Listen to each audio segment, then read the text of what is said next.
Hello, everyone. We're a little late. We're 2 minutes late. I hope that's alright. Everyone is gonna pile in. Basically, the reason why we're back at this is twofold. I couldn't stop thinking about Toriel and Birdley's epic fight scene, number one. And number two, the other stream got claimed. Hi, chat. Oh, hi, Bob. Um, So we're going to stream this one. Hi, Star Jasmine. Okay. We're gonna let everyone pile in, and we're gonna do it. We're listening to Undertale Yellow music today, so hopefully the stream won't get claimed. Morning, Sophia. Hey, it's not morning for me, but good for you. 2 minutes late. Fine, Miss Streamer. Where are my 12-hour streams? Toriel beating up the concussed teenager returns. Do you have dreams about the fight? Yes, I did actually. I had a very vivid dream about it. I'm really excited to continue it. It's really funny.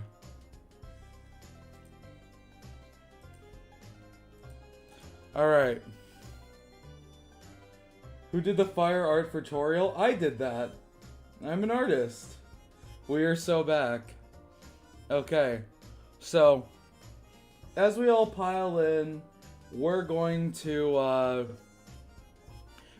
read through the entirety of this fic, so we can all recap everyone who's all joining in. We can recap ourselves, and yeah.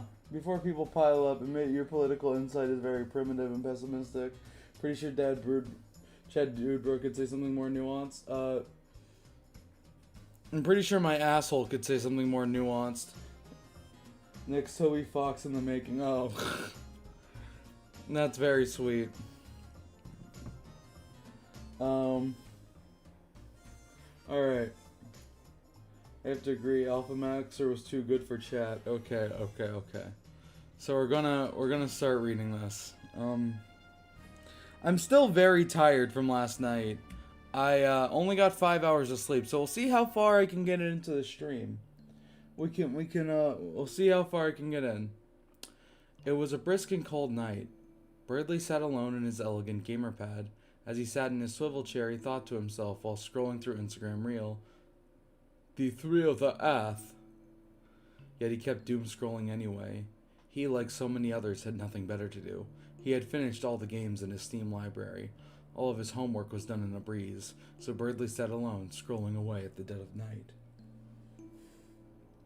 Hi, Baron Karza. Welcome to the worst fan fiction you've ever heard, until a ping from his phone.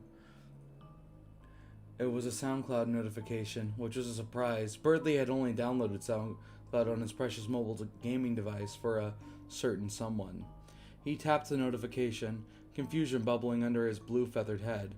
It was a song by Moss Eater 1987 named Gamer's Delight. The Birdley voice returns. Okay, Alpha Maxer is back. Okay. Eager, Birdley tapped play for a listen, and yet moments later he dropped his phone in shock. Too dated to use Patrick Bateman and it should use Charlie Kirk. Nah.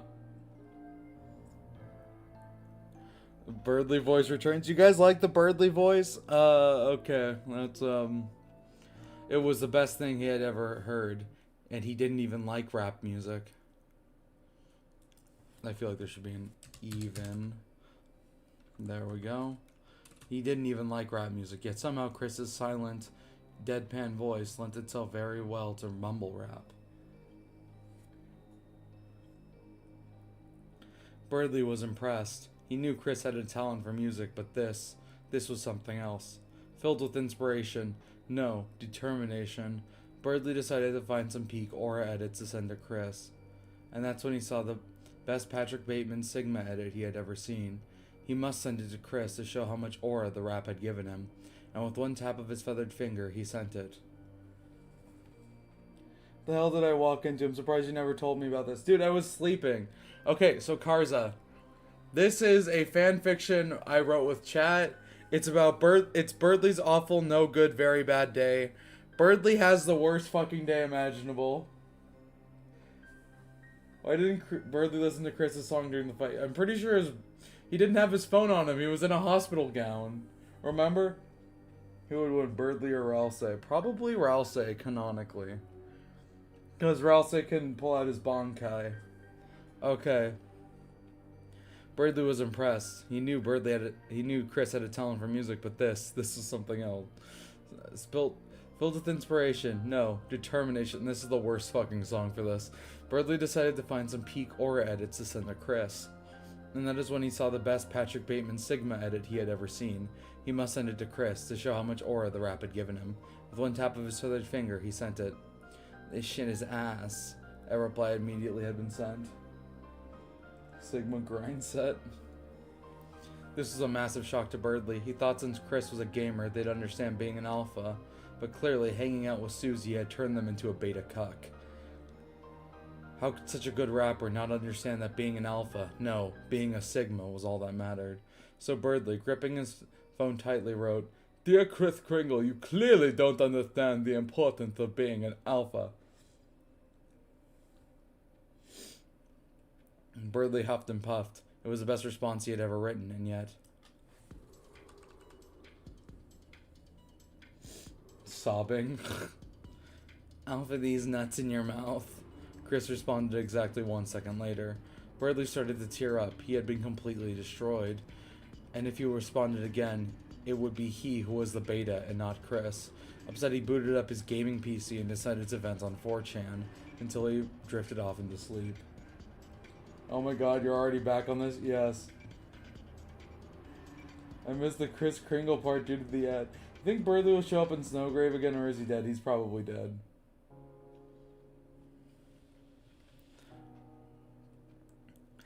That night, he dreamed of the Joe Rogan Experience, specifically being on the Joe Rogan Experience. Talking about how much he loved hunting, women, non-women, and Saudi Arabia in that order. Joe simply nodded in complete submission to his godly aura. It was a nice, thought-provoking conversation that made all the viewers happy they had witnessed it. No one would ever forget him again. I don't know if I should leave or say this feels like a car crash. No, you should stay. Karza, please stay. You need to see what happens next. This is so dumb. He awoke to the sound of many birds chirping in the morning.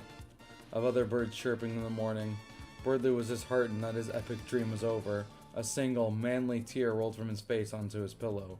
He then outstretched his wing in front of his face and made a fist and said, Someday. But all dreams end eventually.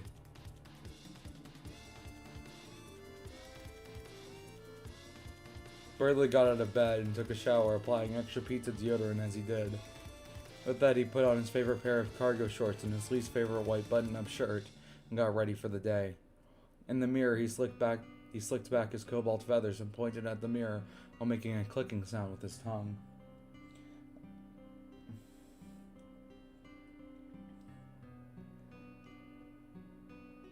This is what I think Toby Fox's fever dream was like, but he didn't tell anyone. Dude, I hope so. He looked like a real alpha male. Alright, friend. Okay. As Birdly walked into class, he saw Noelle and Susie talking about something. It must have been coercion. Why else would Noelle talk to Susie? Birdly heroically put himself in between the two girls. He stretched her wing in front of Noelle. Sorry, Susie. Try again another day. He would definitely gain aura for this. Okay. What the hell are you doing? Susie responded. Stopping you from harassing poor Noelle, he said. Bro, we were just talking about Dragon Blazers. What is your damage? Susie asked, more annoyed than confused. Listen, you're on thin ice, pal. Birdly responded, pushing up his glasses as he did. Then, oddly... Oh, Kara's here? As we all know, this is going to get more views than the Susie video and run for 5 trillion years, dude. The fact that these streams are slowly getting more views than the thing I worked on for 6 months. Don't get me wrong, I'm grateful for it. But it also kind of like, it's kind of upsetting.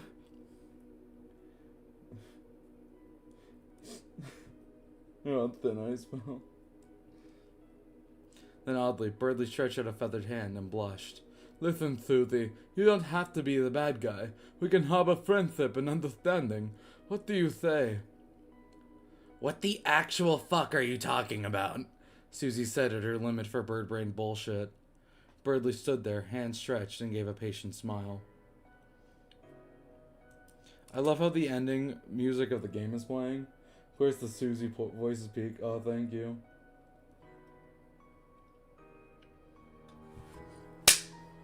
Holy shit! Susie screamed. It was Noelle, who at the last minute had picked up a steel chair and bashed Birdley over the skull with it. Birdley collapsed onto the floor, holding his now concussed head.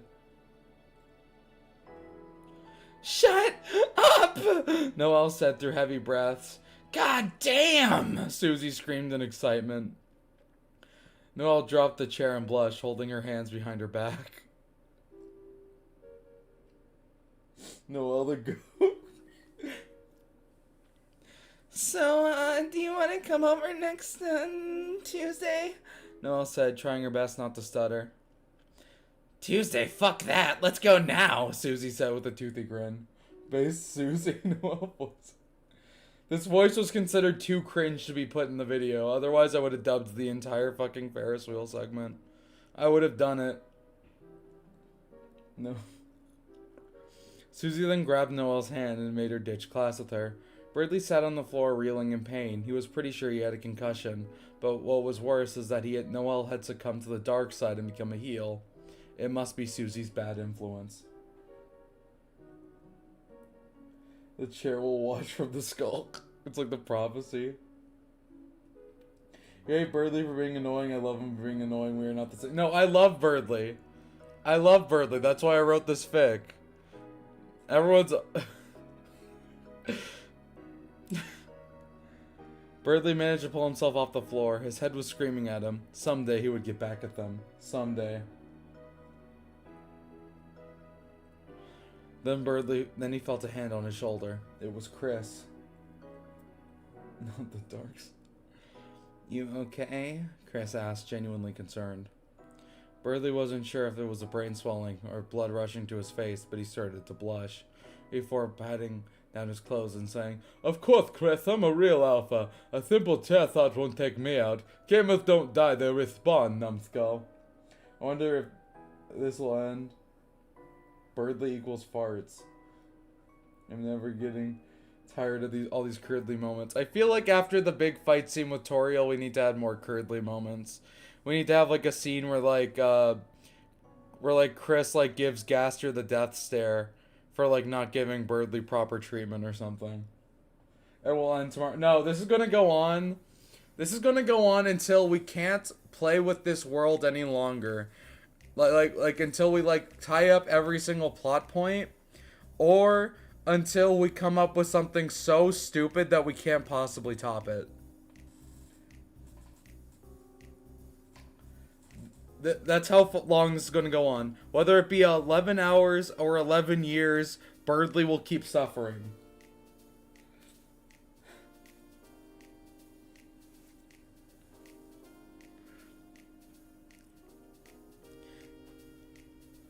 So what if I have a concussion? I'm a real alpha, he said before passing out. Speaking of Avengers, thoughts on Cap's return and do what? Can we play? We can no longer play with this girl. Until we can't play with this world any longer. It's gonna take 6, 7 stream, hopefully 11 years.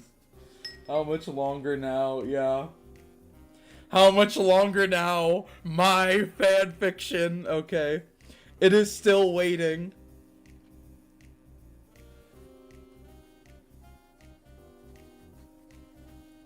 When he woke up, he was in the hospital. Beside him was a tall yet melted skeletal figure. He wore a black suit under his lab coat, and beneath it was a turtleneck sweater. His eyes had cracks, one going upward and one going down. He smiled as Birdley awoke. Can you add ice them now? Ice. We're gonna have a Noel versus Chris Hell in a Cell match eventually.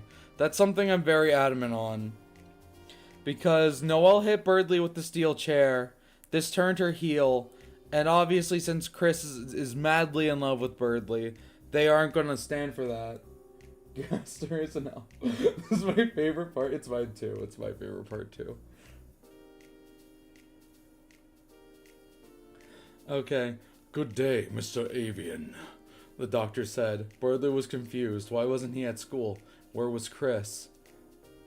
Where am I? Birdley asked. You are at the hospital. A concerned classmate carried you here after you fell. Can't wait for Chris hit Noel with an RKO. Unironically, they're gonna call their finishing move like the crisscross applesauce or something like that. I feel like that'd be really stupid. He picked up a cup of coffee and sipped it. It was only then that Birdley noticed the massive holes in his hands. The doctor noticed him staring. Please do not be concerned. My hands were injured some time ago. You're going to include Birdley raging at Chris for wave dashing and stabbing his computer and trapping everyone in Dark World Super Smash Bros. How much longer? My hospital. Did Noel kill Birdley? No. This is the... No. That's non-canon. This is not the afterlife. Chris and Noel fighting with a pencil and a rig. I want it to be like... I want it to be like ECW levels of blood and shit. Maybe that just goes to like my love of extreme violence. But I think it would be really funny if Chris and Noel started legitimately beating the shit out of each other. Anyway, Birdley felt ashamed for staring. This man was so humble. He must be a good person. This is my Christmas present. Now, on the topic of payment, your injury was pretty difficult to deal with. Birdley felt a frozen bag of peas on his head. They were room temperature. How much? He asked, cringing at the thought. $6,453.99, the doctor said with a grin of glee.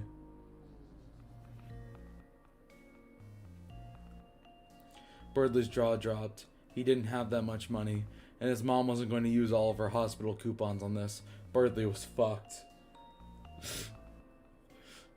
I'm so sorry. I can't afford that. The doctor's face.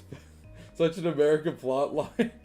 Yeah, unironically. The doctor's face fell. For whatever reason, he assumed that he would be getting thousands of dollars from a high school student over a lukewarm bag of peas.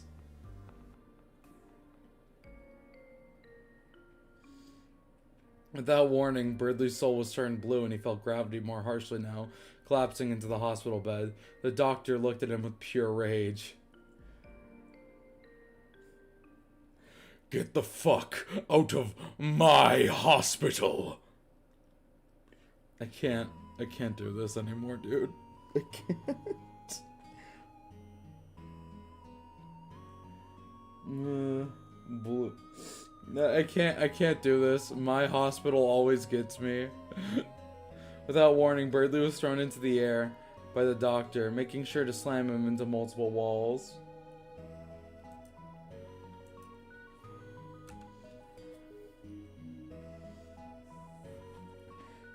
Jesse, you need to pay your hospital bill. Gaster's gonna kill Birdley. Birdley heard the drywall crack under his weight before the doctor snapped his fingers and plugged Birdley through the hospital doors. Birdley landed outside on his ass, still in the hospital gown that they had put him into. Miraculously, the peas were still on top of his head. All things considered, today went pretty well. How much longer now? My hospital.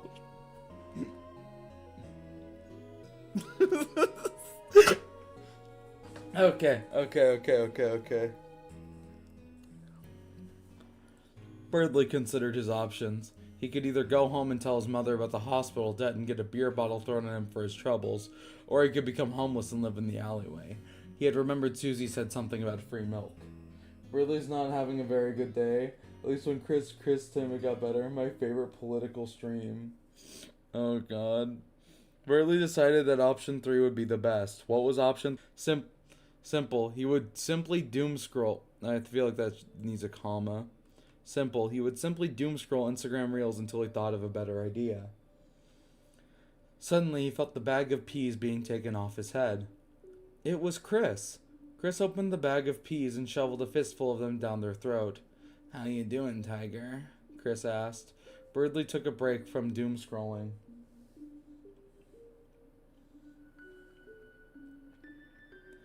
"I think the hospital stole my clothes." "Oh, damn, couldn't pay your debt, huh?" "No, unfortunately not. Also, I think I have another concussion," Burley responded.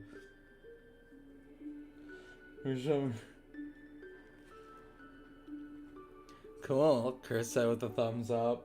Why does Chris think Burley is a tiger? Are they stupid?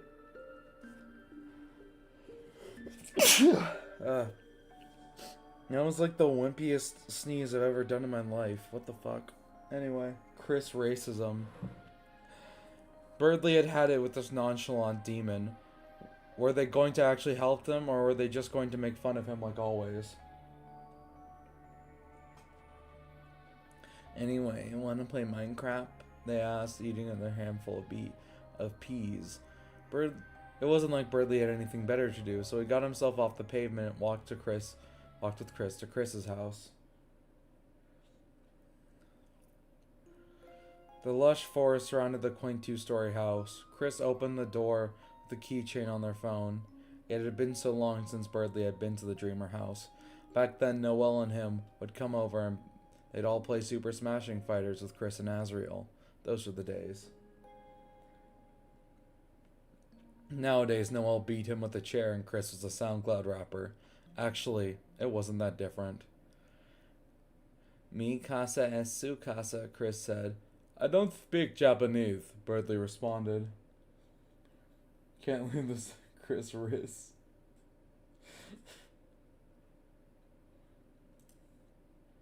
I've had it with you. Get out of here.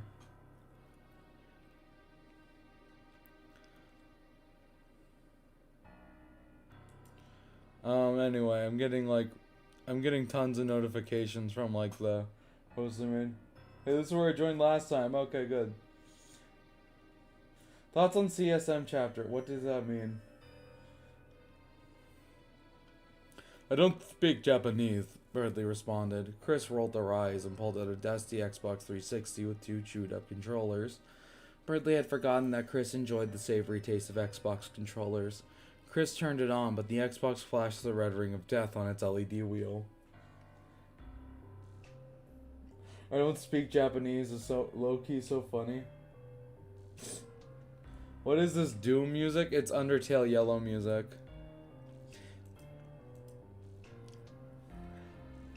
But the Xbox flashed the red ring of death on its LED wheel. Chris enjoyed what? Chris enjoyed what? "God fucking damn it," Chris screamed as they picked up the console and proceeded to beat the ever-loving shit out of it. They hit the console with a drop kick and it shattered into a million pieces. Then Chris sat beside Burley. 21 concurrent viewers. It's awesome. "Microsoft, am I right?" Chris said nonchalantly. "I'm more of a Nintendo guy myself," Burley said. Exactly 4 seconds had passed between the two without nothing being said. Burley looked to the remains of the once proud 7th generation console now destroyed on the floor. It was fitting in a weird way. Perhaps that was the end goal of all living things, to be beaten to death by an emo SoundCloud rapper. Why did Chris become Susie? The voice did not become Susie. Yes, glue sandwich. Okay. "Want a glue sandwich?" they asked, their face lighting up. Dumbass. Google Docs does not understand pronouns. This was a Curdly fanfic? How the times have changed. Burley wasn't sure if it was the double concussion or strange feeling in his stomach, but for whatever reason he said, "So, there's no way this day could get any worse." I love how someone last stream said that this had like the same vibes as a Smiling Friends episode. And I'm so happy. I'm so happy someone said that because now I can't unsee it. This is like, how long is this fic? 20 pages so far.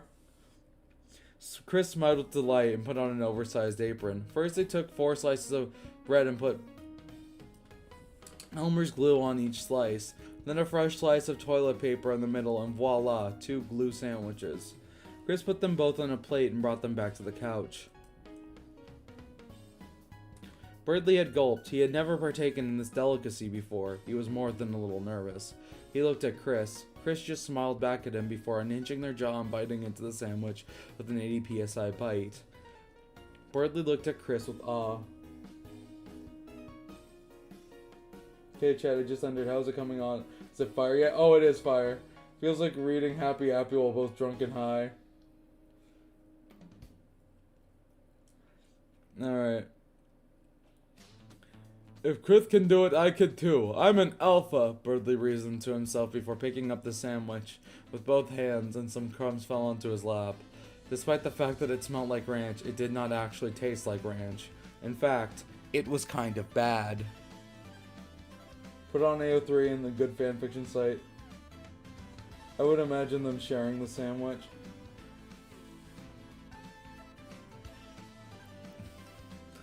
Jesus, that's awful, Birdley said in between coughs. Chris shrugged. The fact that they were eating anything remotely close to a sandwich was worthy of high praise. Chris gulped the last bite down and said, I believe you mean acquired taste, Chris said with a smile.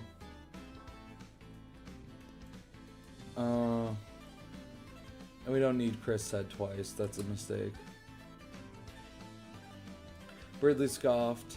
If by acquired you mean as bad as 2 concussions and he said with a little laugh. How much longer? My glue sandwich. Hands up if you've ever written a fanfiction too.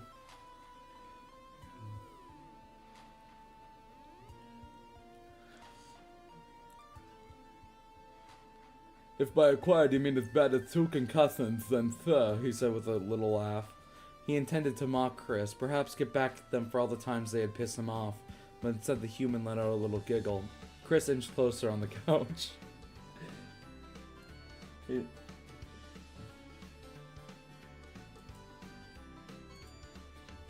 don't know what you guys are talking about. Anyway. I don't think I'm that bad at cooking. I'm that bad at cooking. Chris looked directly into Birdley's eyes. Birdley looked away. The viewership always spikes for the Curdley scenes. I don't know why. He started to sweat. Why was he sweating? It was only Chris. Yeah, just Chris. As I recall, I came over to play Minecraft, and so far I've only eaten crap. They frowned, before seeming to remember something. So what's the plot now? Okay, the plot is Birdley got his ass kicked by Noel, so he had to go to the hospital, but then the doctors beat the shit out of him, so he's playing Minecraft with Chris.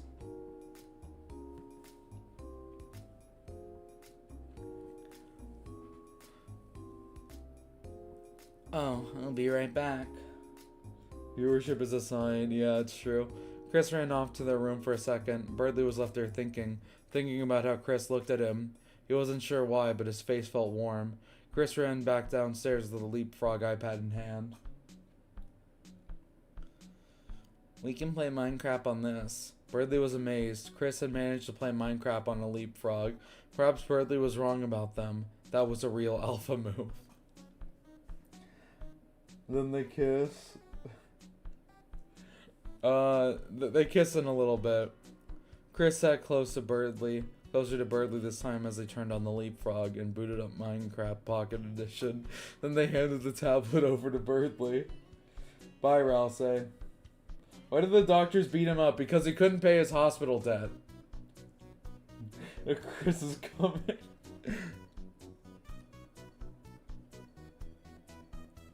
You don't want to play? Birdley asked. No, I'd rather watch you play, Chris said as they brushing their chestnut-colored hair behind their ear. Their crimson eyes now fully visible to the bluebird. They flickered like embers. Deltarune reference. It was sort of beautiful. Ridley's chest felt tight. It was distracting. Luckily, he had a distraction from that distraction. He started a new world and immediately started mining clay. I can't read this with a straight face. I can't read this. I can't. Okay. What are you doing? Chris asked. I like building brown bricks with Minecraft. Where Lou would be the one.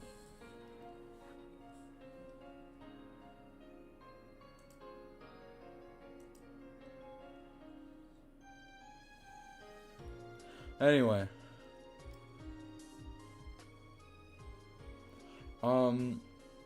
Chris tried not to laugh, but as they did, they got even closer. Lotus Inferno. Not yet, not yet, not yet. Man, you were on my For You page. That's amazing. I'd like to build something of my own, Chris said while caressing Birdley's face. Their gazes locked. Birdley desperately wanted to look away, but did not.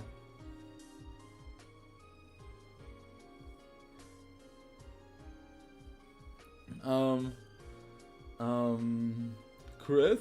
Birdley asked. Let's just say you gave my heart a concussion, Chris laughed. Birdley burst out laughing. Ah, good one, Chris. You almost got me. I need to build something of my own, holy peak. Hello. If I've learned anything from that, you gave my heart a concussion. Absolute cinema. Yeah, right. Yeah, right. As if Chris would ever want to. This is so dumb. This is so dumb. I can't get over how fucking stupid this is. I can't fucking do it, chat. This is so dumb. This is so dumb. This is so fucking dumb. He was interrupted by a warm feeling on his lips. He opened his eyes and Chris was kissing him on the lips. Million thoughts raced through Birdley's head. All of them seemed pointless. He closed his eyes and pulled Chris in. I can't fucking do this shit. This gets even dumber, by the way. This shit gets even dumber. This is so dumb. Feel bad for what's coming up. This is the worst thing I ever wrote. Chris is kissing on the lips. Absolute cinema. Watching this makes you want to write the best fanfiction note to man. It's like Chris is good at flirting. Keep going, keep going, keep going. Okay, okay. Slam! Okay. No, not the Martlet music for fucking Toriel, okay? Hey Chris, honey, you weren't at school, so I assume a familiar maternal voice said. Toriel dropped her purse and held her hands over her mouth in horror. A tear fell from my tears, okay. The whimper. No, not Tori. Toriel is so fuck-ass at this. Chris simply gave a thumbs up in response to their mother's horrified look and went back to kissing Birdley. Birdley, however, felt a deep pit of despair in his chest. He knew Toriel. The woman did everything in her power to avoid him. And now he was on her couch kissing her child. He could sense another brain injury coming. This was bad. He needed to leave. Don't listen to the hater.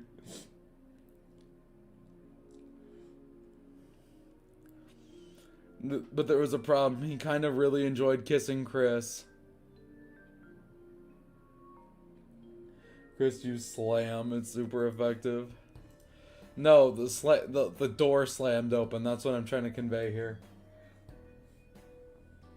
Really, no. Just focus on kissing.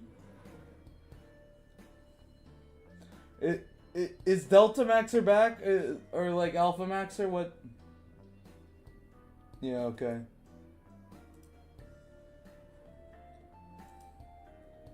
Don't worry, I took care of it. I took care of it.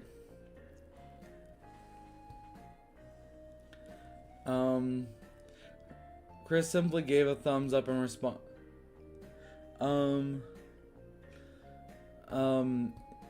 This was bad. He needed to leave. There was a problem. He kinda really enjoyed kissing Chris. Getting crazy. Kara copying my joke. I don't know why this is on my For You page, but it's so peak, I'm not even complaining. Good. So, to the concussed bluebird, the deep fear she... So, to the concussed Bluebird, the deep-seated fear he felt was subsumed by the fact that he, an alpha gamer, actually got to kiss someone before his 40s. As for Toriel, at last was Toriel. 1,000,000 emotions went through her soul. Emotions like rage, fear, forlorn, and a weird sense of nostalgia even. She was happy that Chris had found somebody. For a while, it seemed that Chris would die alone at the age of 36 selling narcotics. This was good news?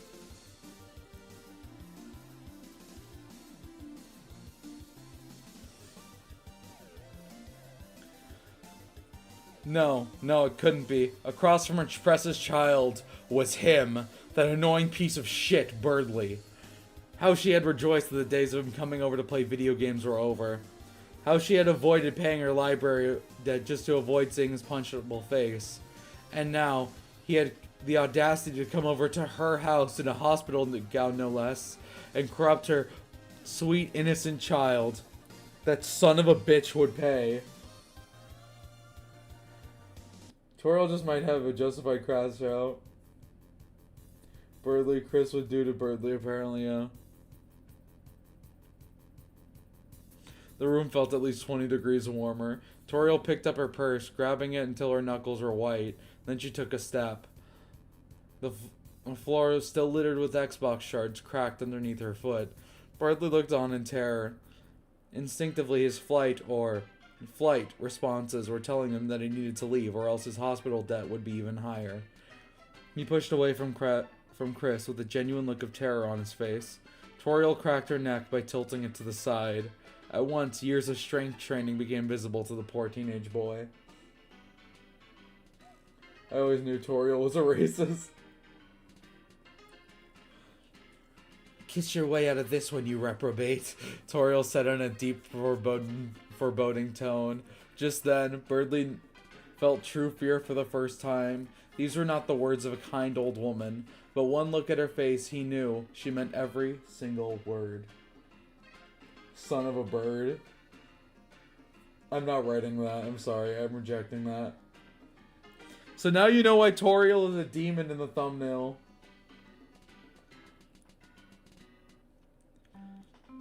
Chris turned to look at their mother, feeling her uncharacteristic rage in the air, and said, "Oh, hey, Mom, this is Birdley. Can you stay over for the night?" The night? Birdley repeated, a growing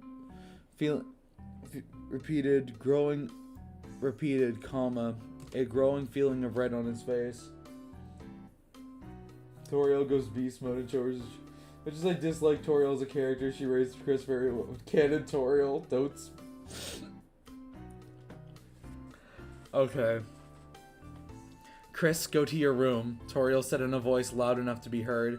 It was clear that she was at her limit.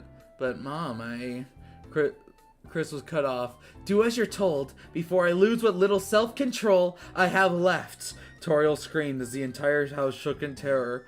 Chris was shocked. This music does not fit at all. I'm changing it. Fuck ass music.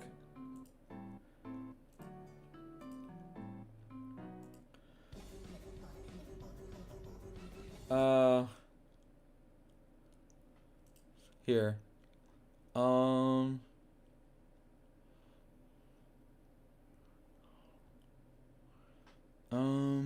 What?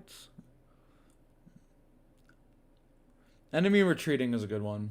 Let's play that.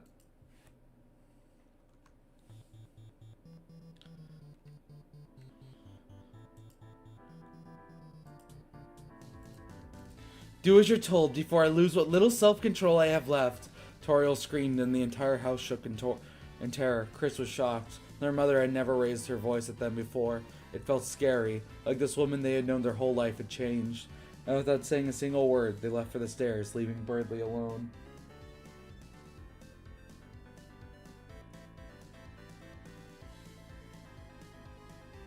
Will Azrael show up? I don't know if Azrael will show up. I think if we can think of anything funny to do with Azrael, then yeah, he'll come back. The family's fighting again. Miss Trim, I am terribly sorry, Birdley tried to explain himself, but was cut off by Toriel's hand gripping itself like a python around his neck. You, she uttered in a deep, guttural tone. If Birdley could, he'd gulp. Toriel lifted him up by the neck, so they were eye to eye. Never come to this house again! Venom leaking from her mouth as she said it. If Birdley could only explain himself. If Birdley could only tell her how much he cared for Chris. But no, he would have been cut off again anyway. Will Tenna show up? I don't know. Azrael loved Triangle with Birdley, no.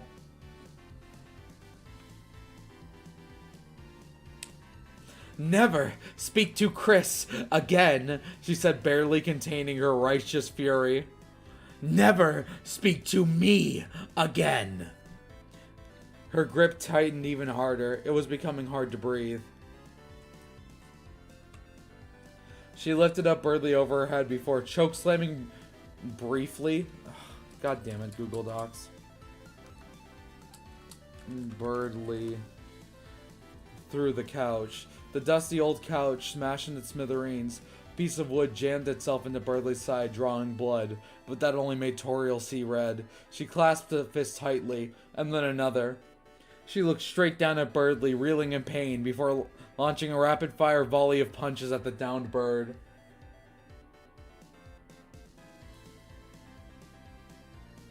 Azrael in a hate triangle with Birdley? If Azrael comes in during the steel cage match, and he, like, hits Birdley with the steel chair, I feel like that'd be really funny. Like Azrael, like, goes full heel, like, disowns Chris for even being associated with Birdley. Or, like, some shit like that. Okay. Birdley felt every blow. It must have been at least 1,000 before his body went numb.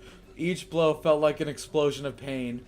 Blood splattered on the walls, and he felt his hollow bones cracking under the attack.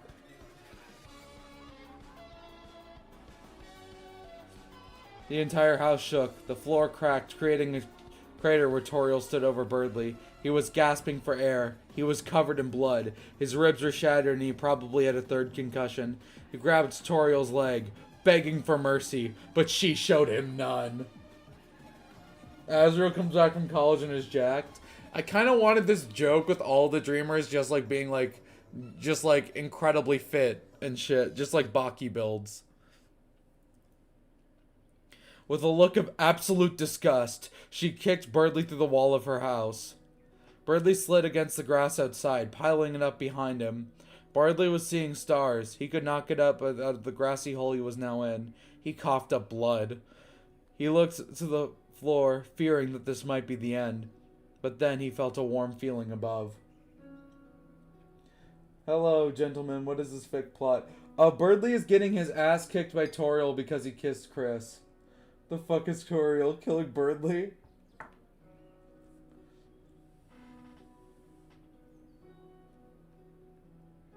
Okay,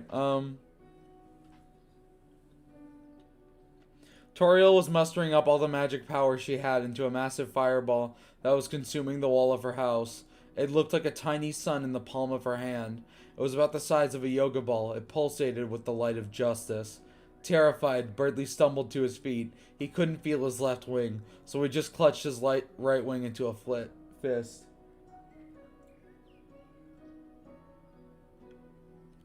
Birdley, mustering up magic of his own, felt the winds of the north, east, the west, and the south come together. His feathers ruffled in the wind, creating a new feeling of determination deep within the blue bird. Still in a hospital gown, by the way. Yep, true. What does this have to do with justice? Bro, if you found Birdley kissing your kid, would you not beat the shit out of him? No, he couldn't let Toriel win and push him around. He had been beaten all day.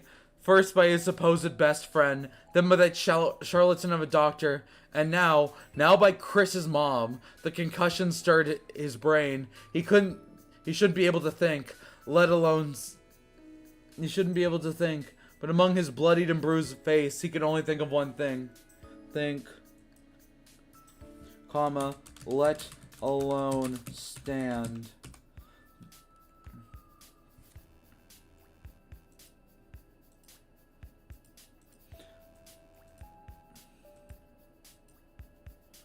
Oh, wait. You shouldn't be able to stand, let alone think. Never mind.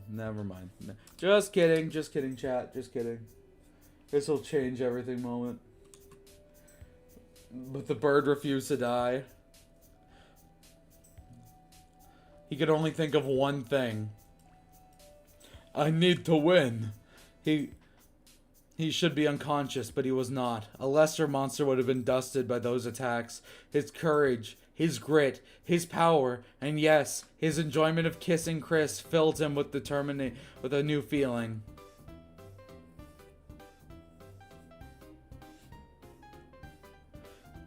So, fun fact, Birdly fighting back was literally only suggested because chat kept spamming, get up, Birdly, get up.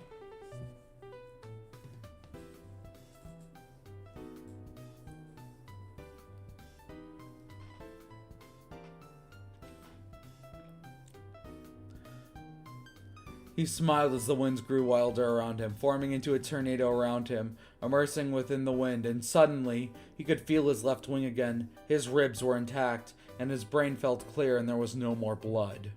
His glasses had been turned into an angular visor. The torn hospital gown he was wearing wisest two words. Transformed itself into a long white cape, an iron-like sleeveless chest plate with the emblem of Falco on it, and his legs were wrapped within leather pants with knee-high wrestling boots. He looked like a real gamer. Toriel's gonna have to try a little harder than that.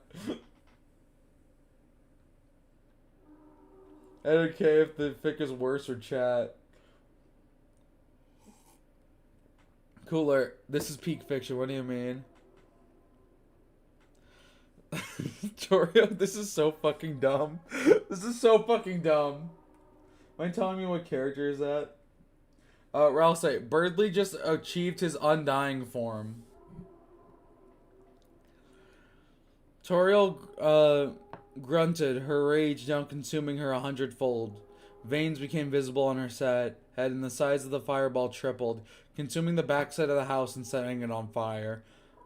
As it swelled, as the inferno swelled, Chris ran down the stairs. Mom, the house is on fire. But Chris was silenced by the scene before them. Toriel had become a slave to her rage, being consumed by the ever-potent toxin of hatred, and in front of her was the warrior of light, a true alpha male. I can't do this. Birdly in a new form. And wait, was that Guyliner? Chris was overwhelmed by the sight of such of the handsome paladin, but also felt pure dread. Their dearest mother and beloved squaring off into a fight to the death.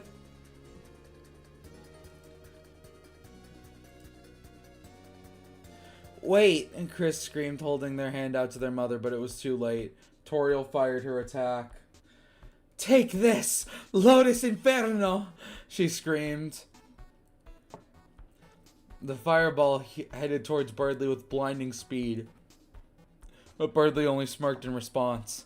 Birdly then cracked his masculine knuckles, flexed his hand before moving them in front, by flexing his, by flexing his hand, before moving them in front of his face in a diamond formation before. His hands changed to the silhouette of a heart. Make it so Chris says, I am explicitly a female, I am in love. No, but Chris is non-binary.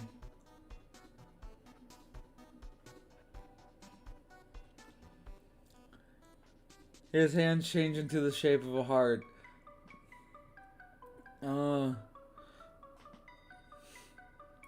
This is the power of true love.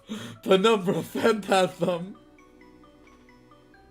It's so good, it made me ready.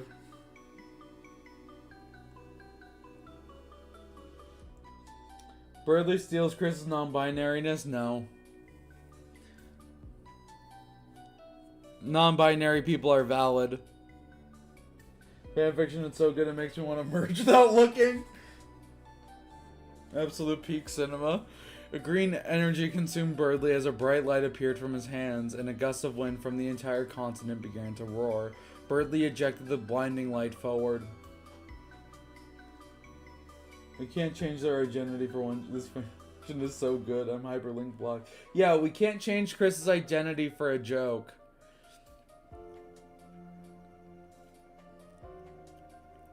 The two attacks met, and a new neon blinding light shined over all of hometown. The attacks struggled for dominance, pushing against each other as Birdley and Toriel screamed with all their might. Why won't you just die? Toriel exploded. She mustered up all the flame magic she had in a helix formation to support her Lotus Inferno.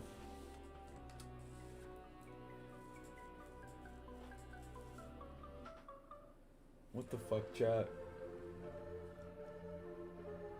Can you make Chris and Birdley kiss though? They already did. Foolish woman, gamers don't die, they respawn. Birdley cackled as he used the winds of the entire planet to keep Toriel's flames at bay. Mortified, Chris ran back to their room, still drenched in flames, and went over to the rusted and stained birdcage they kept inside of it. Inside of it was that eldritch housewife, their soul controlled by somebody else. They kept They decided it was better to have their help. But it might be too late, as they heard an ear-splitting explosion from outside, as the world was drenched in a bright light. What did Toriel do? She's trying to kill Birdley. Where's the fun? Chris Birdley without the soul.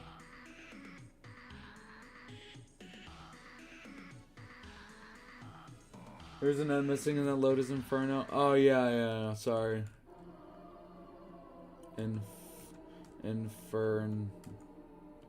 Inferno.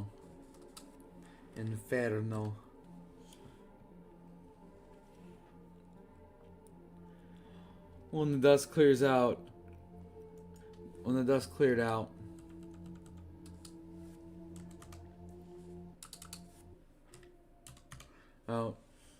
Where the Junior home once was now a massive crater.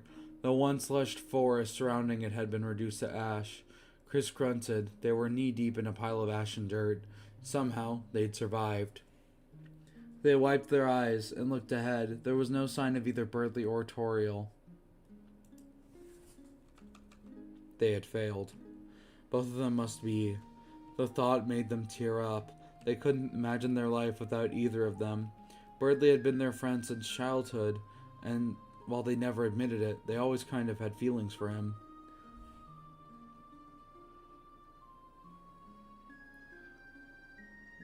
Dude, no one with half a brain needs AI to write. Exactly.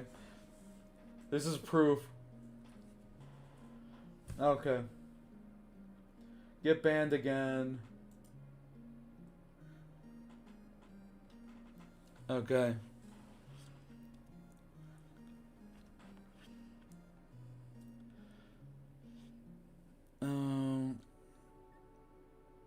And Toriel. Sweet Toriel.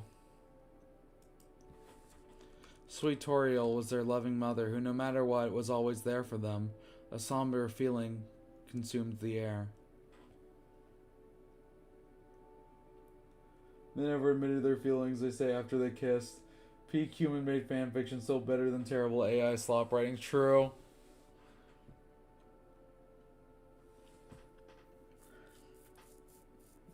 Suddenly, though for an instant, Birdley and Toriel reappeared. Toriel was punching Birdley in the face, and he was kneeing her in the stomach. It must have been an optical illusion. There's no way. Crash. For an instant, Birdley was hitting Toriel's sweet chin music, and Toriel was cringing in pain. No, that couldn't be possible. There should be an ellipses. Bam. This time they appeared for roughly 15 seconds. They were punching each other's fists, meeting each other's jabs blow for blow, even in speed, even in power.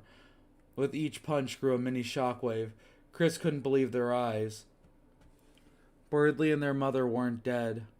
They were still fighting, but moving too fast for the human, or monster, eye to see.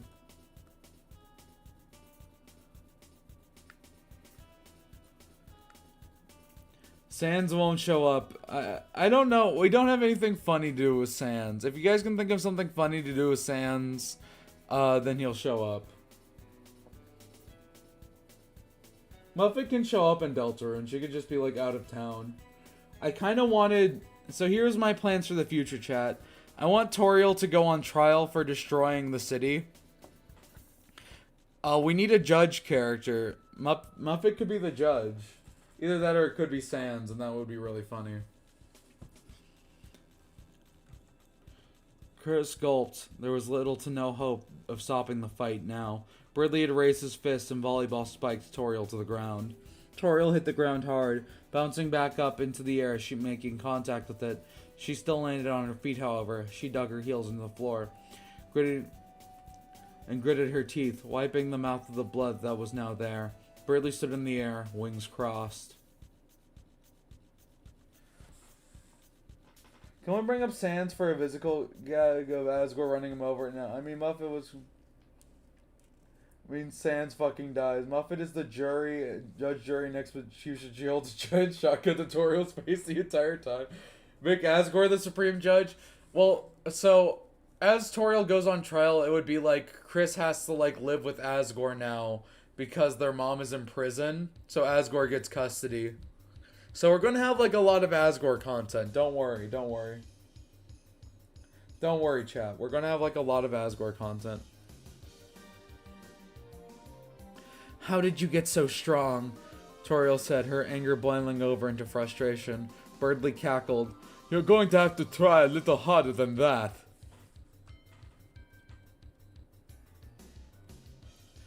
Toriel angrily groaned before stretching out an arm to the side.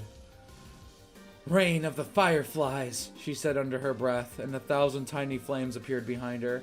Birdley's expression changed. One by one, the tiny flames followed him with blinding speed. Birdley flew as fast as he could in a crescent arc formation. This is so fucking dumb. Birdley the batter. They just have like a fucking... Give me a second, chat. I'm going to change the music.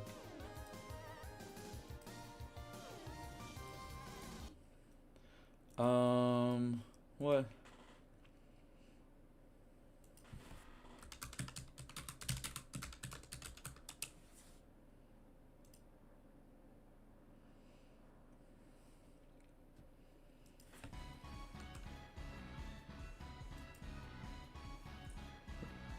Funny Skeleton Man will say his iconic line, well, this stinks.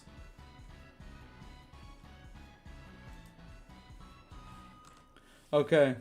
New music. Actually, did I loop it? This is the most Spamton is getting in this fucking fic. Asgore Judge, who was unfair against Birdley.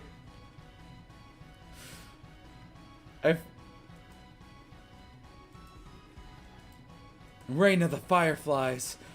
Crescent arc formation. One by one, the tiny embers expanded, exploding behind him in a spectacular fashion. Birdley only barely escaped unscathed, breathing only a quick sigh of relief. He then made a slashing motion with his wing. An invisible slash of wind followed with blinding speed. Toriel somehow anticipated the slash and did a triple backflip away from it. Power of Birdley Neo.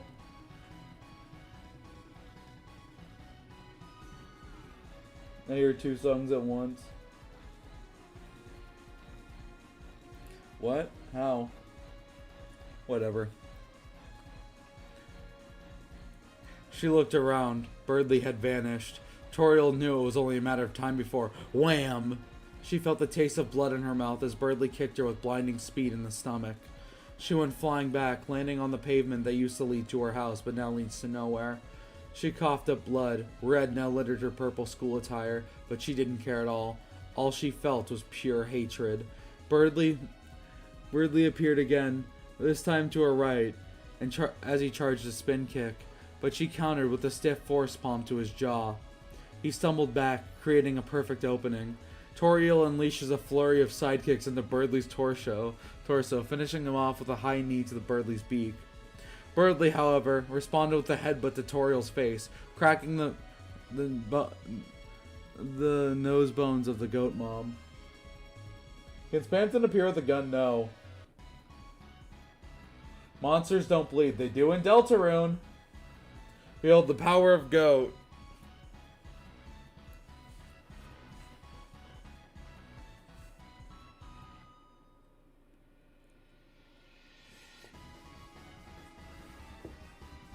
Toriel in school uniform. Well, is it? Yeah, she just got home from work. She's in her, like, purple dress.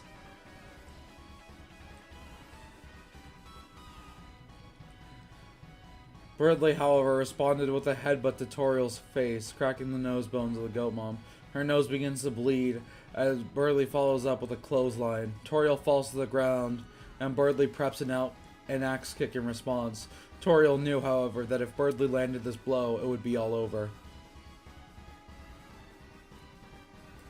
Response. Toriel knew, however, that...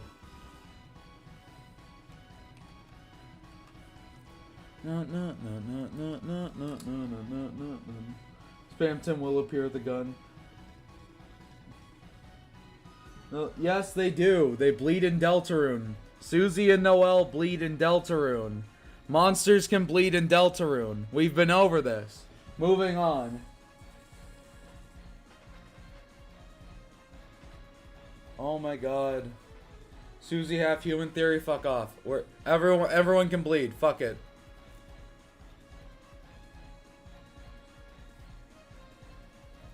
Deltarune, Schrodinger's bleeding monsters. Oh my god.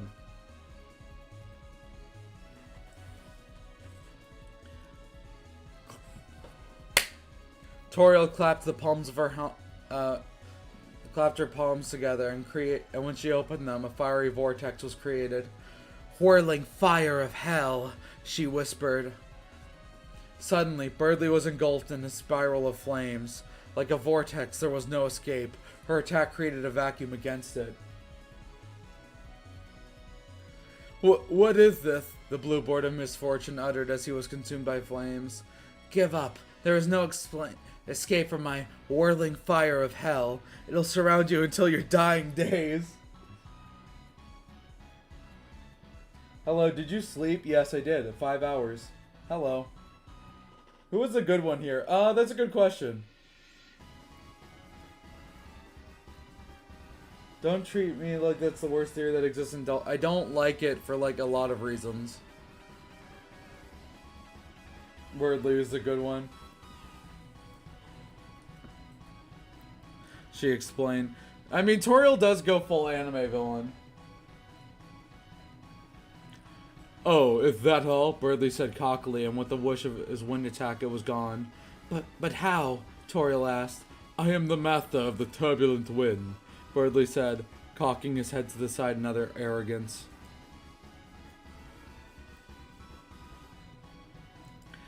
Toriel suddenly had the strong urge to make him bleed for that fuck-ass comment.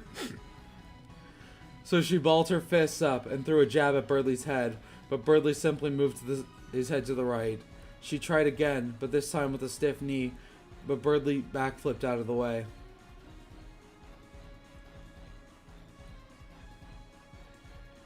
Can we stop talking about Deltarune theories?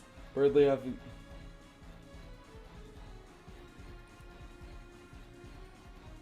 Okay, guys, fuck it. And this fic Des is the night. Fuck you. It doesn't matter, she's dead anyway.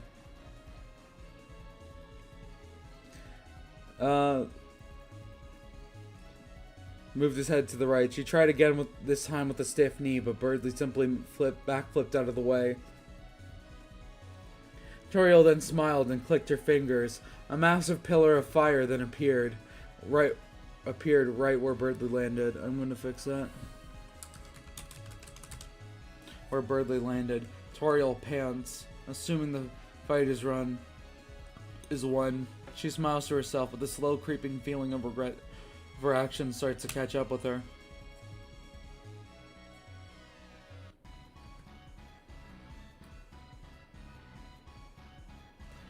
"Oh God, what have I done?" she wonders to herself, Was it really worth it? Saving Chris's honor by murdering a child? Tears well up in Toriel's eyes. She really was just like him. Good thing I'm not that guy, Birdley said in his familiar shrill and annoying tone. And with that, all the regret Toriel had vanquished instantly, and the murderous rage she has once felt came back tenfold. This bird was really pissing her off.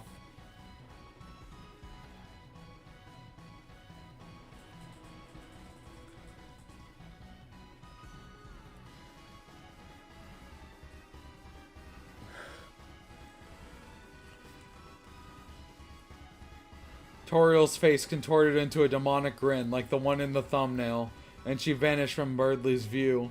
Birdley stayed alert, looking to his left and to his right with heavy suspicion before. Toriel wrapped around Birdley with an expertly crafted rear naked choke. That's a coke. Suffocating the bluebird, Birdley began to gasp for air as Toriel began manically laughing, as Birdley's face became even bluer. Birdley squatted down before taking off again. He started to fly in an erratic formation, trying to shake Toriel off, but her grip was as tight as iron. He could feel himself losing consciousness. This was bad. He did not want to die. But as he was flying above hometown, he lost too much air out of his lungs and began to plummet to the town below.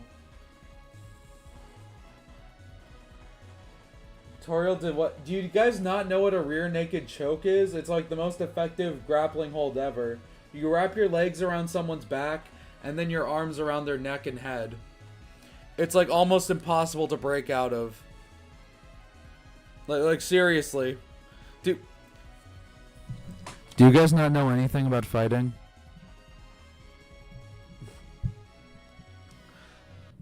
Do you guys not know what a fucking rear naked choke is?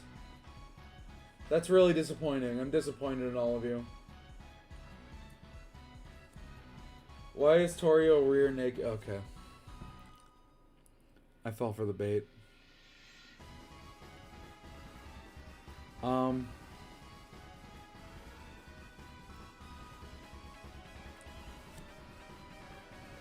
an Undertale fan. Why would I know how to fight? Good point. But he was flying above hometown. He lost too much air out of his lungs and began to plummet to the town below. With Mach 245 speed, they both crashed in the middle of the road. Luckily, evening traffic had ceased, and there were both barely any innocent civilians on the road. However, there was a massive crater left in the intersection. The massive crater in the intersection. However, the massive crater in the intersection would cost Carol Holiday and taxpayer millions. The crash was loud, and along with the light show from earlier, caused some passerby to look on. Alphys, the humble yet terrible school teacher, looked on in horror. Sophia the bully knows this, not surprising. Okay, shut up.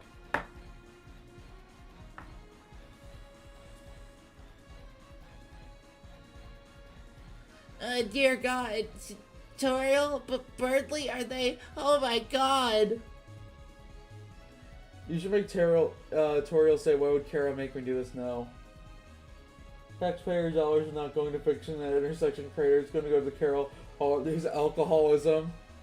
I had an idea, guys, if we want to just like make this like the most shitposty thing ever and make this like more of an action-centered fan fiction, even more than it already is, I feel like having Carol Holiday be like the final big bad would be really funny. What do you guys say? What do you guys say? Like she's like anime villain levels of evil. Like the final chapters are literally just every main character from this point fighting Carol Holiday. Glory to the Holiday administration.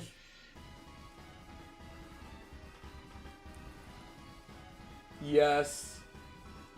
Carol should be the final boss. Yes, okay. This fic is never gonna fucking end. Okay. It's already taken me an hour to recap this. So, Oh god, Toriel, but Bertley, are they? Oh my god! she opened her phone to call the police. Yes, officer, there's two bodies in the intersection. They fell from the sky. The response on the other end on the phone was as swift as it was loud.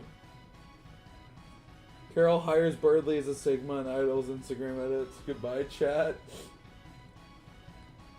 I don't know what I walked into, but sure. Okay. Oh yeah, this reminds me. Everyone, be sure to like the stream. It helps me out a ton. And maybe I can make some of the money back that I lost when the last stream got claimed. So please, please, please like the stream. Okay. Carol's got to say something along the lines of because those meddling teens. I want Carol to have like a that's why I threw Des into the bunker moment. like legitimately like pure evil.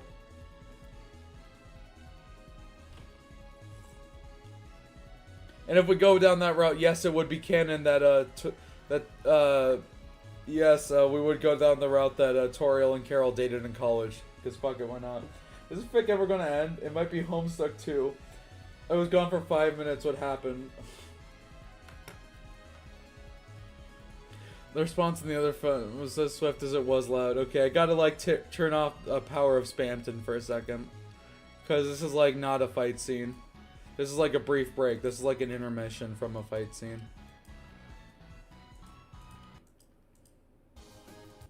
Blizzard approaching? How fitting.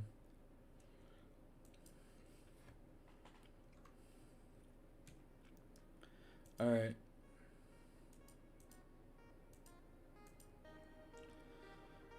The mysterious shelter at the end of the town, edge of town. So mysterious. So beautiful. So Eram. What could possibly be in there? Beat it. The wrong night is here. Streamer, can you be quiet? I'm trying to watch chat. Just dropped in. What the fuck is going on and why is this so peak? Hey, I just know, but I don't know the context. I hope Azzy Pants is canon to this. We can make Azzy Pants canon. I don't know if Azriel will show up.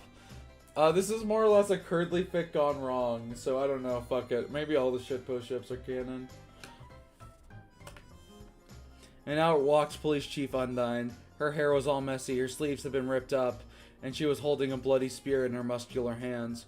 She huffed and puffed after a battle well fought. Oh, right. So the doors that were kicked open by a heavy boot. The corpse of the Roaring Knight was thrown to the ground with a hard slam. Birdley is... the Roaring Knight is fucking dead. It's Des, so... But don't worry. The Roaring Knight is fucking dead. After a battle well fought. Yet, she was still needed. With a blinding speed, she ran at Mach 2 to the scene of a brand new crime. Why does Sophia hate straight ships? I don't hate straight ships. Just name a good one.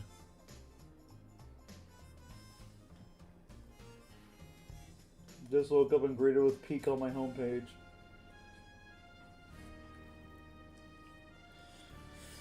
Alright. She arrived, foaming at the mouth. Crime was her worst enemy, and yet stopping crime is what drove her. And dying on the street, that was a crime. She whipped her head towards Alfie's. Al, you said there was a crime. The bags under her eyes said everything Alfie's needed to know. God, Undyne, you look terrible. What happened? It's like really close. It's like Flowey meets Ralsei. That's the Alfie's voice. Will there be a third stream of this fanfic, or will this be the last one? Dude, this fanfic is never going to end. We have to, like... Here are the plot points we have to get through. We have to finish Birdley versus Toriel. Then we have to move on to Chris versus Noelle. Then, finally, we have to move on to everyone jumping the shit out of Carol Holiday. We are in our first arc out of 3. Okay? All ships are good if they're interesting enough, unless it's like weird pedophilia or something. Yeah, true. Name a good straight ship. Desriel. Desriel is boring. Not all ships are good. Read my For You page. What's this fic about? Birdly? Yes.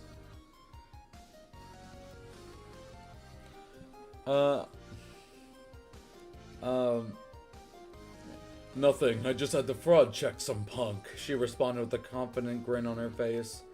So, who are the dead people? Undyne asked, nonchalantly freaking Alfie's out.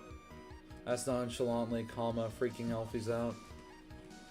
Undyne, how do you know if they're dead? They could just be unconscious. Alfie's reasoned, hoping her only friend and one of her students weren't dead. This reel is cute, I don't need anything else.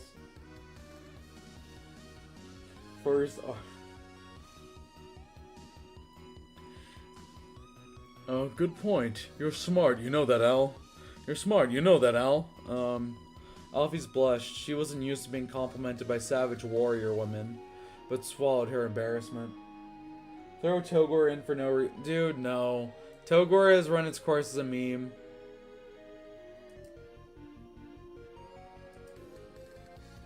It's weird. Sometimes they recognize Alfie's as a name, sometimes they don't. Undyne, however, jumped in and then slid into the crater the two had created. In my head, Undyne does like the Garo PNG slide into the crater. By the way, I love how the only characters who are acting in character here are Alphys and Undyne. I love that. Not dodging the straight ship allegations.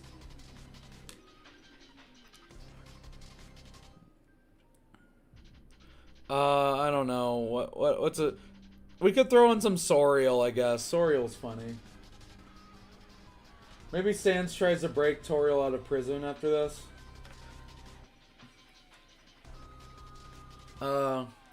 Birdly was amazed he had survived the fall. It was a good thing nobody was around, or else he might have accidentally killed someone. He turned his head to look at Officer Undyne, but by the looks of things, she had also gone through hell. He grunted. He wasn't done with Toriel yet. She had attempted to kill him, and as a gamer, he couldn't let that slide. So with one elegant half-A press, Birdly jumped to his feet and began walking over to the asleep Toriel. I skipped this. Not Sans Rudy. Not crack enough. I skipped this. Okay. Jumped in and slid into the crater the two have created. Upon closer inspection, the two, despite being covered in scrapes and blood, were in one piece. The boss monster landed face first onto the asphalt, but then... Snore. Was the boss monster sleeping? Wait, was that Asgore's ex? That would be weird. The other monster appeared to be in an ascended state. A state a monster could reach if given the right amount of determination. Undyne was impressed. She thought she was the only one in hometown who could muster the ability to maintain that ascended form. Just then, the ascended monster sat up, eyes wide. Muffet X Spamton. Generational YouTube recommended poll. Birdly was amazed how he had survived the fall. It was a good thing nobody was around, or he might have accidentally killed someone. He then turned his head to look at Officer Undyne, but by the looks of things, she had already gone through hell. He grunted. He wasn't done with Toriel yet. She had attempted to kill him, and as a gamer, he couldn't let that slide. With one elegant half-A press, Birdly jumped to his feet and began walking over to the asleep Toriel. He gritted his teeth and grimaced. "Get up," Birdly said. "Whoa, kid, what do you think you're..." Undyne started. "Get up, we're not done yet," Birdly screamed.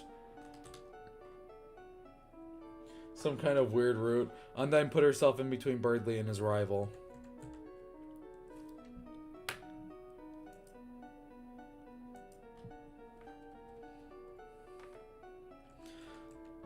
"Listen, kid, you've sustained some pretty heavy damage.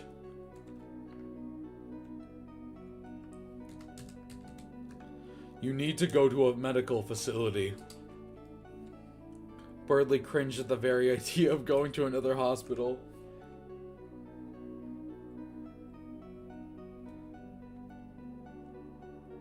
Toriel fell down. No, she didn't.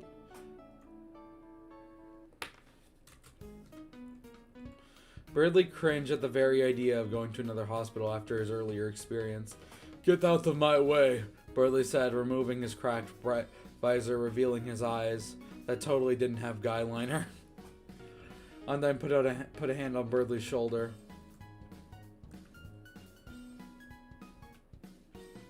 Listen, I know you don't want to hear this. I was a pretty hot-headed kid, you know. I got into my fair share of fights. But that form, it has a weakness. If you keep using it, it'll... End the fight now, kid, Undyne pleaded.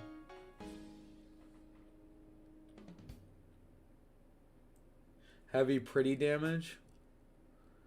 Oh,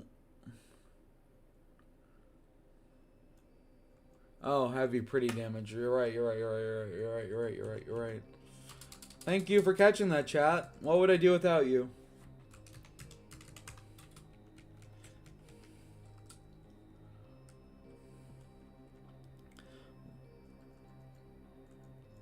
Undyne pleaded. Why does Undyne know? Undyne knows this because she also has a determination form. If you have a bat, everything looks like a ball. Dude, the current ARG is just proven Death Knight to me. If you have a ball, everything looks like a ball. Birdley just walked forward. He wanted to proceed. Undyne looked into Birdley's eyes. With raw determination, it looked so familiar to her. It pissed her off just as much as it did then, too. Fine, be that way, she said, gritting her teeth, creating a volley of spears in front of her. Undyne is still alive? Guess you could say she's undying.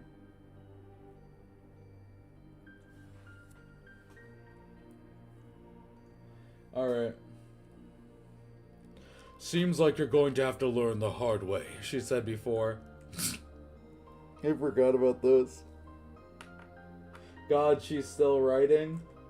I'm just reading through the. I'm just reading through what I previously wrote.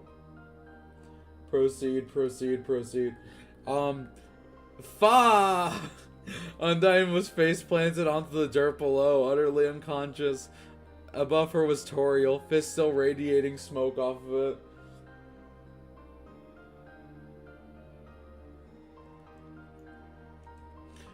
With one uncanny motion, she contorted her body to look at Birdley with a demonic grin. Her smile said it all. It really wasn't over. Oh my god! Alfie screamed and ran away to look for someone else to help. No, Undyne didn't say fa. Fa was like the sound of like Toriel hitting her. Begging you people. Their writing is fire. Her writing is fire. She ain't writing, she's reading. Toriel, however, simply flexed her muscles, and a fire-like aura surrounded her. Birdley took a defensive stance by instinct, then Toriel vanished again. Birdley panicked. Where could she have gone? Then, the realization hit Birdley. She had never left. He turned around and there was a fiery...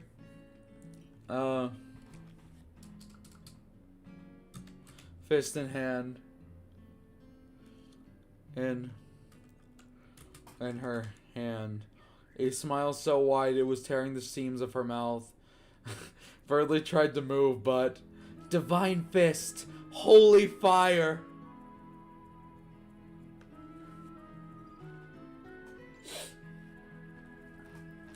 I'm sorry, this is the dumbest fucking attack name we came up with. She said with manic joy as her fist contacted not with Birdley. Not with Birdley. That wasn't her target.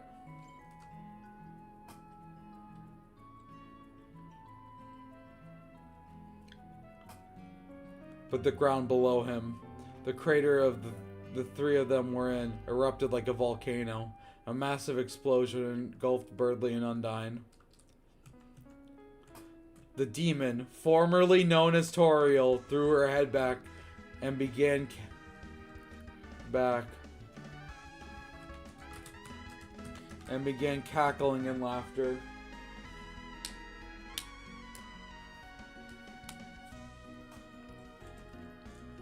Miles away, Birdley appeared, injured Undine in hand. His left side was pretty heavily burned. In his right was Officer Unstein, still unconscious and somehow unscathed. Such a raw line. The demon formerly known as Toriel. I'm not putting that in parentheses. I feel like it's funnier if you don't. Damn it, Birdley said. The nerves on his left side of his body were destroyed. He couldn't feel anything, but he remembered the searing heat and smell of burning feathers. All of that filled him with rage. He dropped Undine off at the hospital, leaving her on the front step.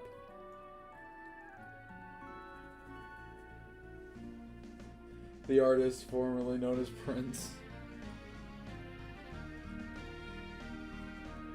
Toriel had been laughing for 40 minutes.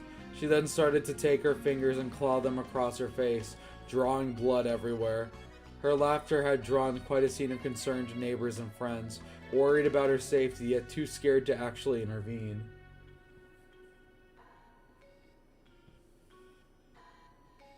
Is Toriel the angel here? No, she's just a boss monster. She's just cracked. Toriel is just cracked. That's why she's so strong. She's just cracked. I did it! He's finally dead! She roared into the sky until a familiar yet irritating voice chimed in. Wave dashing. Another technique I thought I'd ever use. It was true. Only by wave dashing could Birdley create enough speed to avoid Toriel's divine fist. Birdley had always considered himself a gamer with principles, which is why he would never stoop to such a low. But against Toriel, none of that mattered.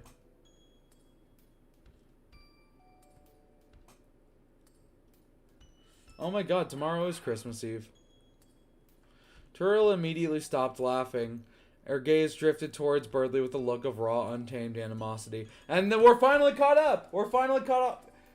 We're finally caught up. All of this over a kiss, heartbreak emoji, heartbreak emoji. Birdley voiced a reference to the Andrew Cunningham streams? Maybe. Okay. Don't talk about Christmas. I don't celebrate Christmas, but okay. Today is Christmas Eve. Today's Christmas Adam. Oh yeah, it's true, because tomorrow's Christmas Eve. Today's Christmas Lilith. Okay, what even is wave dashing? It's a technique in Super Smash Bros. Melee that Birdley brings up that Chris used to do when they played. The only way for this to solve this is for Toriel to kiss Birdley. Fuck no. She's an adult, that's a minor. Hell no. Okay. Raw, untamed animosity. Okay, so the spot I want here is for this. Toriel then vanished. Birdley's eyes widened. He felt like a truck had hit him in the abdomen.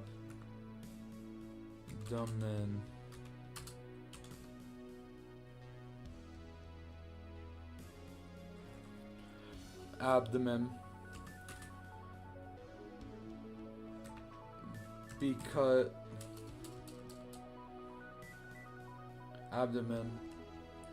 Toriel had planted her fist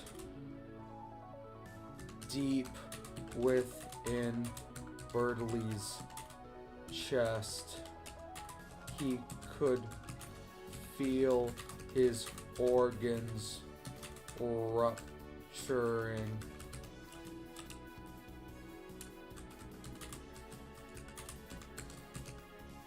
One-inch punch.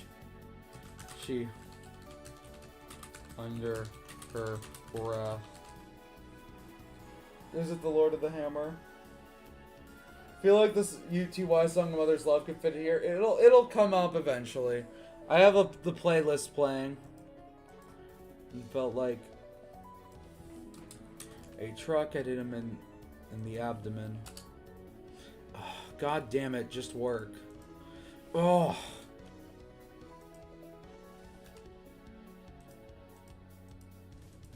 Feel it rupturing.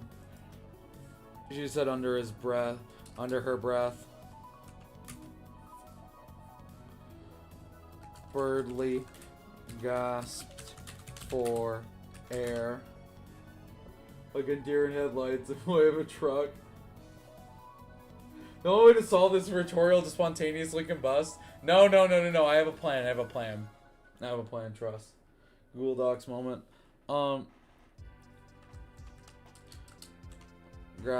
Gasped for air as he was sent flying backwards into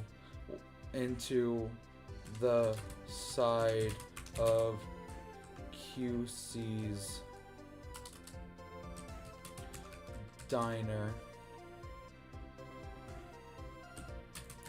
The wall of the esteemed fast food diner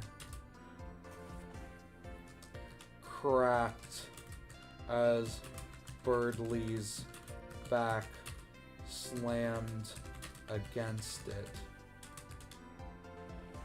How is this turkey? He's in his undying form. Against it. Toriel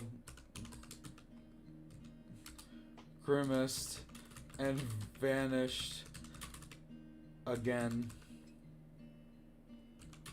When she reappeared, she was right in front of Birdley.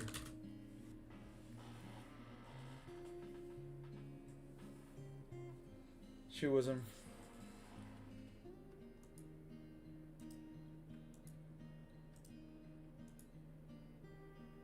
Finally.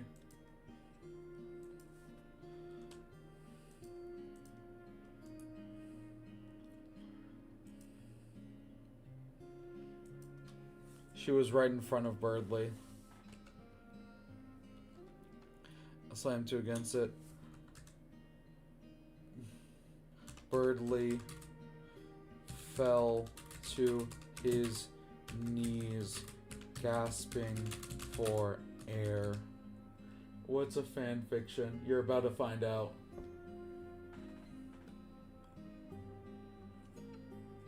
Hey Birdley, what the fuck does that mean, Google Docs? I don't know, man. I don't know. Gasping for air.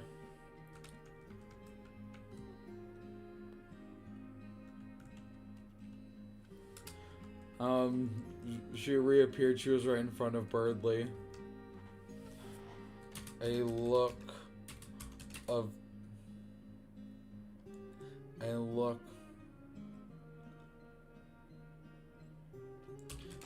indescribable malice stretched across her face.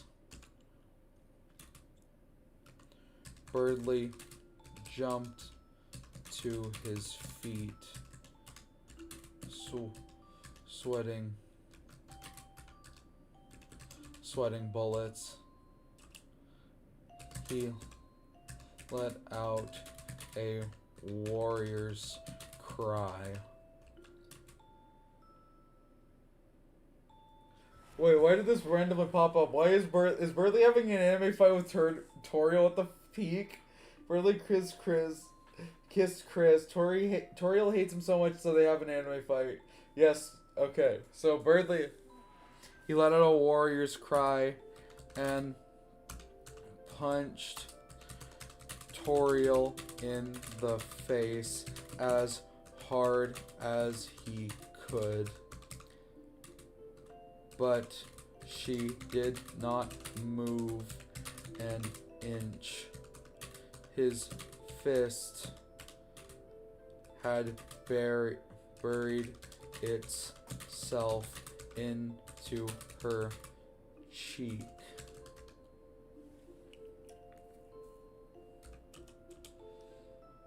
She was no selling like Prime Ultimate Warrior.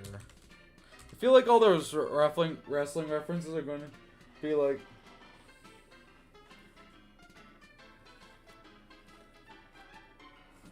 Prime. She was no okay, that's kind of silly.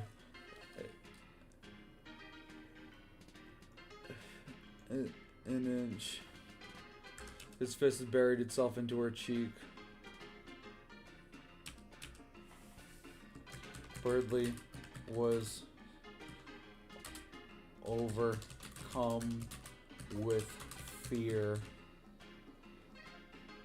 Oh, nice. Hi, Chris Dreamer Channel. Was overcome with fear.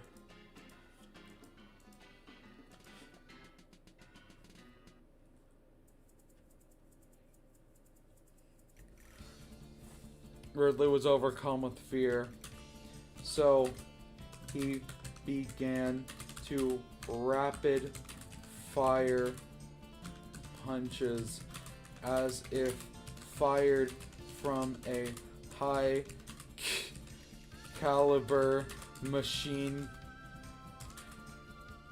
gun to Toriel's chest. But Toriel did not move, simply eating the blue bird's offense. Standing here, I realize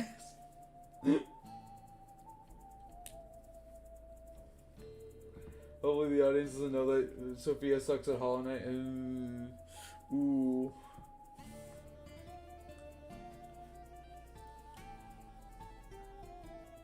As the characters are starting.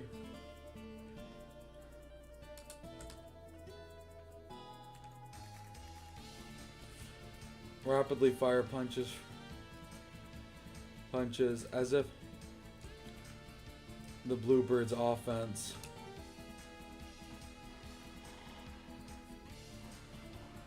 Birdley was confused. Why were his attacks not working? An hour ago, Toriel and him were more or less evenly matched.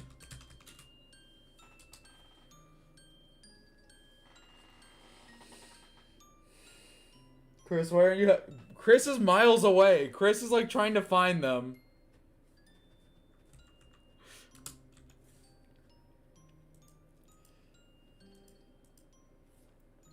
They were more or less evenly matched. Birdley then remembered what the officer had to say. Something about the limitations of this form. Oh balls. Oh balls. Birdley was in for an ass whipping. Gojo versus Sukuna level fight. Yeah.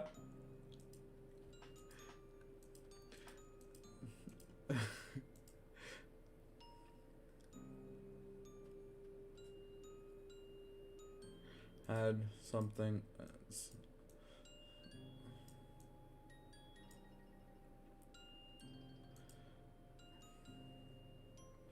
in for an ass whooping. Nanomachines, son. They harden in response to physical trauma. What do you have so far? We're at page 20. We're going to keep writing as much as we can today. Wait, what form? What is Birdly? Birdly is in his undying form. Remember, he was filled with determination and made like a brand new form. He got like new clothes and guy liner.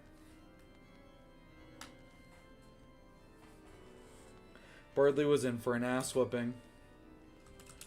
Toriel reached out with a mighty hand. She's gonna Broly him. And gripped the young man's head.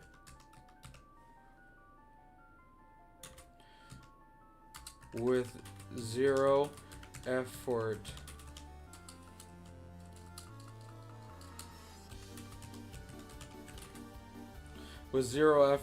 she lifted him off the...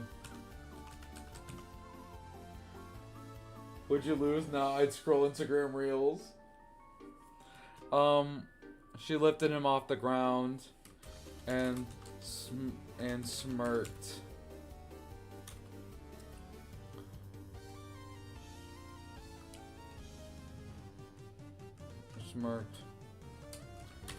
Birdly attempted to continue his attack, but it was no match for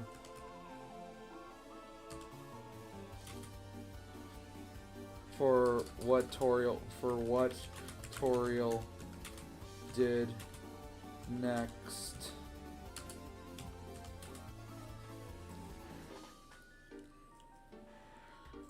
With all her might, she used every muscle in her body to slam Birdly through the wall of QC's diner. Birdly has a peak beak. I have no idea what this channel is, but this looks interesting. Birdly uses domain expansion. Toriel tanks it. They don't have domain expansions. They have magic, though. Through the wall of QC's diner.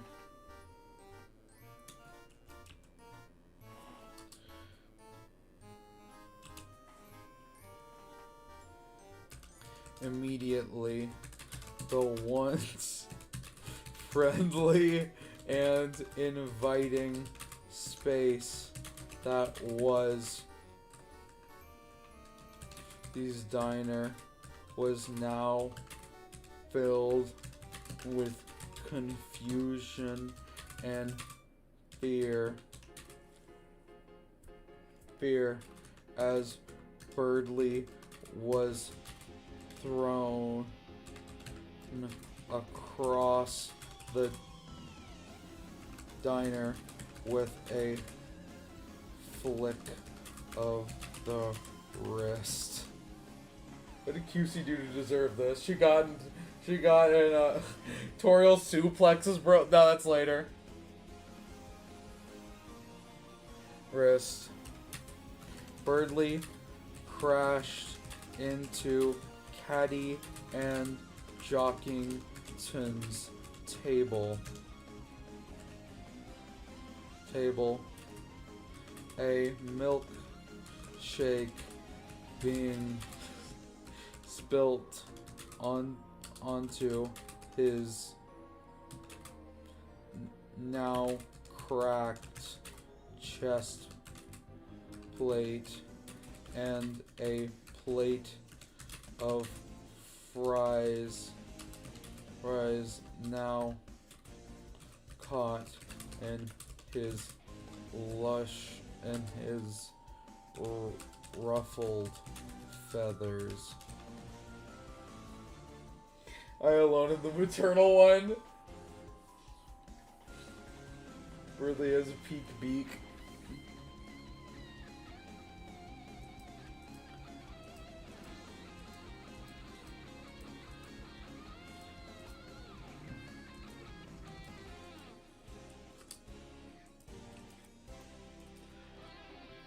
ruffled feathers.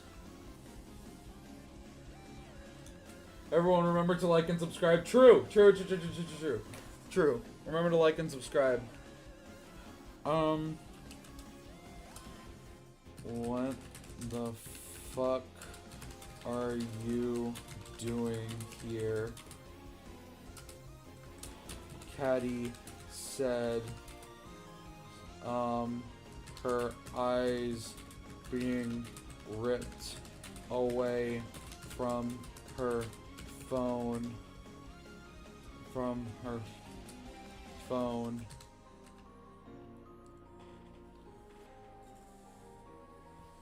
Because I've tried to pull a tennis. Liked and subscribe because it's peaker than peak.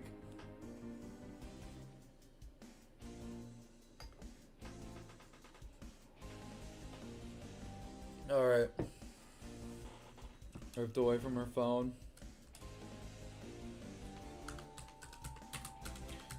Please. Pleaded his classmates.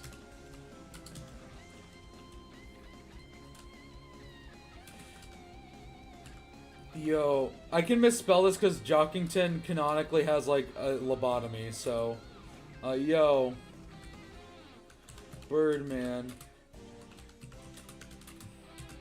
flying. How is it flying? The fuck are you doing here? Jockington added eating a fry out of Birdley's hair. When you canonic Jorkington? Bro, only now just looked up from the phone. Yeah.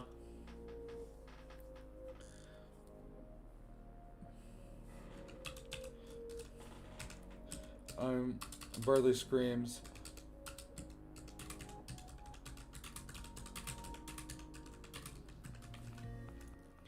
I'm telling you to run away. Birdley pleaded.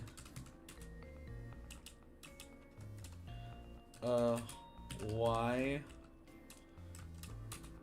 Caddy asked, rolling her eyes. Birdley was now making a scene. The entire diner looked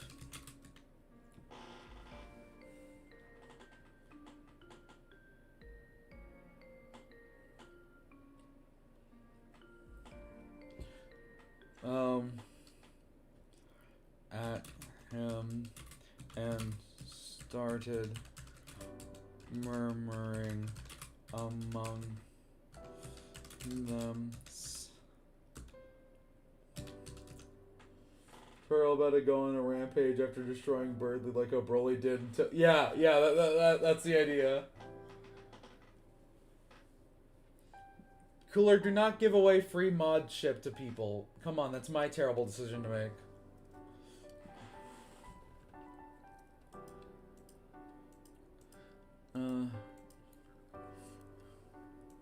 Murmuring amongst themselves. A bird brain. Bird Brian brain. This I'm trying to run. Got it. QC said behind the register.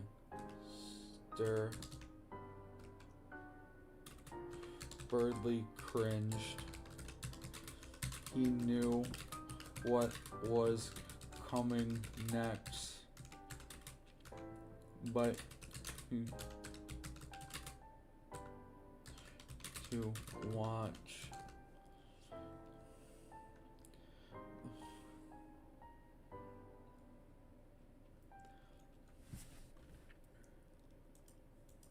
That's the wrong kind of bear. That's the wrong kind of bear. I always get them mixed up. And bird brain, got a business I'm trying to run, got it? Couldn't bear to watch.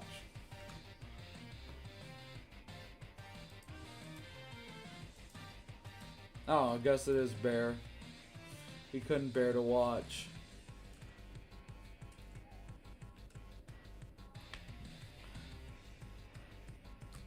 A loud footstep was heard through the massive hole in the wall. Feverton. This is not tagged as a political stream. Oh, massive hole in the wall. A loud footstep was heard through the massive hole in the wall.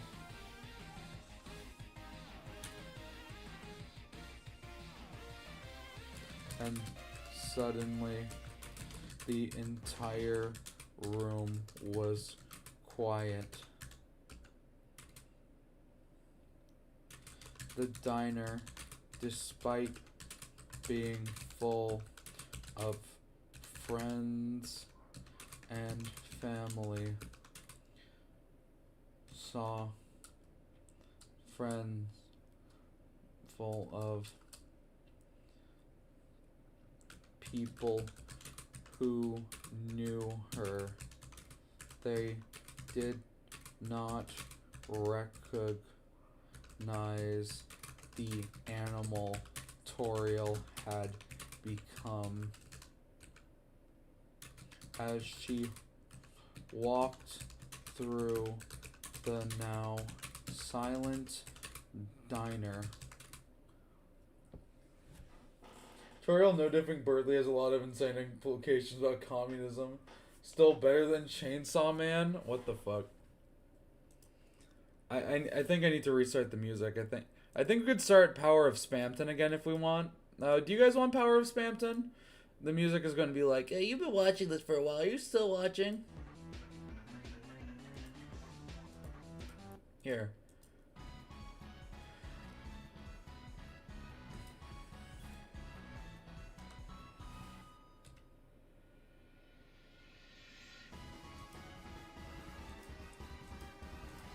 Walk through the now silent diner.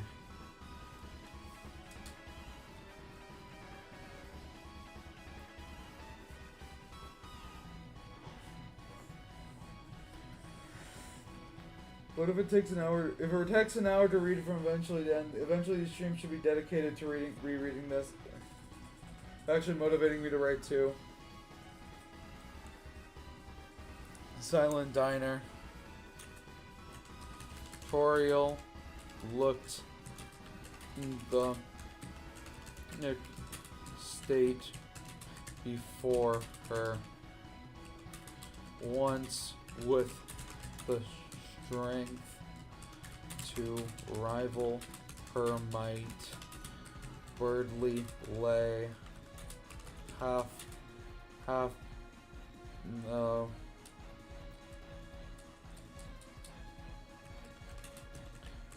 his lay covered in blood. His precious cape ripped. His chest piece cracked. His pants ripped. And half of his body covered in intense scars.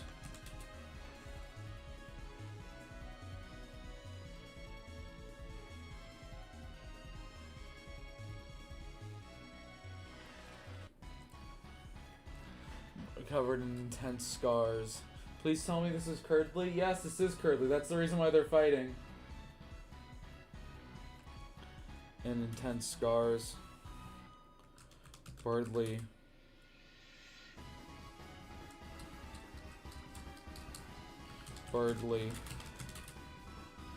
the man who wanted to steal her precious child away from her, now lay on a broken table, panting in fear. The feeling was exhilarating, like taking a shot of morphine.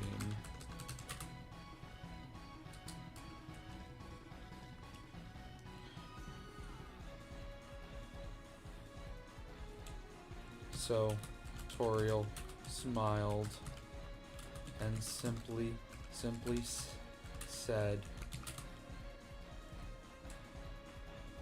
"Bardley, you can't die like this. Bardley, get up!"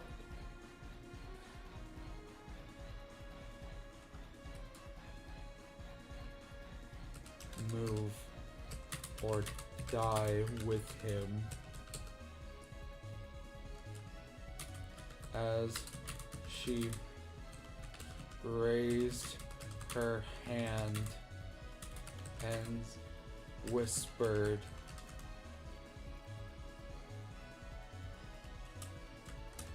"Lotus Inferno."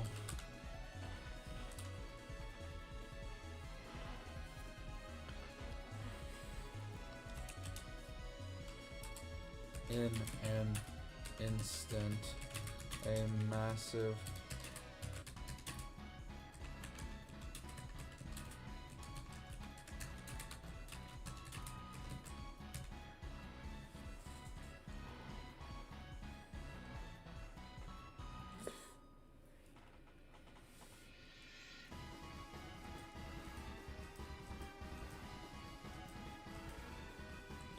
taking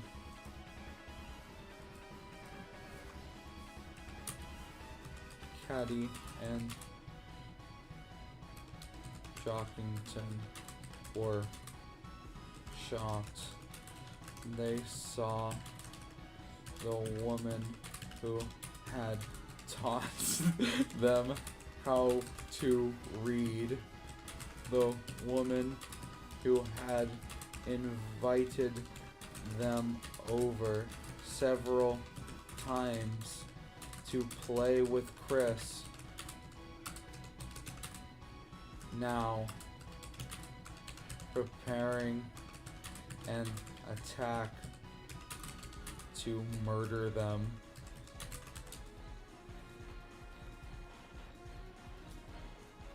Oh, this is my YouTube recommended. I am not complaining.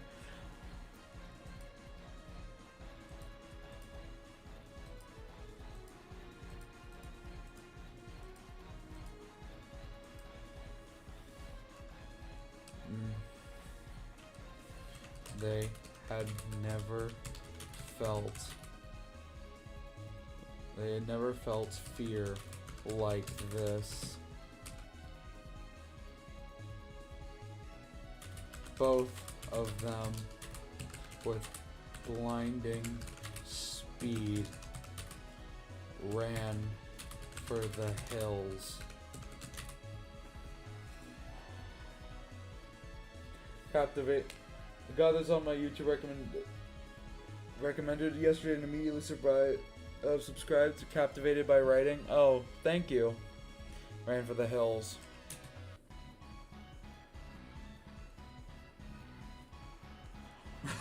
Jujutsu concussion. Bardley smiled. At least his fellow classmates, number 5 and 86 specifically, would be okay.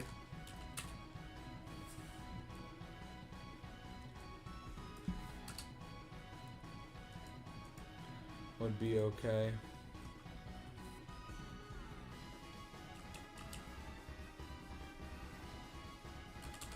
Toriel closed her fist, and with that, she fired. Why did this show up on my feed? Hippo's autocorrect is killing me. How did Google Docs even come to that conclusion? Griffith is not a Democrat billionaire. What the fuck?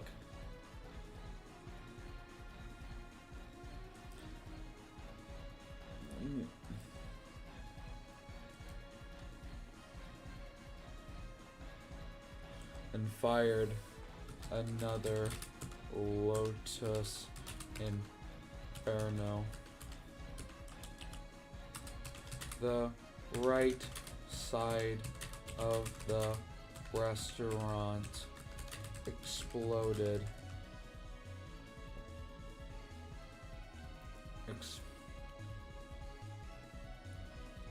Exploded.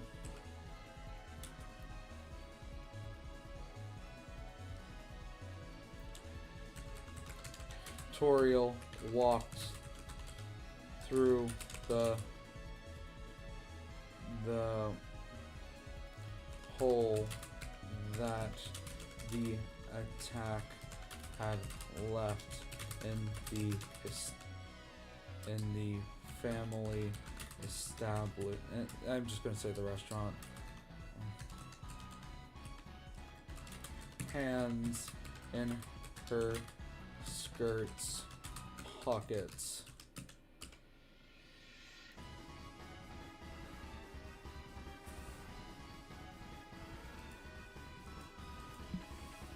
She knew it wasn't over yet. Someone please give me the briefing on the plot, please. Okay, so Birdley got a concussion because Noelle hit him with the steel chair. Then he went to the hospital. Then Gaster beat the shit out of him because he wasn't able to pay his hospital debt. So then to cheer him up, Chris invited him over to play Minecraft. But then Chris and Birdley ended up making out. And then Toriel walked home and she saw that shit and she was like, hell no. So she started beating the shit out of Birdley. I think the genius about Birdley the Undying is that it was foreshadowed in chapter 2 because Birdley's saying the world would become super Birdley. It wasn't over yet. It wasn't over.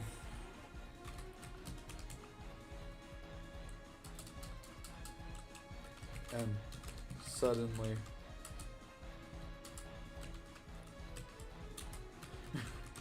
they appeared to her left. How the hell is Birdley still alive? It's almost like he's invincible. Appeared to her left. Prepping a super kick to her skull. But Toriel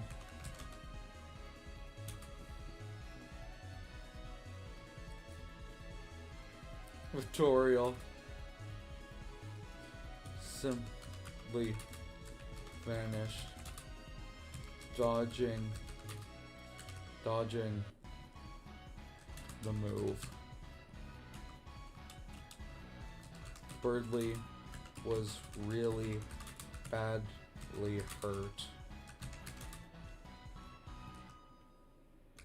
His plate was gone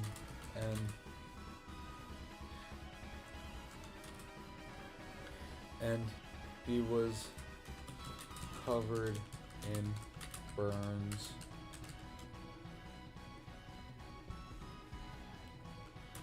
He needed a plan if he was going to get out of this alive.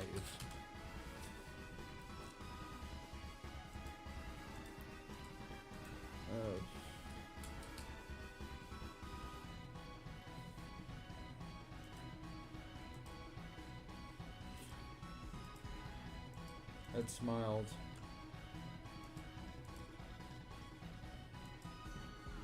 Sophia's going to James Game Dude right now. Wait, what? This is... What?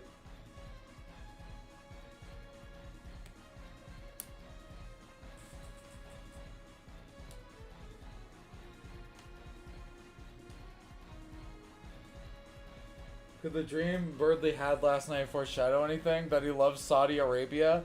I mean, he's doing a lot of wrestling moves, so I don't know. As a computer in a dream. Anyway, I gotta sleep now? Okay. Good night.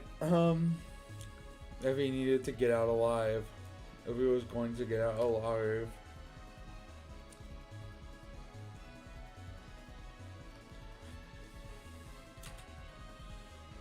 But as for right now, he knew that Toriel was way... No way.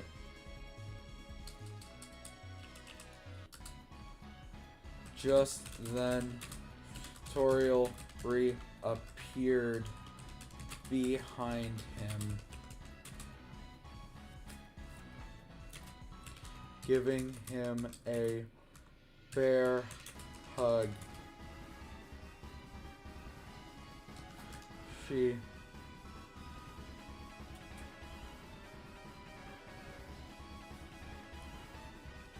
giving him a bear hug so tight it cracked one of his ribs.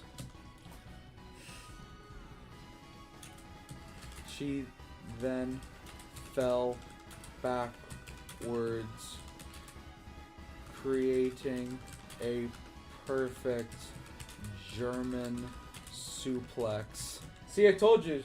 Sophia the Terrible might be a better username when I think about it. It sounds better. Leave Mappa alone. They get crunched enough. 51 viewer. Too much peak. We need Mappa to animate this. True.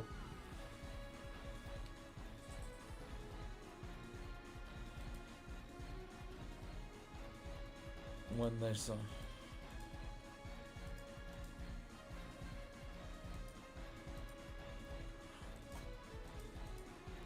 Perfect German suplex. Birdley was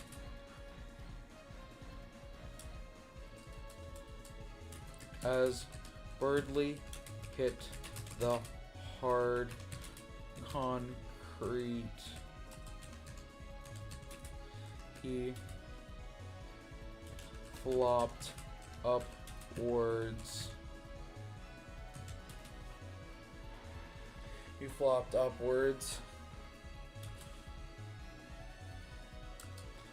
This was the perfect opening for Toriel,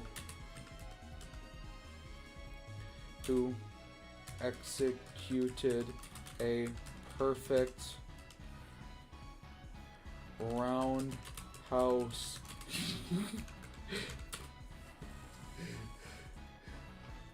I don't know what's happening, but this is so whoa. What if the night is an amalgamate? We need an animation studio that doesn't map to animate this. Maybe strong, maybe fast, maybe intact. But I can predict the future and you don't see tomorrow. Birdley, This is becoming as much of a stomp as like Conquest. Should Toriel do the "I am so lonely" speech? Perfect roundhouse kick to Birdley's spine, sending him flying forward at the speed of sound.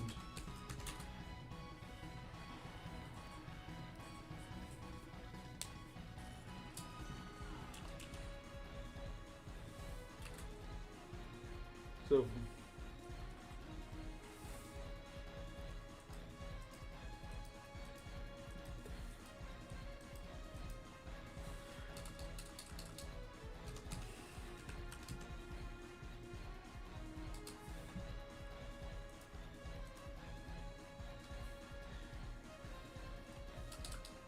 He flopped upwards, gave him a bear hug, so tight it cracked one of his ribs. This is basically an invincible fight.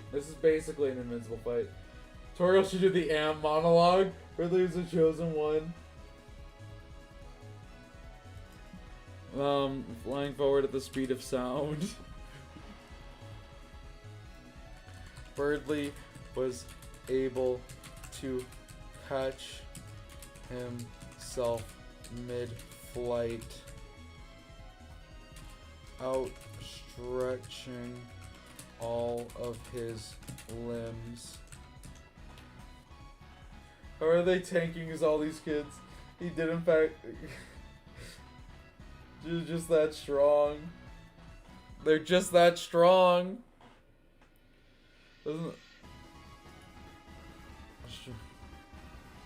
Stretching all of his limbs. He was able to catch himself in place. He looked around. He was at the far side of town near the lake, and that Flower King shop. Nobody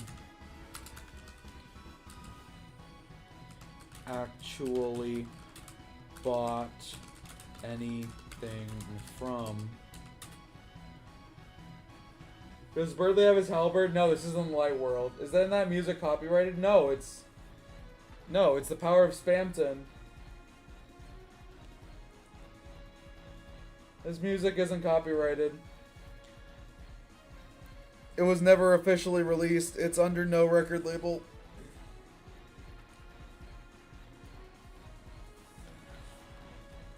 No one actually bought anything from.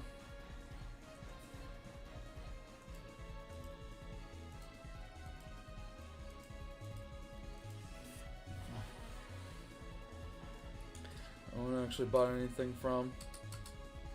This was his chance. He could fly away and regain his strength.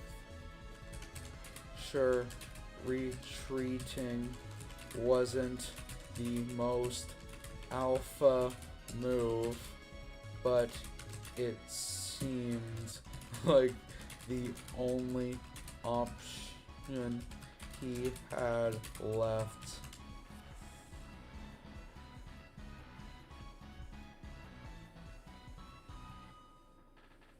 Power of Spamton? Yeah. This is the power of Spamton.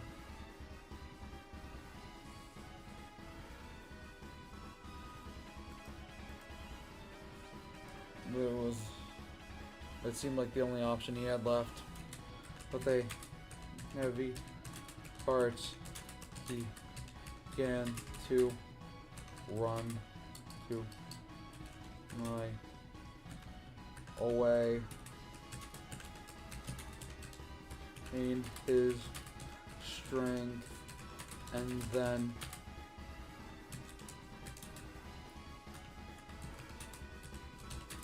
for Chris, he just knew he would. Birdley tries to fly away, watching as Toriel jumps towards him at Mach speed. That's exactly what's going to happen. She's going to jump towards him with Asgore's truck in hand. She's gonna like lift it above her and then smack him down into the lake.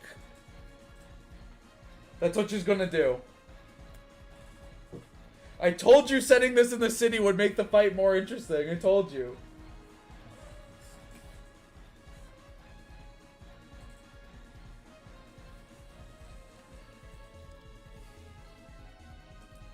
He just knew we would.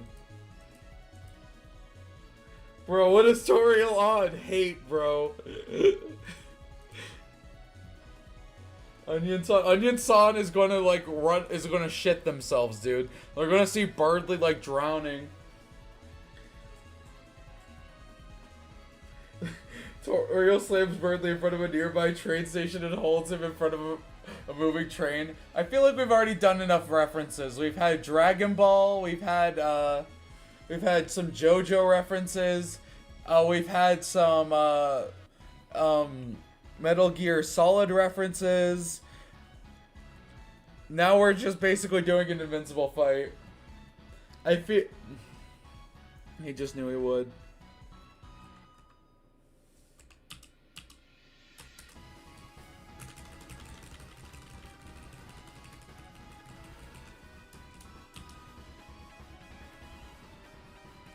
His blood ran cold as he heard a familiar demonic laugh.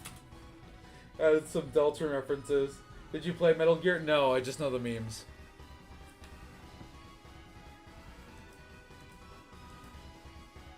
That laugh. Virus is unbothered by any of this. He was eating ice cream on a nearby bench. Sophia plays fighting games? Yes, I do. I mean, not a lot, but I have played some of them.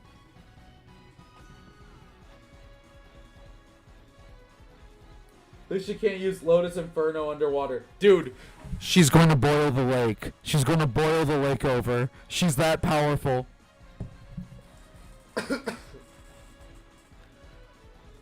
want me to... Alright, chat, do you want me to change the music to, like, a Mother's Love or something? To a familiar demonic laugh. But that... right. Onion is dead, bro. Who the fuck cares about Onion? Okay, fine, we won't... But that wasn't right. The laughter sounded like it was coming from above him. But that couldn't be possible. Toriel couldn't fly. The entire fight, she had to leap into the air to meet. Please, Ariel. Gotta share the doc when you're done. I'm gonna post this. I'm gonna post this on AO3. Where he parts the water with his wind powers and becomes like the Bible scene with Moses. Oh god.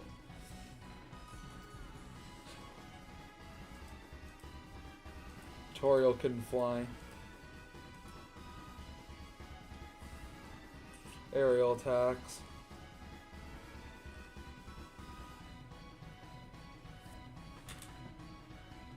As he flew, however, he was confronted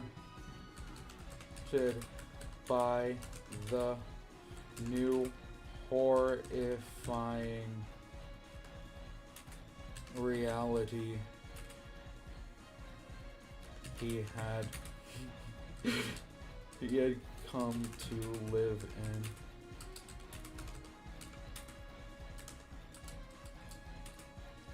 First, the sun had been blocked out and Birdley was covered in a silhouette of shade.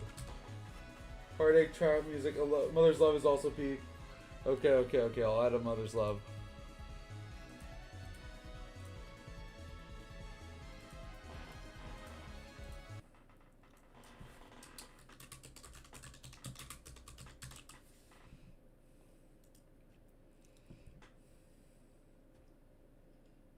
The demon formerly known as Toriel. Dude.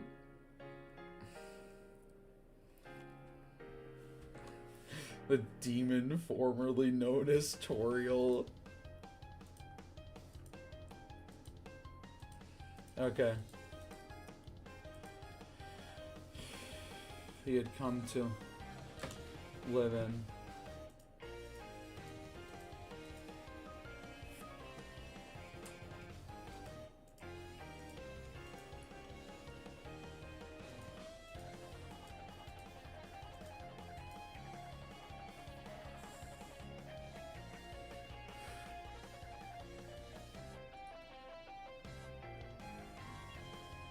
Silhouette of shade.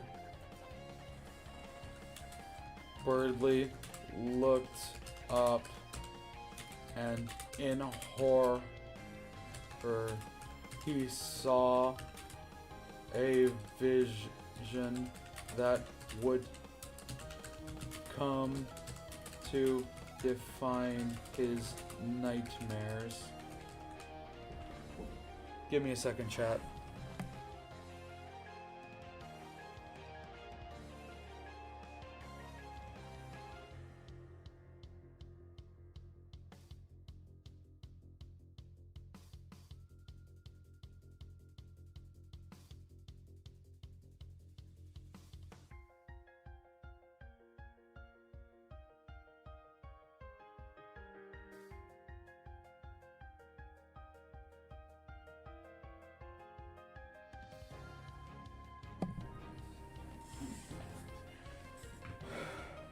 This will be posted in the Hall of Fame. Okay.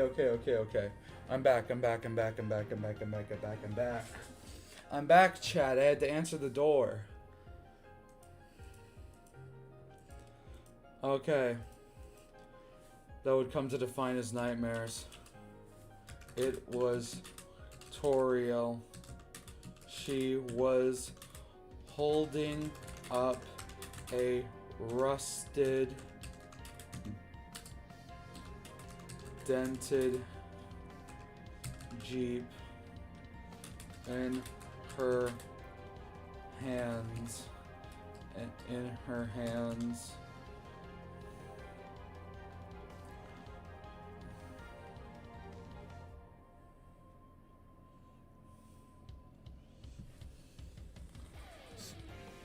What the fuck is Toriel going to say as she fucking slams him with the truck?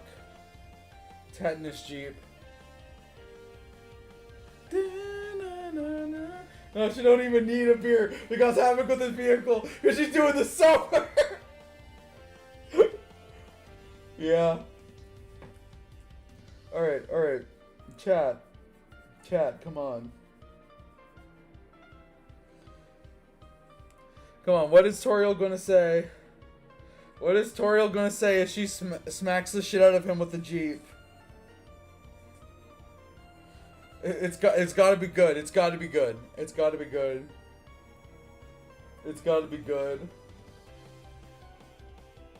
What if it hit Burger Pants? It won't hit Burger Pants.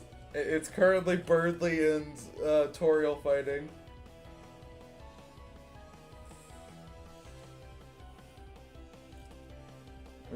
He was holding rusted, dented Jeep in her hands.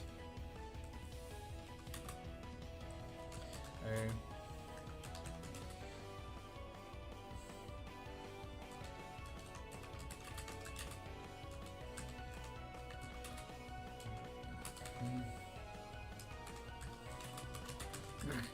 Car as she driving with my Jeep right after your death was written by his sins. Your death was written by the sins brought upon my wrath. Birthday, I remember your Chris kissing. No, she's not gonna say that. I'm gonna try and beat Asgore's DUI count. Don't ever come near me or my child again. That works.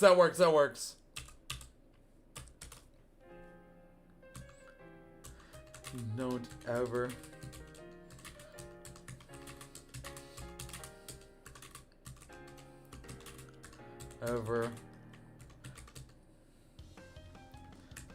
don't come near me or my child ever again.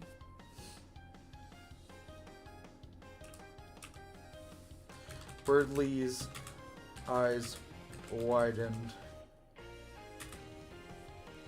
What?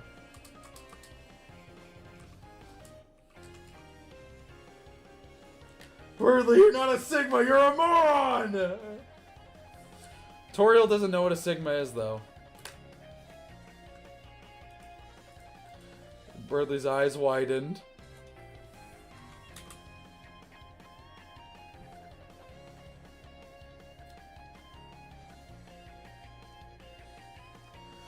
Toriel positioned herself mid-air,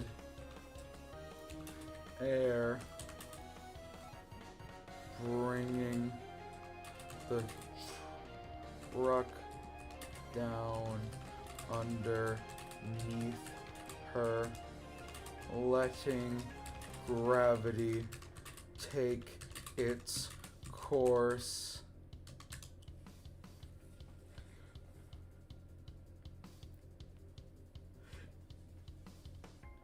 Maybe a Sigma, but I'm the GOAT. Could Amora do this?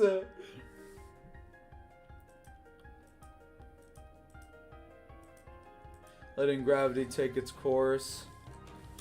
And with a speed rivaling that of a bullet train, the Jeep fell, carrying Toriel with it. Berdly prepped another wind slash, but as he fired it, it didn't even scratch the car. As he fired it, it only did minimal damage to the Jeep.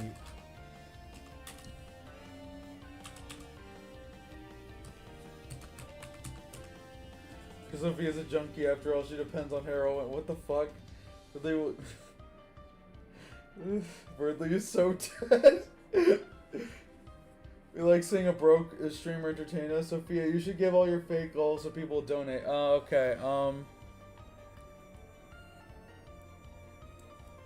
I have no idea what the fuck a goal should be. I have no idea.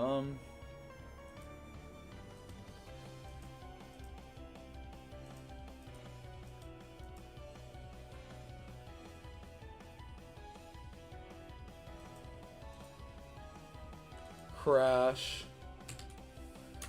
The car's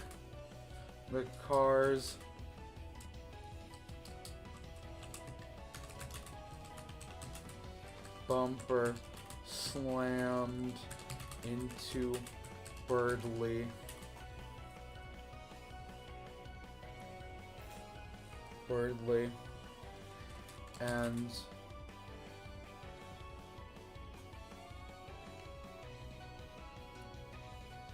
And he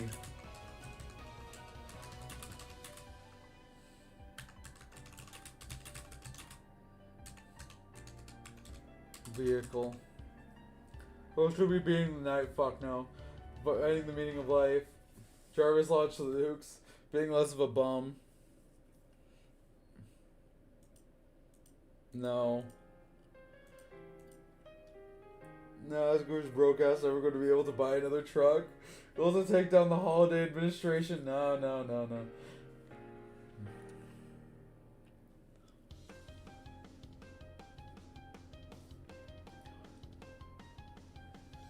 Okay, succumb to the weight of the vehicle.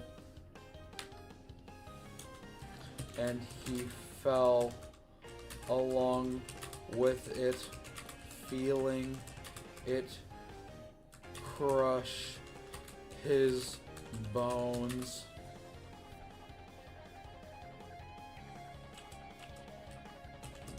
Splash.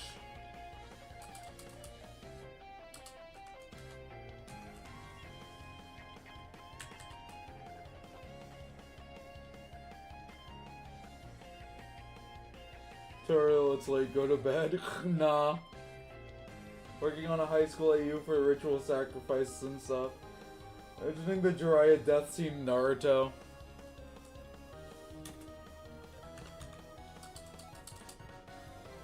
The vehicle crashed into hometowns,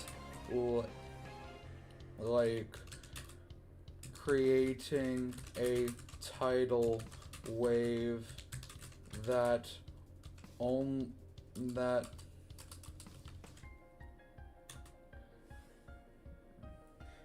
flooded the that would be east side of the town.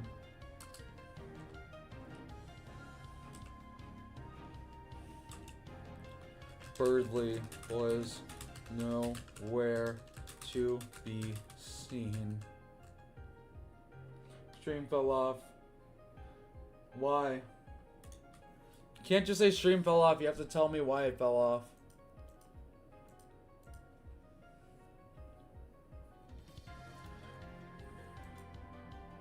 Birdley was nowhere to be seen. Toriel landed gracefully on a picnic table. And this is the go even further beyond. Birdley says he transforms into Super Saiyan. Birdley, make Birdley go Super Saiyan. He already was Super Saiyan. Noel and Susie do not care for this.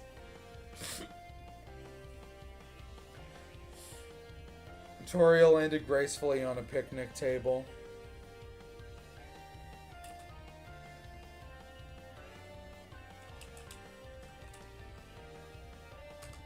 I did it.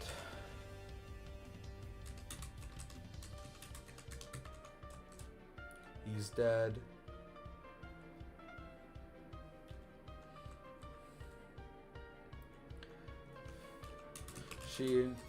This kind of also is a JoJo's reference. I did it. He's dead. A deep, evil laughter roared through Toriel's lungs. At first, it was a normal laugh, but then it grew and grew to the point where she could not stop. The last 30 minutes had made the once respectable school teacher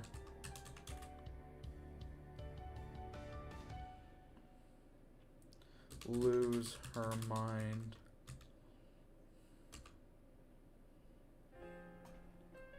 Birdley Phase 3. Gamers never die. Transforms into Ultra Instinct. Stream fell off obviously because I was gone for 5 minutes. What do you mean? Saying I did it like it was a hard fought battle after you decimated, obliterated, and incinerated and crushed a child. Regular Noel versus Demon Toriel. This is peak.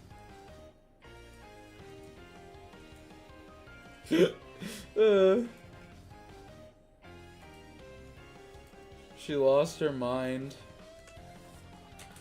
Birdley Avian was dead. And she had become everything she hated. Wasn't it all just so funny? Demon Toriel versus Asgore of the Seven Beers. We need the Birdly to have a comeback. So I'm proud you were strong. Cut the whole lake and absolutely evaporated into the crater at the bottom. Yeah. Wasn't it all so funny? The thought of facing Chris and telling them that their I'm gonna put boyfriend in quotations, friend was dead. The awful look on their face.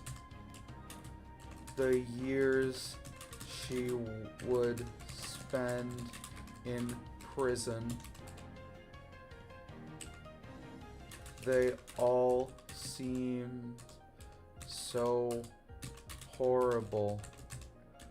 Her life was over, and yet she couldn't stop laughing. Stream fell off. Bye. This is kind of doomed Yowie. Elfie's right. Elfie's 100% rights. Rated R fanfiction. Oh, absolutely. No Ultra Instinct Birdly. Stream went on. Yeah, the stream's gonna go on until I'm like literally dead. Anyway, I go. Okay, fine.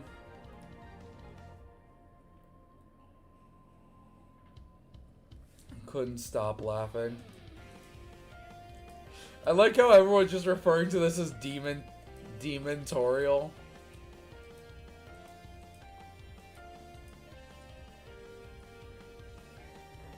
Their bird friend. Yeah, bird friend is better. Bird friend is better. Yet she couldn't stop laughing.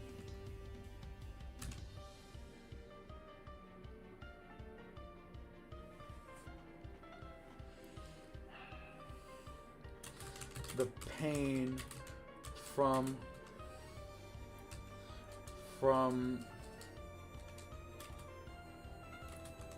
the fight, the cuts on her face, the blood on her favorite outfit. It was all so funny. Oh my god, you're even at...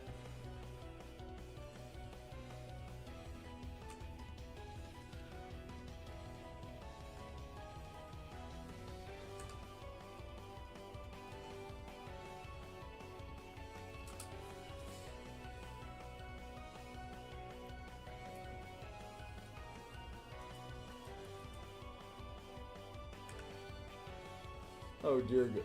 I'm gonna add periods with you do the band Welsh Flower. Okay, we're good. The cuts on.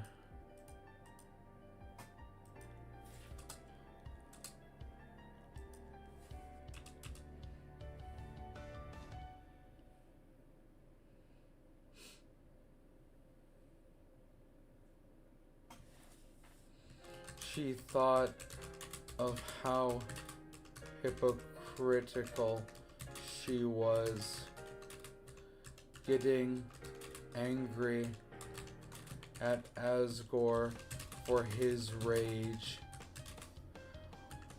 while burying in decades of hers.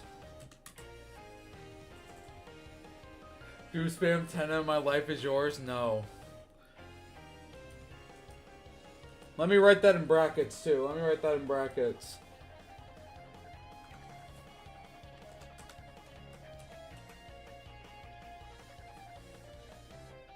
Okay. Burying decades of hers.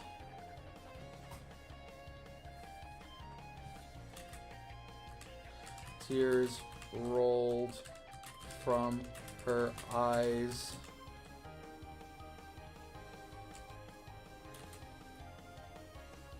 Her laughs grew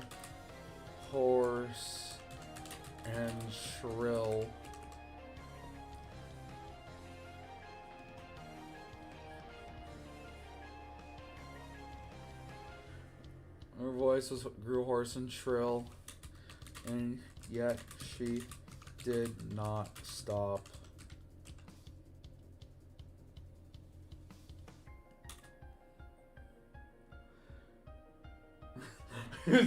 Stream ends and the Vittorio breaks the fourth wall and choke slams Sophia. She couldn't do that. I'd win. I'd win. I'd win. I'd win. I'd win. I'm not homeless. Might cancel my demontorial appointment. Yet she did not stop. And she did. Might uncancel it. Okay,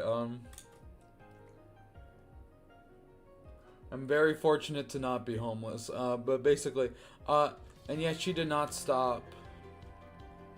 What happens next? Is she gonna like start like ripping up her arms or something? Or is that like Sis is lying? I'm not homeless. Alright, Win cuts a Sophia torn in half. Okay. What happens next? What happens next? Birdley is still alive, by the way. Birdley is still alive.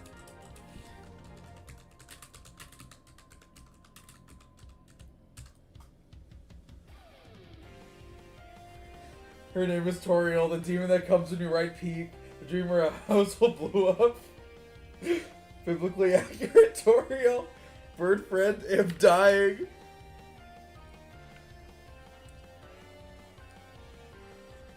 Guys, what happens next? Come on, you gotta help me. Alive Birdley. Birdley is still alive. No one... The only person who dies in this fic is, like, the Roaring Knight. Top 10 plot twist. But we need to find a way for him to come back. How does Birdley come back? Round 3.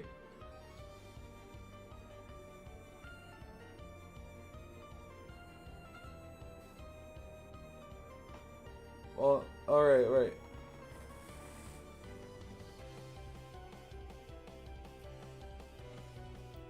His Saiyan form is just him with nipples.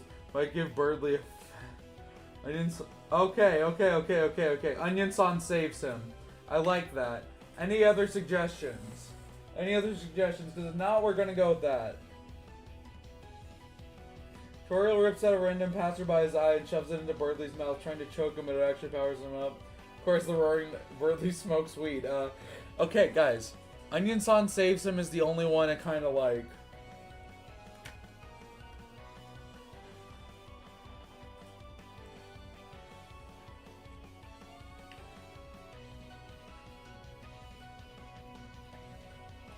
No, the fight is almost over, chat. He's not opening a dark fountain. We've gone on for 22 pages.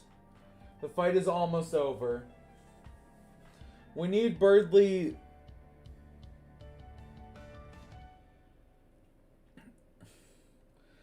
So, I'm just gonna go with Onion-san saves him, because, he has gained the banhammer. Okay, I'm gonna go with Onion-san saves him. Hear me out. Onion-san saves him from the girthening. Make Onion-san from Ribbit, and I'm on board. What the fuck is Onion-san from Ribbit? Another kiss like Sonic 06. She did not stop.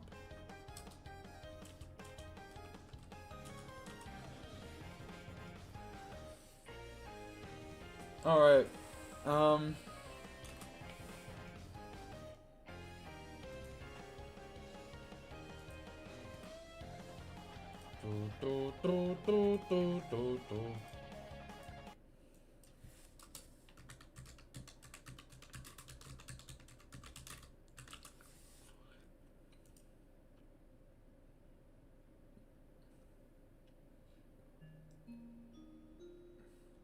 gonna have to turn this all the way up because it's quiet.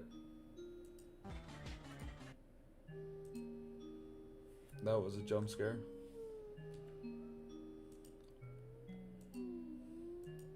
There we go. She did not stop. She could not stop.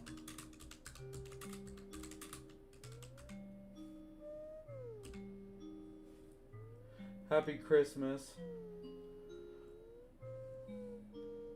Is Jesus canon to Deltarune? Okay, I'm not answering that. She could not stop. Birdley was at the bottom of the lake.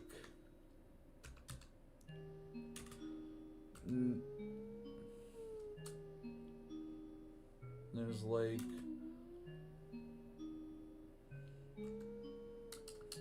Unconscious, yet still alive.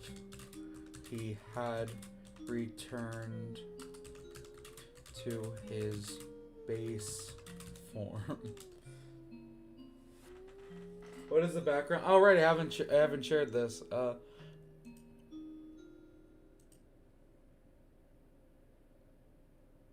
Bye cooler.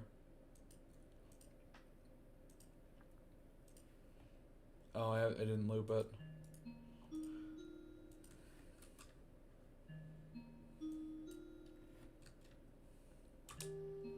That's about.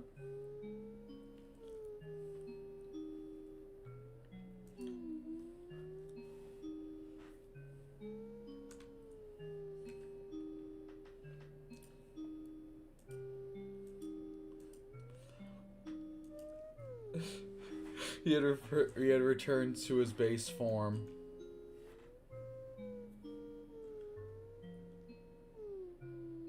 Okay, guys, I need you to stop shitposting for like 1 second, and we need to lock in. Okay. He had returned to his base form.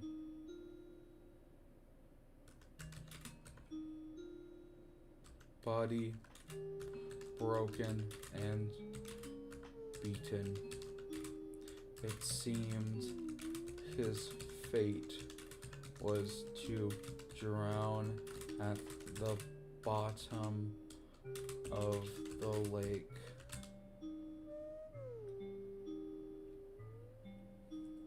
We are so back.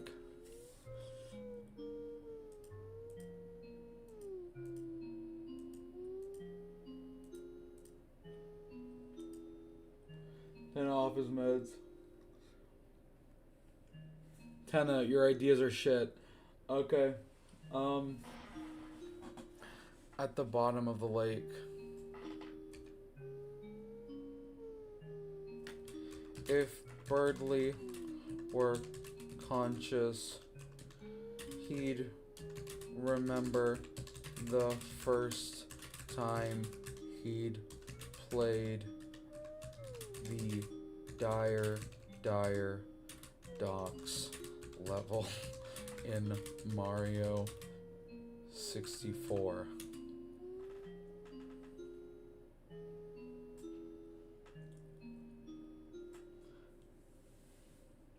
Mike, Tenna's medication, please. Sorry, it's slow. He was.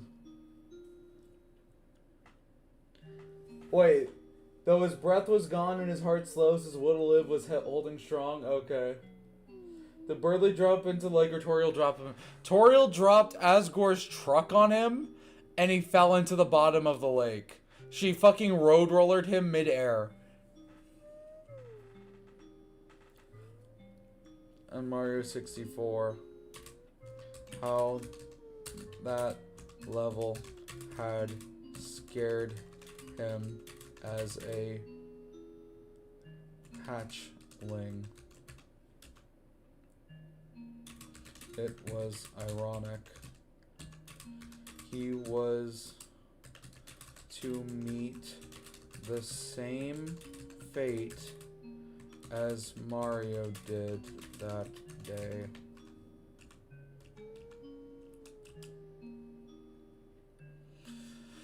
I missed some. Toriel was on some demon timings. I'm sorry, but I think Birdley is not dead.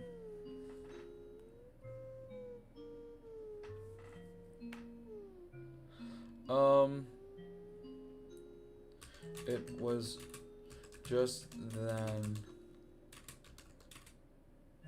Like, if you thought Broly was bad, Toriel was worse.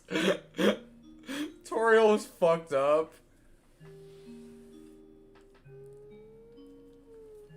Yeah, Toriel fucked him up. What if Carol Holiday was just... yeah, Toriel fucked him up.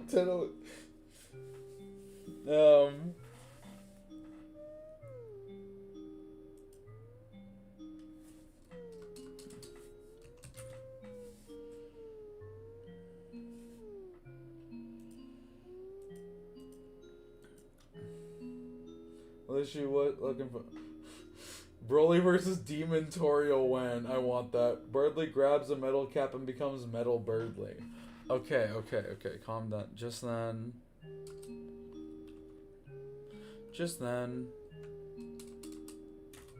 Onion San was swimming home from a long day of wishing they had friends.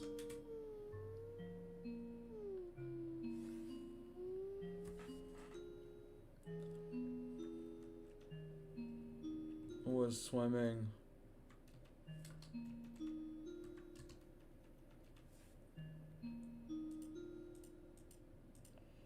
wishing they had friends.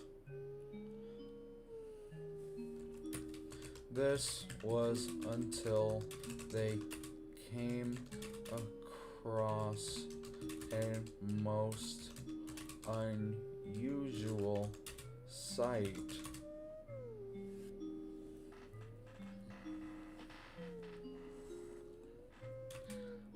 A blue truck at the bottom of the lake.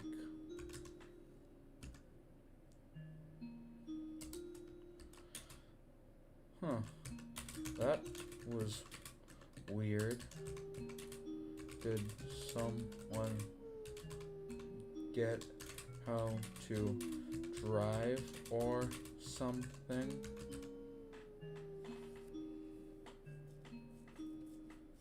A very, very interesting set. Okay.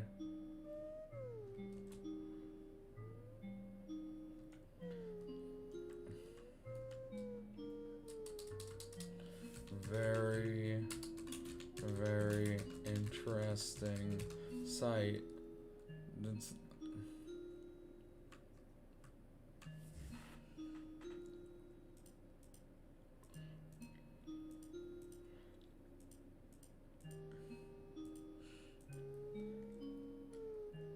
Hi, Onion Song coming across an absolutely mutilated Birdly. Or something. And wait, what was that lodged? Yeah, you guys are gonna need to help me with the Onion Song dialogue. Beneath it, it looked a person.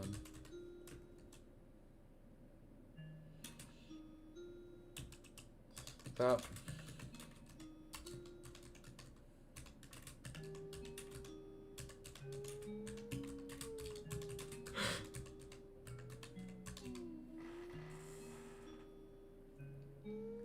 Birdly was void of hope, and the original Skywalker came and made Birdly, thanks to the power of friendship, somehow make a robot. Okay. Time I wrote an essay that was the entire plot of Poppy Playtime Chapter 1. Hi, it's me. I'm Onion San. I'm Onion San. Sure. We can do that. Viewership is following. You really do not have every Onion... Dude, Onion San is like my least favorite character. I'm gonna be real.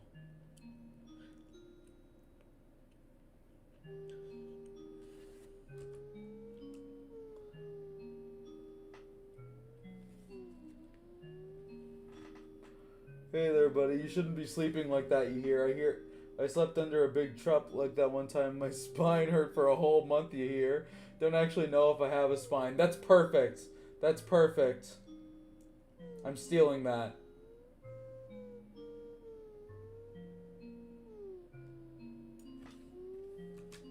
I'm stealing that. That's perfect.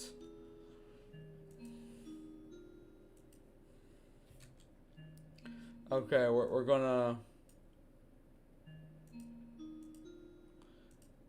Arial note times.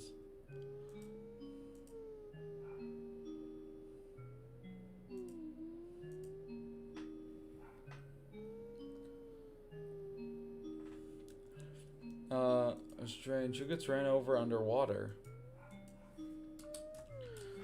No. Perhaps he was just sleeping. That's it. That's it. That's it. Sleeping. Sleeping underwater. Something we normal people did.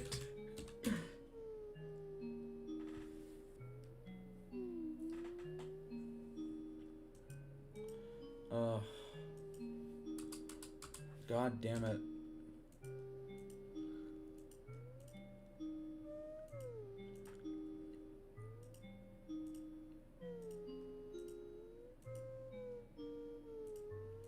Alright.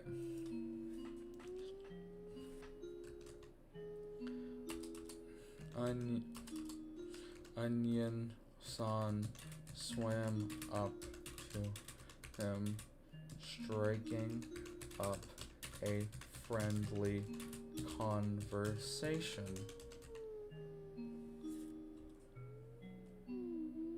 Onion-san heals him like Dende, yeah, that's what's gonna have to happen. Because otherwise Birdly is gonna fucking die. Wow.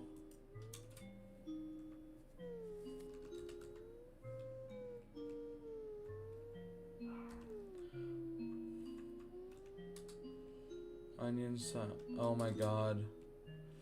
Striking up a friendly conversation. Hey there, buddy, you hear? You shouldn't be sleeping like that, you hear? I slept under a truck once and my spine hurt for like a whole month, you hear? I actually don't know if I even have a spine.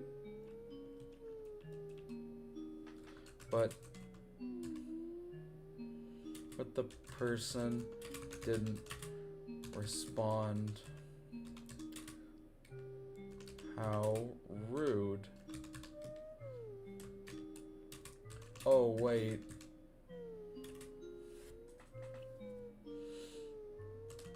They were all blue.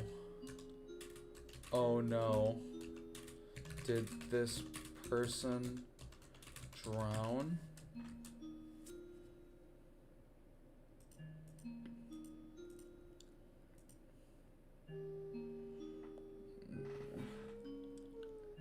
Oh wait, they were all blue. Did this person drown? Birdly, wear a cat suit. They'll give you 9 lives if you do. Onion Sands, okay.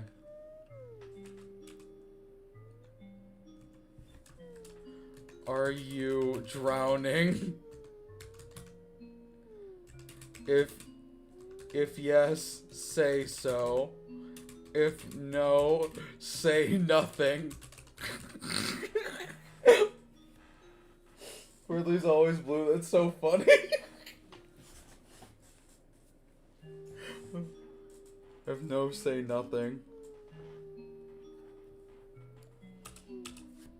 Onion Son waited for 3 seconds before remembering that dead bodies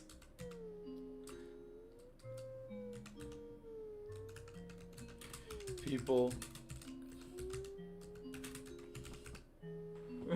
bruh, I'll take you to my favorite drowning spot. They proceed to take them to the shore. That'd be peak. People couldn't talk.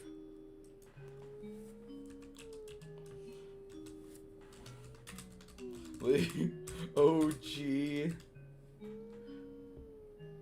Every time I didn't give Birdly a description of how limp injured bodies seeking. Okay. Oh golly, OG.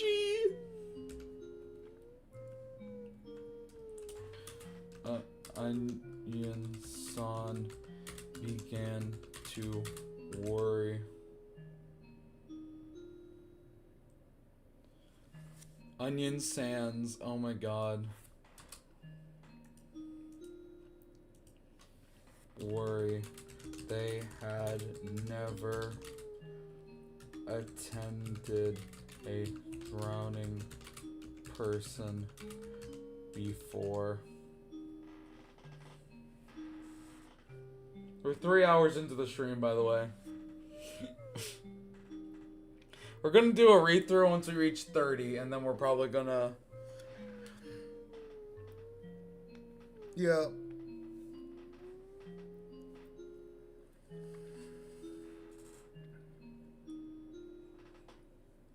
I'm changing the music though. This is starting to piss me off. Onion Sands.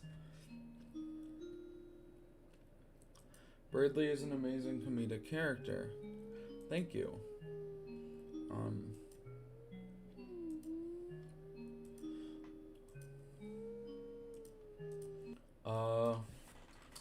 Dire and die.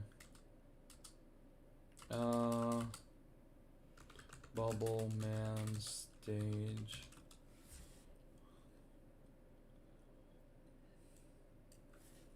No, fuck it.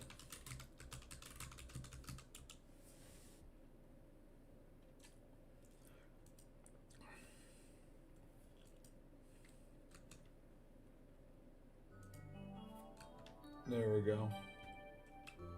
There we go. If the stream gets claimed for using Mario 64 music, I'm gonna kill myself.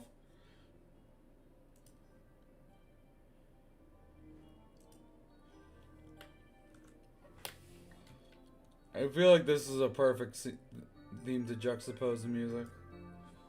This song is the last face Birdley sees before he punks out.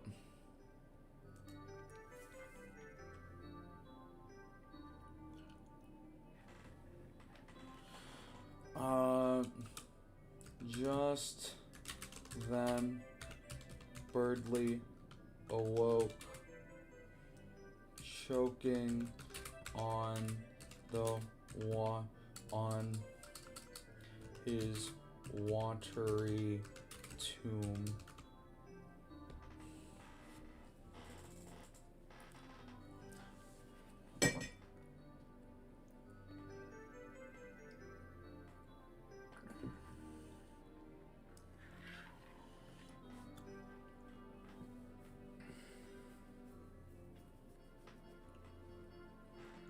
Okay. Choking on his watery tomb. He looked out desperately towards Onion San. Tutorial is still laughing like a maniac. Yeah.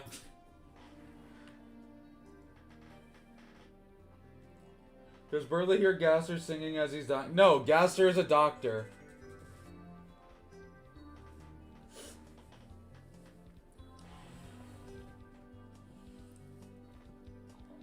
I totally didn't write Toriel laughing as an excuse to laugh on stream or anything. Really look towards Onion San. The only person that could save him.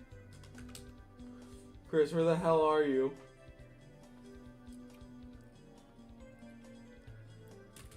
Birdley.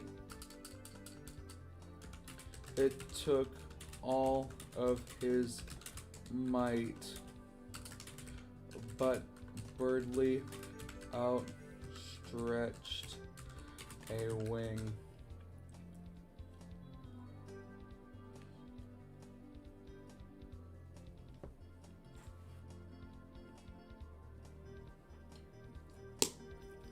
Alright.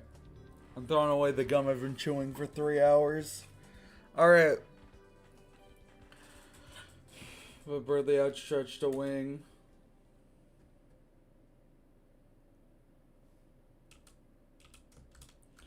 Please, oh God, help me, he thought.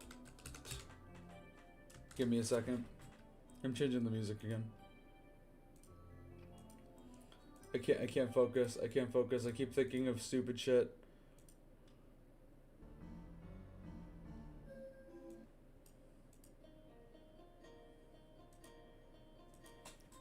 We're just gonna use the same mix we used last time. I want some gamer subs, says Birdley. Yeah. No, Onion-san has gamer subs, and that's what, like, revives Birdly to full strength, like a Senzu bean.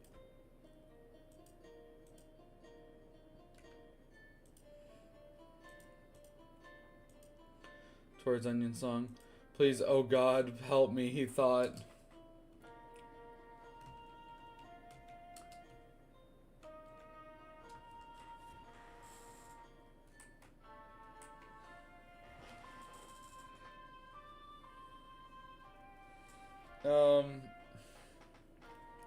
Please, oh God, help me. He thought, clawing through the water. Onion-san, however, looked on and cocked their head.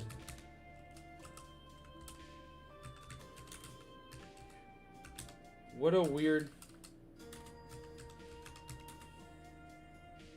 I am back, humans.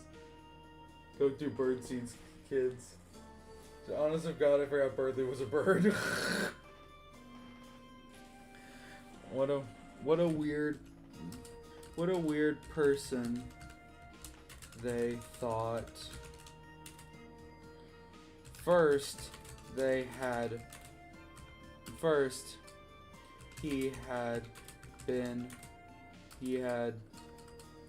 pretended to drown, and now it looked like he was actually drowning. Onion-san wondered if they should abandon him. They got my man Birdly on the floor pleading for God. This is the most horrendous beating I've ever heard of. Someone please make like a video about how bad Birdly got his ass beat, please. It'd be so funny. I'm opening a window. It's getting kind of stuffy in here. Alright. Onion-san under Onion Sands, okay. Wondered if they should abandon him. But then was reminded. My waifus need me. Birdly was somehow resurrected because gamers don't die, they respawn.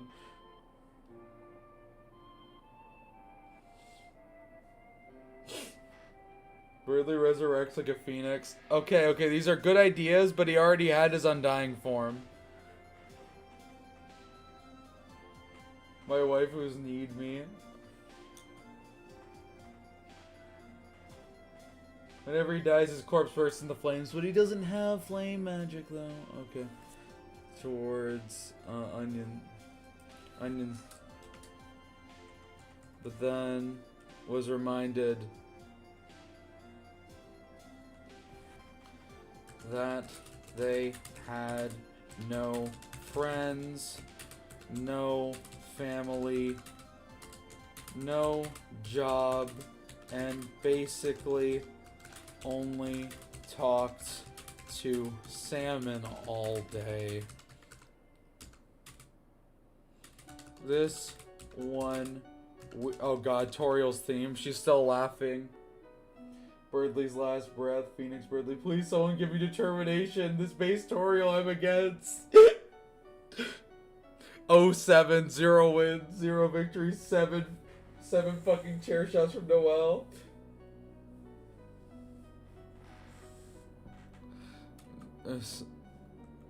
This one weird person pretending to drown was the only person they had seen all month. Not Toriel's theme. Hey, it's me, Martlet. Where's my gamer cousin Bert? Hey, it's me, Martlet. Where's my gamer cousin Birdly? And then Toriel just like gets like the demon grin again. The theme hits different now. I'm imagining a demented version of Toriel's theme called The Laughter of Toriel. Yo, I got donated $10! Money! Thank you so much! Thank you so much! Maybe laughter of the demon that used to be Toriel would be better. Oh my god. Thank you so much! Thank you! They had seen all month.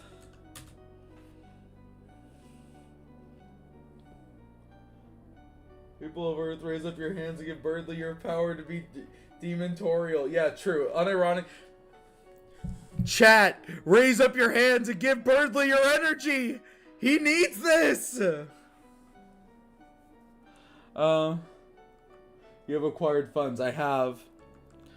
The person they had seen all month.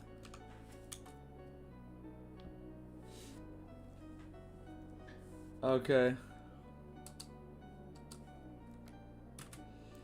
Onion-san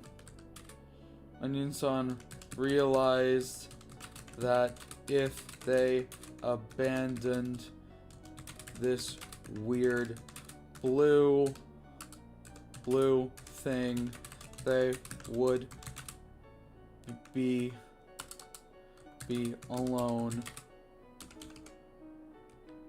forever. Birdly, take my energy. Another writer reminding us that Onion-san is unemployed, friendless, rizless, and has no life. Birdly spirit bombs and she starts acting like Kid Boo. Forever. So, with a sigh, a bubbly sigh, they took out a tentacle and pulled Birdly's mangled body out from under the truck.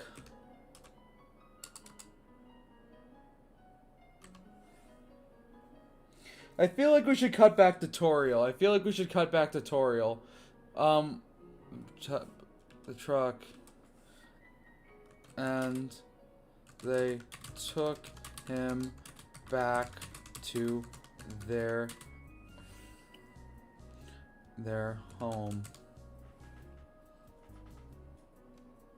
Sweet mother of consoles, what's this MS power? It's about Minecraft 1000. Mangled is crazy. No, he's coming back. Yes. Birdly doesn't die. Bradley. Guys, you like Bradley? Is he your favorite character? They took him to their home. I feel like we should cut back to Toriel. So, like, Toriel is still laughing.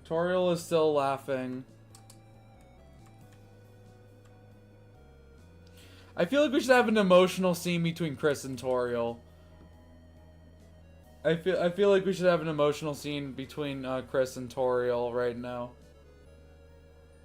Who wants that? Who wants that, everyone? Chat, come on. I see a thumbs up. Birdly hitting a Zenkai boost like a Saiyan warrior. Toriel is either rejoicing like she's done, or what she's done is about to sink in. Maybe she's on a power trip. Asgore might be able to show up. Actually, Asgore showing up is better. Mom, hug me. Okay. Toriel had lost her voice, yet somehow she was still laughing. The gentle song of the crickets and locusts. Crickets fell over hometown as emergency services were spread thin, caring for the destroyed town. You do not want a hug from this Toriel. You get a rib broken. This Birdley's gonna go to urgent care with Gaster. Okay. The destroyed town. Ambulances. Shrieked. Police questioned. Yet somehow it had been hours and Toriel had still not been caught. We're the man who speaks in medical bills.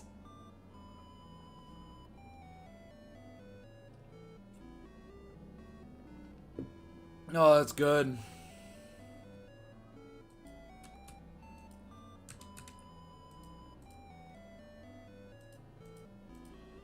Alright. Really gonna go into debt. Mom, I thought you quit steroids. You lied. Roids are the only way I can get this fit, Chris. It somehow had been hours and Toriel had still not been caught.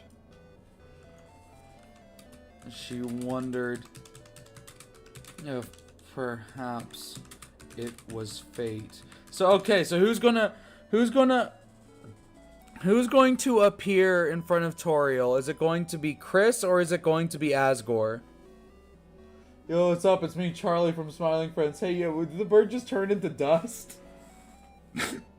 Okay, who's gonna show up? Is it gonna be Chris or Asgore? Depending on who it is, the scene is very different. Toriel deliberately increases Birdley's medical bill costs in secret. Then Gaster fucks everything up somehow and turns Birdley into the Roaring Knight, like in that one comic. We need Pluie. Birdley, I remember your Chris, Asgore. Okay, we need more votes. Asgore, both. Chris. Don't forget your ex-husband. People are pretty split. I'm seeing more Asgore now. Okay, come on, keep voting, keep voting, keep voting, keep voting, keep voting, keep voting. Togor, I vote Asgore. Okay, Asgore's gonna show up. Asgore's gonna show up. Okay. Asgore's still trying to get with Toriel. You should do a coin flip. Papyrus? No. Papyrus is too good for this fic. Perhaps it was fate. Was she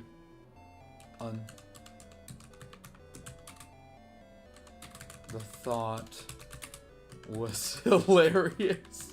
The thought was hilarious.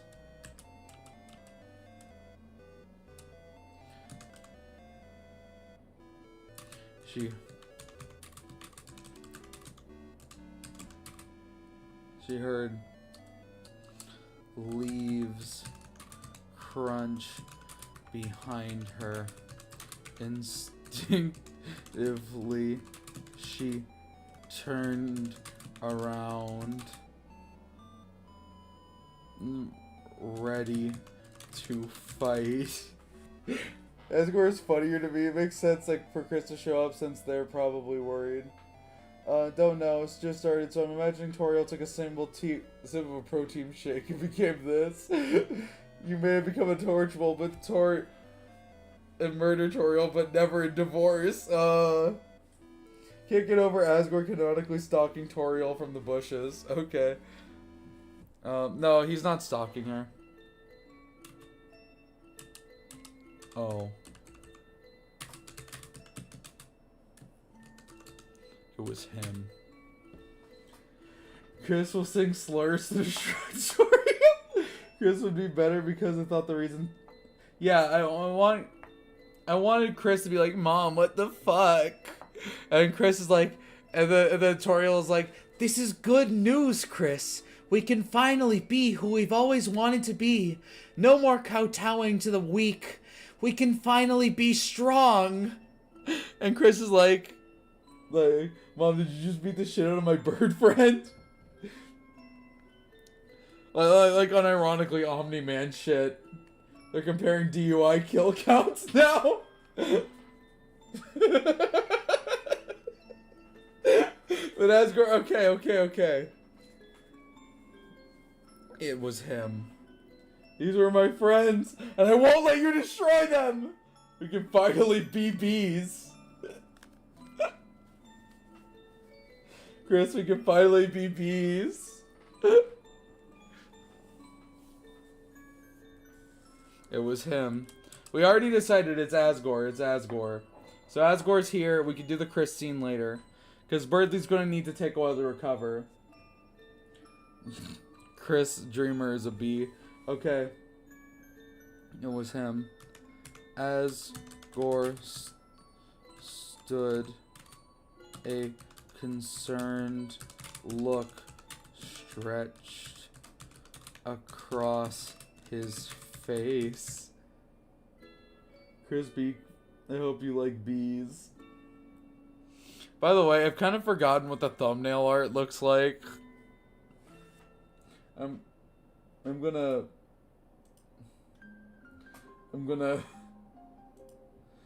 okay, I forgot it was that fucking good.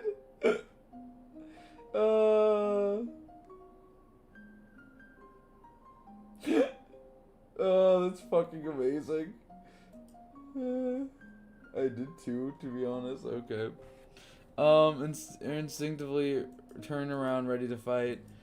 A concerned look stretched across his face. Across his face, he was wearing his old flannel from college. His pot belly poking out, and I don't need to describe what he's wearing. It could just be normal Asgore. Across his face, he had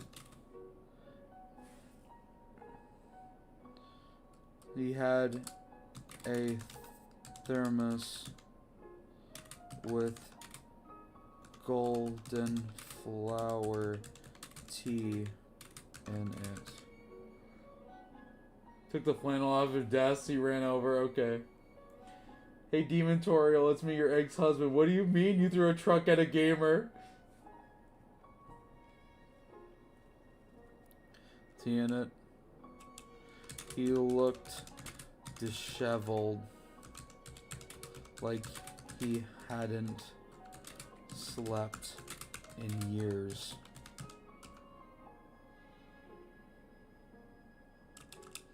Toriel scoffed.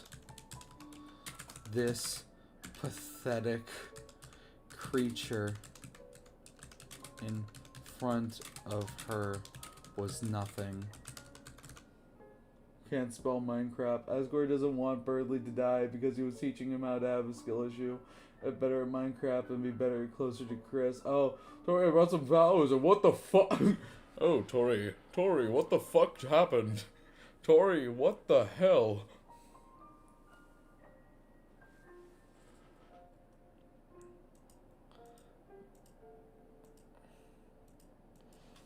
Disheveled. You look disheveled. The pathetic one attack and he would be reduced to dust. Chris, your father was more like a pet to me. That's beyond a grudge. He just awkwardly shuffles away. She grinned. This would be fun.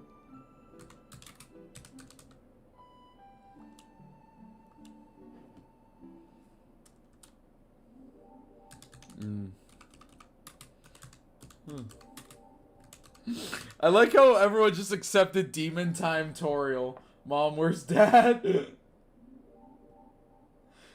Thanks, OmniReal. Think Birdley. I need art of that. I need that. I need to see that. That's what I should have drawn for this stream instead of Demon Time Toriel. She pulls out a carmagely large cigar to calm herself down. No. There is no calming. Hello, Tori.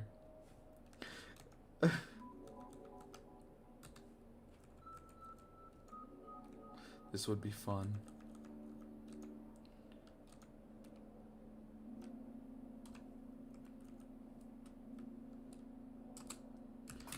I was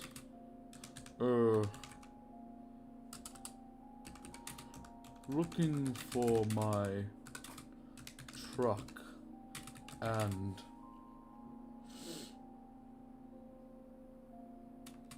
then I found the bottom floor of my shop covered in lake water, and I can't find my truck. So if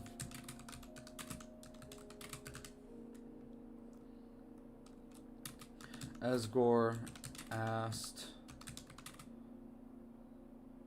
for whatever reason the woman he still loved was so terrifying to him. Sorry.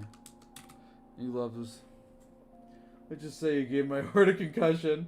Hero decides to stop making advances on Toriel after saying what he did to his truck. So, like, what's the context of this fanfic? Okay, so... okay, chat, you want to recap it or should I? Okay, so... Chris becomes a SoundCloud rapper. Birdly decides to send aura edits. Chris thinks those are cringe. Birdly has an epic dream about Joe Rogan. Okay, Birdly goes to school. Sees Noelle, rizzing up Susie. He thinks that's cringe. Noelle hits him with a steel chair. Birdly goes to the hospital. Gaster gives him a fucking medical bill that he can't pay. Birdly gets beaten up by Gaster. Chris then invites Birdly over to their house to play Minecraft. They play Minecraft, they make out. Toriel comes home and is disgusted by this. Then her and Birdly have an anime fight, and then... Why Joe wrote, because it's funny. Literally just came back, what the fuck are you talking about? I use iPhone, man. Why did Chris become a SoundCloud rapper? Because it's funny.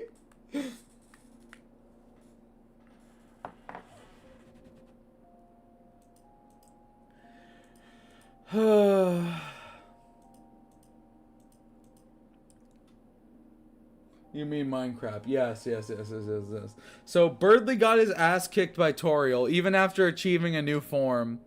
He got fucking drop kicked into the sky, and then Toriel took Asgore's truck and fucking road rollered him midair. His ass is at the bottom of the ocean. He's gone. He's over. He's washed. He just got beat by base Toriel. He got fucking completely destroyed. Toriel 316 basically. Now Toriel is having a normal one. She's laughing like a complete psychotic maniac as she realizes that all of her morals mean nothing and that she's a terrible person and that no one will ever love her. I just joined. Night gets off screen. Yeah. Really. Birdly got not as bad as Invisible by Conquest, if not worse. Birdly Neo ain't shit. Undyne tried to give Birdly a lesson, but Birdly didn't listen. Yeah. By the way, this fic is going to keep going up until we reach the Carol Holiday arc. I have no idea how long that's going to be. In comparing this to the other fanfics that have been written, this story is definitely better than 99.999. Why is Toriel becoming flowy? Because she abandoned all of her morals to kill Birdly. Because she fucking hates Birdly.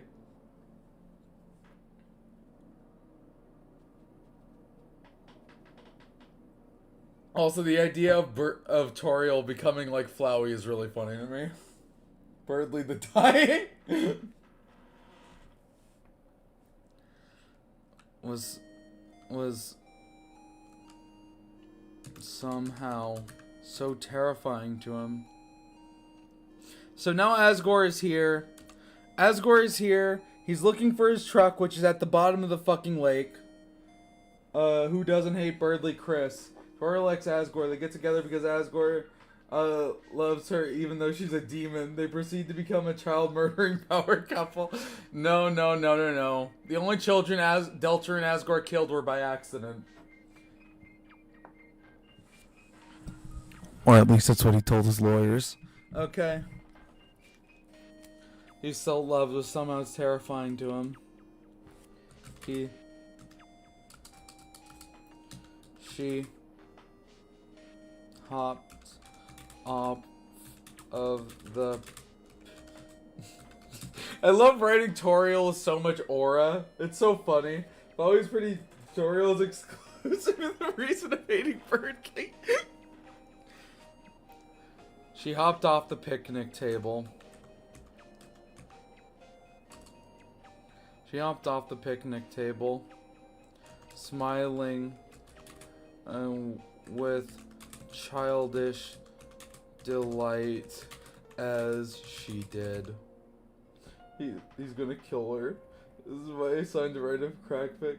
Let me predict the story. Asgore gives Toriel a ring made out of a black shard, and this makes Toriel so touched that she undergoes the first steps of redemption, including bringing Birdly back from the dead. No.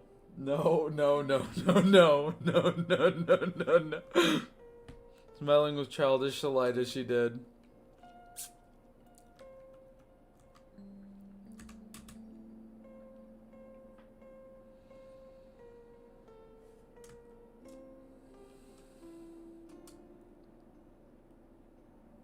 She whipped her head towards Asgore, her neck cracking as she did, and she walked forward.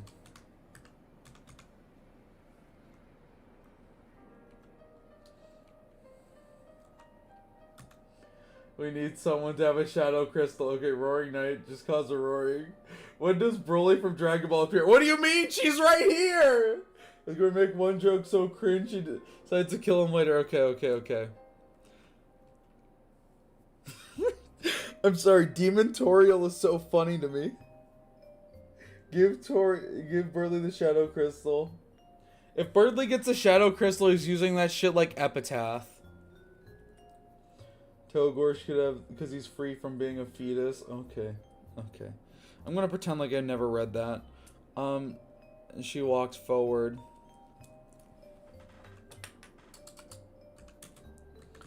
Asgore stepped back. A cold sweat brewing on his forehead. Like, Demon Toriel is peak. Demon Toriel is so fucking funny. I'm sorry. The joke is Asgore saying 6'7". Tori, please, I only killed about 6 or 7 children that day. The thumbnail, you're right, the thumbnail is peak. I'll post the art to my Blue Sky later, so you guys can like use it however you want. Alright, so, on his forehead. Tori? Wait, Birdly should assemble the 4chaners and Reddit mods to fight Toriel. Toriel and her iconic demons there. Asgore said, feeling a shiver from the inside of his body.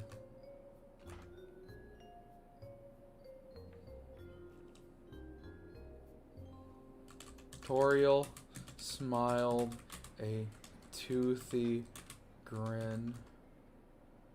Demonic Toriel is going to be the #1. I like the fact that everyone suggests that Asgore doesn't even remember the exact amount of children he's killed. I think Asgore's saying I only killed about 6 or 7 children. It's funny. Couldn't remember between the beers and the deers. Oh, that's peak. Make Birdly snort shadow crystal dust. And Birdly's not doing drugs. That's Chris.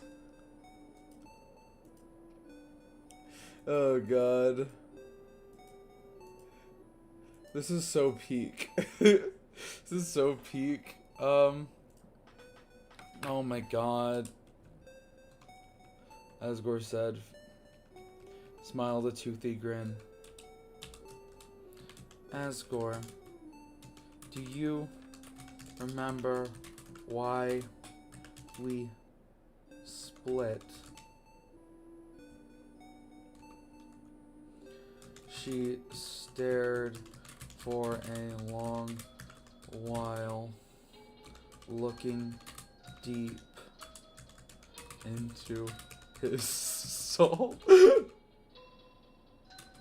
Asgore simply stared back in silence. This is fucked up. Somebody has to store Shadow Crystal unless Chris would do drugs, wouldn't they? Dr. Tenneville, what's your prescription? Chris and Susie team up like Yuji and Shoto to defeat Toriel. No, they're gonna do that to Carol. They're gonna do that to Carol. What drugs would Chris like the most? Probably weed. Shadow Crystal being slang for drug is really funny though. She stared for a long time, looking deep into her soul. Do you remember why we split? She said with a cool calmness in her voice. It Asgore of a certain someone. Summon as many titans as we can. This is Toriel we're up against. Dude, Toriel would fuck up a titan. Not even. She would fucking demonically laugh as she fucking punched through the face visor thing.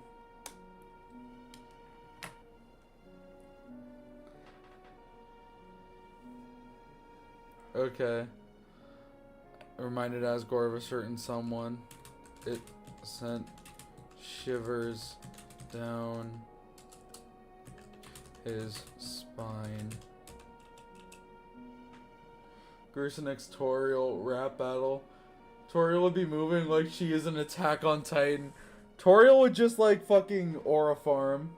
Chris loves weed trust. Chris, you are snorting crack? And Shadow Crystal does. Oh, okay, have fun. Okay. Should I drink vanilla extract? Only if you want to. I'm so hungry, chat. I might take a break to go find something to eat. I'm really hungry. Hit Asgore with the fall. Okay. I don't think Toriel has that much aura.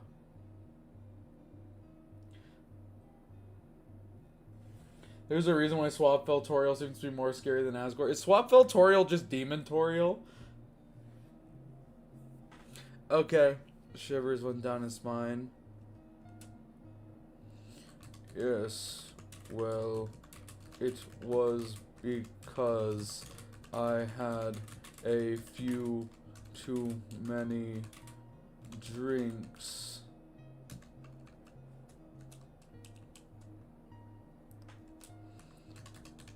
Beers.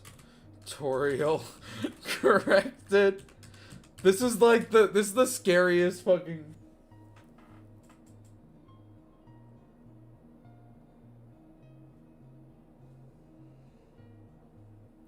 Horror Tale Toriel freaks me the fuck out. Drunk Menace versus a sober Menace. Oh my god. Beers Toriel corrected. Ah. Yes. A few beers and I crashed into the school, killing about...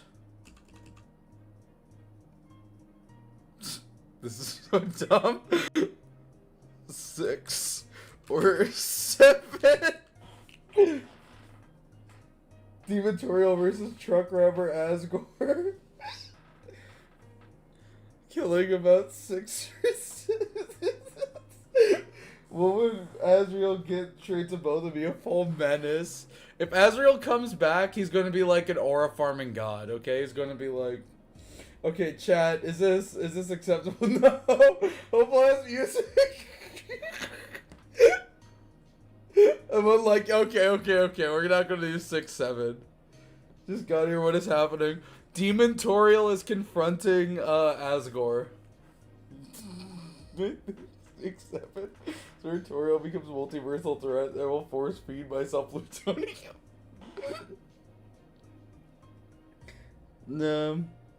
Killing about 6 children. Asgore held his head in shame.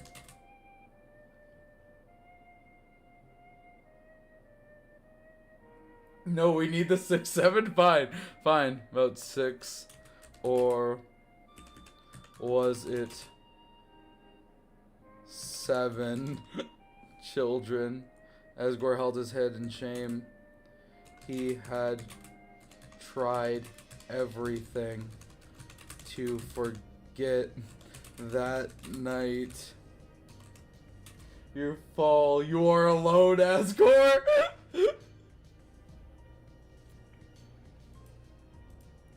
He had tried everything to forget that night. The shame of losing his job and the disgust Chris and Toriel had for him. And just as he was finally about to forget, Toriel had reminded him of that shame. He felt disgusted with himself. He couldn't remember how many times he just wanted to end it all. You are alone. You have no wife, no custody of your children, no more drinks left.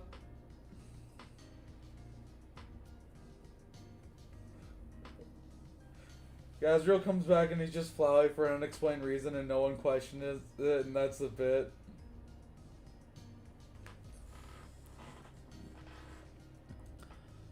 Oh my god.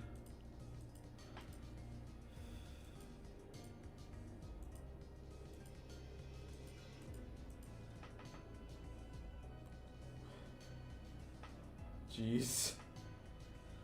End it all.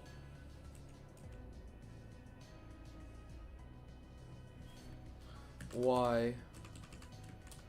Why was Toriel reminding him of the worst night of his life? Damn, maybe Spooky Dude was right. Roaring night, there's no Togor, there are no beers left. Just read the heading. What did Birdley do to deserve this?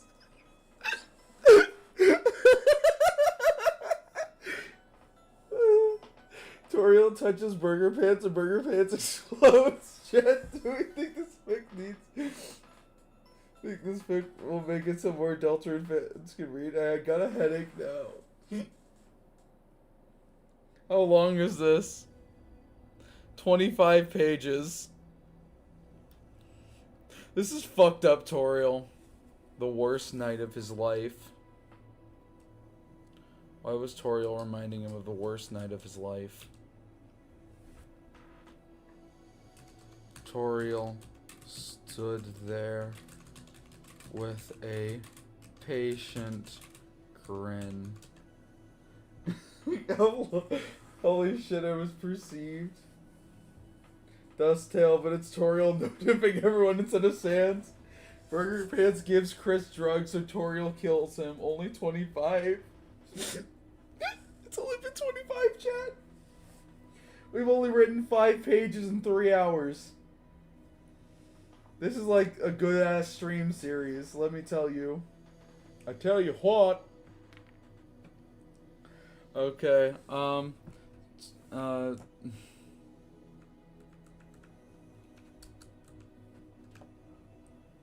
with a patient grin.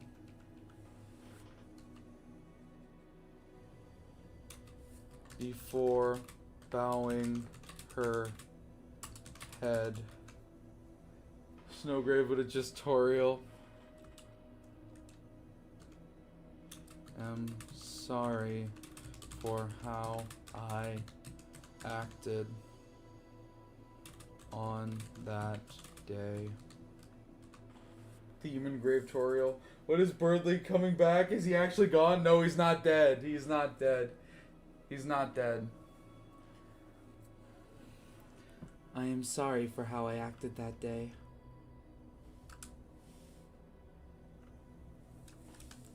She said calmly. She raised her head, her eyes full of tears. I like to talk about this over a nice cup of tea, but you know how it is. For Chris, opens a dark fountains. I'm one of the 32 people who know what this is. This is so peak. Okay, guys, if you want to share these streams with people, please do. I want people to spread the word. Spread the fucking word about Birdley's awful, no good, very bad day. Please. Please. A full chat makes us funner. Or are there 96 likes? Do you think Undertale... Do you think Chris would brag that Christmas was named after them? Who else has witnessed this?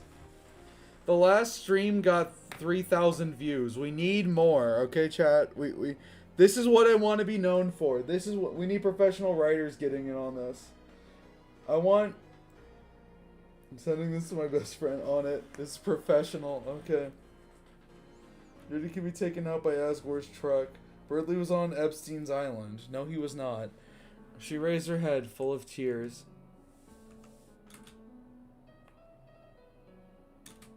She sniffled.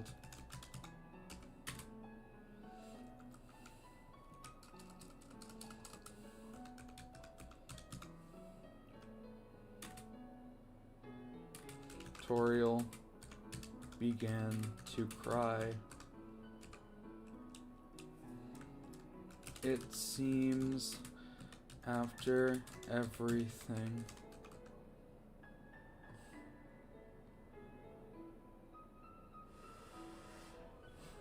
We need Melon God to react on this stream. They're probably in 7 coffins, 24/7.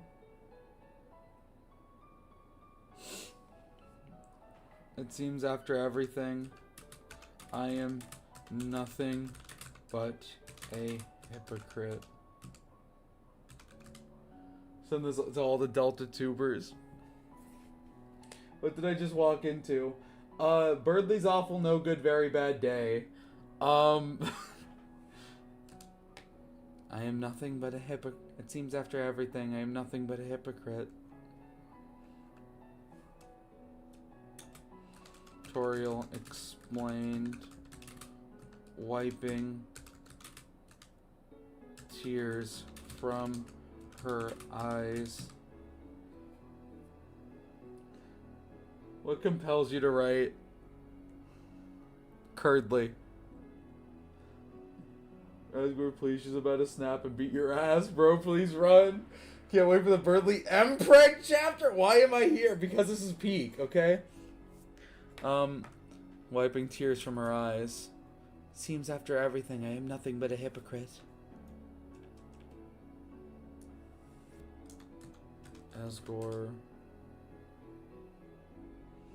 Asgore's heart pounded under the pressure. This was woman that he, despite everything, had still loved. His partner, the only one who could really understand him.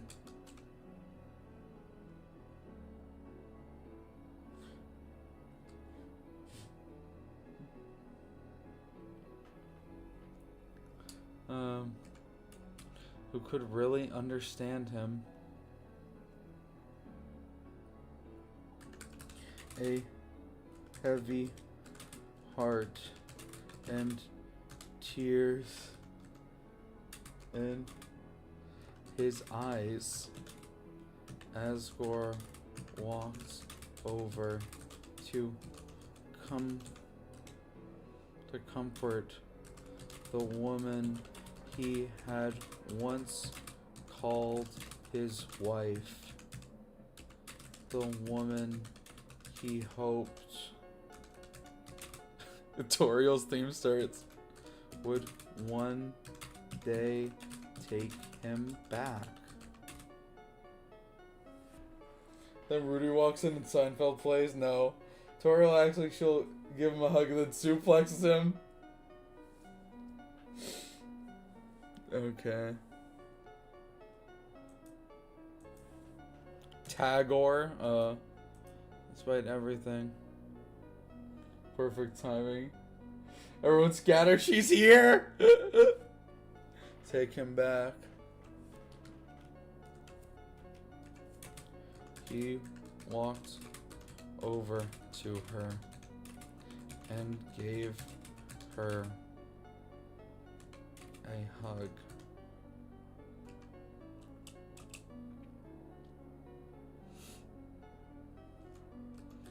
Toriel began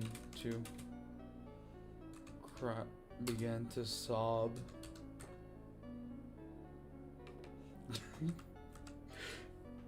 Please, it's the demon team. Asgore, fucking run. Asgore, please leave the town. Like Pennywise. Get dunked on. Toriel began to sob. Asgore rubbed her back. She wrapped her arms around him.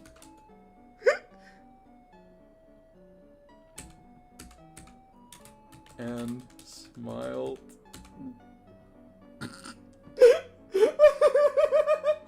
Toriel seems like Jordan seemed on the piano. Once it plays, you know you're good. Make this have Toriel.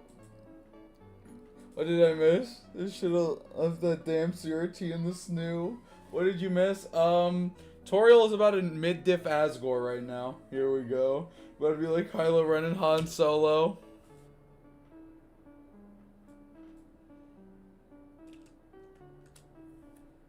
I love you. And smiled. She turned to Asgore and kissed him for the first time since they had divorced. Go Toriel.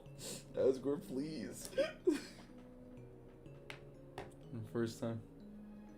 Bro lifts him and slams his body on the floor. Toriel begins to dissolve. Oh, Asgore, run! Nice. Okay. Since they had divorced,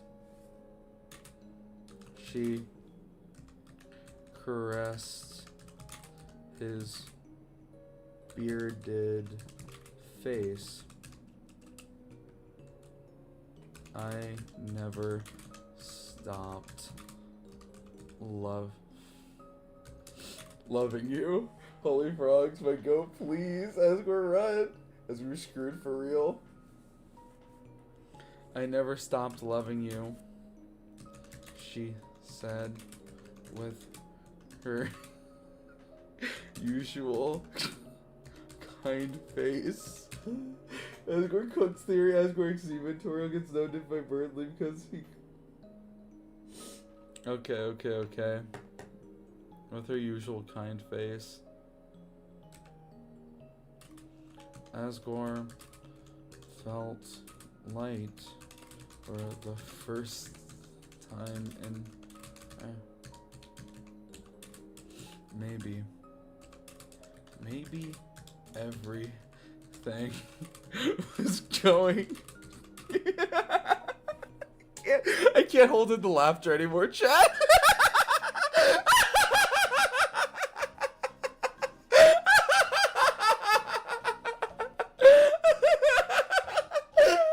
Sayonara, bitch! The switch up will be phenomenal. The usual kind face that is not Toriel. This poor man.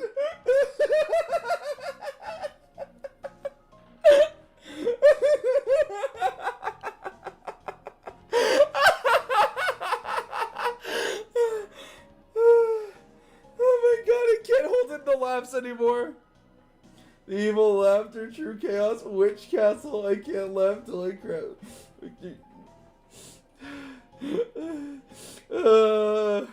Was going to be okay. Yeah, he could come home and they could be a family again.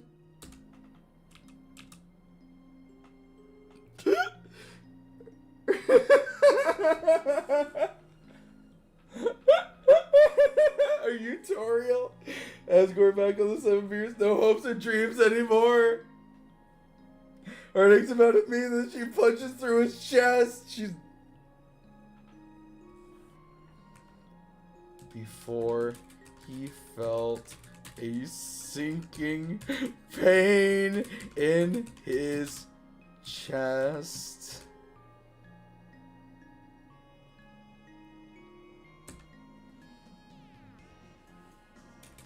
What was this? Toriel was still smiling, but why? Why was he? It says go over that one evil flowy theme. Switch it to your best nightmare note. Okay, you got it. I'm gonna do the flowy one. Do.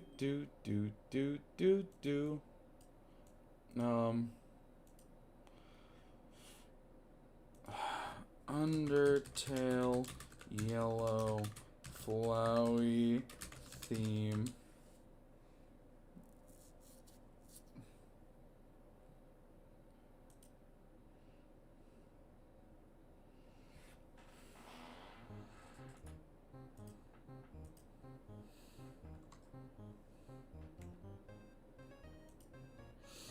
Okay.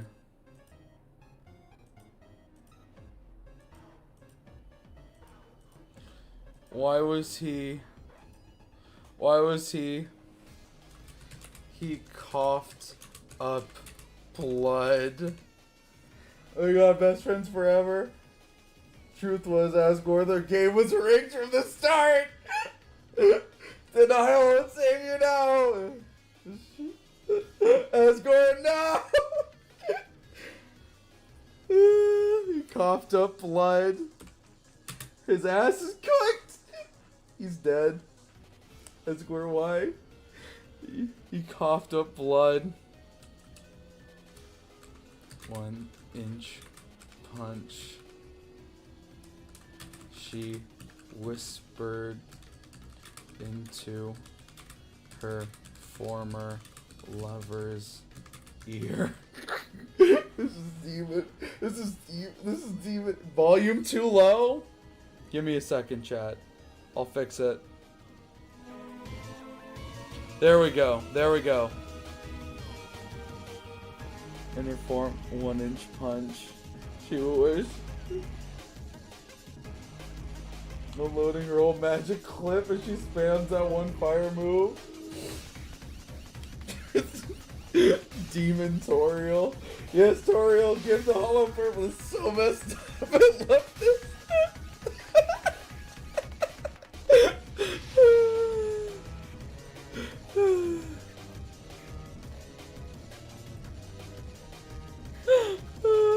Oh my god.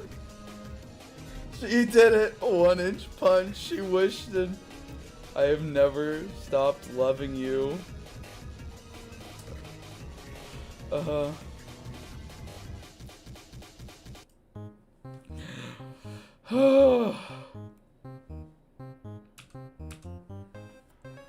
Asgore lapsed to his knees.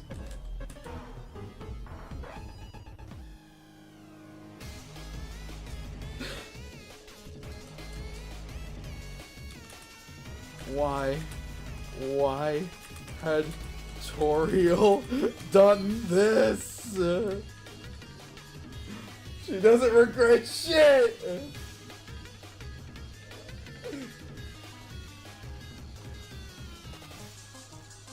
Okay, now Toriel will be like, fall.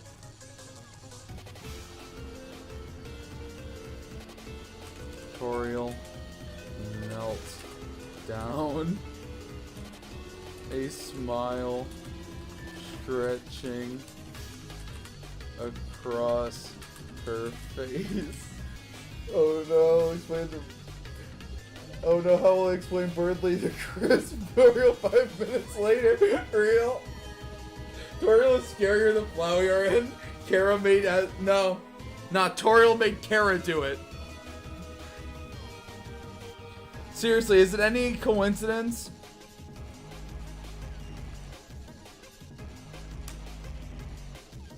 That both of Toriel's kids are always fucked up. You're strong, but I am beyond strength. Stretching across her face.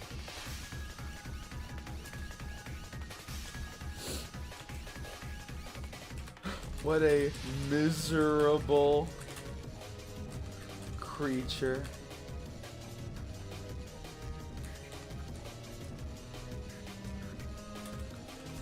She whispered, barely containing her ghastly amusement. Get the next No! We're not doing them, Preg! Really? You were strong.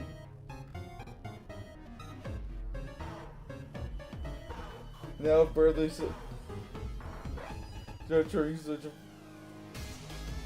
I live for hours, or are you still doing it because it's fun? Baron Cannon, Azrael, and Toriel were kind of shitty parents. Kara needed therapy. True. This is so fucked up. Like, the fucking betrayal and everything. Like, this is 3 whole pages.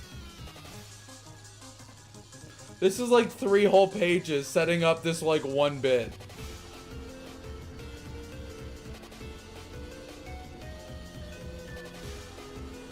Fitting that Dreamer is the family name, since you had to be dreaming to think you had a chance. I know it's for the love of the game, but it's been hours. Okay. Barely containing her ghastly amusement. She gripped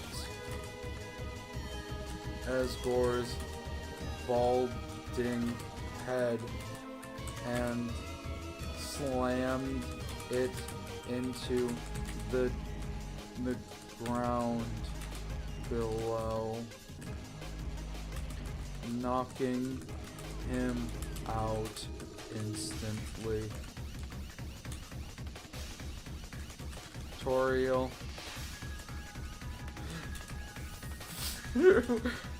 her back and laughed as loud as she could.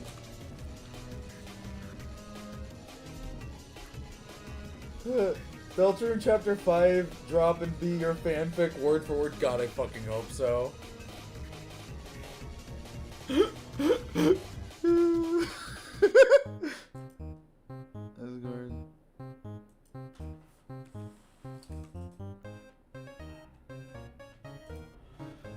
God damn it. This is a name, you dumbass.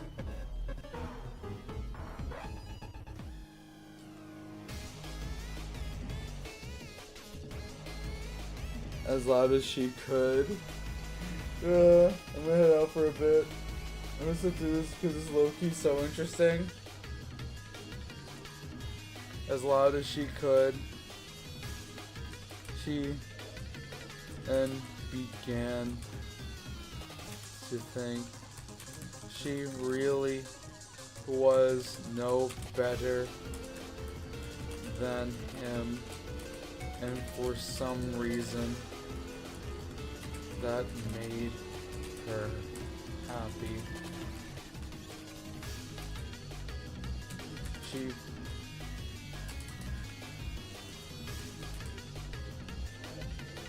back her leg and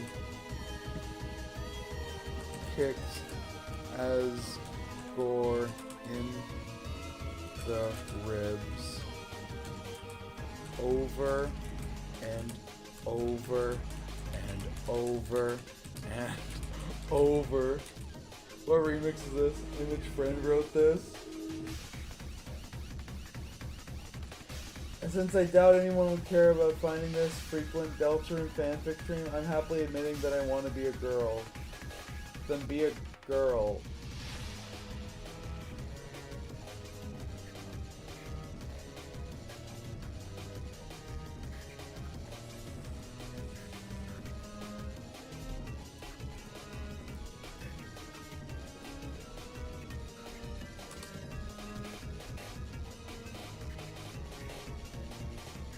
Over and over and over, cackling with demonic glee as she did. You just changed the freaking game. Was the Birdly fight not enough for Toriel? No, it was not.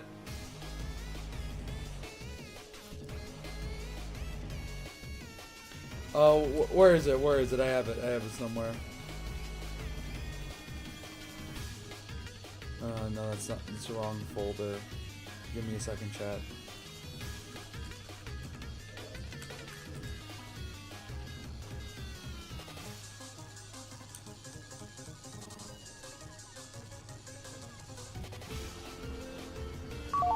There we go.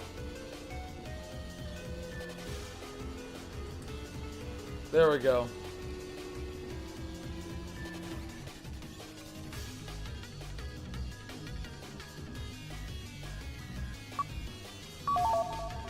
Okay. Cackling with demonically as she did.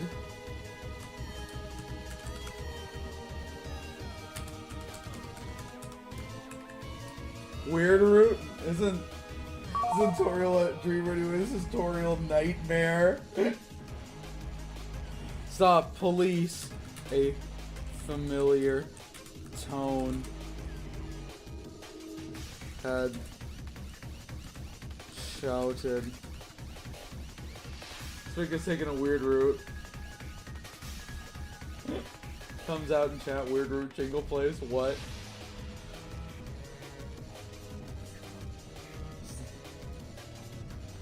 A familiar tone had shouted. Toriel cocked her head. Of course, it was Officer Undyne.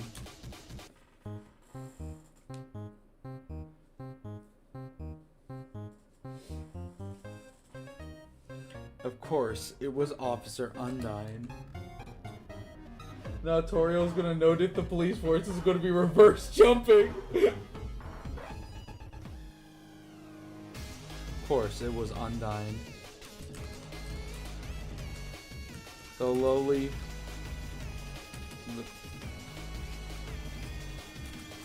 Toriel remembered when Undyne was just a cadet as Gore was training.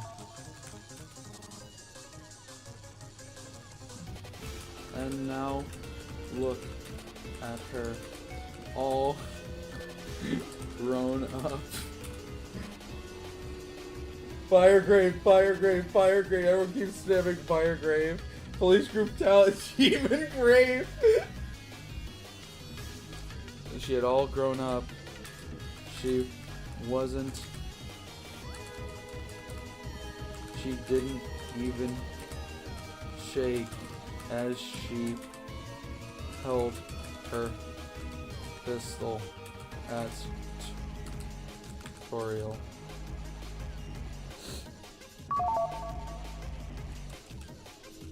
Toriel. It was funny. Police sacrifice right now! Love the jingle, it hurts me. Ow, ow, ow, ow. Okay, I'll stop it. So, Toriel's gonna fight Undyne off screen, pretty much. Toriel thought it was funny. She was once so small, and yet here she was now pretending to be a big girl.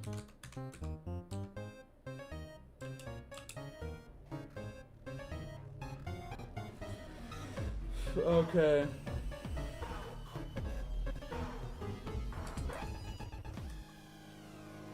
No, I'm not gonna get off screen. She's not gonna get completely off screen, but like, we're gonna like cut back in between Birdley recovering and their fight. I actually need to use the bathroom real quick, chat. I'm so sorry. Just give me a second.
Alright, chat, we back. We back, chat.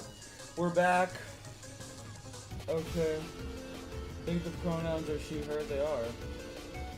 Chris needs to snort shadow crystal dust. They will.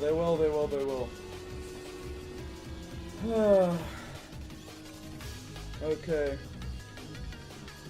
We're going to go back to writing this shit. Here she was. big.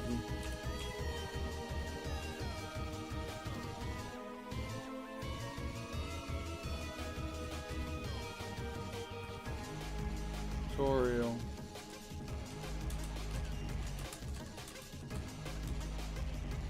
Held her hands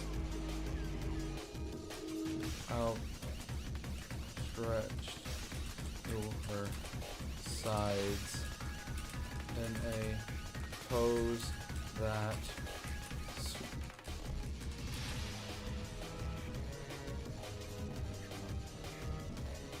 this is so dumb. What?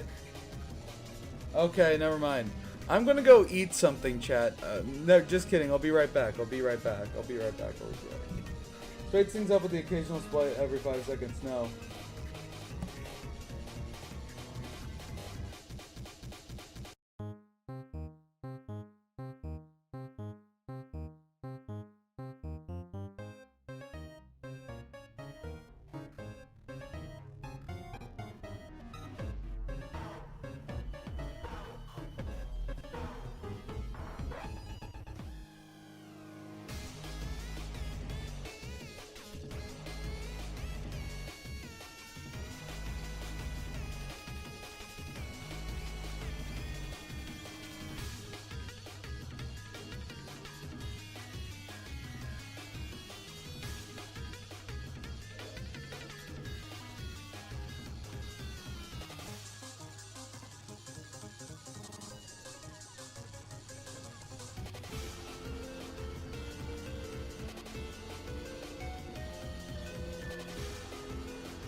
Okay, we're back. Onion Song talking like they're having a pleasant conversation with Birdley as cripples on the ground. We're back. How long was I gone? I'm not even sure. Let's continue writing this. That's the pose that screamed.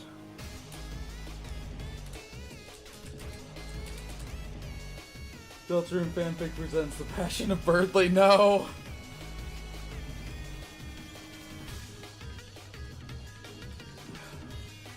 Come at me. Undyne fired her pistol.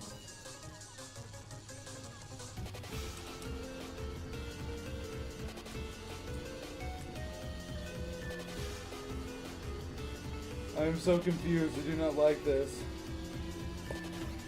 What in God's name am I looking at? Oh, it's Davros, creator of the Daleks. And gonna be a second time Toriel wax Undyne. Gonna be the first time mid-Birthly fight. Every Curdly fit needs to evolve into Birdley getting his ass kicked by someone. Undyne fired her pistol. The bullet hit its mark.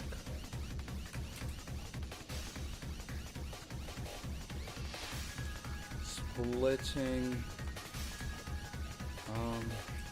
at its mark. Jamming Toriel between the eyes. But the bullet merely bounced off her as if it was nothing.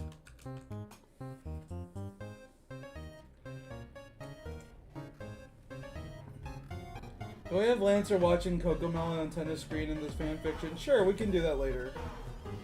Flashback to Undyne talking to Napstablook. So if Toriel went on a rampage, would you lose? Yes. Okay, we're gonna have like a scene like that. We're gonna have a scene like that.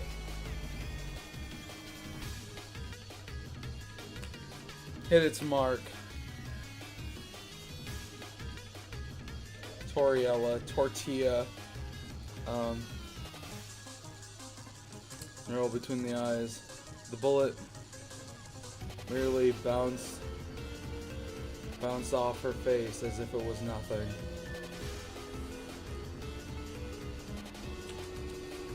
Undyne smirked. Worth a shot.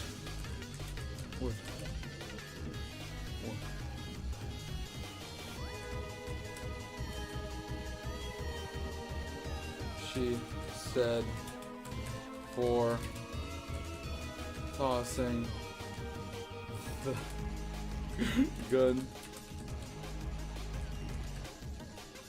Bounce off her face as if it was nothing. Toriel opened her mouth wide in amusement. The fact that this all started over dumb bullshit is really funny. Who please have Toriel off screen killing all the Daleks? No, we're not having any Daleks. My girl dad is kinda homeless. So are we going to the Dark World, or can Lancer exist in the Light World now? I feel like we're gonna have to go to the Dark World at some point. We're gonna have to do it for some point. Let's just have like Susie and Chris catch up on like a Dark World adventure.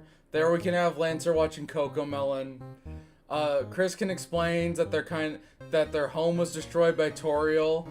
Susie can say, "Whoa, what the fuck? I didn't know any of that. I was too busy like dating my girlfriend." And then Chris can be like, "Oh, well, I was too busy dating my boyfriend." And they dap up. And then Susie's like, "Wait, your boyfriend? You mean Rousey, right?" And then Chris is like, "No, I mean Birdley." And then Susie like fucking vomits violently. That's what's gonna happen. That's what's gonna happen.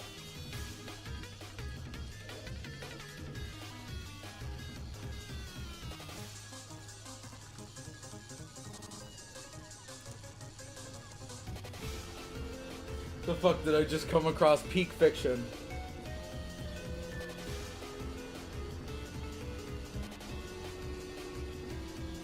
Tossing the gun to her side.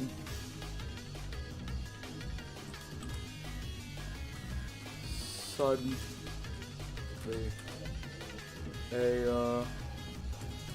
an array of spears appeared around Undyne.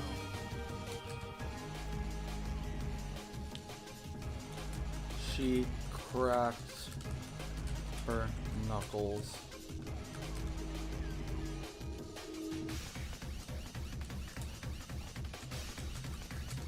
Come on.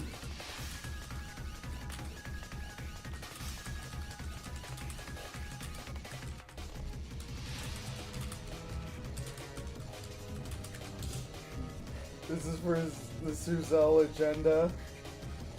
What is Suzelle? Susie X Noel.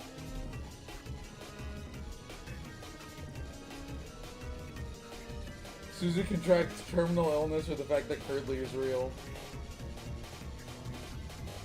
We need artists to turn this into a manga, please.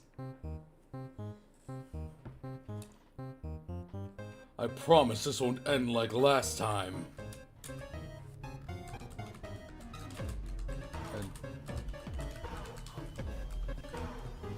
confidently. What? You?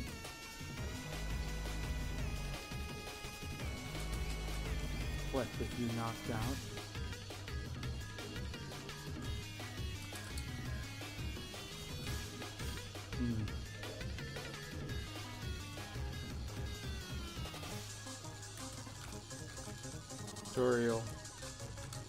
Toriel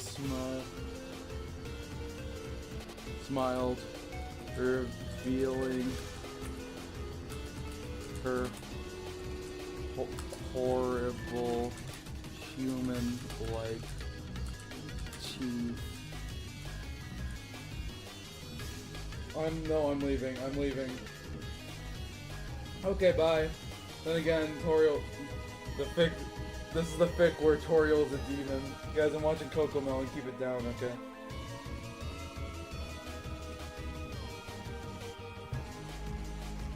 They're horrible human-like teeth.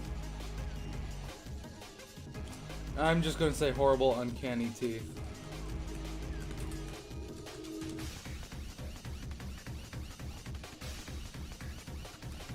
No. This time, it'll end with you 6 feet under. Dude, Toriel needs to be stopped. Come on, Undyne, you got this. You're my goat.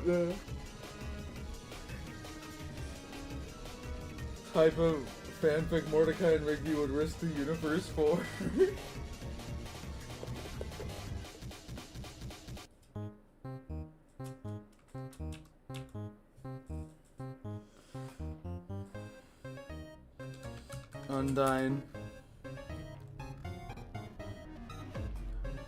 Undyne's lip curled up in anger. Was this self-righteous bitch really talking that?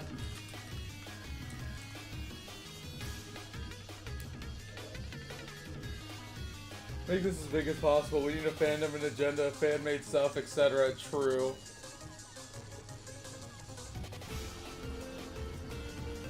Once we reach 10,000 subs, I will create a Discord. So that could be a place for this to really congregate and become like its own thing.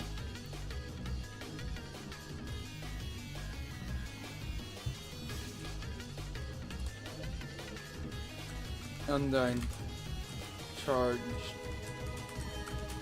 tutorial.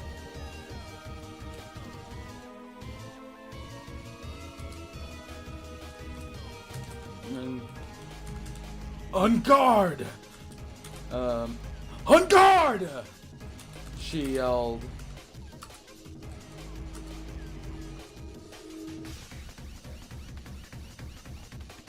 Maybe a Loud Hill revamped fanfic. Dude, I have no idea how the Loud House fic got that long. This is... She yelled.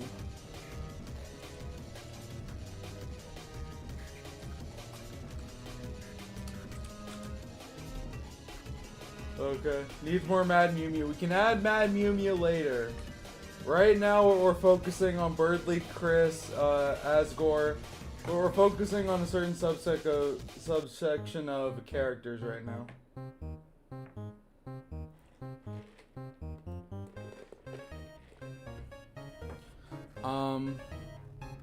Euthanize Lancer. Why? Why are we euthanizing Lancer? Lancer... Okay.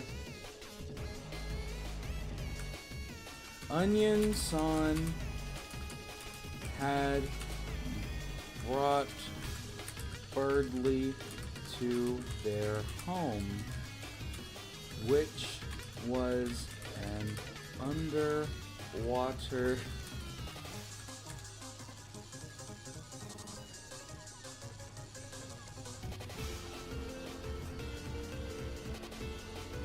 an underwater cave with a sizable air. They would use to get used to new views. Enjoy the where.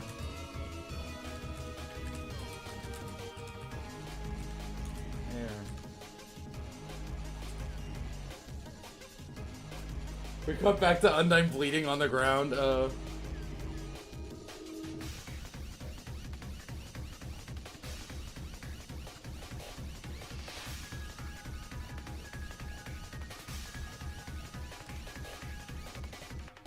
Rare breath of fresh air. To used to enjoy a breath of fresh air every once in a while. Onions on Solo Straws. Honestly, I feel like this is like... I'm gonna like change the music, but... I feel like this verse is like top 10. You know what I mean? Like, I feel like if someone tried to power scale...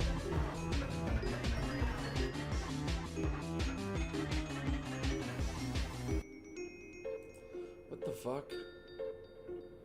There we go.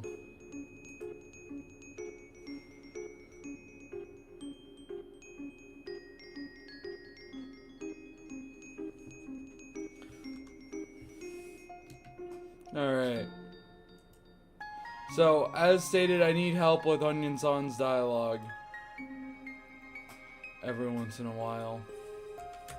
They laid Birdly on the carpet of the carpet that laid on the stone floor.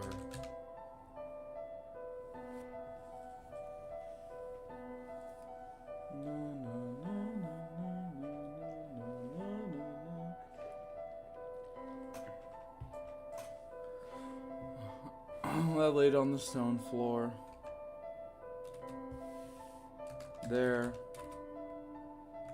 Birdly was able to get a few fresh breaths of air. Feel like Glacier for some reason. It's gonna be uploaded where people can read yes when it's done, which will probably be like a few months, probably.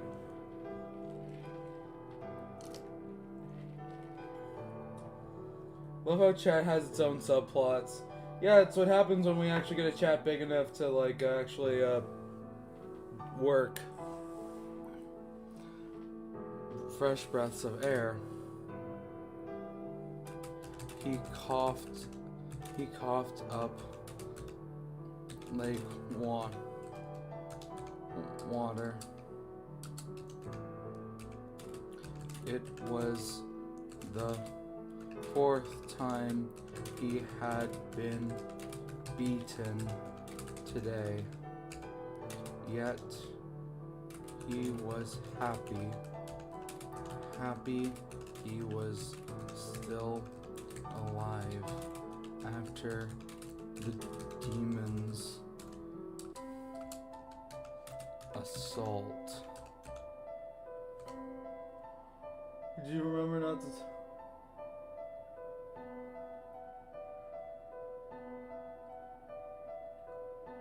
Birdly having too much of a happy life, make him freeze a chicken. Dude, Birdly just got his fucking ass kicked.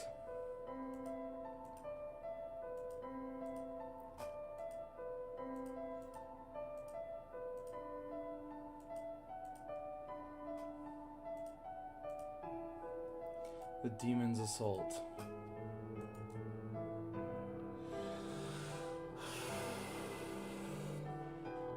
Okay, chat.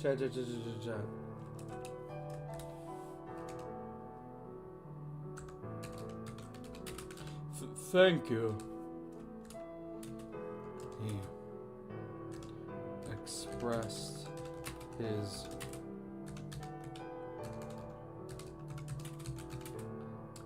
This is very Dragon Ball, by the way. I just want to let you guys know this is like very Dragon Ball. Onion saw a next Birdly chapter. No. What if we ensued a Mary Sue character just to kill them in a paragraph later? Nah. That's lame.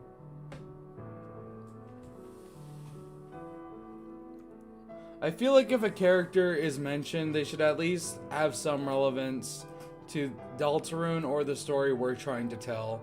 The knight being killed is funny because the knight is a really hard boss fight. The knight being like killed unceremoniously is really funny because it shows that, I don't know, that they're nothing. Onion saw next Birdly X Chris, no. No. We're not doing that. Besides, Rules Card is an adult. Toward his savior.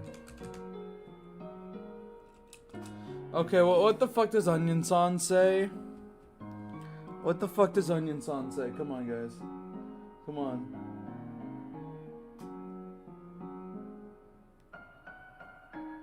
Does Onion-san say? Birdly is thanking them for saving his life, and Onion-san says what? I'm back, Sophia. Oh, thank you.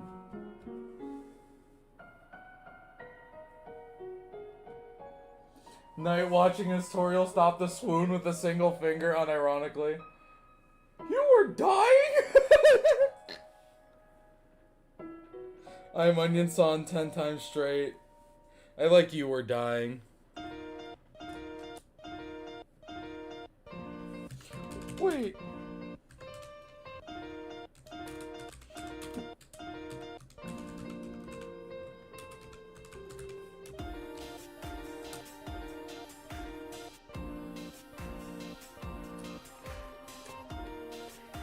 Wait, you were actually dying? San asked in confusion.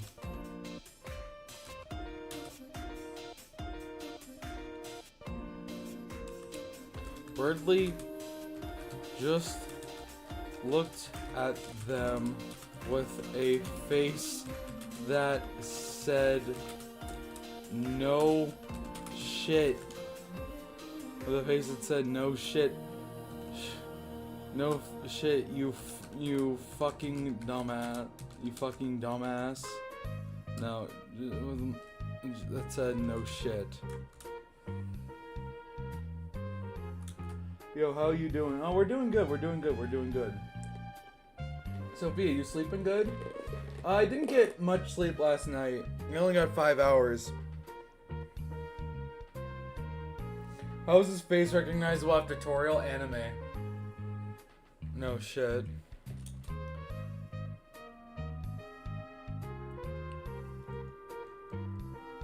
Yet he was still alive after the demon's assault.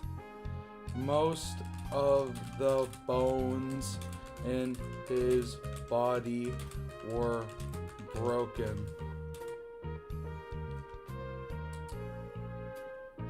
He was covered in scars and burns, but he was breathing. He was alive.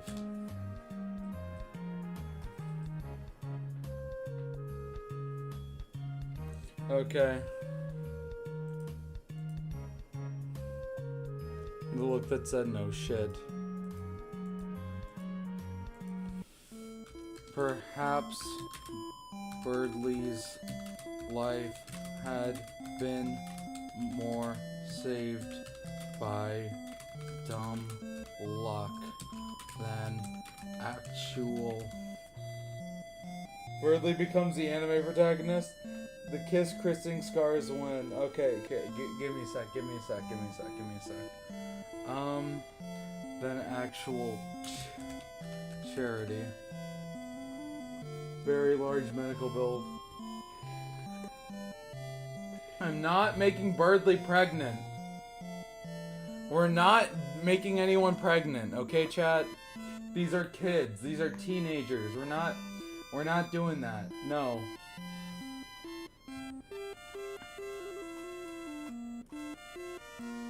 I've been saved more by dumb luck than actual charity. Still, though, he was grateful.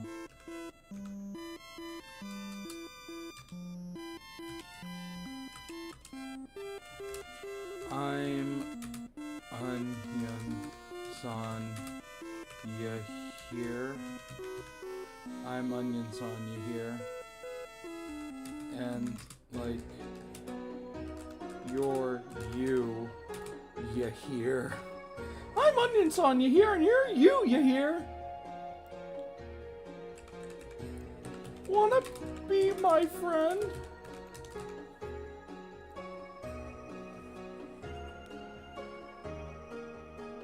Rose card isn't a team though. Although you have a very large medical bill. Only pay the bills when he has the money. Perhaps Birdley gets like a job at Sansa's shop or something.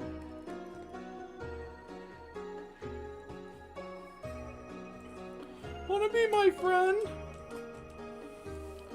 Birdley looked at the strange monster. Desperation reeked off of it, and its face was really ugly. But they did save Birdley's life, so I guess. I like how Birdley goes from immediately being the most absurd part of this to straight man every time like something weirder shows up. The real Birdley works so many jobs in Deltarune. This Birdley got like 3 concussions in one day. Seeing he's on a wheelchair riding with his brain, Stephen Hawking style. Why do you hate Jevil? No, I don't hate Jevil.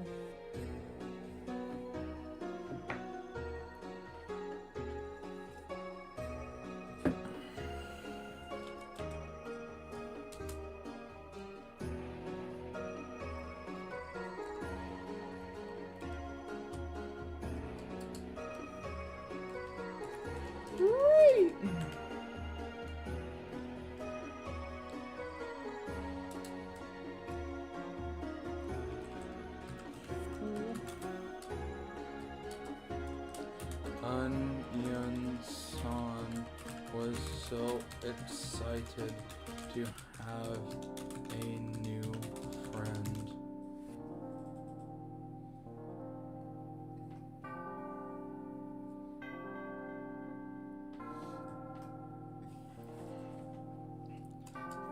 Onion-san was so excited to have a new friend.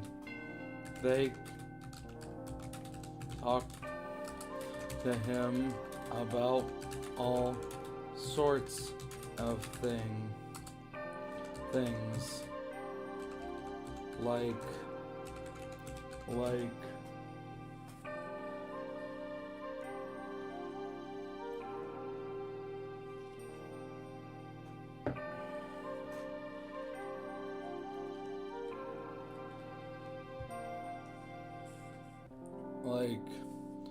okay, they actually I need to talk. Okay, they didn't actually have anything to talk about,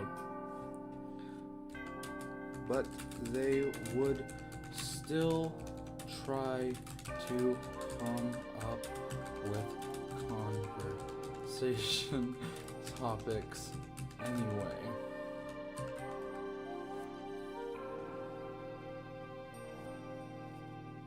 Why is Onion-san called Onion-san? Aren't they like an onion?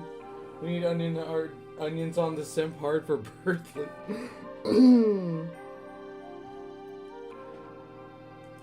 That'd be funny. That is really funny.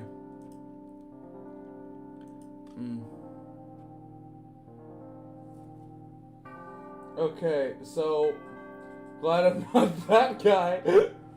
Okay. Kenna, how should Onion-san simp for Birdly? Imagine if Image Guy's friend is just some guy named James who has zero relevance. I don't think I want friend to show up. I feel like we have Demon Toriel and that's funnier. So...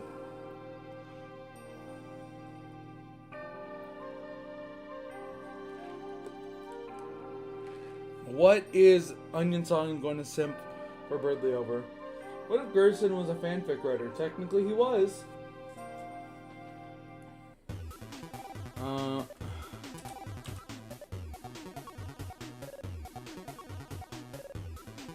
I think it would be like something like platonic something, like he just really wants him to be his friend.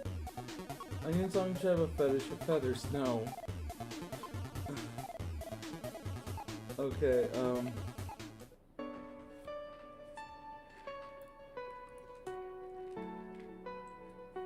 what if Gerson wrote Yuri?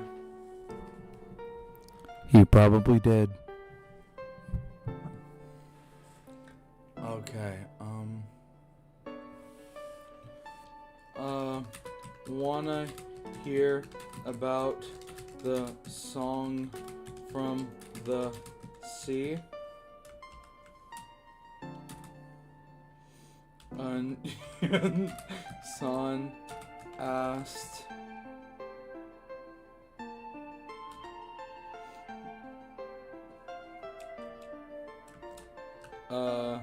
No. I was actually wondering if you had any healing magic.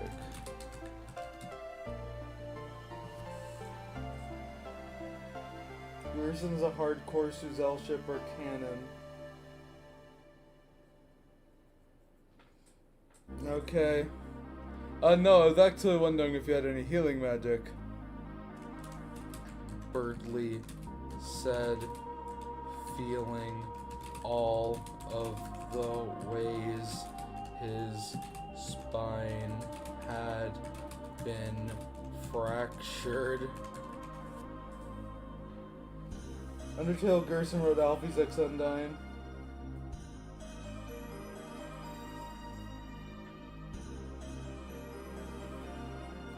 Why are we talking about Halloween costumes? Come on, it's almost Christmas. Lock in, chat. Lock in. He got doxed, Doom Yuri.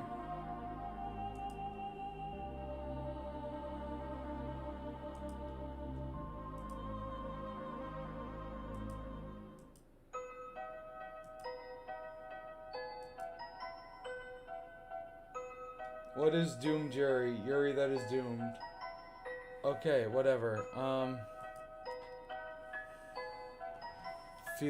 Feeling all the ways his spine had been fractured.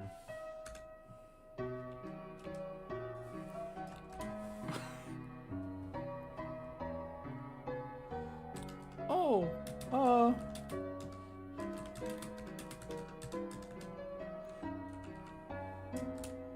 Onion San blushed. His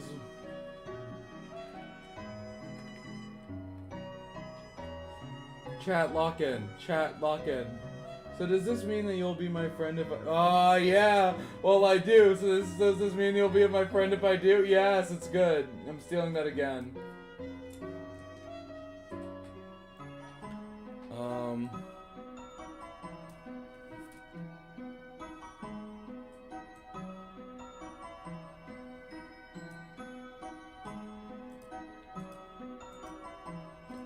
Chat, you're genius.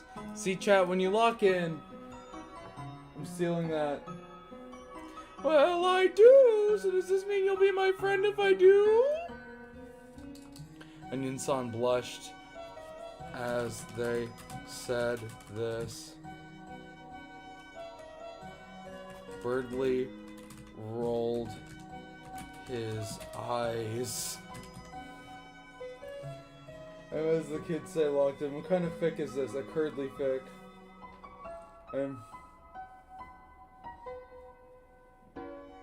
Okay. Ridley rolled his eyes.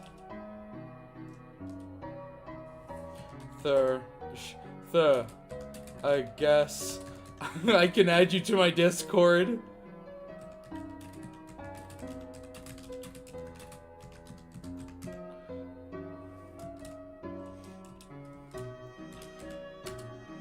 Yippee. Yippee!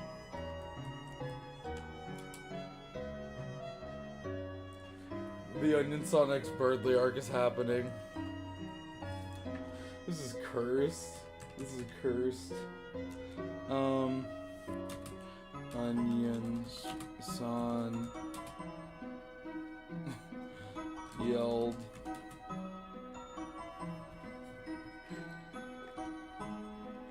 How about Undyne's dies for Birdly's love and Birdly doesn't love them back? No, that's fucked up. We're not making Yandere Onion San, okay, chat? We're not doing this.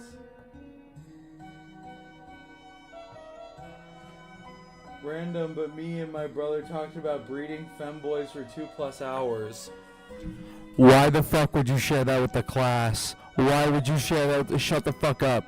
Shut up or you will be shut up. Okay, do you understand me? Stop it. Stop it. Stop.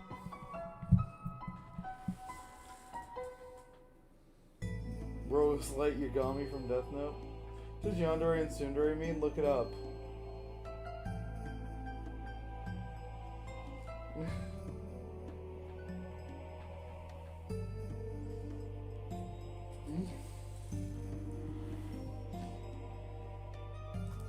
I can add you to my Discord.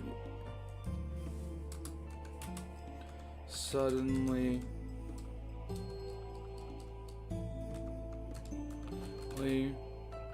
Birdly's waist was wrapped around with tickles. Why are you eating the mic?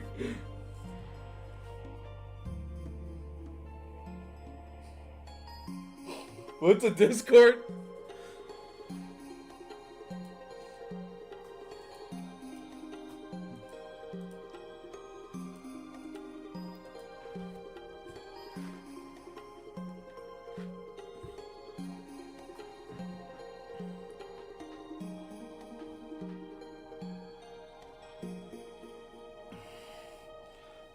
With tentacles. Birdly felt weird as they slithered around his back.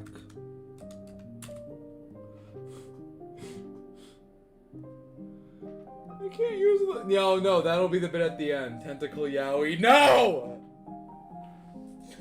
Behave, chat, behave! Help, what is happening?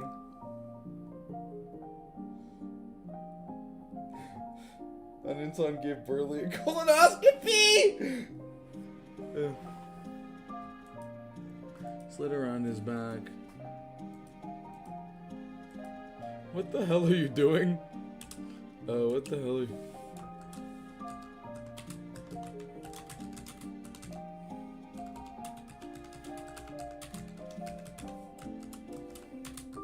Birdly asked, feeling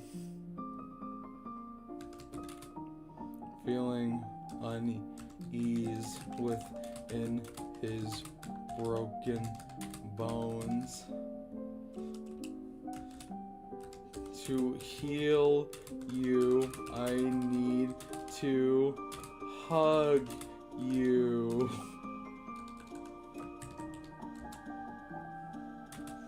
Onion Son explained. Onion Son gets a restraining order. The screen is so damn blurry. We've guided the author into tentacle Yowie territory. Chat, lock in and make the dream come true. Meanwhile, Undyne is getting pummeled into the dirt by... No, it's not tentacle Yowie. It's just a hug, chat. It's just a hug. It's just a hug. It's just a hug.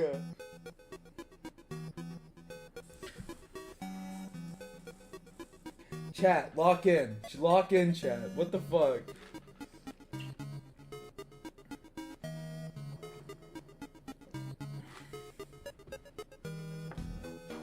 Manifesting the tentacle Yowie. Get the sensors. What's tentacle Yowie? Dr. Onion Son, shut him up.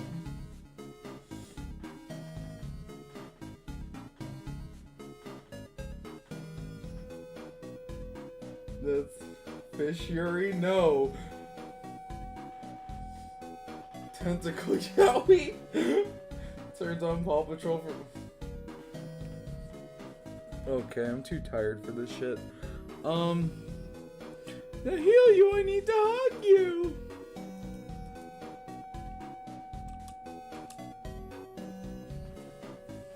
Birdly cringed.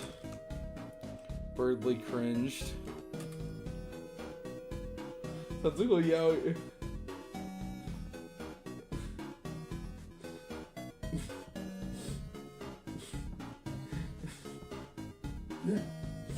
No, tentacle Yowie. There is no... Why are you scared? I can hear Tenna. I'm not playing Dating Start. Okay. Birdly cringed. If Chris knew about this, he knew they'd never let him live this down. I spelled Chris wrong.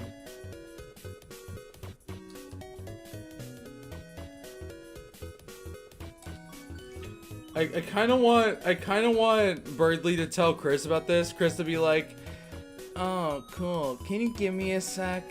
And then like walk over to Onion San, pull out a knife, and be like, "Listen, you son of a bitch. If you ever come near my Birdly again, I'll fucking gut you," or some shit like that. Tentacle Yowie abortion arc. I'm crying.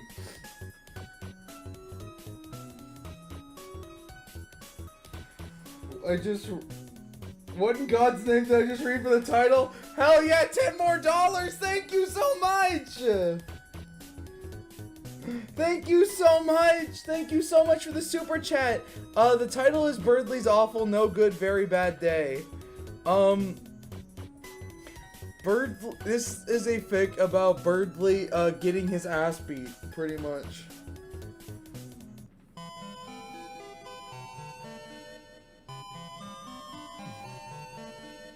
No, we're so fucked. Okay. Chris knew about the. Never let him. Rerouse.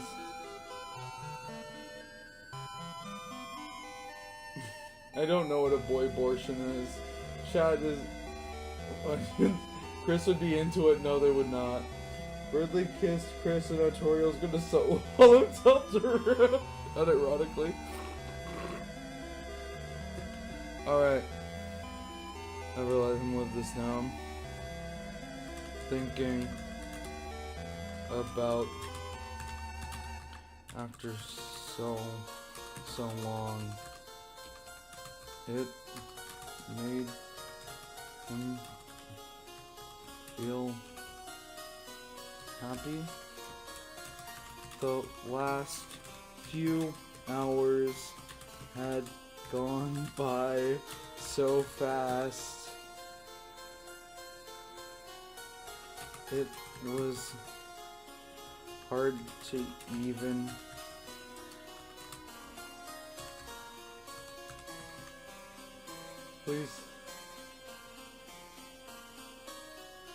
process. Chris kissed him, and while it did lead to him having to fight their mom, Birdly wondered if it was all genuine.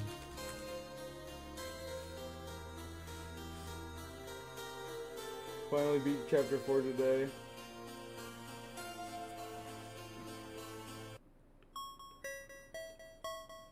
Oh, perfect theme.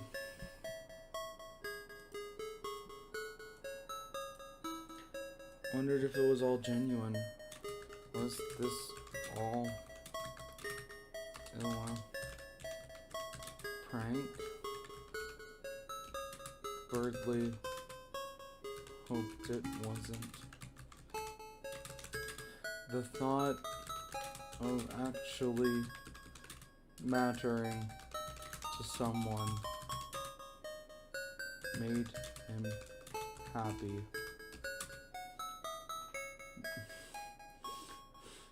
Tentacle Birdly, what the fuck? Birdly would have preferred Birdly Son of Misfortune. This is the blue bird of misfortune. Frozen chicken ex-possessed teen be like. It's a long way down. Okay, what page are we on? 28. We're gonna do a full read through soon.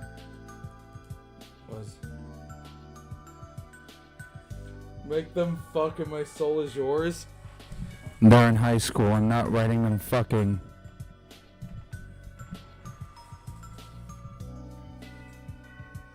Chat, come on, stop it. Stop it. None of these are children, what the fuck? Exactly. Made him happy. Tenna, no wonder you got thrown away. Alright, please don't write. I'm not gonna write it. I gently opened the door. How many pages of this fic?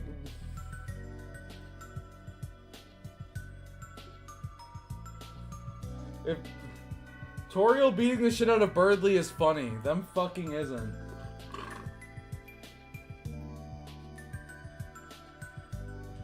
Tenna, shut up.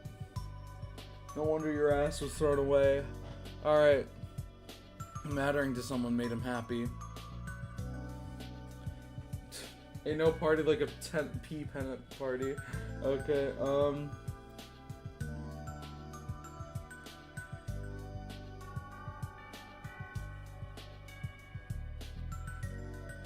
even if being hugged by whatever it is onion son was gross.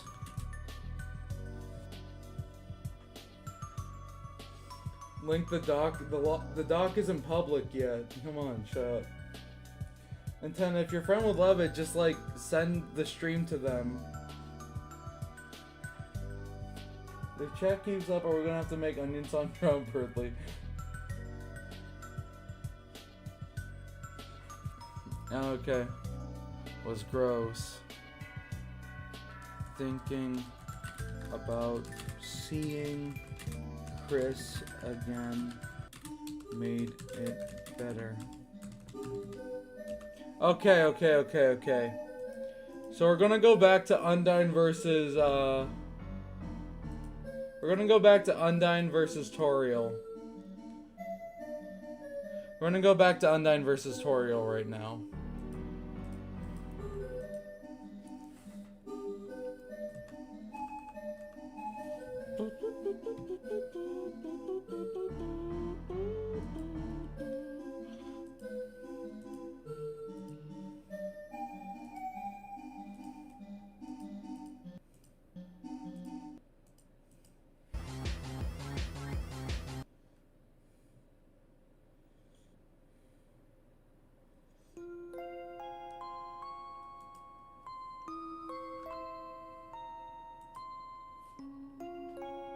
Undyne versus Toriel.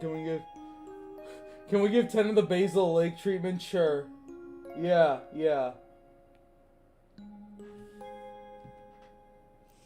Okay.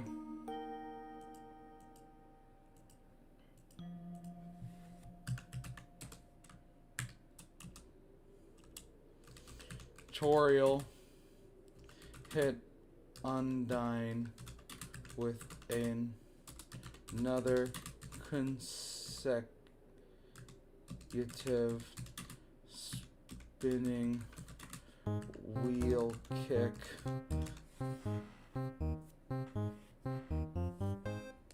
With another consecutive spinning, no, spinning heel kick.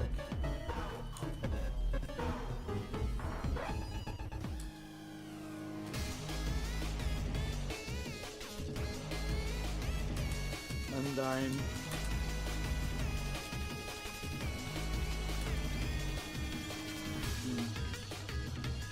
Toriel's heel buried itself in Undyne's face. How much weed did you do before starting? I'm not on weed at all. I'm confused. I hate TV.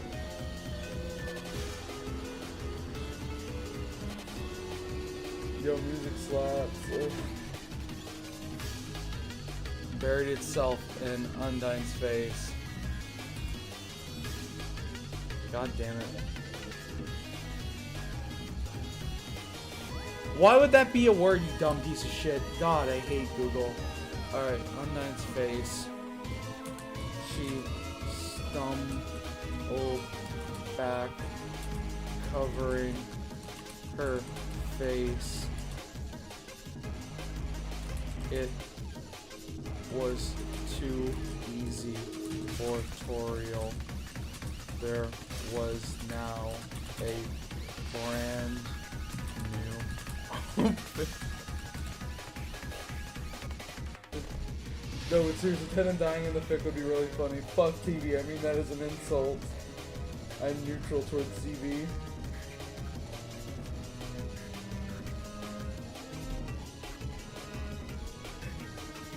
I hate TV too.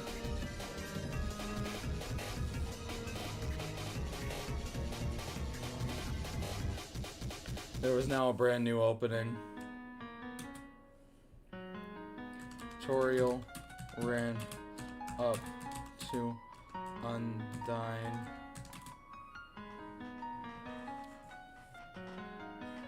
Grabbing her by the hair as she did so. So we're gonna have a flashback conversation with Napsbook and Undyne? Yes we are. As she did so. as she did so.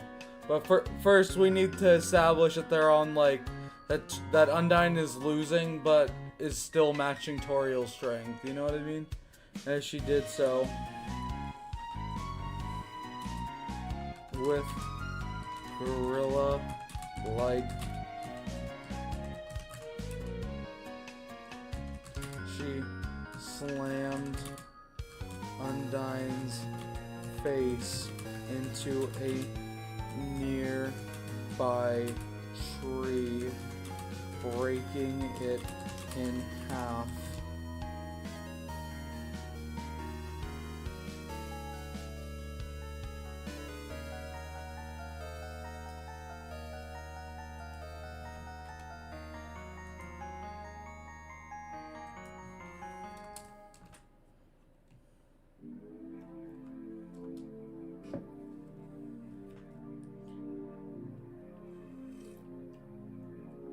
Have Lieutenant get lobotomized? Maybe. Breaking it in half.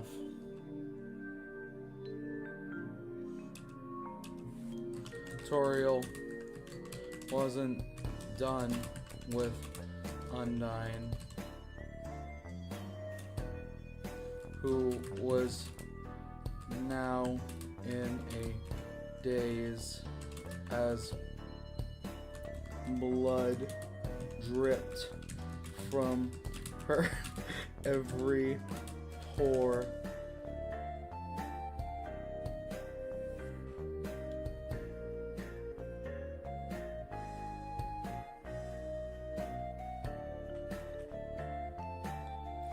Okay, guys, can we? All right. We need. I want spots.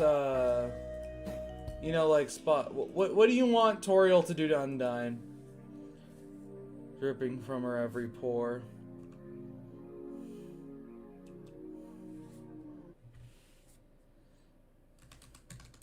Toriel held her head tightly and then threw Undyne across town as hard as she could.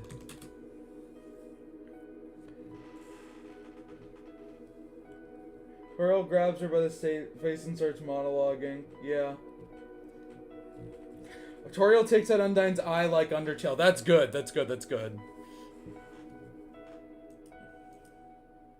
As hard as she could.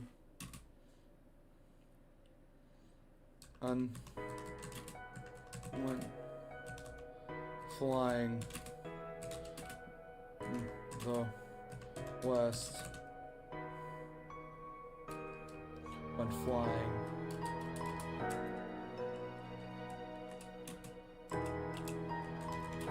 Her motion only being stopped when her body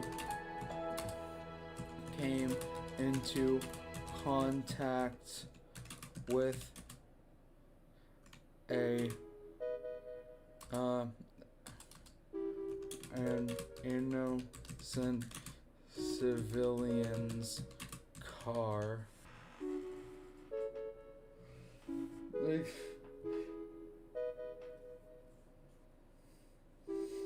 oh my god. Undyne gets an eye patch in both verses. An innocent civilian's car. The windshield broke on impact and the engine was destroyed.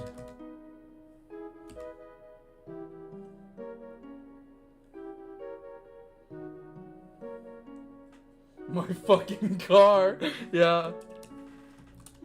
My fucking car. Pizza Pants yelled as he looked on in horror.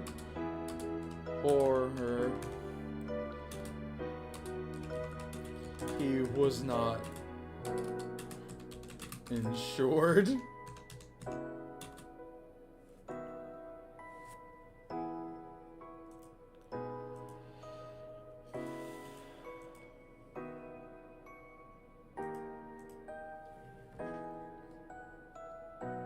The car is AIDS now. What do you mean? And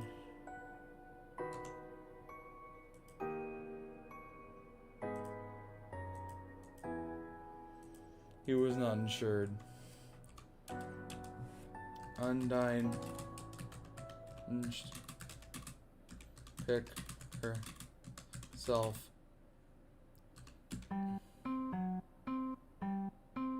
managed to pick herself up, ignoring the pain.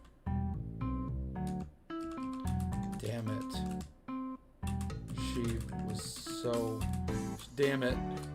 She was getting mixed.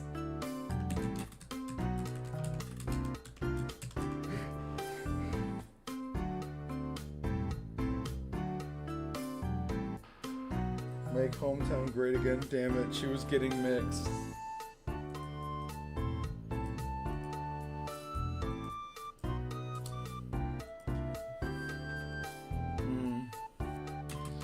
This was no way for the police chief to be acting.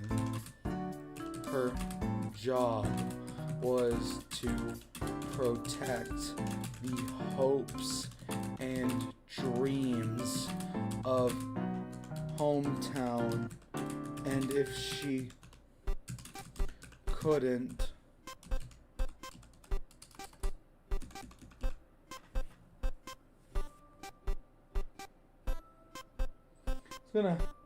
Is Tori gonna die? No, Toriel's gonna go to jail, and then she's gonna be put on trial.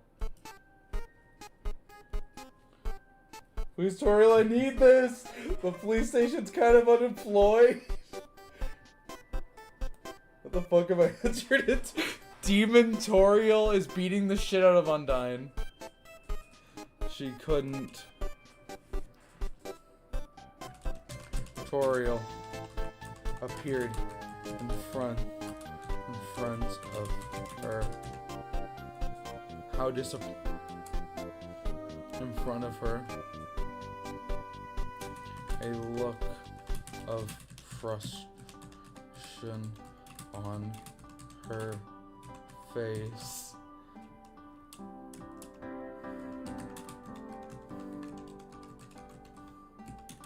This was oh.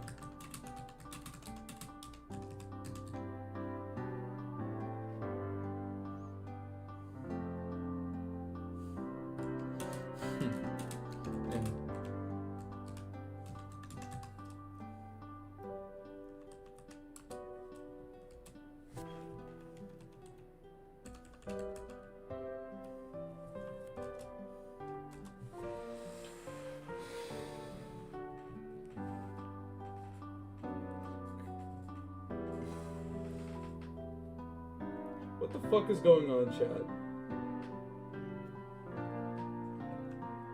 In any case,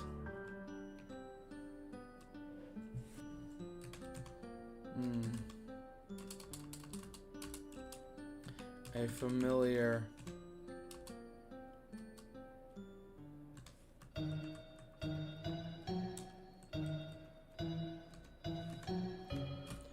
fire appeared in Toriel's home.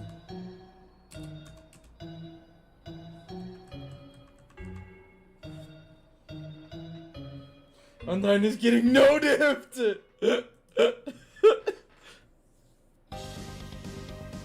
Oh, mother's love.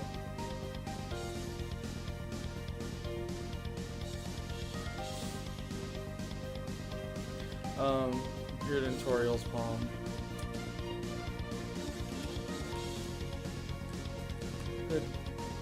Goodbye.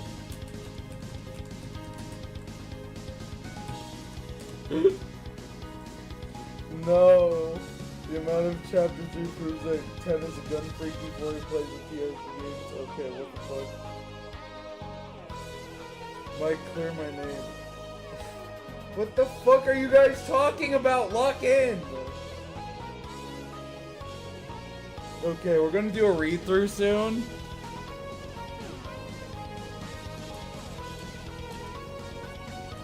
Just then, Toriel felt a sharp pain through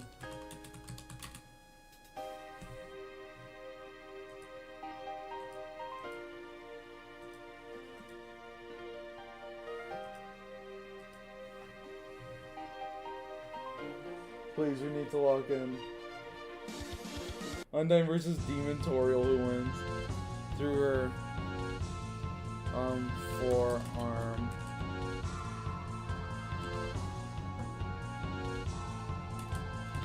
She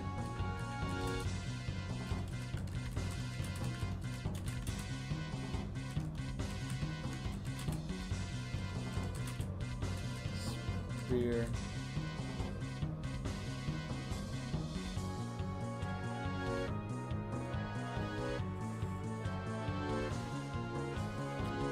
Ju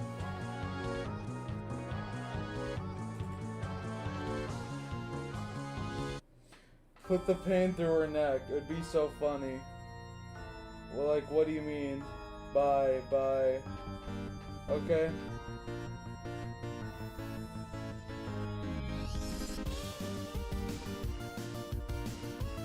This stream is fucking cancer. Okay. She was impaled with a glowing blue spear.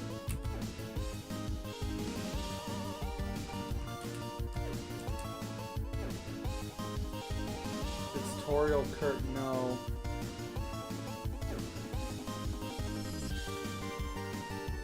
Yo, Sophia, read the comments instead.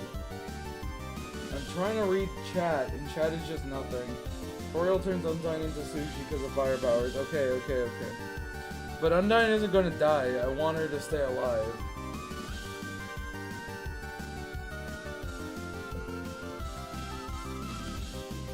Her arm was screaming in pain. And then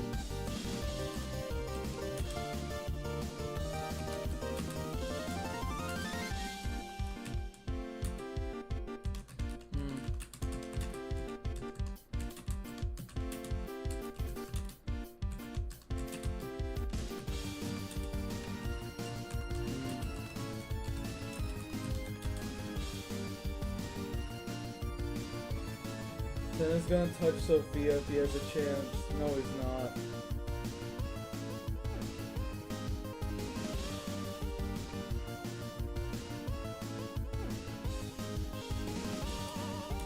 Toriel dropped the spell, grunting in pain.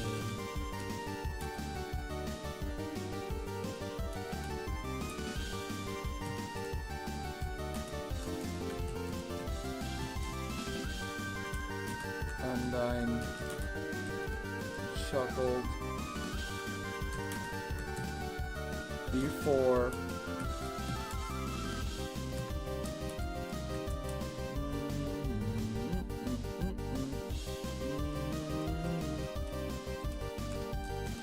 punching Toriel in the face as hard as she could. They're still going? The Toriel beats the shit out of Undyne, but Undyne one-shots Toriel. Then Toriel responds, fucking try to beat Undyne. Alfie saves Undyne. And they chuckle. You mean the Chaos Emeralds? Then again. The grunting in pain. Her blood now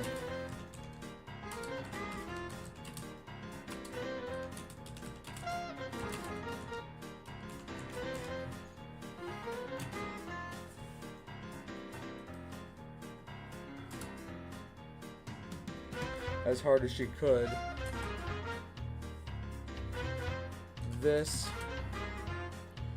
shattered her own spears, but sent Toriel stumbling back.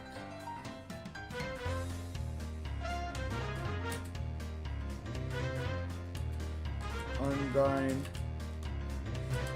took advantage of the opening.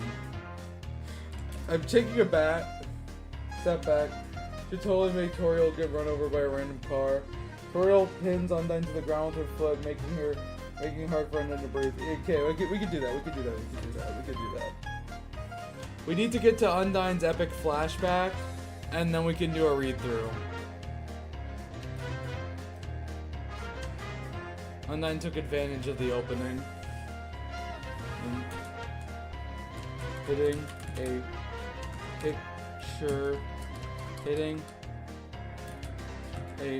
a drop kick on Toriel's torso.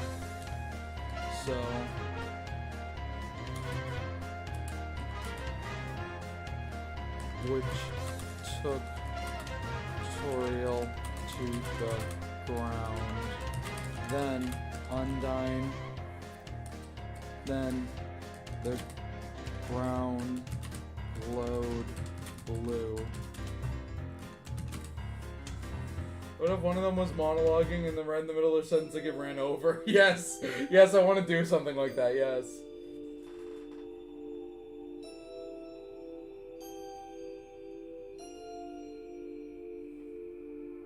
And then Birdly gets a Spidey sense type thing and rescues Undyne. Now Undyne's gonna lose this fight, but she's gonna weaken Toriel. She's more of a match for Toriel than Birdly was, I will say.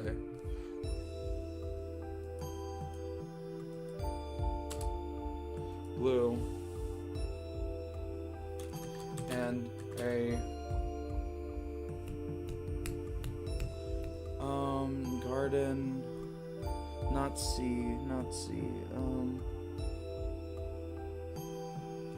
field of blue spears appeared through the ground, but right before they made contact, Toriel vanished again.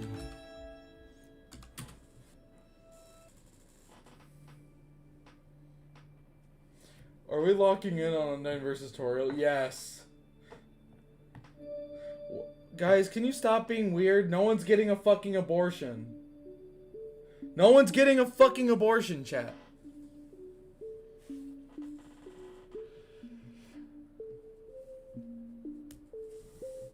What the fuck is wrong with my chat?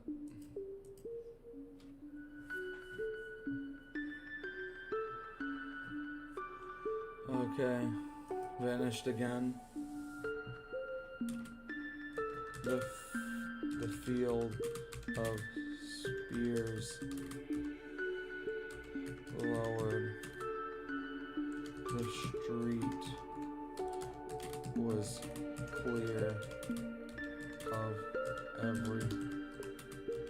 everyone except for Burger Pants, who was mourning his car. I feel like it's Pizza Pants, right?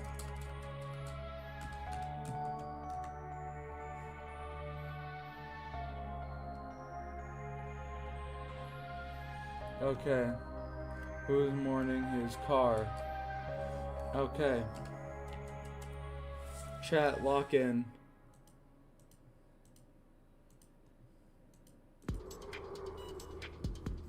Who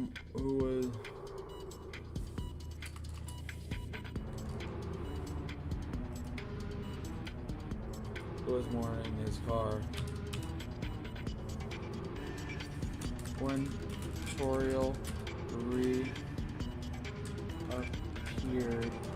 she looked more haggard than usual.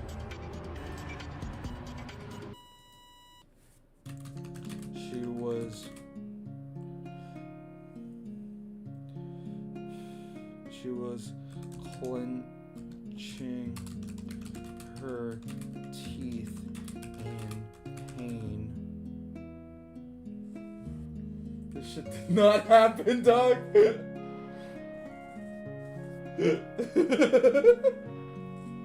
It did. Okay. Clenching her teeth in pain. Her feet were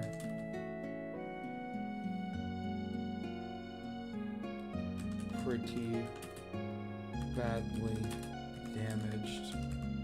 It was hard to move as fast as she once did.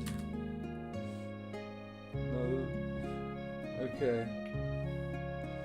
Move as fast as she once did.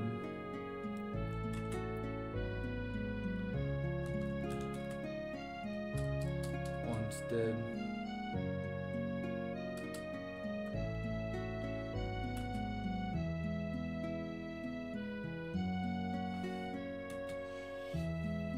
As she once did.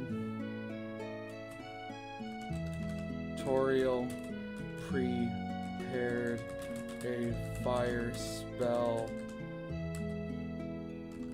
to cauterize the wounds on her feet. It would be painful, but at least she wouldn't be at risk for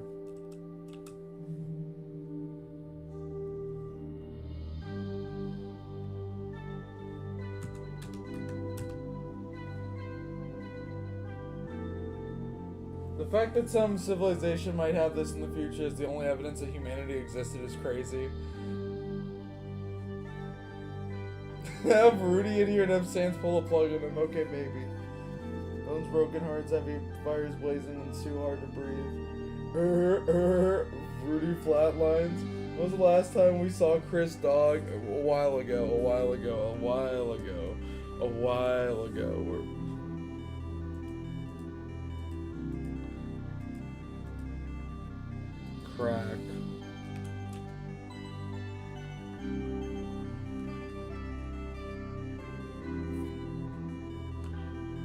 Crack. Undyne had buried her heel into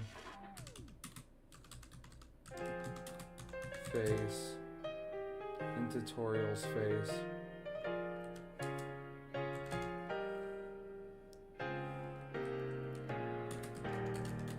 A swift axe kick. Chris is all watching this happen.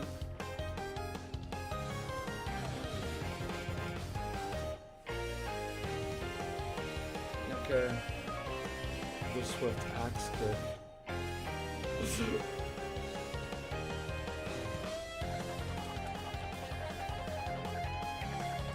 Toriel stumbled back in pain. Something was different. She turned her bloody gaze to Undyne.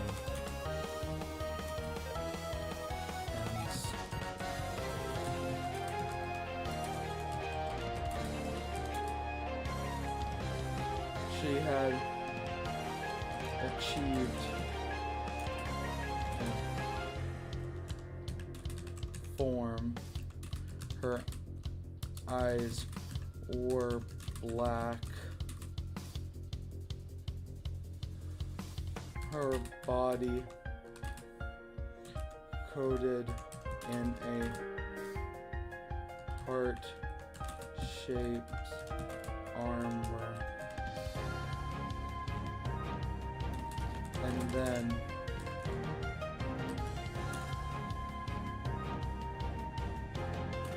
she was back to normal.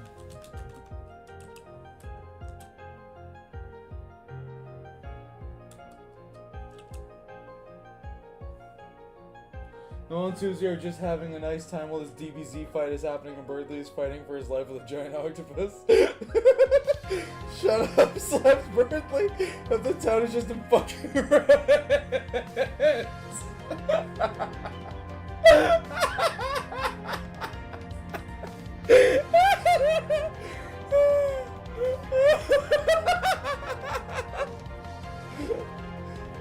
Back, what's happening? Okay, Toriel is fighting Undyne. I wonder who'll win. Now that I can count, I'm getting midgets instead of loaded by Toriel. I fucking can't. This is the dumbest fucking thing I've ever wrote. This is the dumbest fucking thing I've ever written in my life. Yeah, I'm sorry, chat. I can't fucking do this.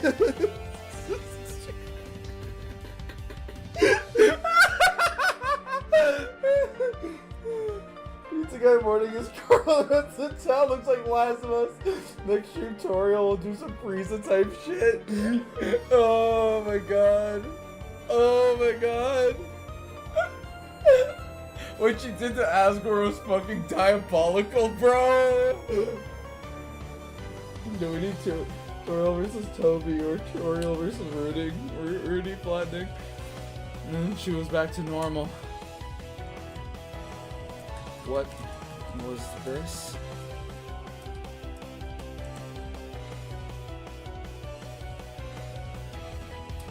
Undyne smiled to herself. Okay, this is the flashback. This is the flashback. This is the flashback. We need like the most shonen-esque flashback of all time. Toriel versus dead Rudy! This is for Asgore, that shit was vile! The grand battles of history coming dead versus divorced single mother. Shit was vile. Toriel is fucking evil.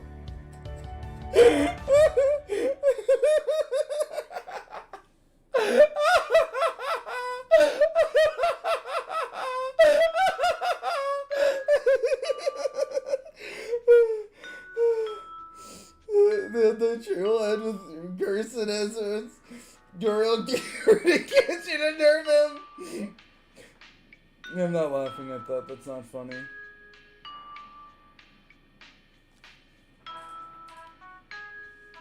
Okay. Okay, we're writing the flashback. 6 months ago. They Fujo out and gain Yowie powers. Toriel X Carol flashback. Okay, that's later. Hey Undyne, so if Toriel were to go on a rampage, release your straights, or would you lose? Okay. It won't be like that. 6 months ago.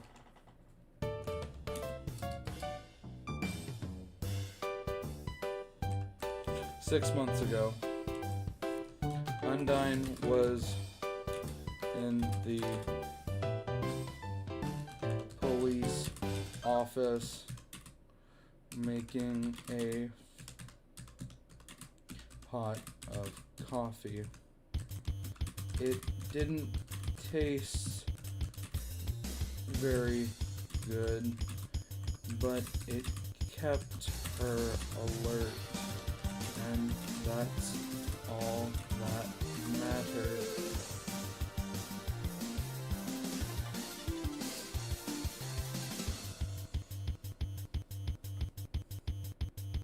Roblox music, Toriel just level small town. Dude, Toriel's a demon. I can't.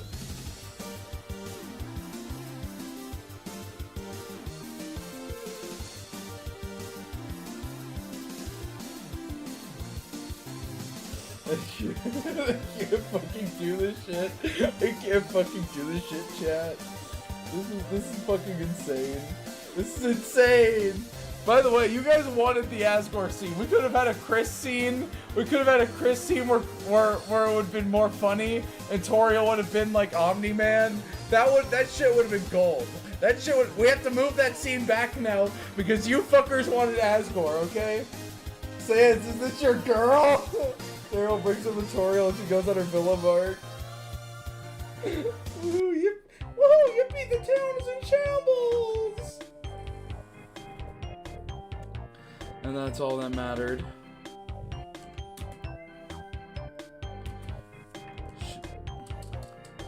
Once the coffee had finished brewing, we wanted Asgore to live. We pleaded. He is still alive. He's just in pain. Oh, bro. That shit was evil. The original Starwalker. Yes, you are.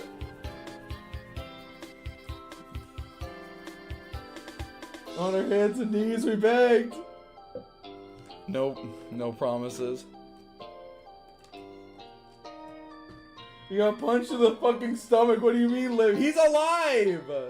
He didn't turn to dust. He got like 1 inch punched. He got like, ugh, like. This is not alive. It is! He's in the hospital with Rudy and then they're gonna fuck. The birds outside my house are pissing me off. Through the chest! His stomach is gone. He has like 2 days left.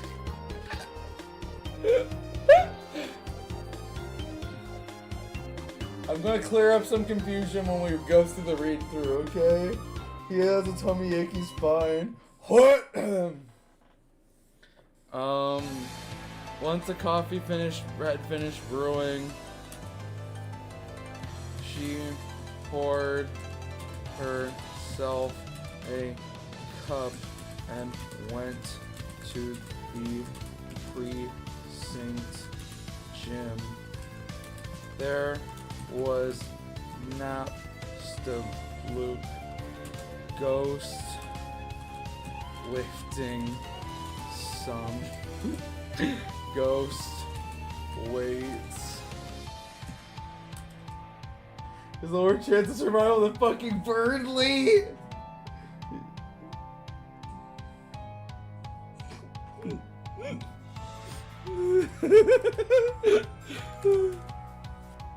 And some ghost weights. Naps the look. Ghost lifting some ghost weights. Dun dun dun no no no no no. After the Sans pulls a plug on Rudy. This is the most fuck-ass fucking fanfiction I've ever read in my life. Noticeable ghost lifting some ghost weights. Because they were a ghost. The fact that all this could theoretically happen in a later chapter of Deltarune is horrific. Girl got him looking like Goku. We got a special beam cannon to the chest. Please, Tori, I need this. I'm kind of homeless. I live with Rudy. He's trying to help me out. Please. This is worse than the Loud House fanfic. It's longer than the damn Bible.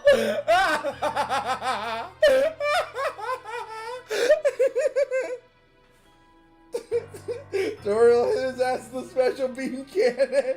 This is the Bible. Shout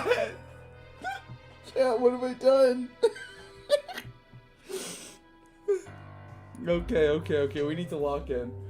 We need to lock in. Spamton versus Toriel. No. No. Okay. We need to lock in. That hasn't been the theme.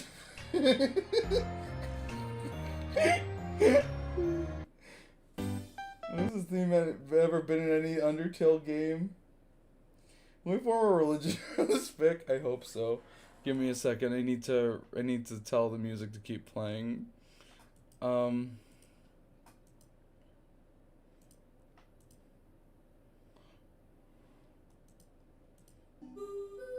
Let's listen to this. There we go.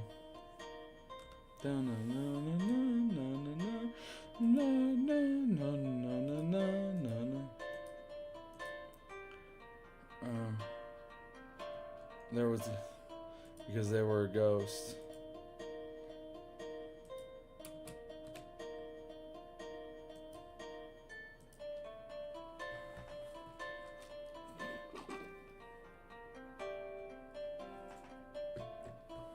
Okay, we need to lock in the fanfiction. Undyne greeted partner with a grin. Yo, Napster.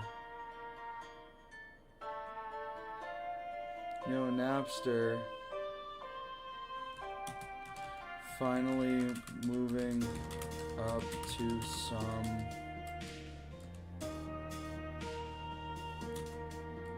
real wait. Huh?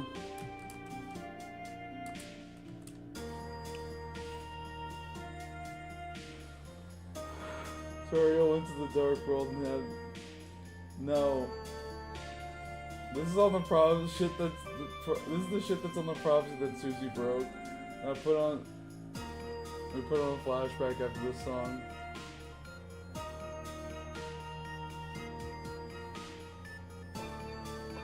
Okay, yo, Napster, finally moving on some real weights, huh?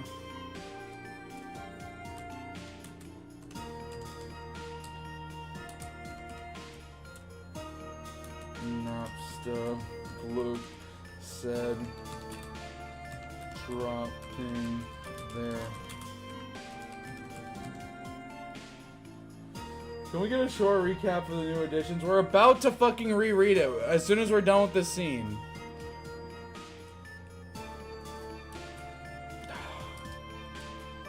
Ugh. Dropping their weights.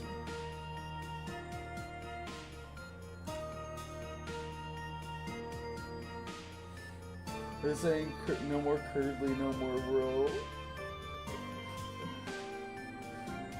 Napster Book is actually extremely buff, but still insecure about themselves. Yes, exactly.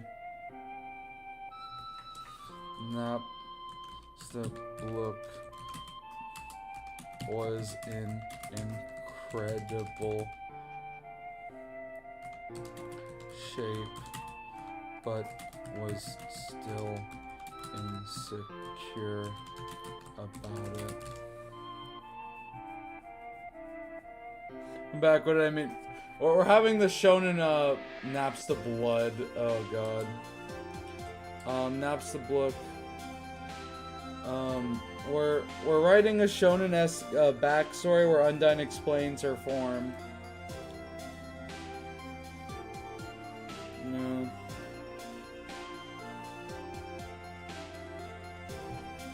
Thinking for a moment to continue the conversation.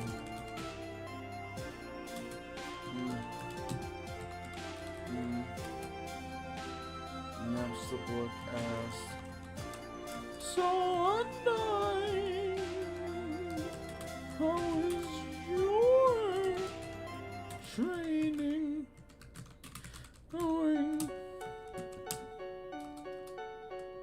Okay.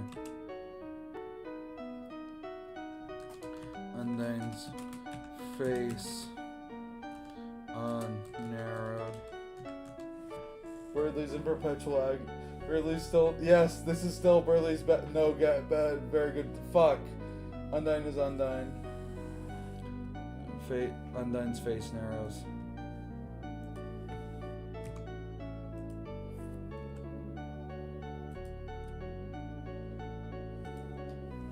Face narrows. It's tricky. See,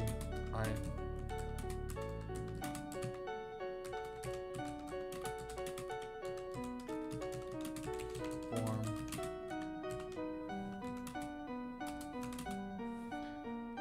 1 hour before my body. I forgot their pronouns. Berdley might be in pain. Buff look is insane. Before my body gives out. What are Berdley and Anderson up to? Are they playing Uno or something? They're hugging. What do you mean pronouns? Proverbs. Nah, bruh. Nah, bruh.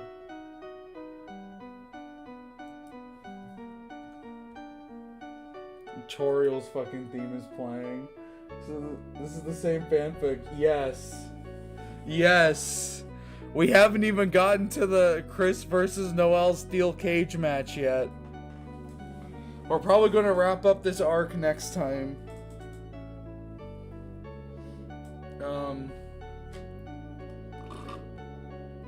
Before my body gives out. But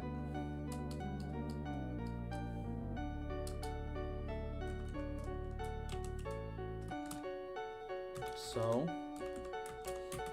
no stop look asked.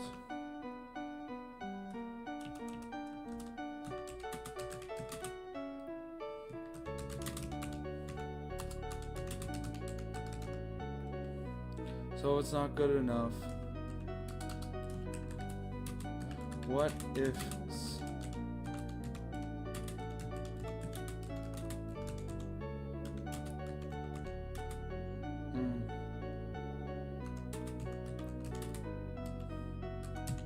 and I can't move my body.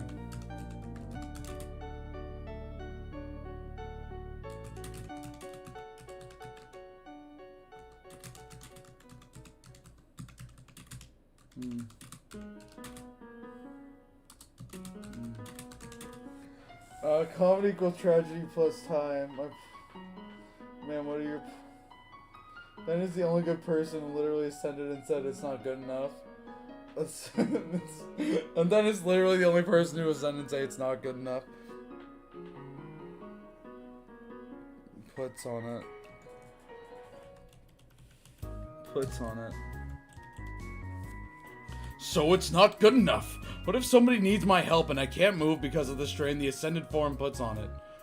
Puts on my body.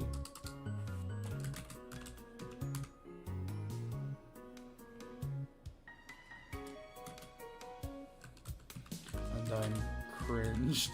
By the way, this is the same fanfic where Gaster demanded thousands of dollars for peace.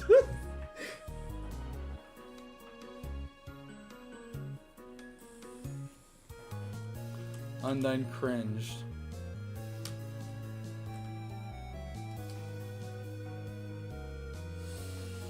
Okay, Undyne cringed.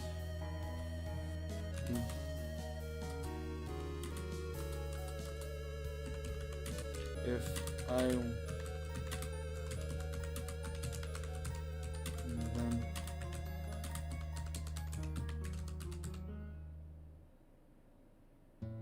then any limitation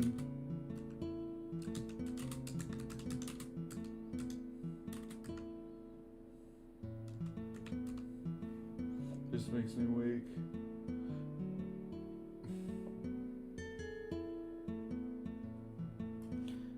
Just just makes me weak.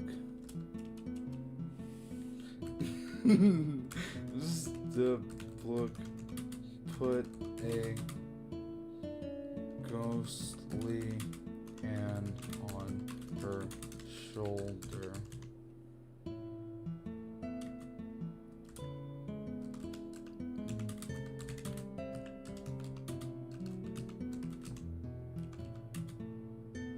You're not weak, Undyne.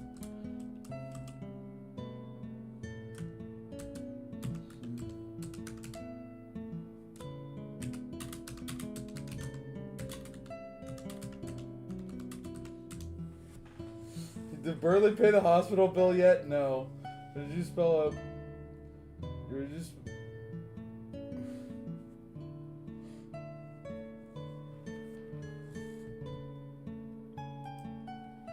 Okay. Might as well be.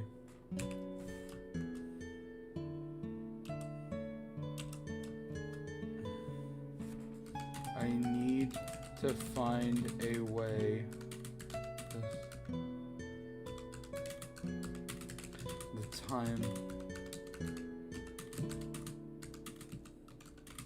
is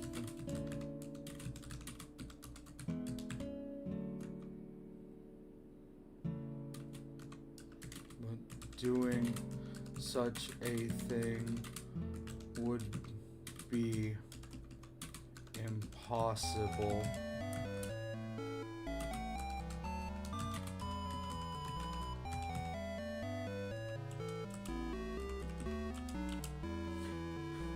Might leave, gang, but I want to say, can we have Curdly now, Miss Sophia? Okay. We have finally reached page 30. We're gonna read the full thing from the top.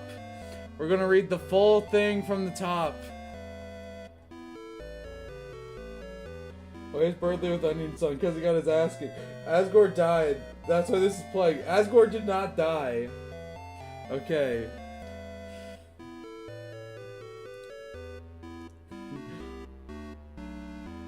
Is Onion Song gonna heal Bird? Yes, page 30. Bro.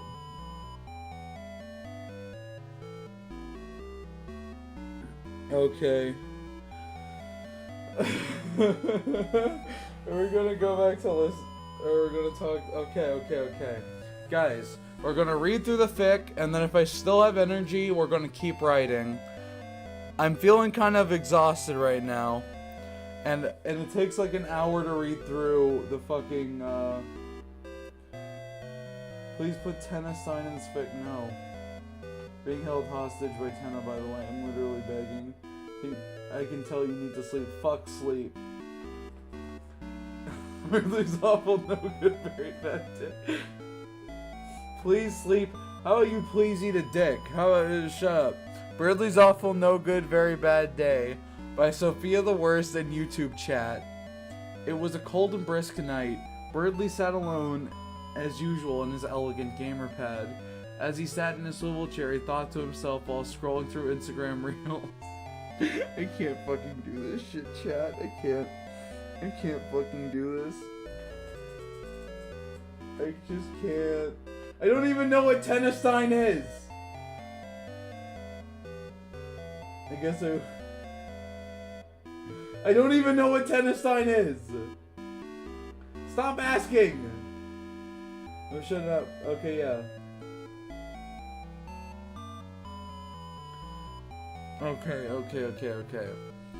Birdley's awful, no good, very bad day. By Sophia the Worst in YouTube chat. Birdley got violated, abused, harassed, assaulted, and humiliated. Lock in. Okay. It's. Oh, do we share an edit on this? No. Oh, do you share credit on this? Yes. All of you share credit on this. It was a cold and brisk night. Birdley sat alone as usual in his elegant gamer pad. As he sat in his swivel chair, he thought to himself while scrolling through Instagram Reels, "The thrill, the F."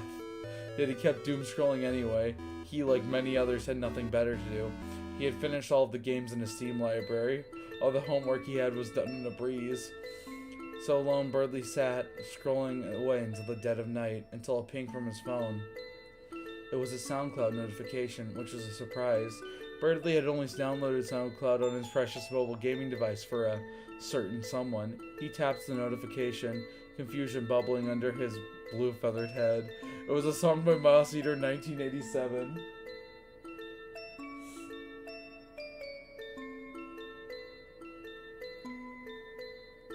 Named Gamer's Delight. Eager, Birdley tapped play for a listen, and yet moments later he dropped his phone in shock. It was the best thing he had ever heard, and he didn't even like rap music. Somehow Chris's silent, deadpan voice lent itself very well to mumble rap.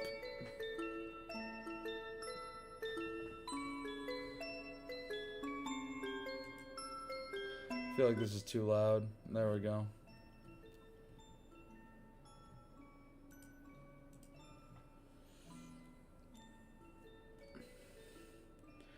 Birdley was impressed. He knew Chris had a talent for music, but this was something else.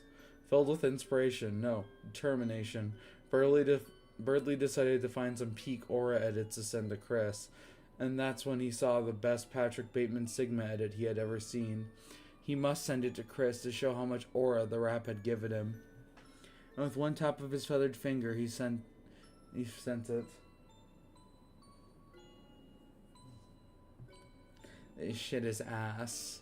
A reply immediately had been sent. This was a massive shock to Birdley.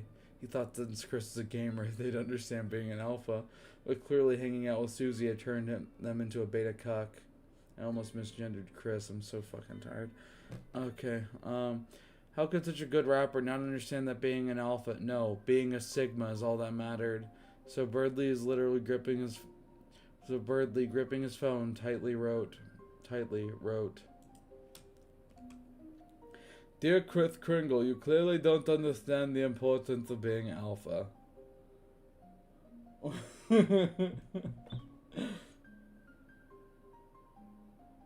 What did I just join? I'm reading through the fanfic we've spent hours writing. Come on, join us.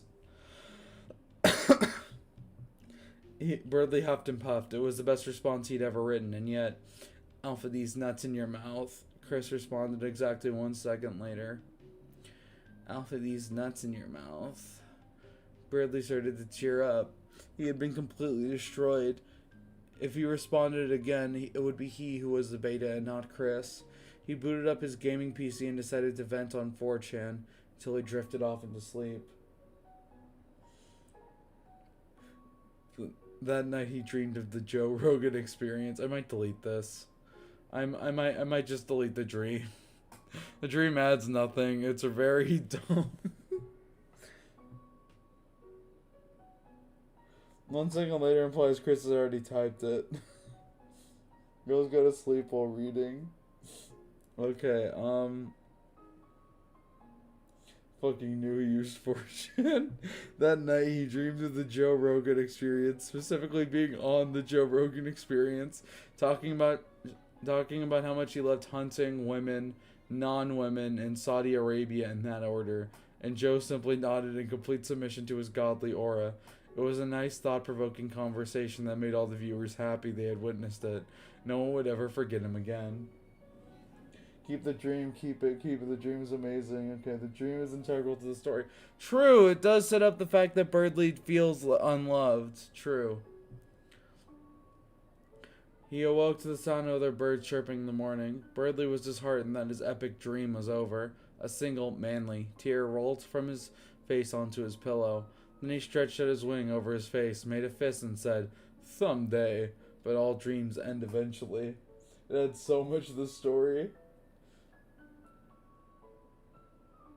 It's kind of peak that mom would read this as a bedtime story for real. I guess I'm a mom now. But all dreams end eventually. Birdley got out of bed and took a shower, applying extra pizza deodorant as he did. With that, he put on his favorite pair of cargo shorts and his least favorite white button-up shirt and got ready for the day. In the mirror, he slicked back his cobalt feathers, pointed to the mirror while making a clicking sound with his tongue.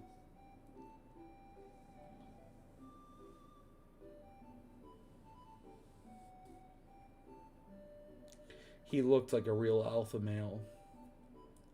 As Birdley walked into class, he saw Noelle and Susie talking about something. It must have been coercion. Why would Noelle talk to Susie?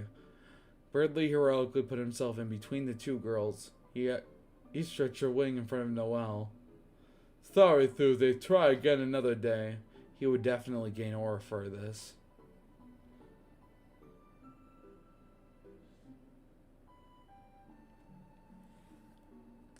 What the hell are you doing? Susie responded. Stopping you from harassing poor Noelle, he said. Bro, we were just talking about dragon blazers. What is your damage? Susie asked, more annoyed than confused. Listen, you're on thin ice, pal, Birdley responded, pushing up his glasses as he did. Then oddly, Birdley stretched out a feathered hand and blushed. Listen, Susie, you don't have to be the bad guy. We can have a friendship and understanding. What do you say?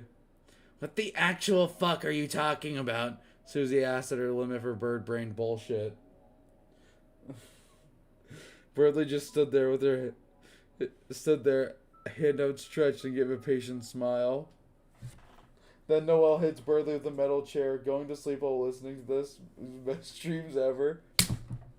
Holy shit! Susie screamed. It was Noelle who at the last minute had picked up a steel chair and bashed Birdley over the skull with it. Birdley collapsed on the floor, holding his now concussed head. Shut up! Noelle said through heavy breaths.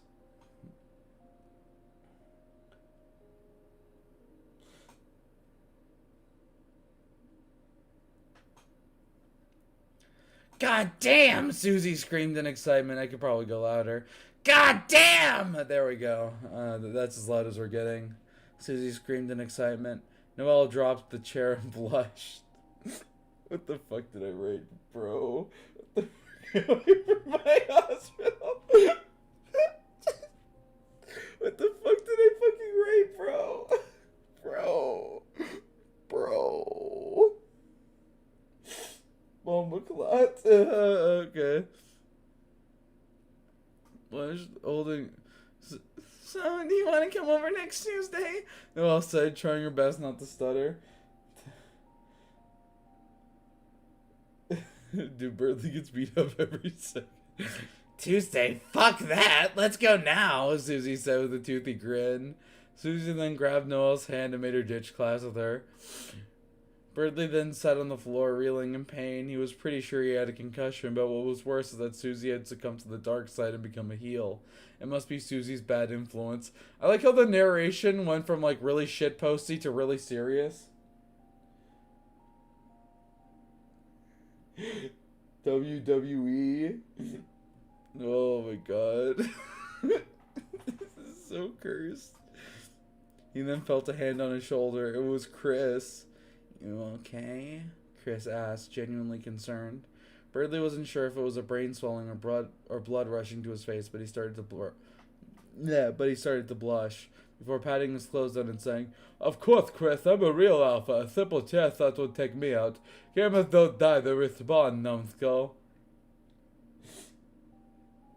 This is like rereading your school resume, realizing it's the most ass shit ever.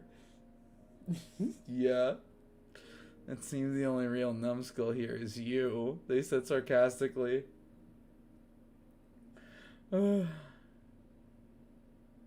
Birdley simply ignored the comment and walked to his feet, or at least he tried to before he stumbled to his feet.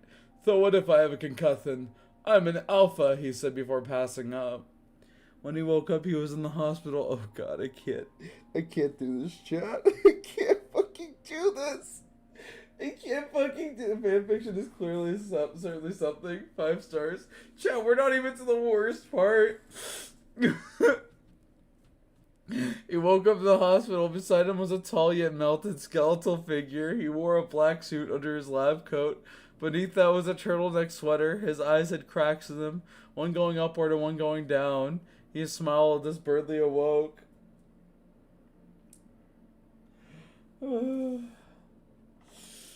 Good day, Mr. Avian, the doctor said. Birdley was confused. Why wasn't he at school? Where was Chris? Where am I? Birdley asked. You are at the hospital. A concerned classmate carried you here after you fell. My hospital, bro. He picked up a cup of coffee and sipped it. It was only then that Birdley noticed the massive holes in his hands. The doctor noticed him staring. Please do not be concerned. My hands were injured some time ago. Birdley felt ashamed for staring. This man was so humble. He must be a good person. Now, on the top, I can't do this again, dude. I can't. I can't. Mr. Avian's guess gotta be racist. How much longer? Why am I at the hospital? Okay. Okay, we're working through it. I can't do it. Now, on the topic of payment, your injury was pretty difficult to deal with. Birdley felt the bag of frozen peas on his head. They were room temperature. Peaker, but peaker. How much? He asked, cringing as he thought. $6,453.99.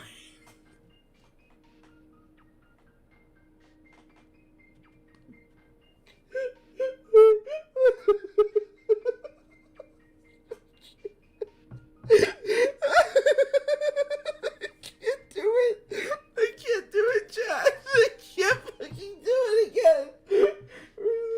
Sophia, please stop making peak. I want to leave. No. You're never gonna leave, bitch. Birdley's jaw dropped. He didn't have that much money, and his mom wasn't going to use all of her hospital coupons on this. Birdley was fucked.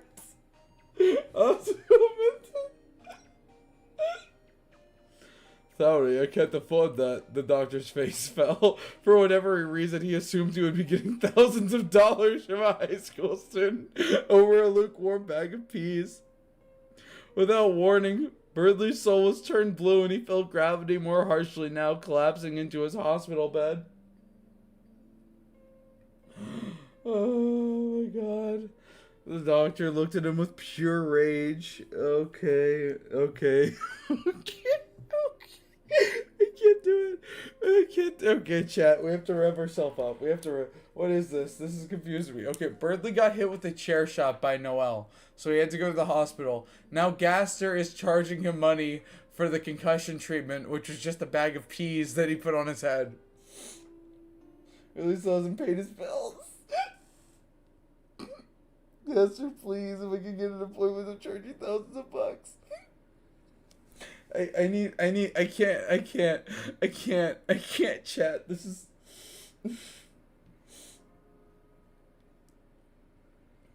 He's like, you refuse to pay the school nurse and fucking suplex you.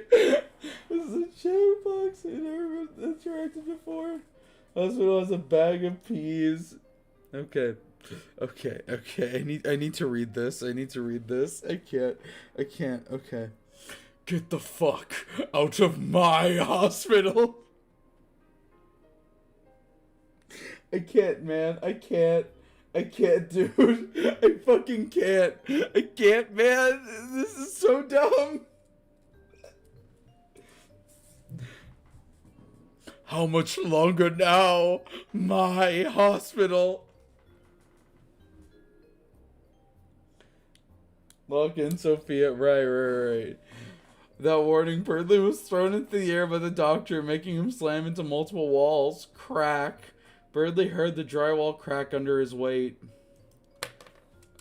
before the doctor snapped his finger and flung Birdley through the hospital doors. Birdley landed outside on his ass, still in his hospital gown that they had put him into. Miraculously, the peas were still on top of his head. All things considered, today went pretty well. This is the best part.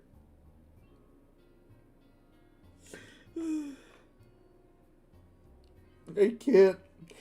This is the dumbest fucking thing I've ever written in my life.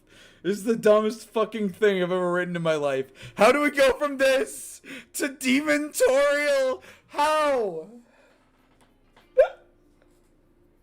My favorite part is the kissed him on the lips bit. Birdley considered his options. He could either go home and tell his mother about his hospital debt and get a beer bottle thrown at him for his troubles, or become homeless and live in the alleyway. He had remembered Susie said something about free milk.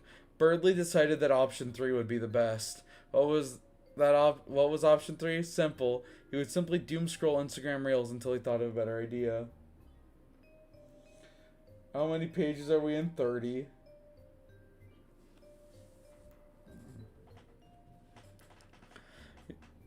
Suddenly he felt the bag of peas being taken off his head. It was Chris. Chris opened the bag of peas and shoved a fistful of them down their throat. "How you doing, Tiger?" Chris asked. Birdley took a break from doom scrolling. "I think the hospital stole my clothes." "Oh, damn. Couldn't pay your debt, huh?" "No, unfortunately not. Also, I think I have another concussion," Birdley responded.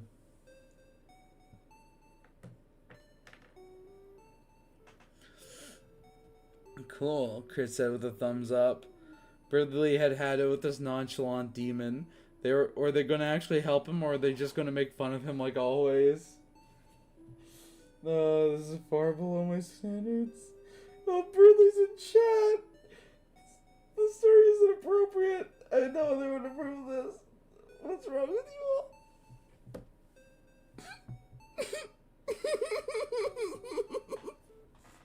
I fucking can't do it. I can't do it. I can't do it. I can't.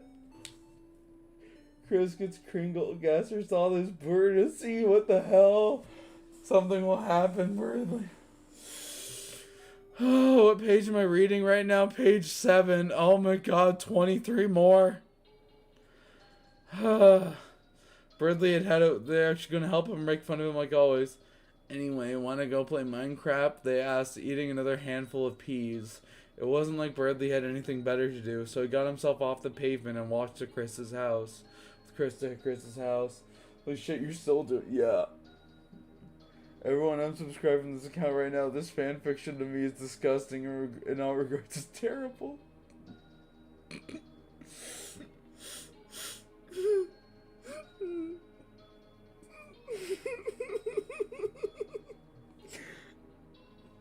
Guys, I can't do it. I'm gonna start laughing like Toriel, dude. I'm gonna start fucking bursting out laughing, bro. I can't do it. I can't fucking do it. The lush forest had surrounded the quaint two-story house. Chris opened the door with a keychain on their phone. It had been so long since Birdley had been to the Dreamer house. Back then, Noelle and him would come over and play Super Smashing Fighters with Chris and Azriel. Those were the days. Nowadays, Noelle beat him with a chair and Chris was a SoundCloud rapper. Actually, it wasn't that different. I can't. How do we go from this to Tentacle Yowie? There is no Tentacle Yowie!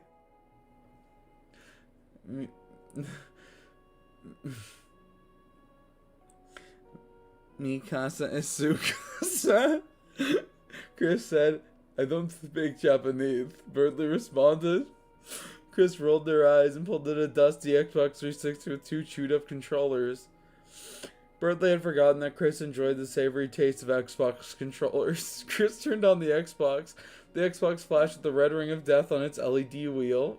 This is so dumb. This is so dumb.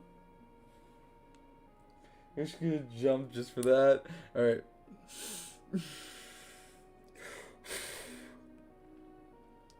God fucking damn it, Chris. God fucking damn it. Chris screamed as they picked up the console and proceeded to beat the ever-loving shit out of it. They hit the console with a drop kick and it shattered into a million pieces. And then Chris sat beside Birdley. "Microsoft, am I right?" Chris said nonchalantly. "I'm more of a Nintendo guy myself," Birdley responded. Exactly 4 seconds had passed between the two with nothing being said. Birdley looked at the remains of the once proud seventh generation console, now destroyed on the floor. It was fitting in a weird way. Perhaps that was the end goal of all living things, to be beaten to death by an emo SoundCloud rapper.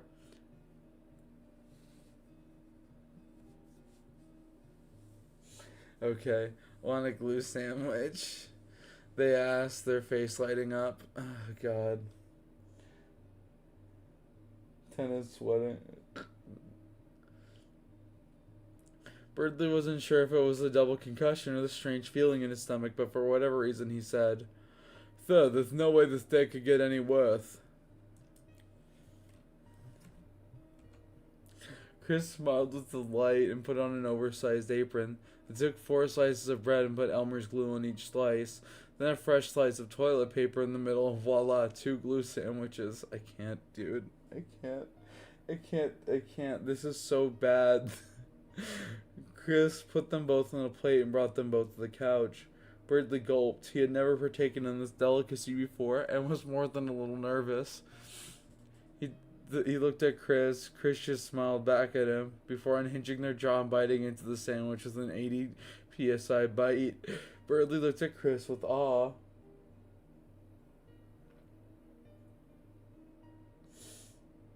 Chris eats glue, Susie eats chocolates next, Ralsei eats grass, Ralsei eats hay, canonically. That's like canon, that's like a chapter 3 thing. If Chris can do it, I can too. I'm an alpha. I can't do this, man. I can't do this. I can't do this, dude. Birdley reasoned with himself. He picked up the sandwich with both hands, and some crumbs fell onto his lap. And despite the fact that it smelled like ranch, it did not actually taste like ranch. In fact, it was kind of bad.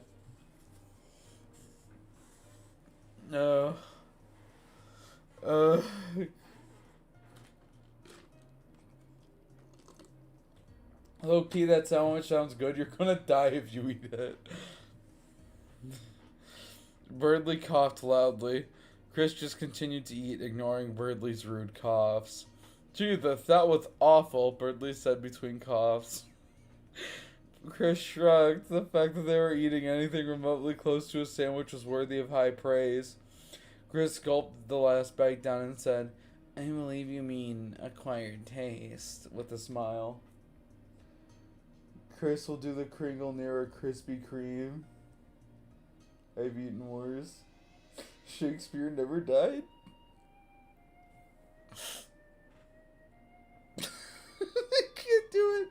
I can't do it. The fact that they're okay. Birdley scoffed. "If by acquired you mean as bad as 2 concussions, then sir," he said with a little laugh. He intended to mock Chris, perhaps get him back for all the times they had pissed him off. But instead the human let out a giggle. Chris inched closer on the couch. "I don't think I'm that bad at cooking." Chris looked directly into Birdley's eyes. Birdley looked away. He started to sweat. Why was he sweating? It was only Chris. Yeah, just Chris. "Well, as I recall, I came over to play Minecraft, and so far I've only eaten crap." Nick frowned before seeming to remember something. "Can't take it out anymore, I need a break." "Okay, that's fair." "Oh, I'll be right back." Chris ran off to their room for a second, and Birdley was left there thinking about how Chris looked at him. He wasn't sure why, but his face felt warm. Chris ran downstairs with a leapfrog iPad in hand. "I can't do this anymore. Please let me leave. I'm an alpha. Peak Birdley down." As a child, Chris yearns for the mines. I can't, dude. Please stop writing Peak. I can't. It's in my DNA, dude. I can't stop writing Peak. "We can play Minecraft on this." Birdley was amazed. Chris had managed to play Minecraft on a leapfrog. Perhaps Birdley was wrong about them. That was a real alpha move. Chris sat closer to Birdley, this time as they turned on the leapfrog and booted up Minecraft Pocket Edition. They handed over the tablet to Birdley. You don't want to play?" "I'm a onion-san." "Yeah, okay, just wait. "No, I'd rather watch you play," Chris said, brushing their chestnut-colored hair behind their ear, their crimson eyes now fully visible to the bluebird. They flickered like embers. It was sort of beautiful. Birdley's chest felt tight. It was distracting. Luckily, he had a distraction from that distraction. He started a new world and immediately started mining clay.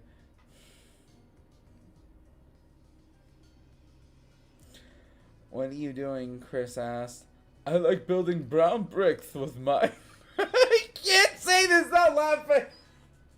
I can't. I can't, dude. The fuck. I can't. I can't.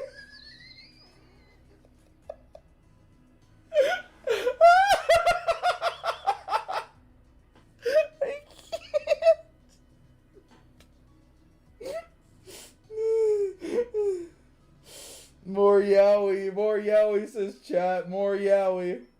This would have caused a revolution a few hundred years ago.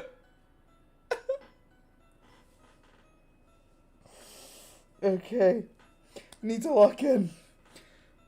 Okay. I like building brown bricks with Minecraft. For this regret.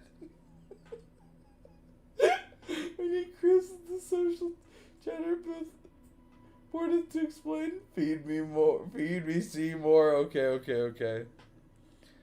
Chris tried not to laugh, but as they did, they got even closer. Like Chris hitting the speed, try not to laugh face. I like building something of my own, Chris said while caressing Birdley's face. Their gazes locked. Birdley desperately wanted to look away, but did not.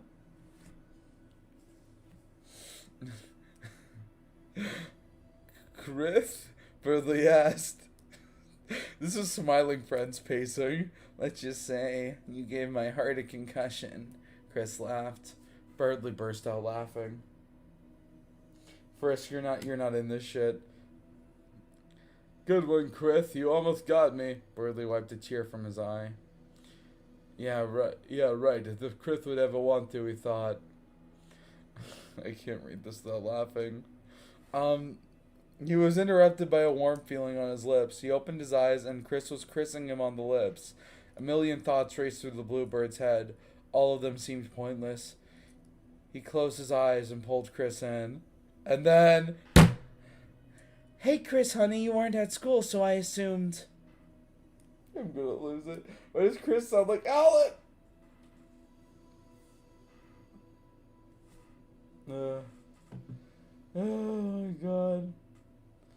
Oh my god.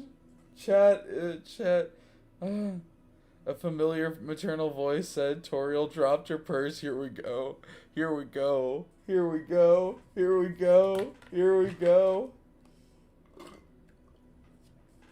Been over this for over 6 hours. Chris will do the Kringle near a Krispy Kreme homophobic Toriel arc. Hell yeah. Toriel dropped her purse and held her hands over her mouth in horror. Chris simply gave a thumbs up in response to their mother's horrified look and went back to kissing Birdley. Birdley, however, felt a deep pit of despair in his chest. He knew Toriel. This woman did everything in her power to avoid him. And now he was on her couch kissing her child. He could sense another injury coming. This was bad. He needed to leave. But there was a problem. He kinda really enjoyed kissing Chris.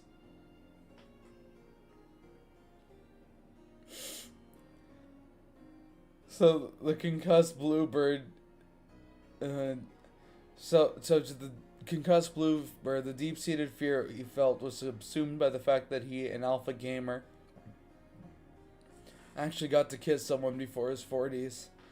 At last was Toriel.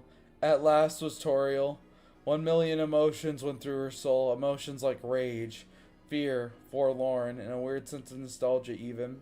She was happy that Chris had found somebody. For a while, it seemed like Chris would die alone at the age of 36 selling narcotics. This was good news. The volume goes a funeral for the living demon Toriel, probably.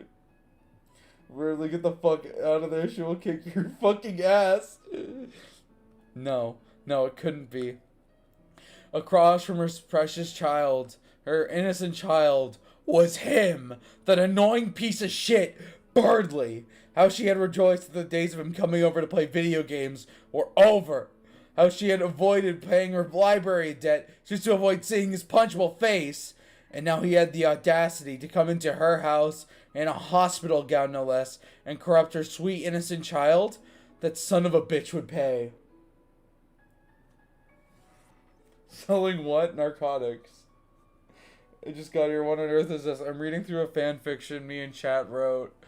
So Birdly and Kiss were chrising, and so Toriel is going demon mode. The room felt at least 20 degrees warmer.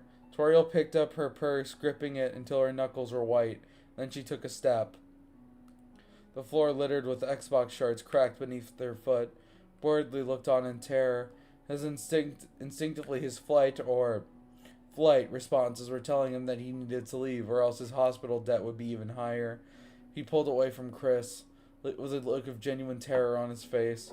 Toriel cracked her neck by tilting it to the side. At once, years of strength training became visible to the poor teenage boy. Chrising. No, hey, Kara.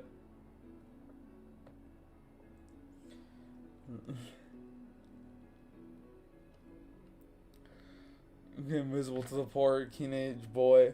Kiss your way out of this one, you reprobate, Toriel said in a deep and foreboding tone. Just then, Birdly felt true fear for the first time. These were not the words of a kind old woman, but one look at her face she knew that she meant every single word. Birdly never changes out of the hospital gown. He's naked with onions on.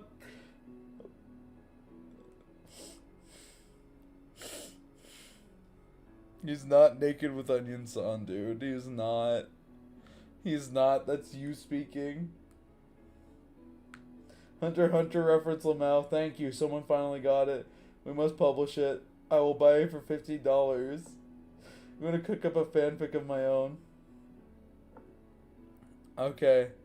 Chris turned to look at their mother, feeling her uncharacteristic rage in the air, and said, "Oh, hey, Mom, this is Birdly. Can you stay over for the night?"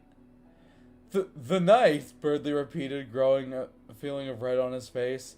"Chris, go to your room," Toriel said, in a voice just loud enough to be heard. It was clear that she was at her limit. "But, Mom, Chris was cut off. "Do as you're told, before I lose what little self-control I have left," Toriel screamed as the entire house shook in air. Chris was shocked. Their mother had never raised her tone at them before. It felt kind of scary. This woman that they had known their whole life had changed. Without saying a word, they left for the stairs, leaving Birdly alone.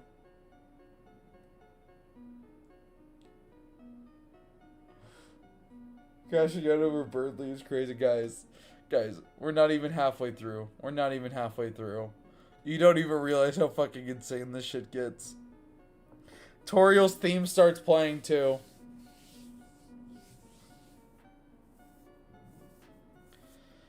Leaving Birdly alone. "Mithrim, I'm terribly sorry." Birdly started to explain himself, but was cut off by Toriel's hand gripping itself like a python around his neck. "You!" she uttered in a deep guttural tone. If Birdly could, he'd gulp. Birdly lifted Birdly up by the neck so they were eye to eye.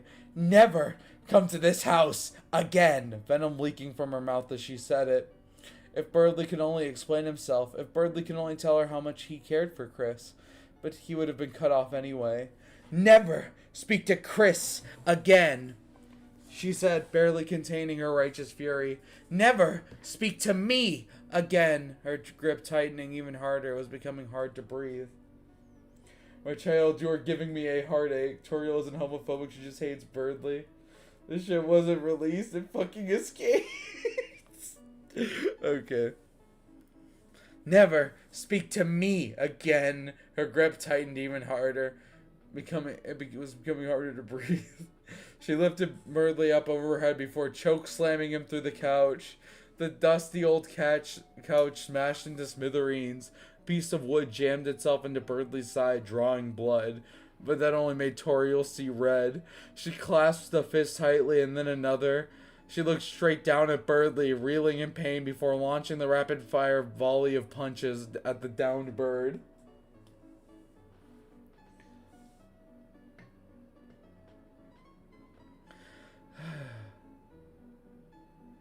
Birdly felt every blow.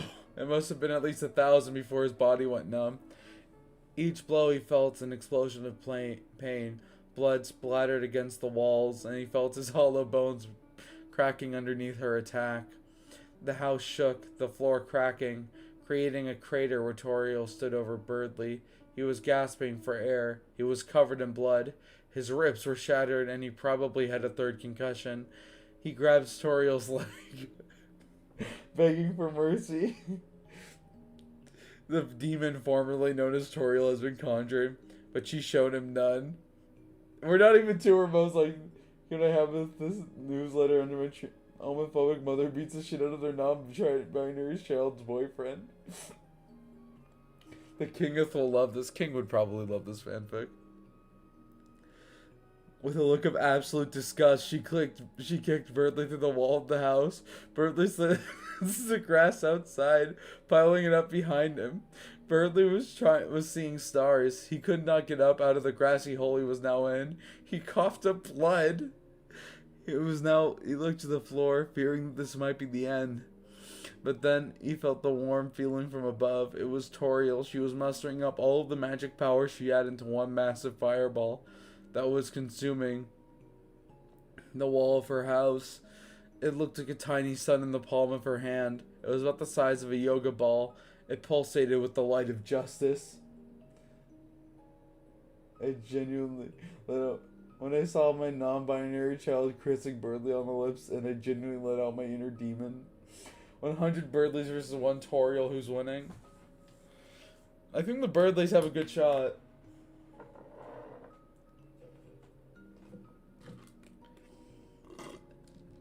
Terrified, Birdley stumbled to his feet. He couldn't feel his left wing, so he just clutched the right one into a fist. Mustering all the magic of his own, he felt the winds of the north, east, west, and south come together. His feathers ruffled in the wind as a new feeling of determination was deep within the bluebird. He couldn't let Toriel win and push him around. He had been beaten all day, first by his supposed best friend, then by that charlatan of a doctor, and now by Chris's mom. The concussion stirred his brain. He shouldn't be able to stand, let alone think, but among his bloodied and bruised face he could only think of one thing. I need to win. Go, Birdley. He should be unconscious, but he was not. A lesser monster would have been dusted by those attacks. His courage, his grit, his power, and yes, his enjoyment of kissing Chris filled him with a new feeling. Okay, I'm gonna switch the music. Give me a second, chat. I would win. I'm looking for Asgore Dreamers OnlyFans. Stand ready for my arrival, Birdley.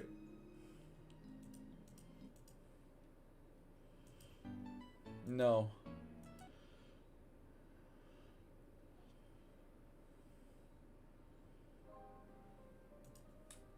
This is actually a perfect theme.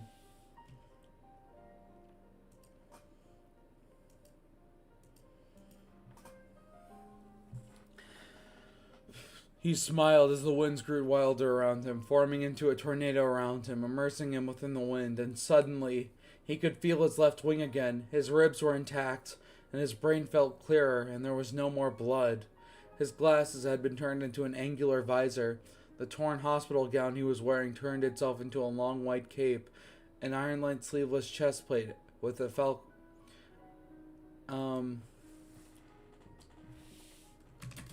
an iron-like sleeveless chest plate with an emblem of Falco on it, and his legs were wrapped within leather pants and knee-high wrestling boots. He looked like a real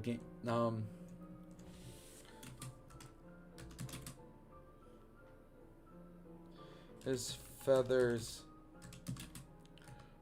were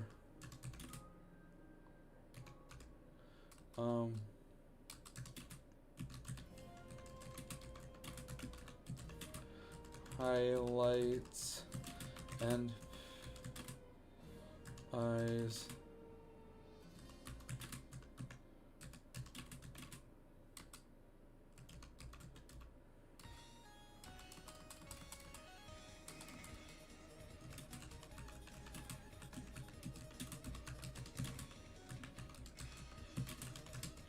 Now thick black lines around him.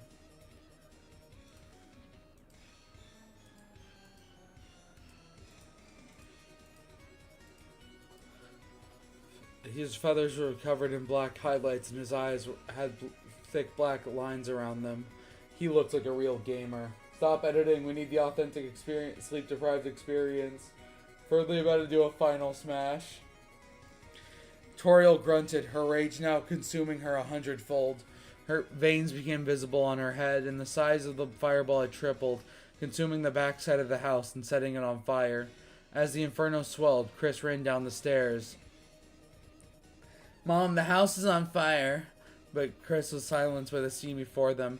Toriel had become a slave to her rage, consuming by the ever-potent potent toxin of hatred. And in front of her was the warrior of light, a true alpha male. Birdly in a new form. And wait, was that Guyliner? Chris was overwhelmed by the sight of such a handsome paladin, but also felt true dread. Their dearest mother and their beloved squaring off into the fight and the death. What mother beats up concussed child because he kissed her non-binary teenager? Do you sleep or take breaks? Sophia, your writing radiates woke. Shut up, Kara.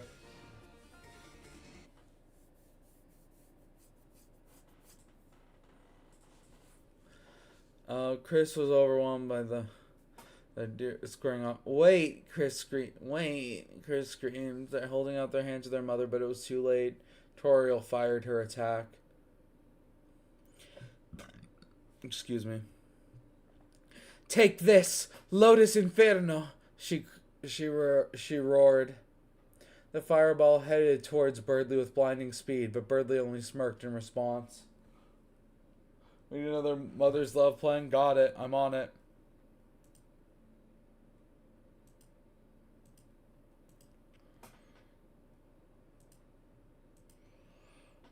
Okay.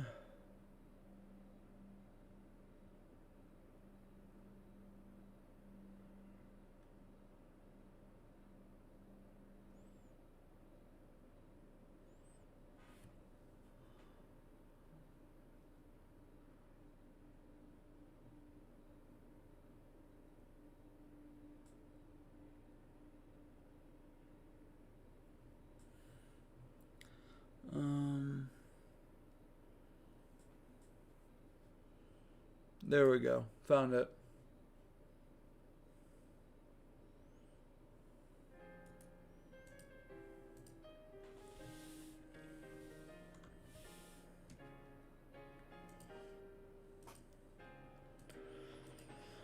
The fireball headed towards Birdly with blinding speed, but Birdly only smirked in response.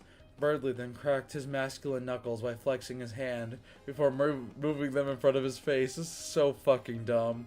And a diamond formation before his hands turned into a silhouette of a heart. This is the power of true love. Penumbra Phantasm.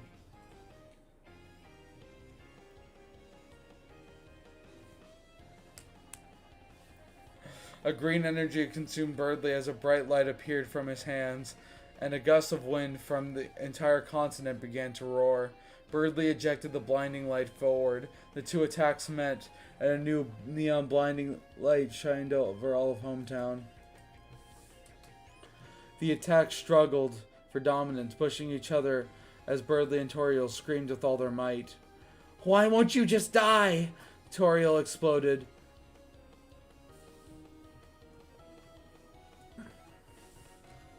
She mustered up all the flame magic she had in a helix formation to support her Lotus Inferno. Foolish woman, gamers don't die, they respawn.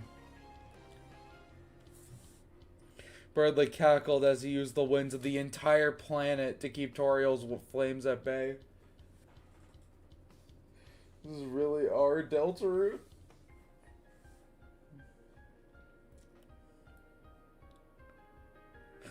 Mortified, Chris ran back up to the room, still drenched in flames, and went over to that rusted, insane birdcage.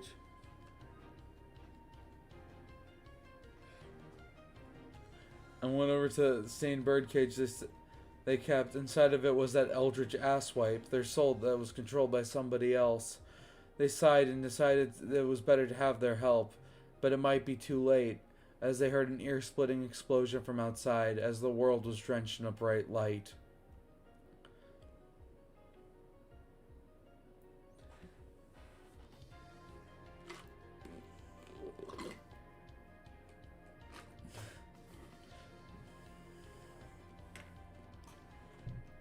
When the dust cleared out, the dreamer home was where the dreamer home once was now a massive crater. The once lush forest surrounding it had been reduced to ash. Birdley grunted. They were knee-deep in a pile of ash and dirt. Somehow they'd survived. They wiped their eyes and looked ahead. There was no sign of either Birdley or Toriel. They had failed. Both of them must be. The thought made them tear up. They couldn't imagine their life without either of them. Birdley had been their friend since childhood. Well, they never admitted it for it. They never admitted it. They always had feelings for him. And Toriel, sweet Toriel, their loving mother who, no matter what, was there for them. A somber feeling consumed the air. This Toriel is homophobic, I bet. This goes on in Mexico like a weekly basis. The player comes back and sees this shit. Smash. Suddenly, though, for an instant, Toriel and Birdley and Toriel reappeared. Toriel was punching Birdley in the face, and Birdley was kneeing her in the stomach. It must have been an optical illusion. There's no way. Crash. This time, for only an instant, Birdley was hitting Toriel with sweet chin music, and Toriel was cringing in pain. No, that couldn't be possible.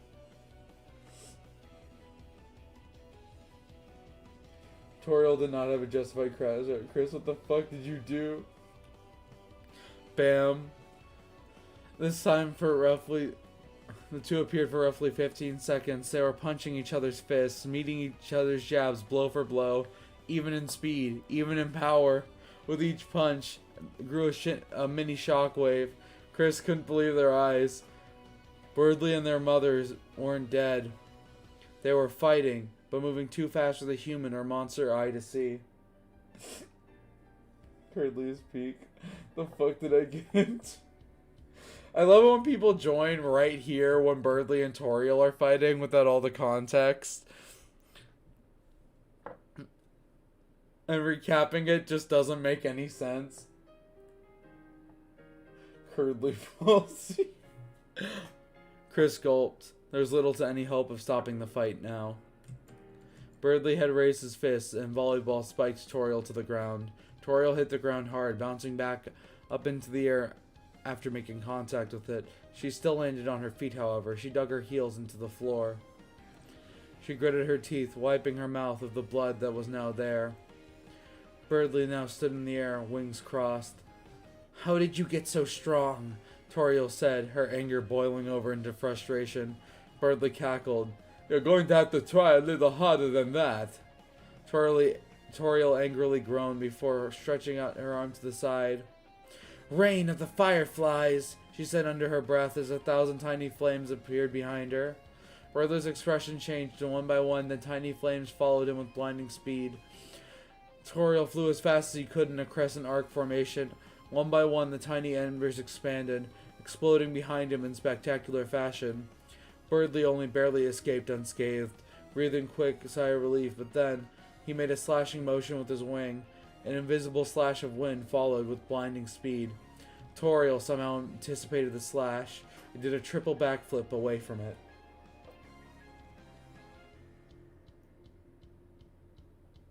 The lore is really deep.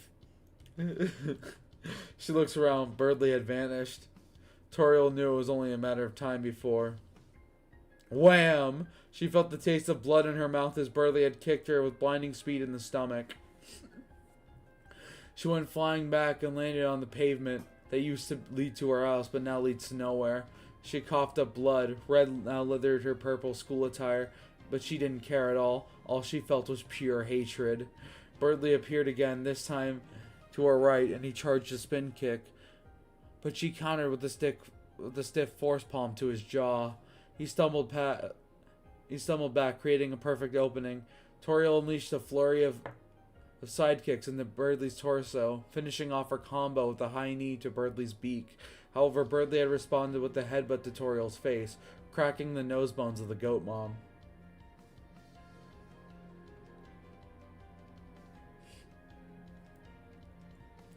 Her nose begins to bleed as Birdley follows up with a clothesline. Toriel falls to the ground and Birdley preps an axe kick in response. Toriel, however, Toriel knew, however, that if Birdly landed that blow, it would be all over. Toriel clapped her palms together, and when she opened them, a fiery vortex was created. She felt a mother's love. This is so peak. Toriel clapped her palms together. When she opened them, a fiery vortex was created. Whirling fire of hell, she whispered. Suddenly, Birdly was engulfed in a spiral of flames. Like a vortex, there was no escape. Her attack had created a vacuum against it.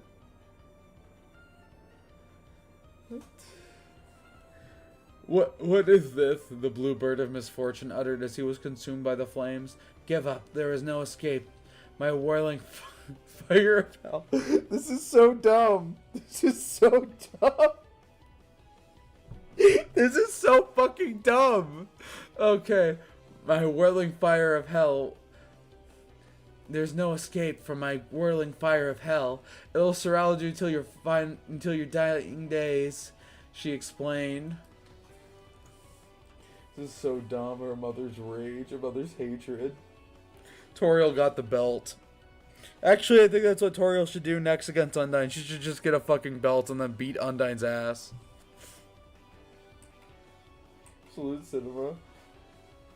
When is Martlet joining the story? I don't know. We'll figure out a place for her later.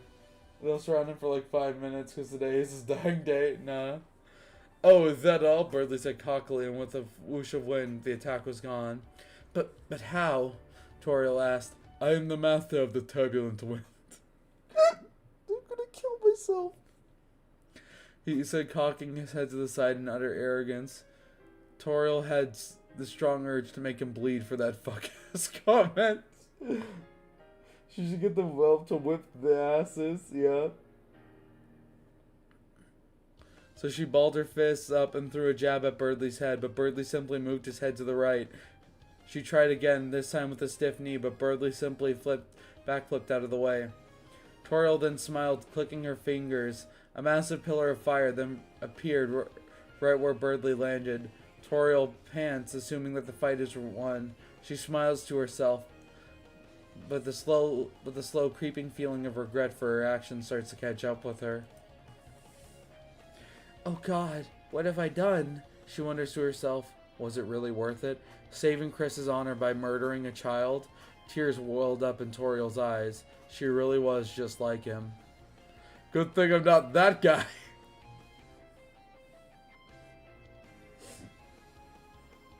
What's your favorite Rousey ship? I guess by default, Chris. Birdly said in his familiar, shrill, and annoying way. I mean, Birdsay is peak, don't get me wrong, but it's also like, it's literally just like all assumed, I guess. I don't know.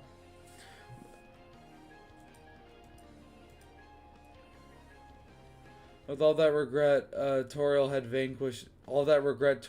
vanquished instantly, and the murderous rage she had once felt came back tenfold. This bird was really pissing her off. Hey, good thing I'm not that guy. Birdly, you are not Uncle Grandpa. Toriel's face contorted into a demonic grin. As she vanished from view, Birdly stayed alert, looking to his left and right with heavy suspicion before. Toriel wrapped around Birdly with an expertly crafted rear naked choke, suffocating the bluebird. Birdly began to gasp for air as Toriel began to maniacally laugh, as Birdly's face became even bluer.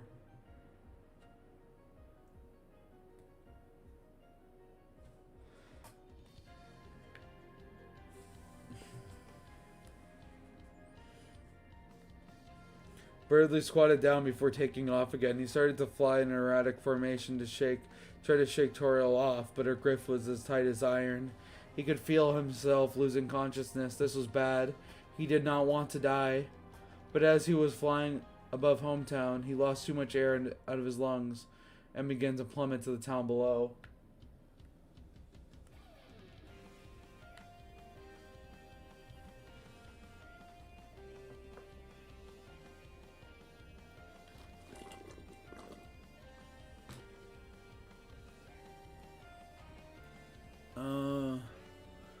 With Mach 250 45 speed, they both crashed into the middle of the road. Luckily, the evening traffic had ceased, and there were barely any innocent civilians in the road. However, the massive crater had left the intersection would cost Carol Holiday and taxpayers millions. I'd say I'm going to change that to mayor. Holiday and taxpayers millions. The crash was loud, and that along with the light show from earlier caused some passerby to look on. This fandom is a prison, yeah. Alfie's, the humble yet terrible school teacher, looked on in horror. Dear God, Toriel, Bradley, are they? Oh my God! She opened her phone. Called the police. Yes, officer, there's two bodies in the intersection. They fell from the sky. The response on the other end on the phone was as swift as it was loud. The mysterious shelter at the edge of town. So mysterious, so beautiful, so Eram. What could possibly be in there?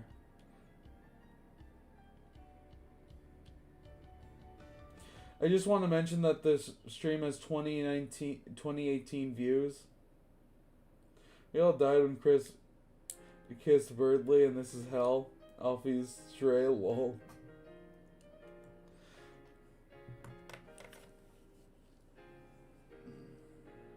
Fuck, what did I miss? Okay, we're just recapping.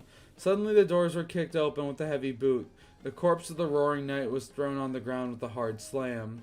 And out walked Police Chief Undine. Her hair was messy, her sleeves had been ripped up, and she was holding a bloody spear with her muscular hands. She huffed and puffed after a battle well fought, and yet she was still needed. So he ran. Just so Pete.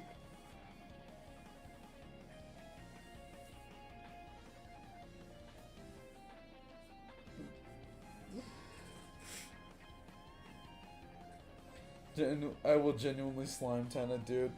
I'm like so close to banning him.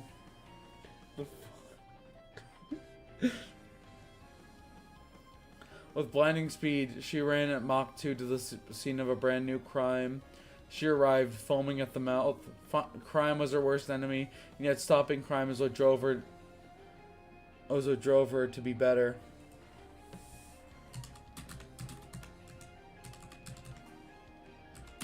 And dying on the street, that was a crime. She whipped her head towards Alfie's. Al, you said there was a crime.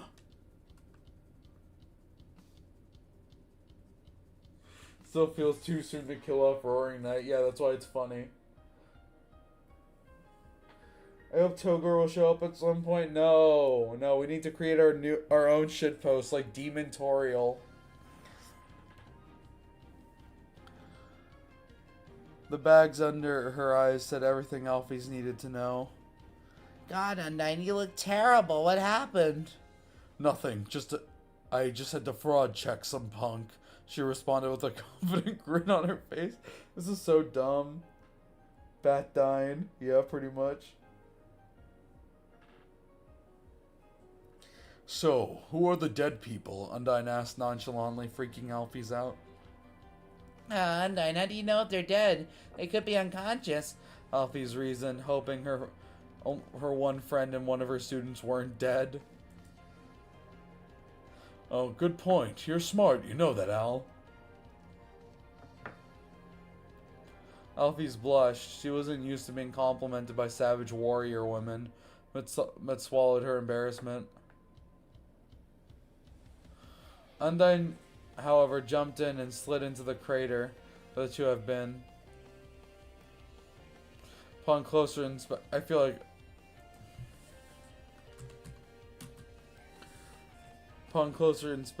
the two, despite being covered in scrapes and blood, were still in one piece. The boss monster landed face first onto the asphalt, but then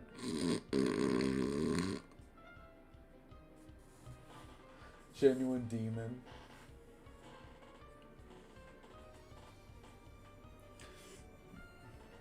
Was the boss monster sleeping? Wait, was that Asgore's ex? That was weird. The other monster appeared to be in an ascendant state. A state a monster can reach if given the right amount of determination. Undyne was impressed. She thought that she was the only one in Hometown who could muster up the ability to maintain that ascended form. Just then, the ascended monster sat up, his eyes wide. What page are we on? I honestly lost track. We're on page 18. We're almost done.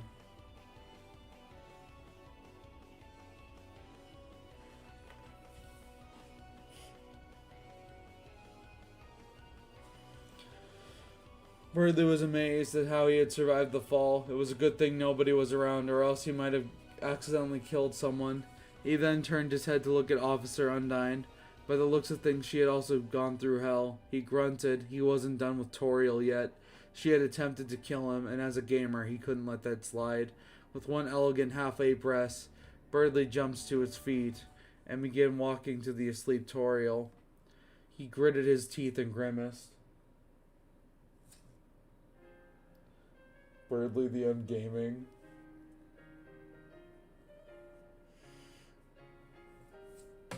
Get up, Berdley said. Well, no, wait, Whoa, kid, what do you think you're... Get up, we're not done yet, Berdley screamed. Undyne put herself in between Berdley and his rival.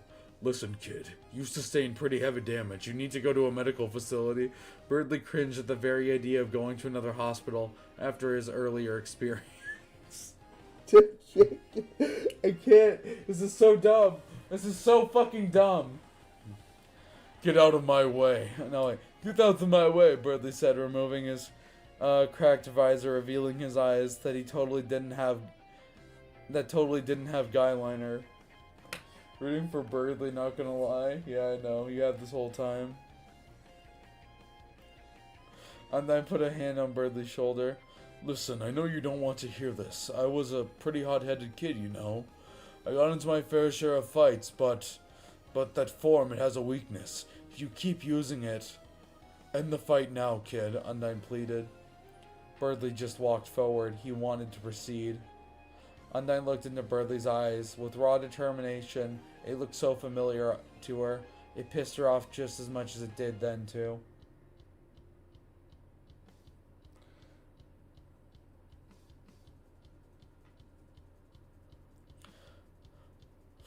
Fine, be that way, she said, gritting her teeth, creating a volley of spears in front of her. Seems like you're going to have to learn the hard way, she said before. I'm going to find the sound effect. Give me a second, chat.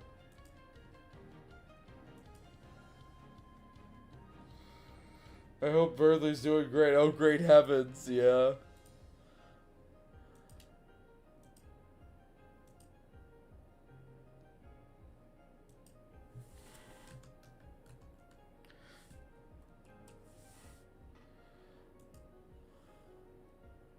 Okay, come on. Yeah.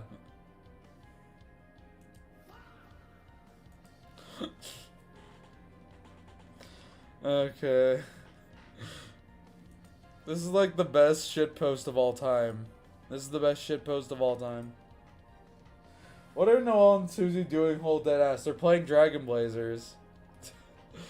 Undyne was face planted into the dirt below, utterly unconscious, and her buffer was Toriel, her fist radiating smoke off of it.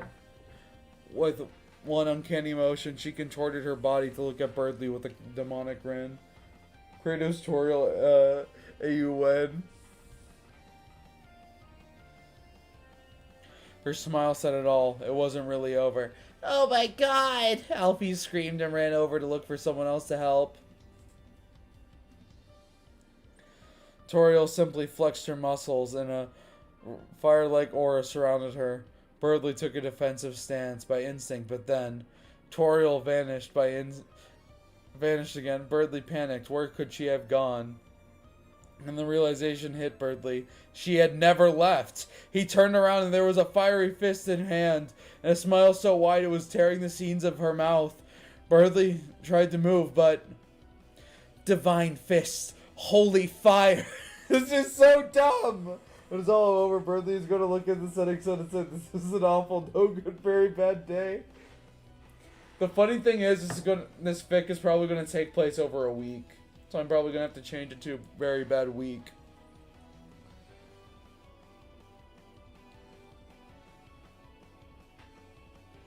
She said with manic joy as the fist connected not with Berdly. That wasn't her target.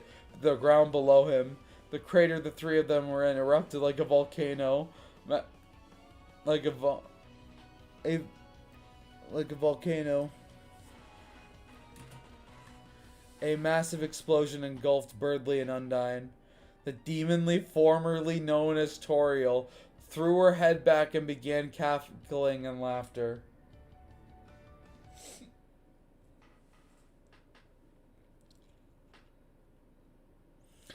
Guys, please make aura edits of Toriel. It's all over. Berdly's gonna look at the sun and say that was a no good, very bad week. Miles away, Berdly appeared, injured, Undyne in hand. His left side was pretty badly burned, and his right was Officer Undyne, still unconscious and somehow unscathed. Damn it, Berdly said. The nerves on his right side of the body were completely destroyed. He couldn't feel anything, but he remembered the searing heat and smell of the feathers. All of that filled him with rage. He decided to drop Undyne off at the hospital, leaving her at the front step. This needs fan art, true. Toriel had been laughing for 40 minutes. Then she started to take her fingers and claw them across her face, drawing blood everywhere.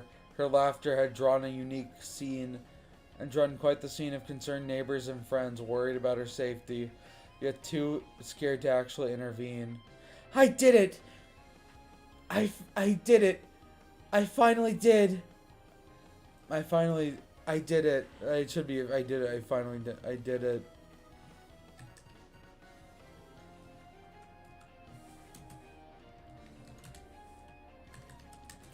I did it. I finally did it. He's dead. She roared into the sky. Bro, and the Insan is not healing his ass. Bro is fucking God. This requires fan art. Till a familiar yet irritating voice chimed in. Wave dashing, not a technique I thought I'd ever use. It was true. Only by wave dashing could Berdly create enough speed to avoid Toriel's divine fist. This is so fucking dumb. Berdly had always considered himself a gamer with standards, with principles, which is why he would never stoop to such a low. But against Toriel, none of that mattered. Toriel immediately stopped laughing. Instead, her gaze drifted towards Berdly with a raw, untamed animosity.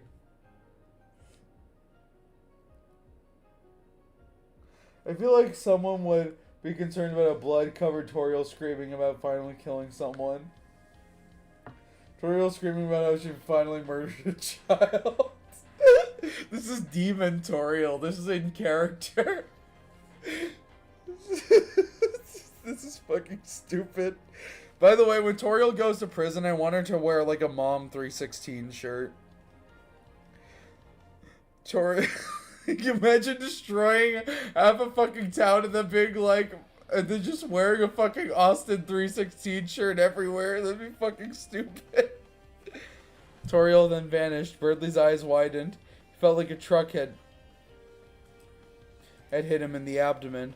Toriel had planted her fist deep within Berdly's chest. He could feel his organs rupturing. 1-inch punch, she uttered under her breath. Berdly gasped for air and was sent flying backwards into the side of QC's diner. The wall of the esteemed fast food diner cracked as Berdly's back slammed against it. Berdly fell to his knees, gasping for air.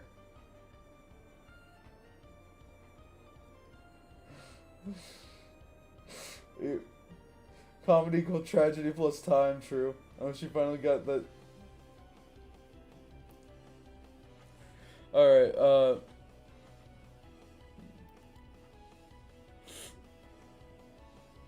Toriel grimaced and vanished again.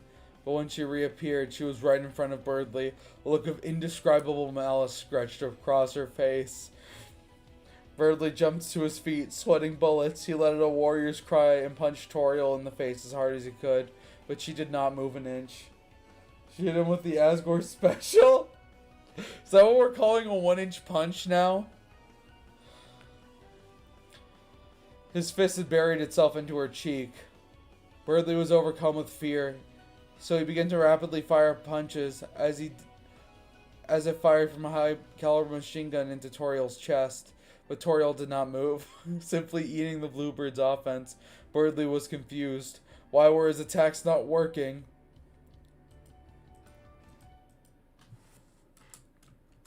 An hour ago, him and Toriel were more or less evenly matched. Birdly then remembered what the officer had to say about the limitation of this form. Oh, balls. Birdly was in for an ass whooping. I love that line. Divine comedy. I feel like every time I become like that pizza... I feel like every time I become that pizza guy entering a burning room every time I come back to the street. Okay, nano machine, son. Toriel reached out with her mighty hand and gripped the young man's head with zero effort. With zero effort, she lifted him off the ground and smirked. Birdly attempted to continue his attack, but it was no match for Toriel, and what Toriel did next. With all her might, she used every muscle in her body to slam Birdly through the wall of QC's diner.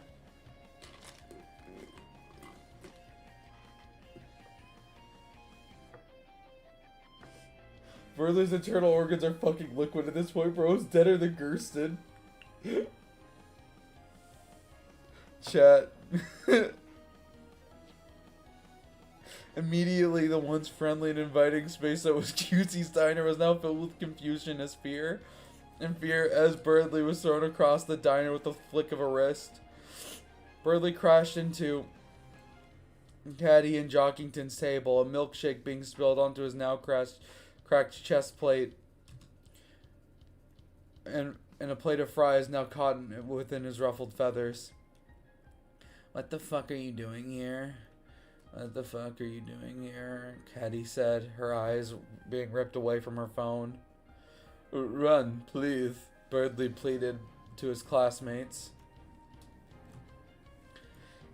Yo, Birdman, how's it flying? Jockington added, eating a fly out of Birdly's hair. I'm telling you to run away, Birdly pleaded. Why? Caddy asked, rolling her eyes.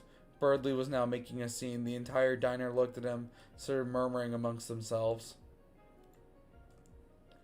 Hey, Birdbrain, I got a business I'm trying to run. Got it? QC said.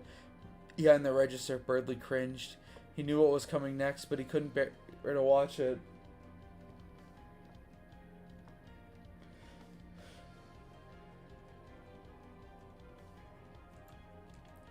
A loud footstep was heard through a massive hole in the wall, and suddenly the entire room was quiet. The diner, despite being full of people who knew her, did not recognize the animal Toriel had become. She had walked through the now silent diner. As she walked through the now silent diner, Toriel looked at the pathetic state before her. Once with the strength to rival her lay the mighty Birdly covered in blood. His precious cape ripped, his chest piece cracked, his pants ripped, half of his body covered in intense scars. Birdly, the man who wanted to steal her precious child away, now lay on a broken table, panting in fear. The feeling was exhilarating, like taking a shot of morphine. Imagine eating out with your friends at QC, then some dumb bitch gets flung into the establishment. Dude, Toriel has like that Broly aura. Oh, Birdly kisses kids with Trower's Birdly up. So Toriel simply smiled and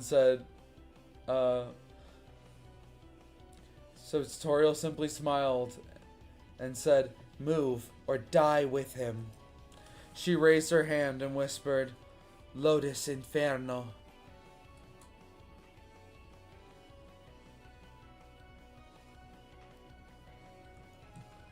In an instant, a massive fireball was created in her hand.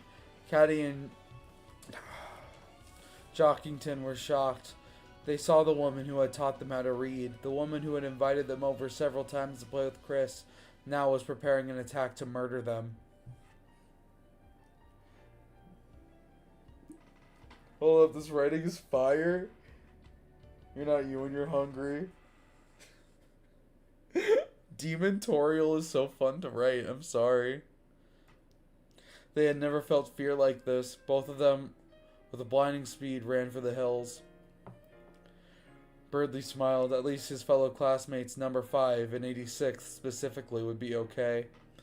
Toriel closed her fist, and with that fired another Lotus Inferno. The right side of the restaurant exploded.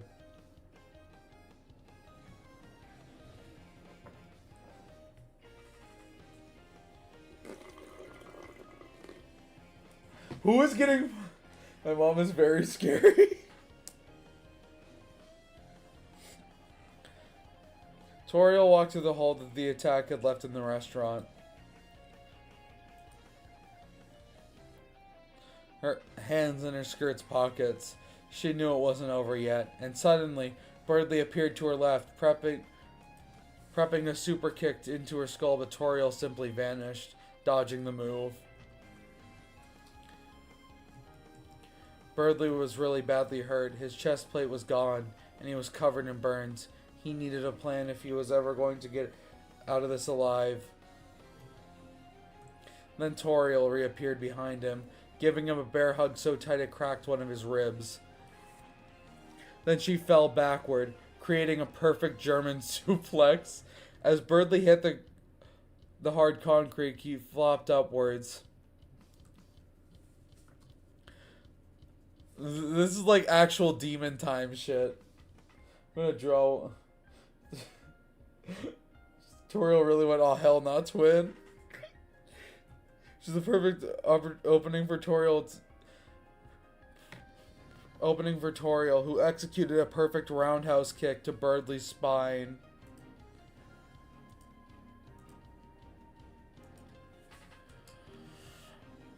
Sending him flying forward at the speed of sound. Birdley was able to catch himself mid-flight, outstretching all of his limbs. He was able to catch himself in a place. He looked around. It was the far side of town near the lake, and the Flower King shop nobody actually bought anything from. This was his chance to fly away. He could regain his strength, sure. Retreating wasn't the most alpha move, but it seemed like it was the only option he had left. With a heavy heart, he began to fly away. This is like the actual, like, demon shit. Demon Toriel has black Air Force energy. Strongest monster today versus strongest monster in history. Demon Toriel. If we have Demon Toriel, then we're gonna have Angel Asgard. Nah, bruh. I mean, it's always you. I ain't gonna do shit.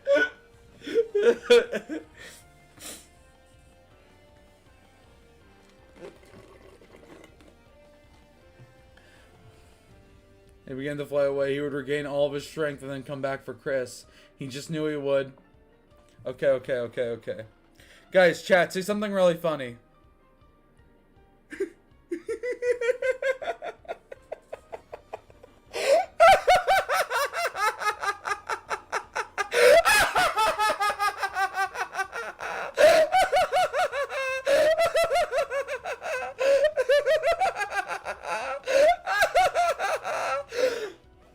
Good, that's close enough.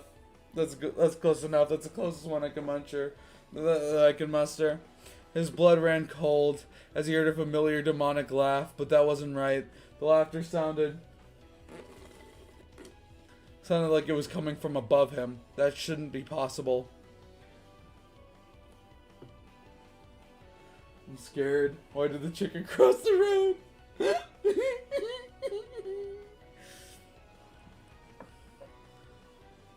Alright, it's not that funny.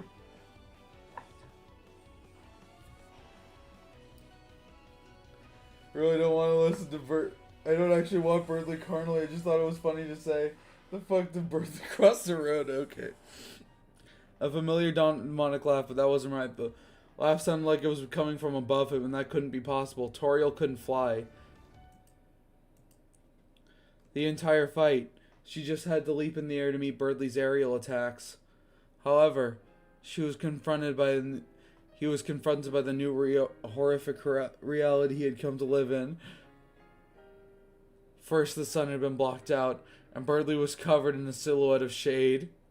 Birdley looked up in horror as he saw a vision that would come to define his nightmares. Why did Birdley cross the road to get killed by Demon Toriel? It was Toriel. She was holding up a rusted, dented blue Jeep.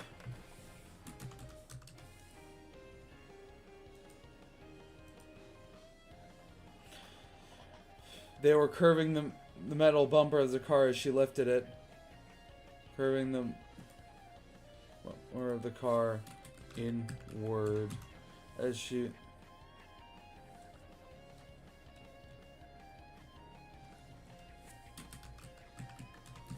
inward as she lifted it. Don't ever come near me or my child again. The heck did I miss? She left in the air like Hulk. Lol. Yeah, no, dude. She literally. Toriel couldn't fly. Famous last words. Whose Jeep did she steal? Asgore's. This attack is sponsored by Toyota. Birdly fucking moved. I love how you guys react as if you haven't seen this all before. Birdley's eyes widened. Toriel repositioned herself midair. Asgore has a truck. My immersion is ruined. I'll change it to a Ford then.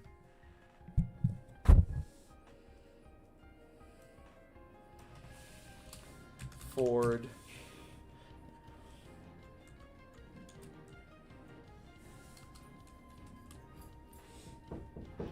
God damn it. Give me a second, chat.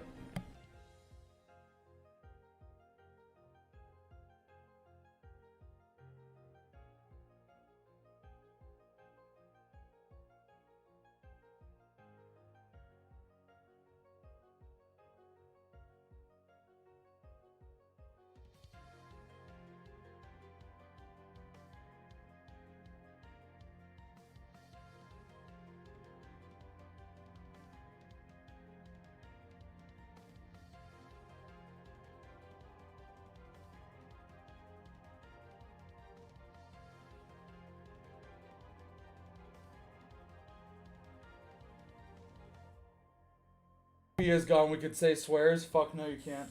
Okay, so the dogs have been dropped off again. If you hear any jingling in the background, that's them. Yeah. Power scaling is going pretty well. Forgot any other swear words. Okay, let's continue. Don't come near me or my child ever again. Birdley's eyes widened.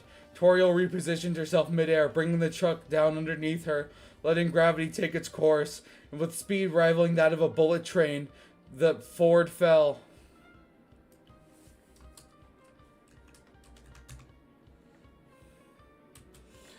They should add Birdley to Fortnite.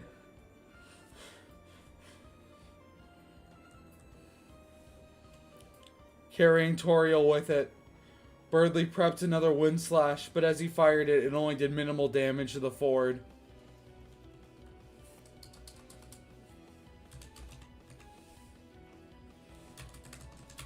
The Queen's chariot could not be stopped. Is it a truck or a Jeep? I was under the impression that Jeeps were trucks. Thank you for the edit. Schrodinger's truck.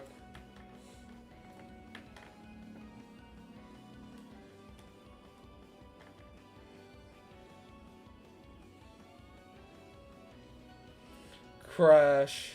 The car's bumper slammed into Birdley and he succumbed to the weight of the vehicle, and he fell along with it, feeling it crush his bones.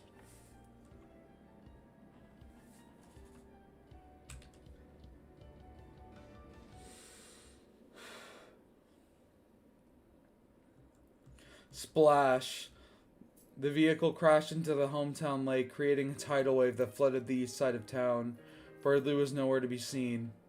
Toriel landed gracefully on a picnic table. She cracked her neck. This is fucked up.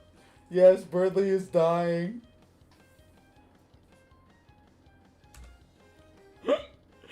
Dio ass character, what the fuck? Demon Toriel is so good. This is the happiest day of my life. I think Birdley is now ground beef. She cracked her neck. I did it. He's dead.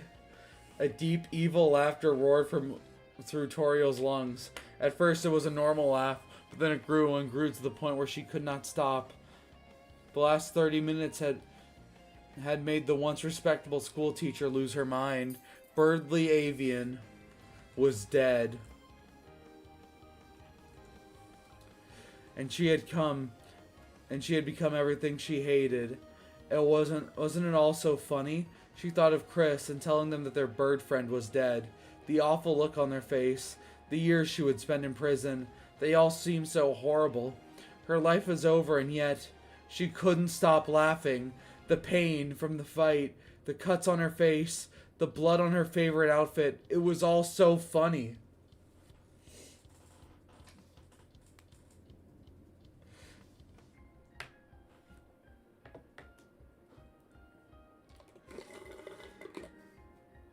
Doomed Yowie. Truck grapefruit. I'm surprised that it's exactly what the title says it was. What the Yowie? What the fuck? Toriel feels remorse with Demon Fort. Toriel finds this amusing. You need to dub Snowgrave jingle in every couple of paragraphs. What did I miss? Toriel took Asgore's truck and threw it at Birdley into the lake, basically. There is no tentacle Yowie. It never was. She thought of how hypocritical it was. God damn it, dude.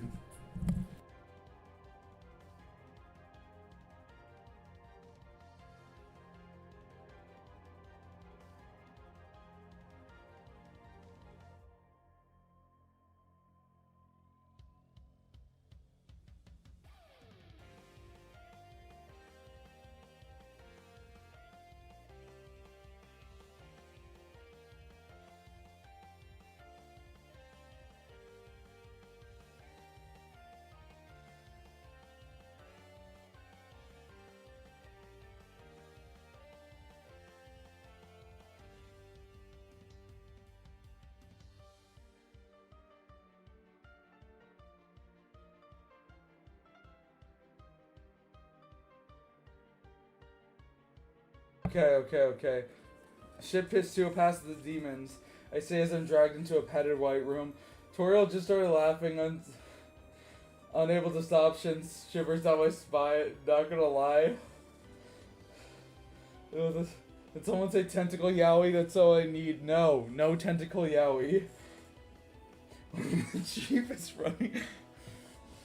She thought of how hypocritical she was, getting angry at Asgore for his rage, while burying the decades of hers. Tears rolled from her eyes, their laughs grew hoarse and shrill, and yet she did not stop. She could not stop.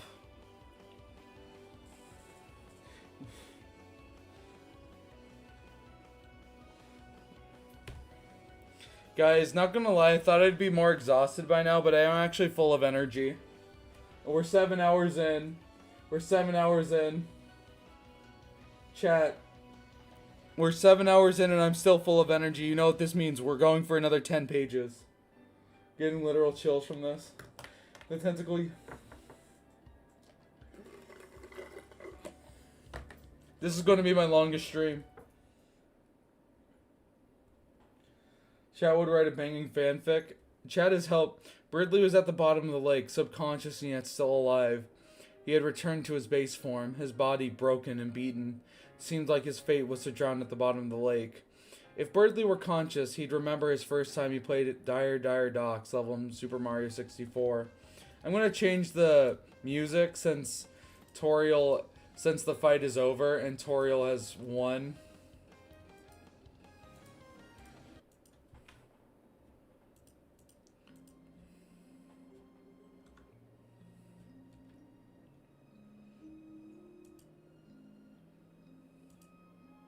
Okay. At the bottom of the lake, subconscious, he had returned to his base form. Broken and beaten, it seems his fate was to be drowned at the bottom of the lake. If Birdley were conscious, he'd remember the first time he played Dire Docks level in Super Mario 64. How that level had scared him as a hatchling. It was ironic. He was about to meet the same fate as Mario did that day. So the name be for this fanfic, Birdley's Awful No Good Very Bad Day. Let me rest. Dude, you can leave anytime you want. Need to eat dinner, but instead I'm eating what you're cooking. Okay, guys. You can leave whatever you want.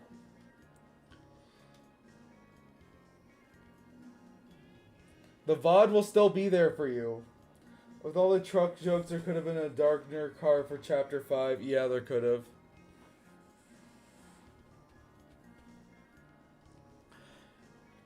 It was Onion-san. Just then, Onion-san was swimming from home after a long day of wishing they had friends. This was until they came across a very, very interesting sight. Okay, fuck off. A blue truck at the bottom of the lake? Huh. That was weird. Did someone forget how to drive or something? And what was lodged underneath it? It looks like a okay, Kokita, calm down. Sophia the best.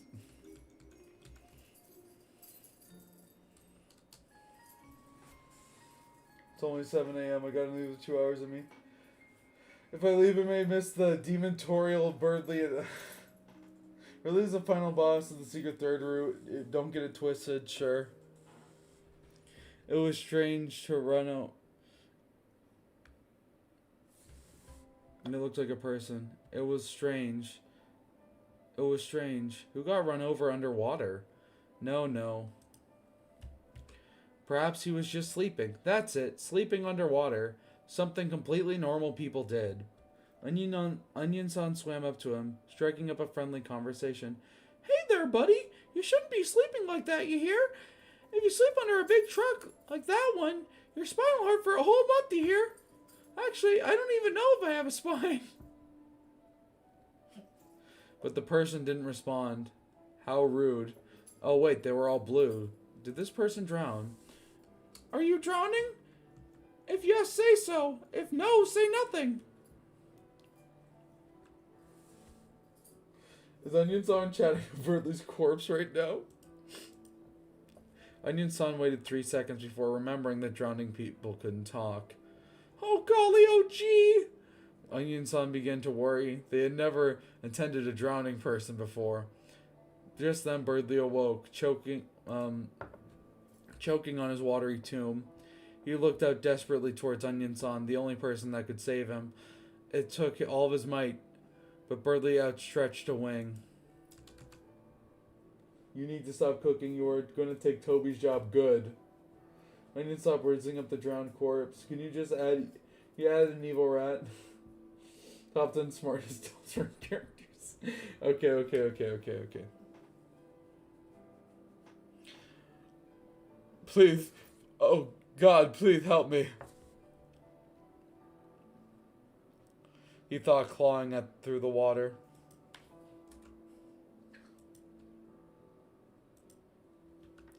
Onion-san, however, looked on and cocked their head.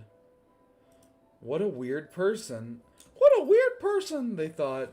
First, he had pretended to drown, and now it looked like he was actually drowning. Onion-san wondered if they should abandon him. But then, I hate Google corrects pronouns. They were reminded that they had no friends, no family, no job, and basically only talked to salmon all day. This one weird person pretending to drown was the only person they had seen all month. Onion-san realized that if they abandoned this weird blue thing, they'd be alone forever. One last message. Onion Sun is more Riz than Burley. That's cursed. That'd be the best stream I've found. Good. Good. So with a bubbly sigh, they took out a tentacle and pulled Birdley's mangled body out from under the truck and took them back to her home. Okay. Now we're changing the music again. What if Toby was watching the whole time, dude? I fucking hope. Is Onion San they, them, or just a normal... No, Onion San does use they, them pronouns. That's something a lot of people forget, but Onion San and Napstablook use they, them pronouns.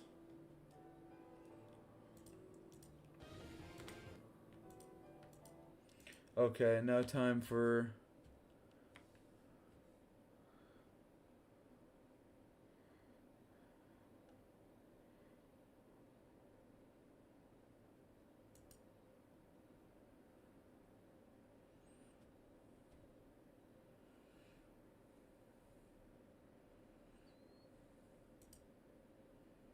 Is this the Asgore theme?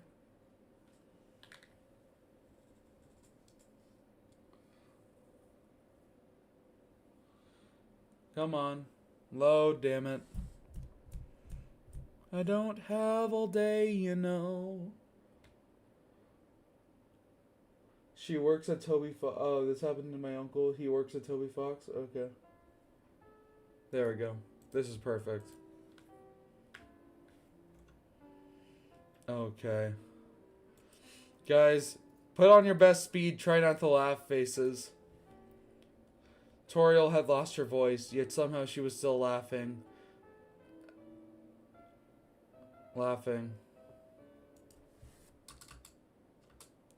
The gentle song of the crickets fell over the hometown as the emergency services were spread thin, caring for the destroyed town.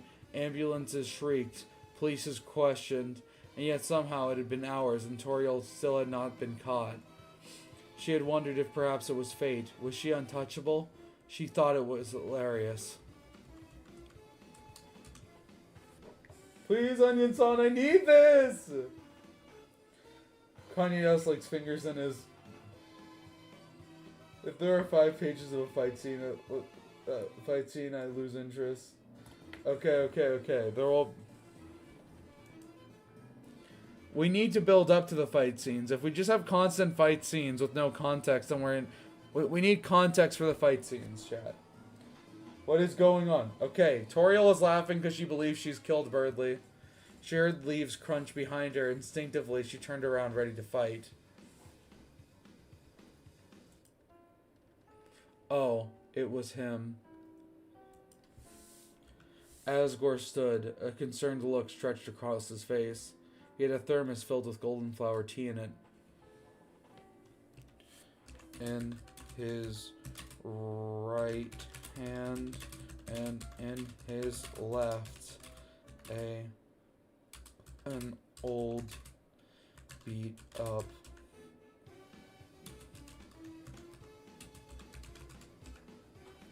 he looked disheveled, like he hadn't slept in years.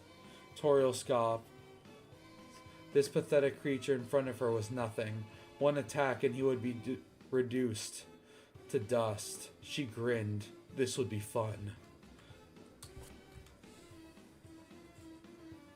Driving in my car right after a beer. Asgore might go. Let's go super. Chat, hit your best speed. Try not to laugh, faces. Hello, Tori. I was, looking for my truck, and then I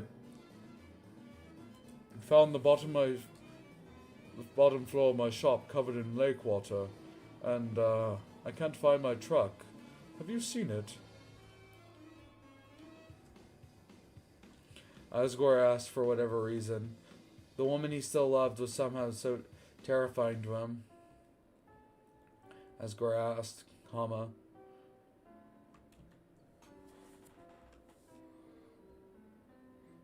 Lighting for the scene has been set, yeah. She hopped off the picnic table, smiling with childish delight as she did. She whipped her head towards Asgore, her neck cracking as she did, and then she walked forward. Asgore stepped back, a cold sweat brewing on his forehead. Tori, Asgore said, feeling a shiver from the inside of his body. Toriel smiled a toothy grin. Asgore's cooked. Asgore, you're stuck as fucking God, bro. She stared for a long time, while looking deep into his soul. Asgore simply stared back in silence. Asgore. I kind of need to change the music. This is very important. This is kind of important.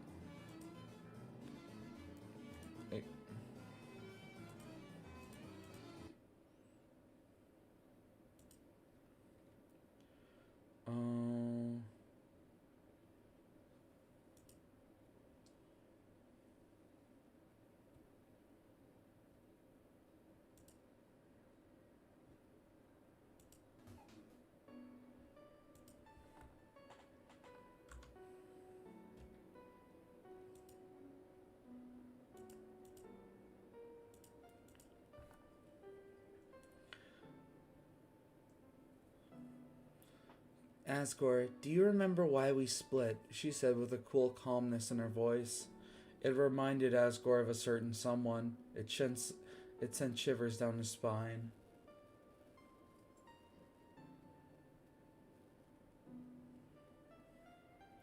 Yes, well, it was because I had a few too many drinks. It was because I had a few too many drinks. Too many drinks. I can't say it in the Asgore voice for some reason. Beers, Toriel corrected. Ah, yes, a few too many beers, and I crashed into the school, killing about. I can't take this seriously. I was great. The six or was it 7 children? I can't do it. Asgore held his head in shame. He had tried everything to forget about that night. He was ashamed about losing his job, the disgust Chris and Toriel felt for him. And just as he was finally about to forget, Toriel had reminded him about that shame. He felt disgusted with himself. He couldn't remember how many times he just wanted to end it all. Why? Why was Toriel reminding him of the worst night of his life? Toriel stood there with a patient grin before bowing her head. Only 7 children he's learning? Oh, hell nah. I am sorry for how I acted that day, she said calmly. She raised her head, eyes full of tears. She sniffled. Toriel began to cry. It seems, after everything, I am nothing but a hypocrite. Toriel explains, wiping tears from her eyes. I can't do this. I love how I can't remember how many.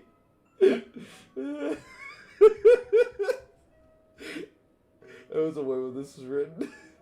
Okay. And if you include deaths, shh. That one doesn't count. That was a freebie.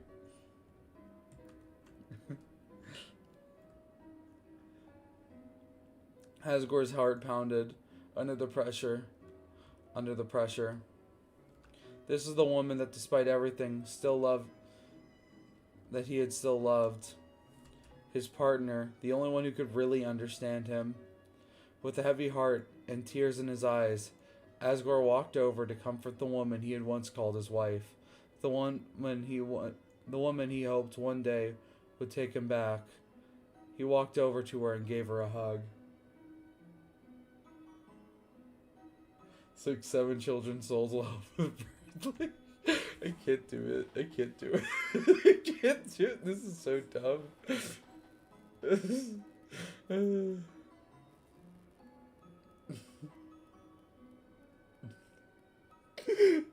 Okay, hit your best speed faces, chat. Toriel began to sob. Asgore rubbed her back. She wrapped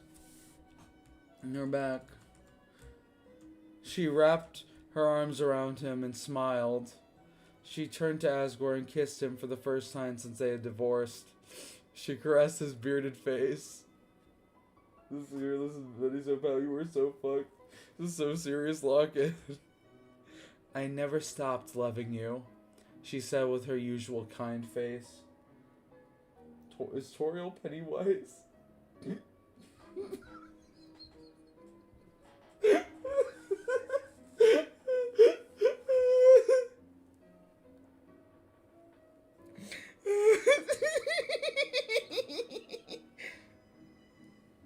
They could be a family again. Oh, it's so over, Asgore!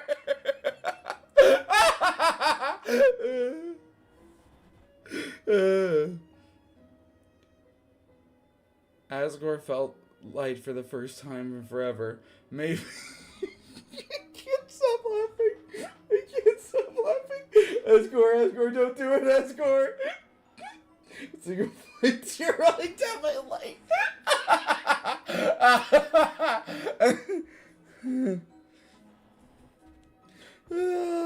I can't not laugh. This is funny. Maybe everything was going to be okay. Yeah, he could come home and they can be a family again. Okay. Oh my god. Before he felt a pain in his chest. What was this? I need to stop the music. This is too lighthearted. This is too lighthearted. This is too lighthearted for what the fuck happened. No. Trial by Fury? No, not Remedy. I want Best Friends Forever. Where is that? Where's Best Friends Forever?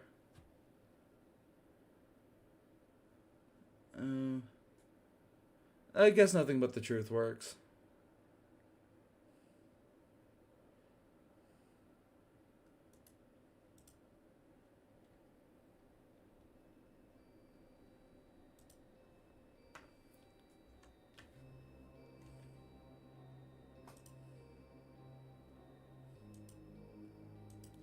Okay.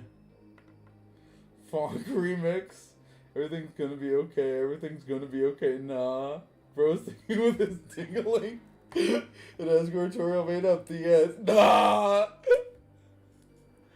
He felt a sinking pain in his chest. What was this? As Toriel was still smiling, but why? Why was he? He coughed up blood. 1-inch punch. She whispered in her former lover's ear. This is a thematic parallel to the scene where Thawi kills their relationship. I feel like it shouldn't be here. Chris, come on. Toriel collapsed to his knees. Why? Why had Toriel done this? Toriel knelt down, a smile stretching across her face. And get it, Berthley listens to Sleep Funk for the night. True. He's an alpha male. I love this scene so much because I can't stop laughing. He's giving you exactly what he gave her, and that's why they divorced. Oh my god, this is so good. Bro, the ass did not tickle. Bro, I think it's funnier that this is unironically heartbreaking because it's like juxtaposed the rest of this bullshit. Don't worry, guys, I'm gonna save the day. Yes, you are, Chris. Yes, you are. Toriel knelt down, a smile stretching across her face. What a miserable creature, she whispered, barely containing her ghastly amusement. She gripped Asgore's balding head and slammed it into the ground below, knocking him out instantly. Toriel threw her head back and laughed as loud as she could. Then began to think she was really no better than him, and for some reason, that made her happy. She pulled back her leg. Demon Toriel! Demon Toriel! The fuck did Asgore do? He ran over 6 or 7 kids. This is a weirdly in character for an evil Toriel. She hates Asgore, yeah?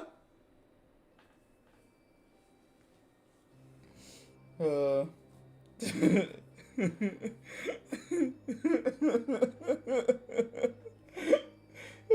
just horrifying.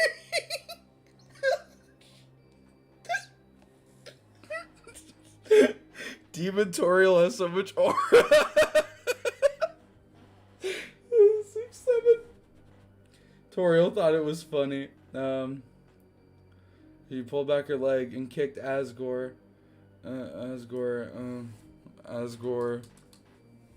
in the ribs over and over and over, cackling with demonic glee as she did. The wet, cracking noises of flesh and bones breaking filled her with glee. I can't wait for the demontorial animal I have become AMV. You should have made her rip out Asgore's skull. No, Asgore's still alive. Asgore needs to take care of Chris. Switching chapter of the book, came back to this. Absolute wet patch. Wet? Yeah, dude, your body's wet.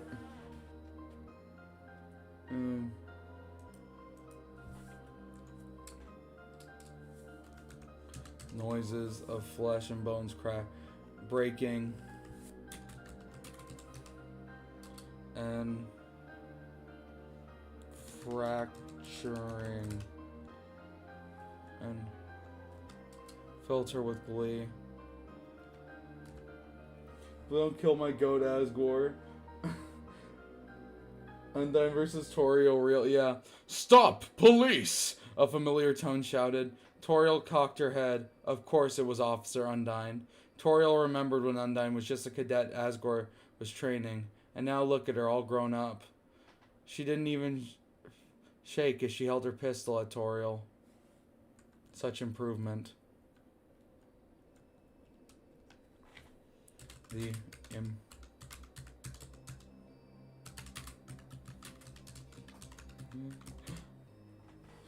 Undyne can still sweep, bro. Bro, I'm sorry. Undyne's washed. Her ass is not about... Undyne about to hit the blood grave special, dude. Toriel thought it was funny. She was once so small, and yet here she was pretending to be a real big girl.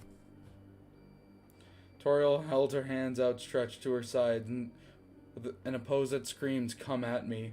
Bang! Undyne fired her pistol. The bullet hit its mark, jamming Toriel between the eyes. The bullet merely bounced off her face as if it was nothing. Toriel opened her mouth wide in amusement. This is Ralsei's worst nightmare. No peace, just fighting 200%. Supposed to AO3 after the stream. No, we need to finish it first. Is Toriel a Titan? Undyne the Undying isn't washed. Bro, she is so fucking washed. Undyne's about to become chum. Cinema. Bro, I am the fucking author telling you that your girl is cooked, okay? My Myeth. This is all because Chris kissed Bradley. That makes it so funny. You're still at this? Yes, it's funny. I like how everyone's like, oh, you're still writing fanfiction at this hour? How could you? Oh, gee. And it's just like, dude, what the fuck? What else should I be doing? These streams do the best on my channel. I've gotten 2 donations. Come on. The author is wrong. You're still at this. Clutch up, Undyne. Yeah. Undyne fired her pistol. Okay. Undyne smirked. Worth a shot, she said before tossing the gun to her side. Suddenly, an array of spears appeared around Undyne as she cracked her knuckles. Come on. I can promise this won't end like last time, Undyne said confidently. What, with you knocked out? Toriel smiled, revealing her horrible, uncanny teeth. No, this time it'll end with you 6 feet under. Stone cold. It's midnight, what else should you be doing? So this is Christmas, and what have you... I'm clutching my cheeks, I'm so scared. Undyne's lip curled up in anger. What was this self-righteous bitch really... Was this self-righteous bitch really talking to her that way? Undyne charged at Toriel. On guard! She yelled. My mom would not say that. Okay, one of them going bare knuckles kind of peak. What even is happening? This will be the bite of 2020X. 6 or 7 feet under. Onion Sun had brought Birdley to their home, which is an underwater cave with a sizable air pocket they would use to get used to enjoying that would get used that they use to enjoy a breath of fresh air every once in a while. They laid Birdley on the carpet that was on the stone floor. There Birdley was able to get a few fresh breaths of air. He coughed up late. Why do I keep misspelling coughing? Is it like Google? He coughed up lake water. It was the 4th time he had been beaten today. Yet he was happy that he was still alive after the demon's assault. Most of the bones in his body were broken, and he was covered in scars and burns, but he was breathing. He was alive. Thank you, he expressed gratitude to his savior. Are they gonna lobotomize Birdley? The Owie's back. This is one of the longest streams I've ever done, by the way.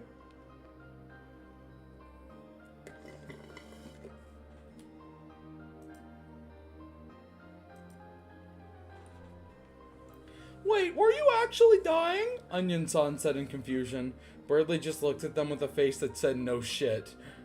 Perhaps Birdley's life had been saved more by dumb luck than actual charity. Still, though, he was grateful. Birdley's got Chris and Onion-san after him. This is the dream. Oh my god.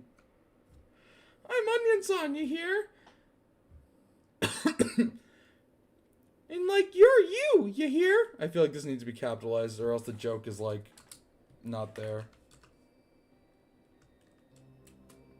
And you're you hear? Want to be my friend? Birdley looked at the strange monster. Desperation reeked off of it.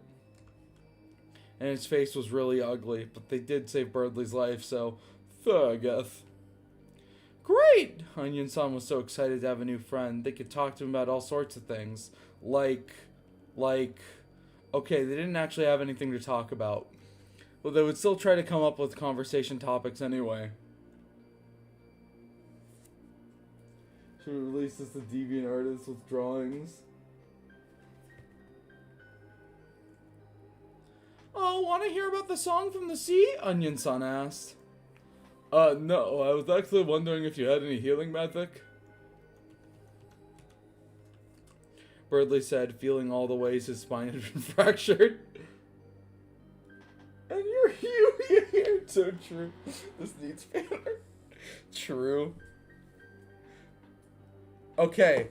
Tips for fan artists. Toriel is a mountain of muscle. She has more muscles than like Yujiro Hanma.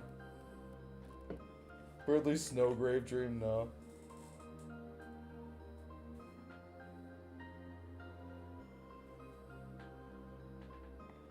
Give me a second, chat. I'm responding to people.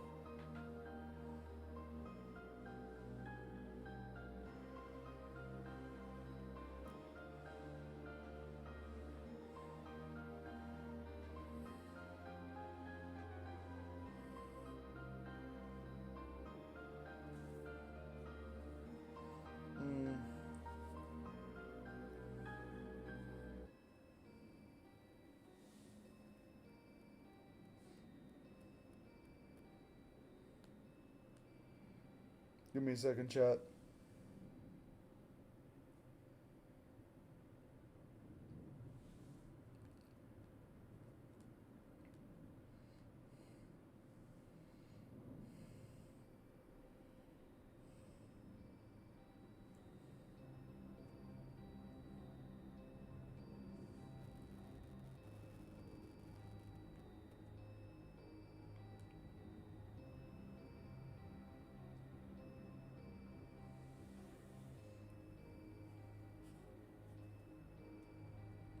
Okay, I'm back. I keep looking at the stream thumbnail, and like, I love how Toriel looks. Give me a second.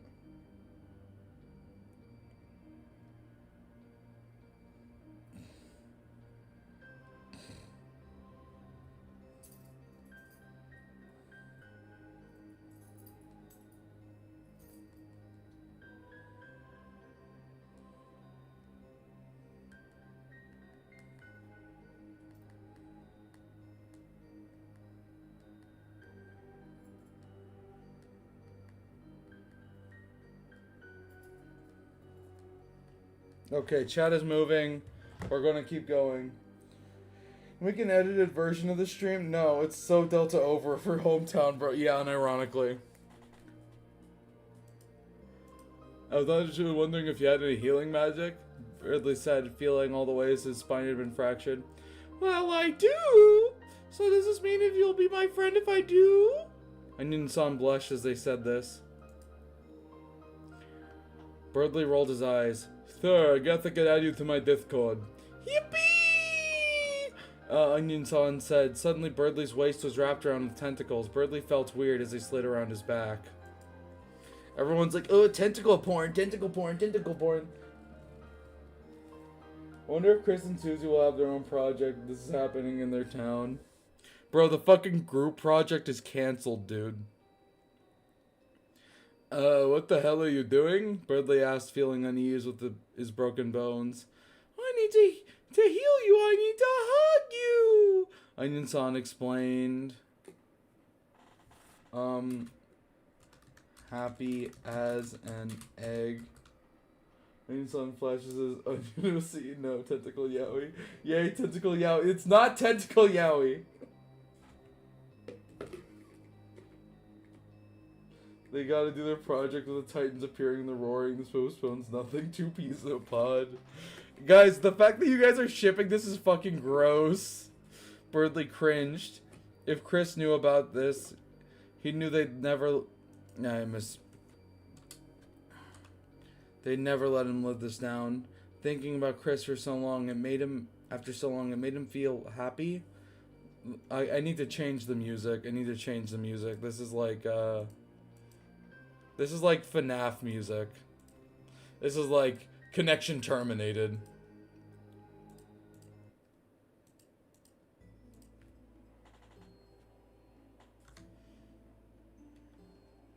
Watch this stream get claimed. You're the one who made the fanfic, bro. Yeah, no. I'm good.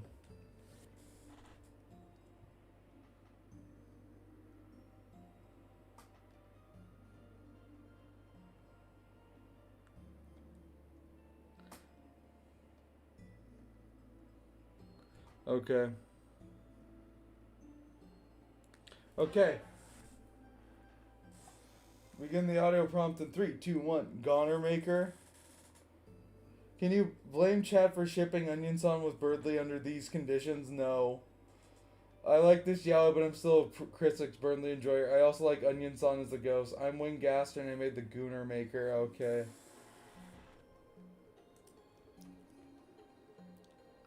Thinking about Chris after so long, it made him feel happy. The last few hours had gone by so fast, it was hard to even process.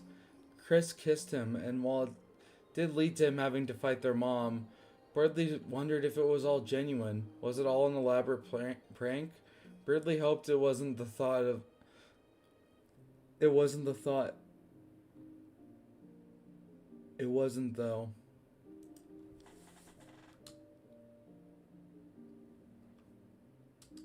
Oh, I see what I mean. Birdley hoped it wasn't. The thought of actually mattering to someone made him really happy.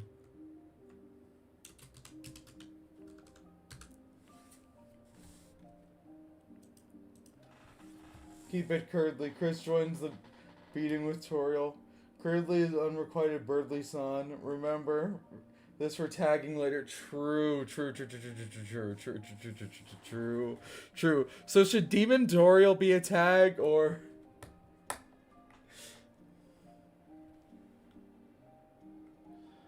Even if being hugged by whatever it is Onion-san was gross, thinking about Chris again made it better. Plot twist, this is all side effects Dungeons and Dragons games. No. If this goes long enough, make a paperback version. Wham. Toriel hit Undyne with another consecutive spinning wheel kick. Toriel's heel buried itself in Undyne's face. She stumbles back, covering her face. It was too easy for Toriel. There was now a brand new opening. Toriel ran up, grabbing Undyne by her hair as she did so, with gorilla-like strength. She slammed Undyne's face into a nearby tree, breaking it in half. Is Undyne losing? Yeah, dude, I told you she would. You guys are a bunch of monster kids. You guys are having a bunch of people, my stream messages, get washed away. Oh, hi, phone man, you're back. We gotta put battle music on. Right. I gotta keep this, like, 100. I gotta keep it 100. Okay.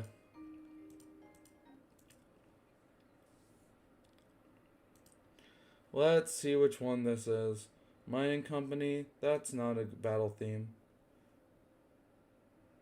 I'm gonna have so much Undertale Yellow in my playlist. No.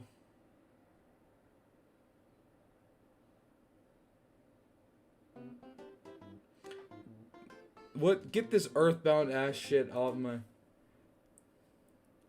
Here. Fine.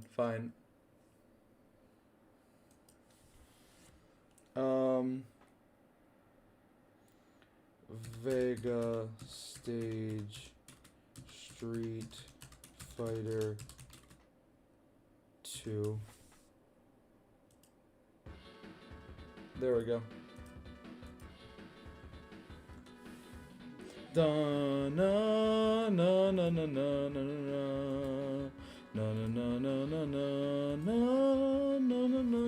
na. Toriel hit Undyne with another consecutive spinning heel kick. Toriel's heel buried itself in Undyne's face. She stumbles back, covering her face. It was too easy for Toriel. There was now a brand new opening as Toriel ran up, grabbing Undyne by the hair. As she did so, with gorilla-like strength, she slammed Undyne's face into a nearby tree, breaking it in half. Gaiga's battle theme would fit Demon Toriel. The earth was bounded.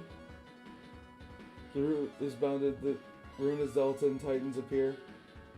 Absolute banger. Toriel wasn't done with Undyne, who was now in a daze as blood dripped from her every pore. Toriel held her head tightly and threw Undyne across town as hard as she could. Undyne went flying.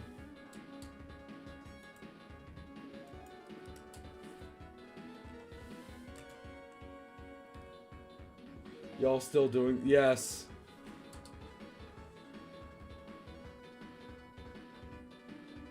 No.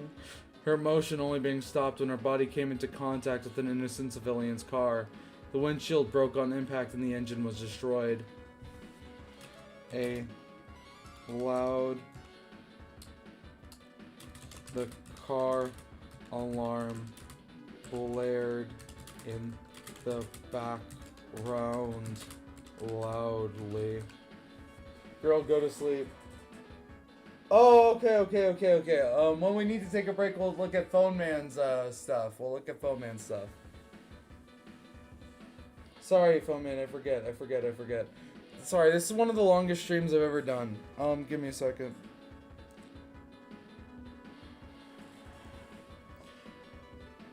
My fucking car! Pizza Pants yelled as he looked on in horror. He was not insured. Undyne managed to pick herself up, ignoring the pain. Damn it, she was getting mixed. There was just no way for the chief of police to be acting. Her job was to protect the hopes and dreams of hometown, and if she couldn't, Toriel appeared in front of her, a look of frustration on her face. My fucking car.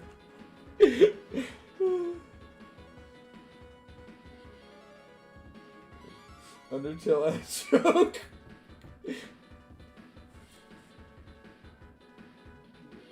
How disappointing. This was the best hometown had to offer. In any case.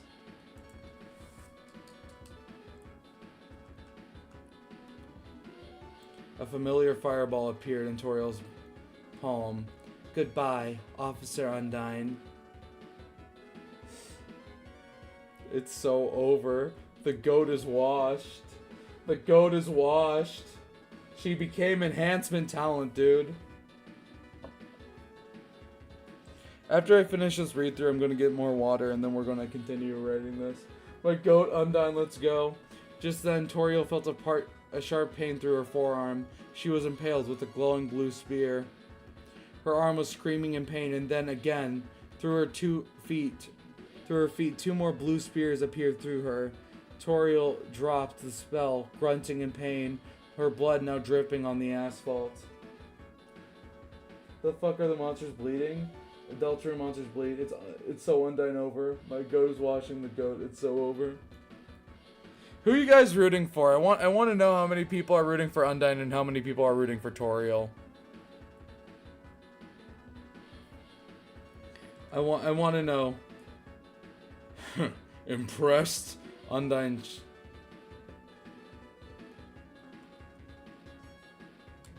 Undyne chuckled. Before. It's not over yet. I'm rooting for Undyne? Okay. Let's see more people. Okay. Dude, Undyne is cooked.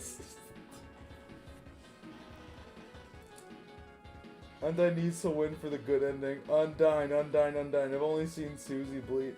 Dude, shut up. I have no clue what's happening. Undyne and Toriel are fighting. Okay, if someone's rooting Birdly, no one's rooting Toriel. That's crazy. Wham. Toriel, punching Toriel's face in the face as hard as she could. This shattered her own spears, but sent Toriel stumbling back. Undyne took advantage of the opening, hitting a drop kick on Toriel's torso, which took Toriel to the ground. Then the ground glowed blue, and a field of blue spears appeared through the ground.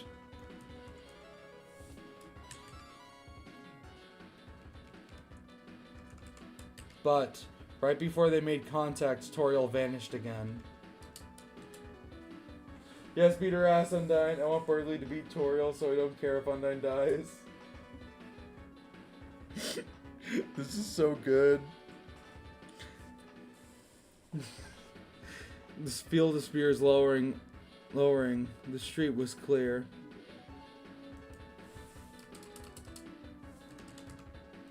The street was clear of everyone except for Pizza Pants, who was still mourning his car. Okay. When Toriel reappeared, she looked more haggard than usual. She was clenching her teeth in pain. Her feet were pretty badly damaged. It was hard to move as fast as she once did. Toriel prepared a fire spell to cauterize the wounds to her feet. It would be painful, but at least she wouldn't be at risk for. Crack! Undyne had buried her heel into Toriel's face with a swift axe kick. This is truly a Deltarune. Wait, are these streams actually getting real numbers? Yes, Phone Man, they are. Rooting Pizza Pants' car.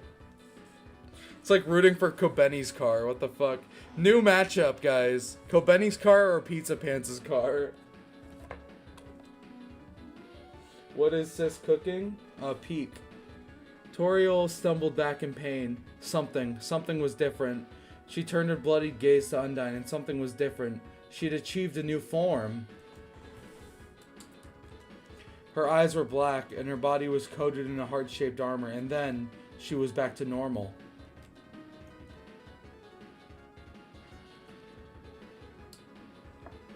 Axe kick, I think that's Susie's move. No, do you guys know what an axe kick is? Pizza Pants Negs. They glued my ass to the chair. 6 months ago, Undyne was in the police office making a fresh pot of coffee. It didn't taste very good, but it kept her alert, and that's all that mattered. Once the coffee had finished brewing, she poured herself a cup and went to the precinct gym. Okay, I'm gonna change the music since this is like a flashback scene.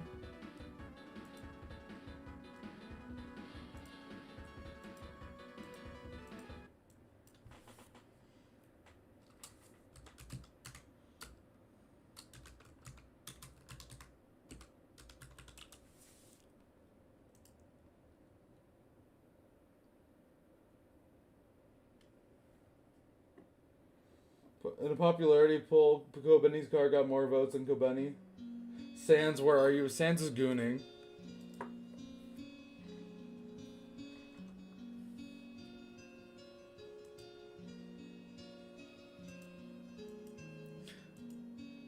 There was Napstablook, ghost lifting some ghost weights because they were a ghost.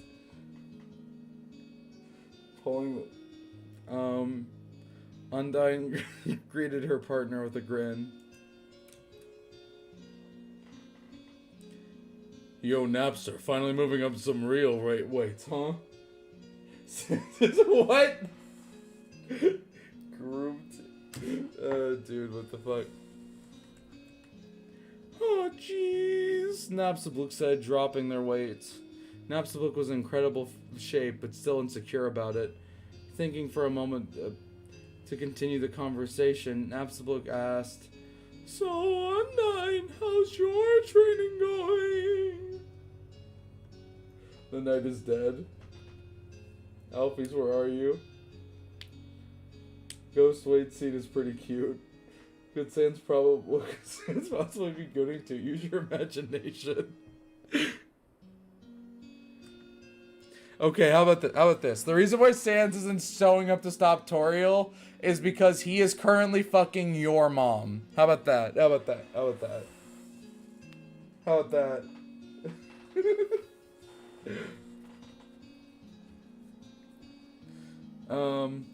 Undyne's face narrows.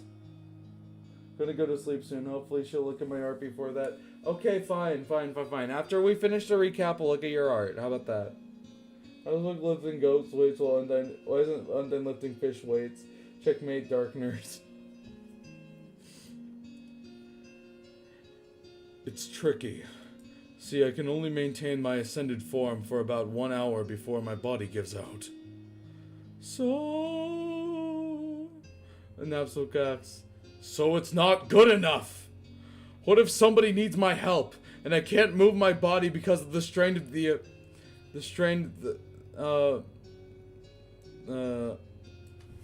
strain the damned form puts on my body. Puts on my body, Undyne cringed. If I want to help people, then any limitation just makes me weak.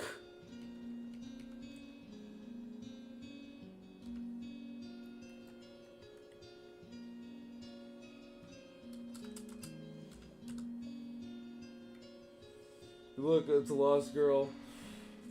This is to explain the DBZ transformation sequence. The author is cooking. Anything to get...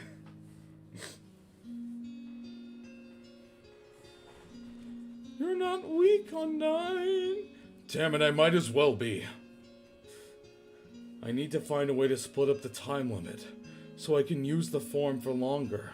But doing such a thing would be impossible. Undyne explained. ... And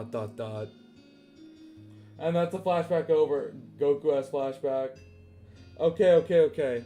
So we're going to look at Phone Man's art, and then I'm going to go get some water, and then we're going to continue writing.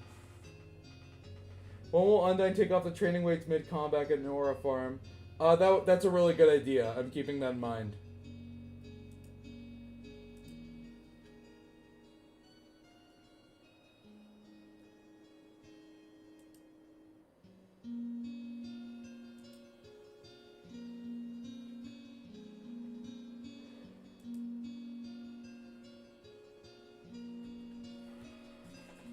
So you made a Gaster sequence.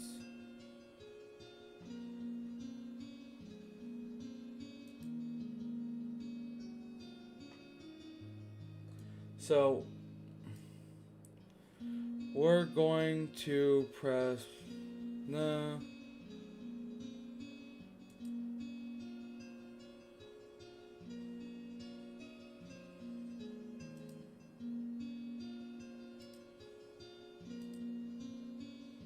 Okay.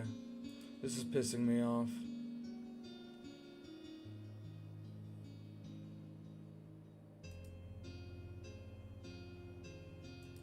Okay. We're going to go to Phone Man's page, and we're going to look at their art, because they really want me to. There we go.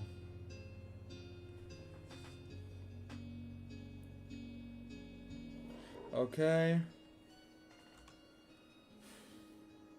So now we're going to... By the way, I should probably link this. This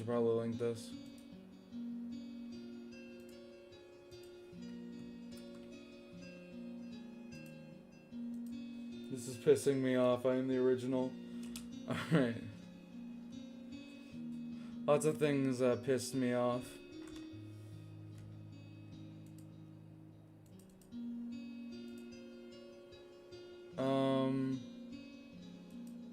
So here we go. The Goner Makewood sequence for my Deltafell take. Deltafell Shattered Prophecy. You want me to use the old Gaster voice or the new Gaster voice? By the way, Des, could you cool it?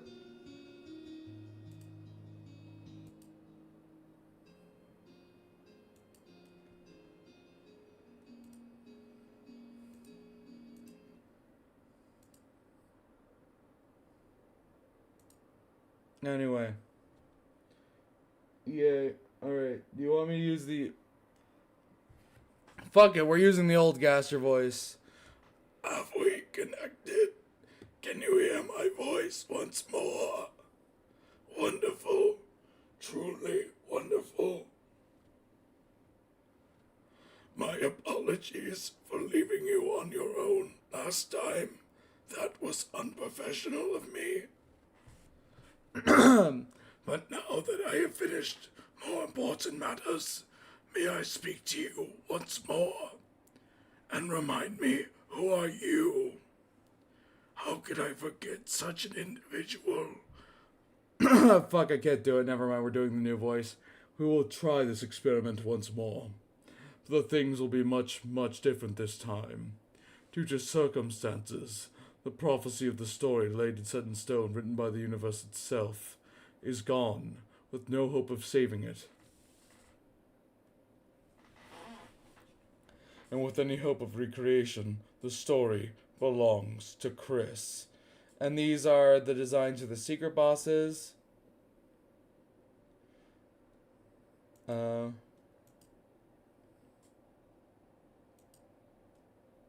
want to get a better look at this.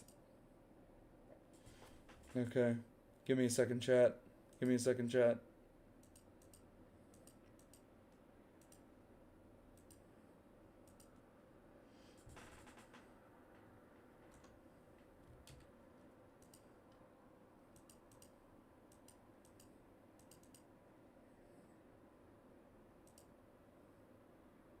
Okay, so that's what... I'm assuming this is like some power armor for like the Pippins, which is really cool. It's really cool. Batat Secret Boss, sign me up. Yeah, no, follow Phone Man's YouTube page. They often like post like updates to this stuff. It's really cool. So yeah. It's really cool. Deltafell started out as a bit on my channel, by the way. I was playing through Deltarune and I was like, how come there's no Deltafell? Wouldn't it just be like a world where Chris's life fucking sucks? Yeah, he's got a mech. Okay. And Phone Man really took it in their own put their own vision and applied it to it, and I'm really excited to see how it develops as it goes on. So yeah. Custer died of lung cancer, but that needs more recognition. Okay, anyway. I'm gonna go get some more water. You guys listen to some Undertale Yellow music. And I'm going to be right back.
I'm back.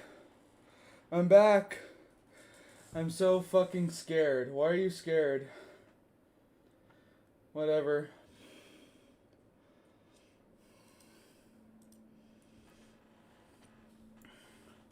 Alright. What does Undyne do next? She has the upper hand.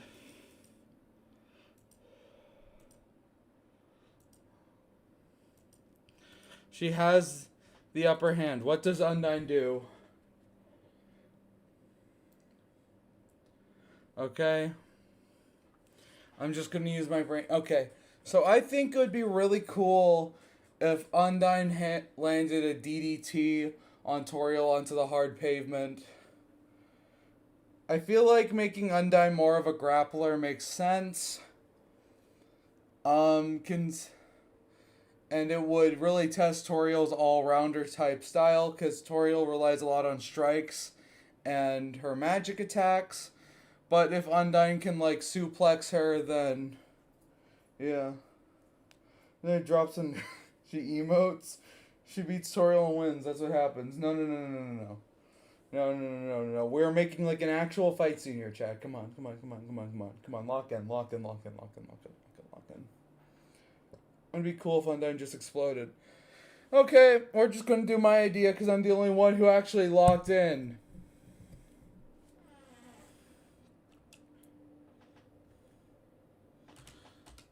Toriel tried to process what she had just seen. Toriel, how many pages you are on? It's been left for a few hours. I'm on 30 pages. Gasser is summoned and says it's wing and dinging time. Yeah, but Gasser already showed up. He's the doctor. Secret ending. Okay. Why must you bully us? Because you guys aren't taking this seriously. Come on. Scene. Undyne.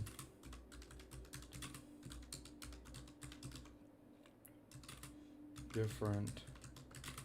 She had hit harder too, but was that all just an illusion? Bye, Rules. Hope you get out of that chair.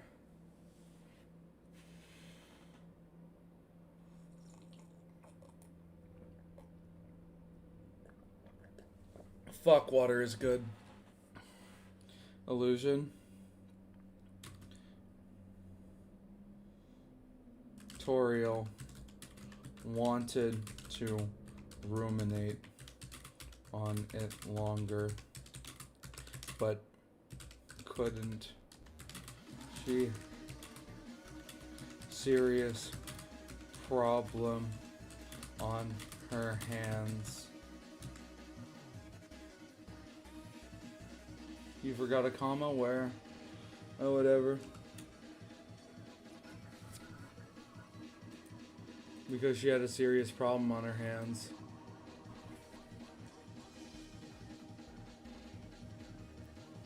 Three out of 4 limbs had been injured, and she was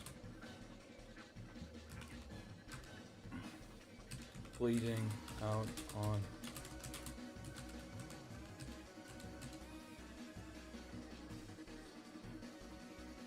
saw blade.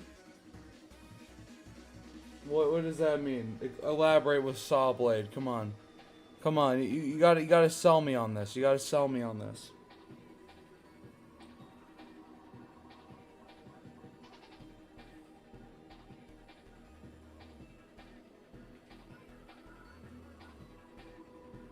I'm gonna write a short story. We got bigger fish.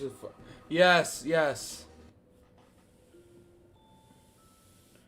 On it longer. That ends. She had bigger fish to fry. Just saw blade. Come on, guys. Lock in. Come on. if you guys don't suggest anything good, then I'm not going to include it. And you guys are just going to watch a Google Doc get updated. Come on, come on, come on, come on, come on. Lock in, lock in, lock in, lock in, lock in, lock in. Undyne gets chainsawed in the eye. Ooh. Pitch it. Come on, come on, work it further. How is Toriel going to win this? Trust me.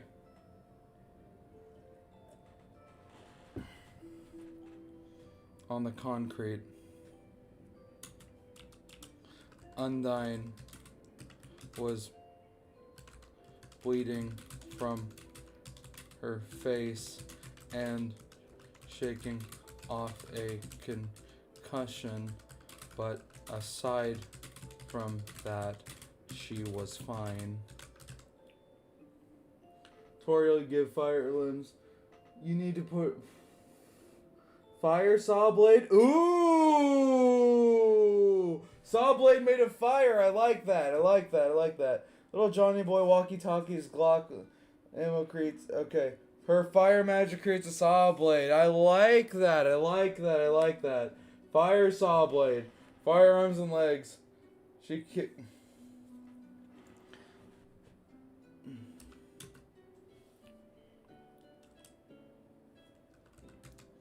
Undyne smiled. The yellows of her eyes were all that was visible. Undyne turns her into a. How about Undyne spears her, like the wrestling move? Like she spears her, like she runs in, rushes her to the floor, and then like punches her in the face like a million times. She's like, boom, boom, boom, boom, boom, boom. And then that's when Toriel, like, just jams her fucking thumb into Undyne's eye and just pops it out. Just, like, fucking digs it out. Like, with her thumb. Like, it's, like, really gross and gory. Yes. I see a lot of yeses. Then she uses the spear. That would be so peak. Your own weapon against it. Yeah. Fire spears.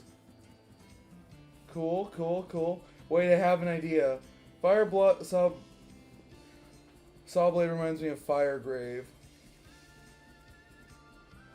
Okay, you have an idea?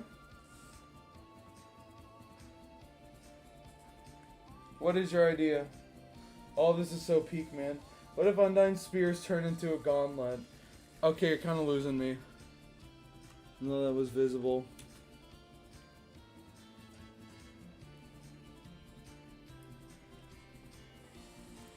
Then Undyne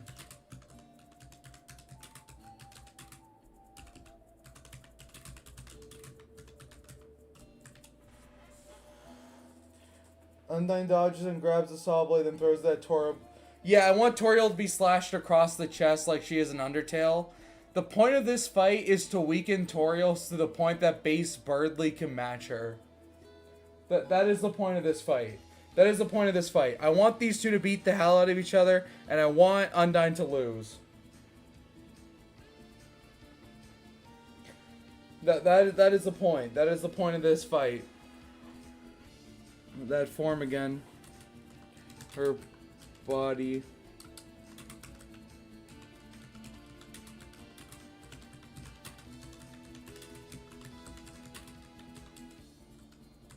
Mirror. Her eyes.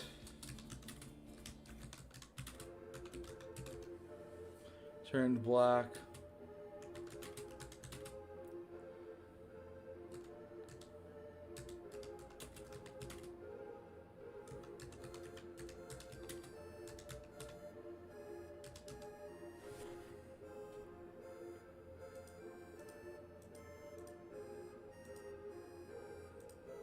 Serrated edges. Toriel said, I am drawing, I wasn't paying attention. Comically large sun is dropped on Undyne. Man can take out Toriel's eye to weaken her. I don't want Toriel to lose an eye. I want Undyne to lose an eye.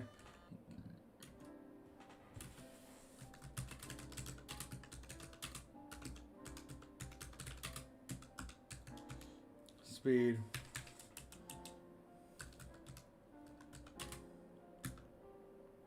Undyne rushed.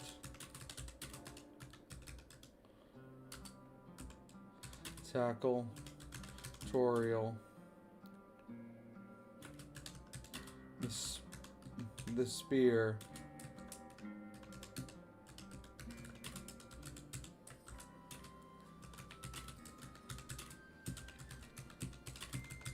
And Toriel fell to the ground.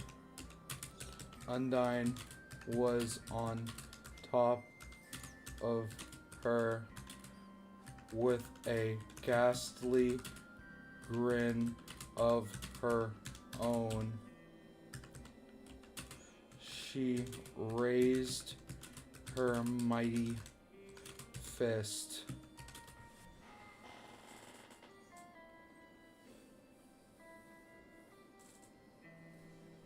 I'm kind of a fan of Toriel just gouging it out with her thumb. I feel like it's very gory, but it's also like it's this fan fiction, so I don't know. Napstablook isn't gonna win this. Yeah, ghosts are weak to fire magic. Dude, it hurts. What did you just do to my goat mama? Said Undyne. Toriel uses domain expansion, then uses a flamethrower. Raised her mighty fist, and without warning, she slammed her right hand into Toriel's head over and over and over again.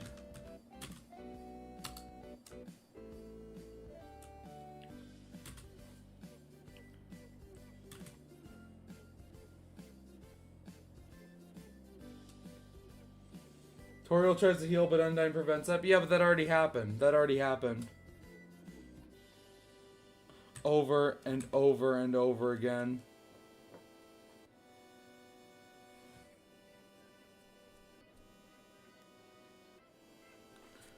Grunting. Toriel managed to get a hand to the side of Undyne's head. Toriel drags Undyne to the steps of hell because Undyne dodges it's like...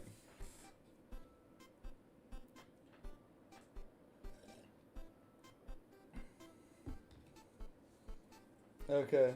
Toriel launches a small orb of burning fire, aiming at Undyne and then burns his eye. No, dude. She's fucking gouging it out with her thumb. I've decided. She's gouging it out with her thumb. It's gonna be really gross.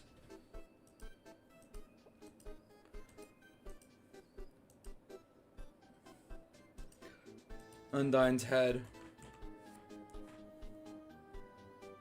Grabbing it.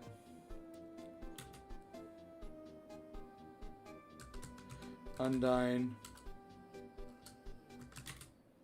grimaced and wrapped her arms around Toriel's throat, shaking it violently, but Toriel did not succumb.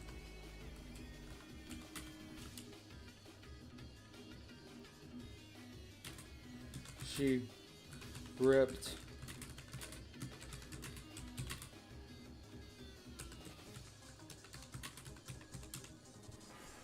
and just scoops her eye out. Toriel summons a comic large something. No, dude. Domain clash. There are no domain expansions. This is Undertale. This is Undertale logic.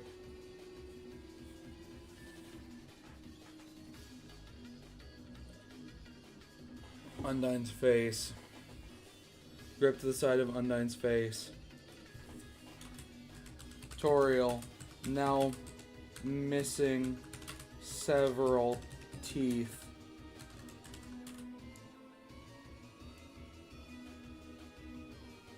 Grin couldn't help her glee, and her face contorted into a wide grin of sadistic pleasure.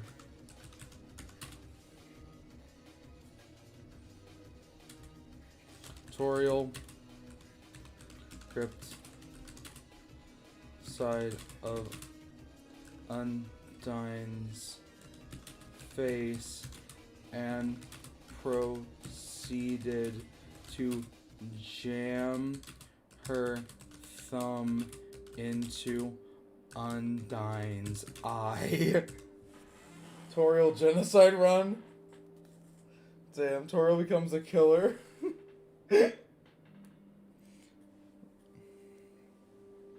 What the fucking peak?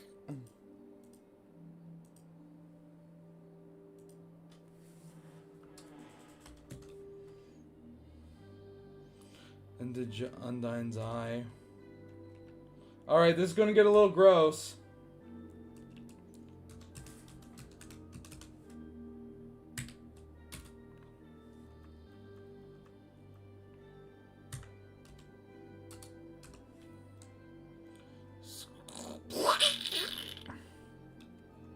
Undyne's eye. Scorch. The sound. Undyne wasn't sure what made her gag first. Toriel's such a cutie patootie. Toriel's moving like Flowey. Toriel has had enough. Gag first. The pain or the noise her crushed eye had made.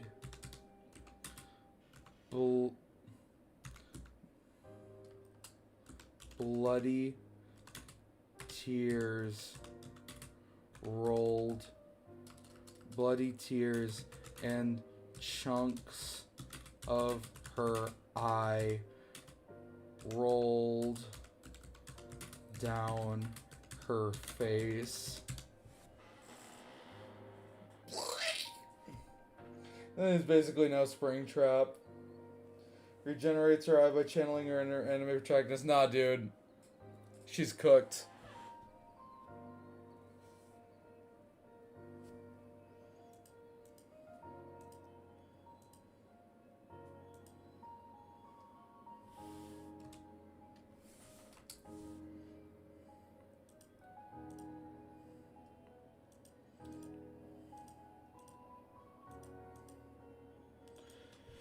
Rolled down her face. The pain was unbearable. The pain was unbearable. She screamed.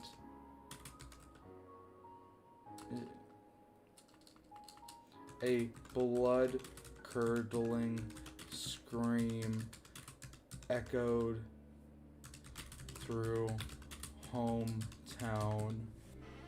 Undyne uses the spear and Toriel replaces it with a flame sphere. Toriel becomes the killer and kills everybody. Why does my eye hurt, bro? Am I magic?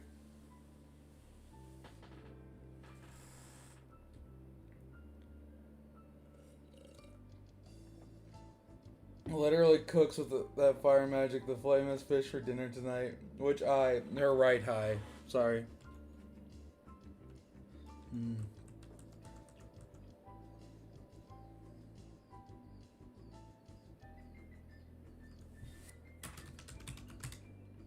Right eye. Echoed through hometown.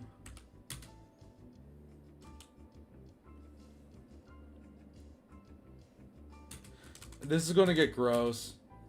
Toriel then, acting on pure animalistic instinct, acted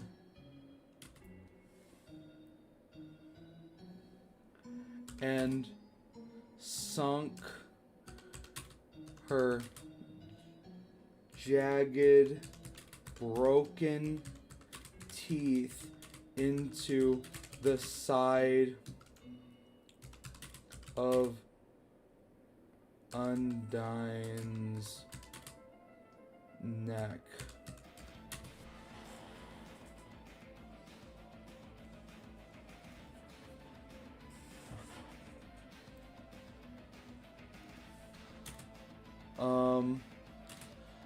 She had cut several arteries. Why did Carol make Toriel do that? She had cut several arteries, and blood poured from the wound like ink from a fountain pen. This is really the climax, dude. This is like, I'm not getting the Susie treatment. Undyne is like getting her ass beat, bro.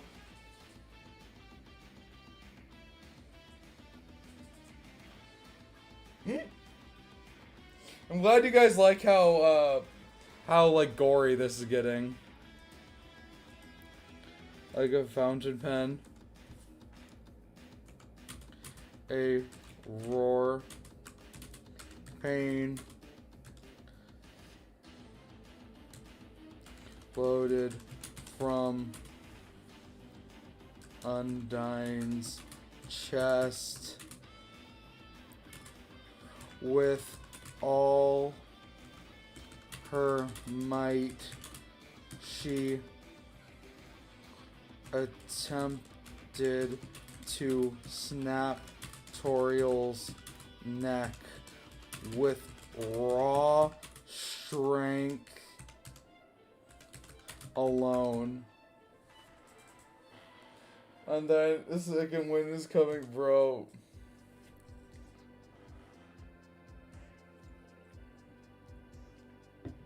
With raw strength alone.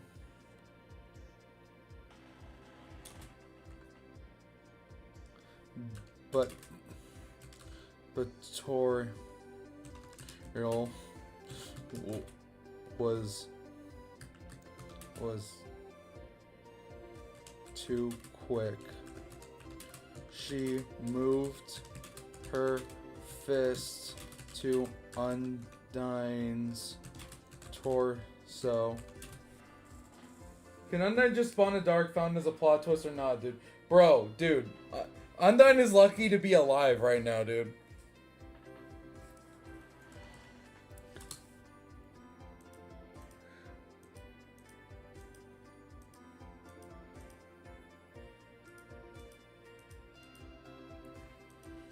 To Undyne's torso.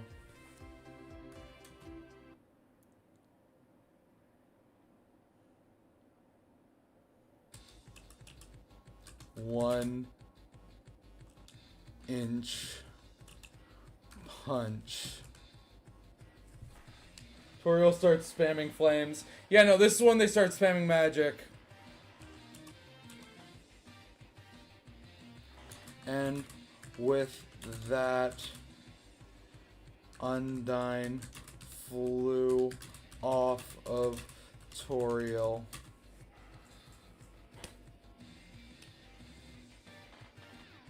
I don't think she's very... I feel the pain in my dick. And then getting the Asgore treatment. 1 inch punch. Giving Toriel the 1 inch punch was a meme in chat, by the way. This was all you guys. You guys were like, Toriel is a master of every martial art. She's gonna pull out the 1 inch punch. And I'm just like, fuck it, why not?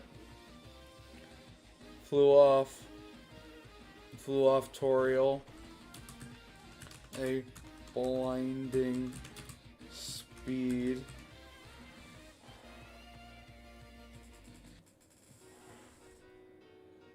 With blinding speed.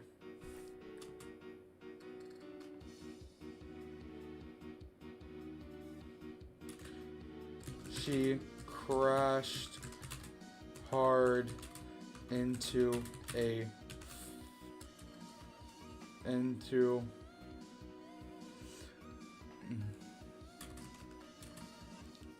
sidewalk, creating a dent where the concrete once lay. Water cooler shows up though Toriel is cooked. Toriel is secretly the dragon warrior. She should skadoosh Undyne.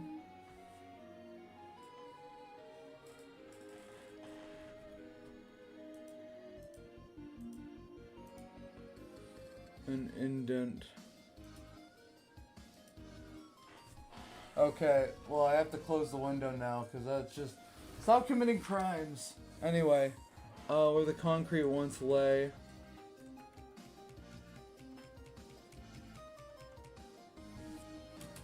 Undyne slipped out of her ascended form. This was bad. Toriel had managed to severely injure her even with the power boost that came with the ascended form. It's peak, bro. Toriel says, "You're insane. You're insane in your pain. I can tell what you're saying. My bad, I forgot you were fragile." I can say my bad, I forgot you were fragile. I feel like that's what Toriel would say. Like this, like...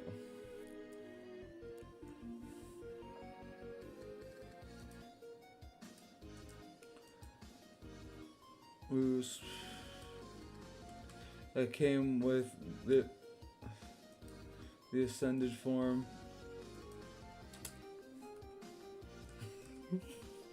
Even with the ascended boost.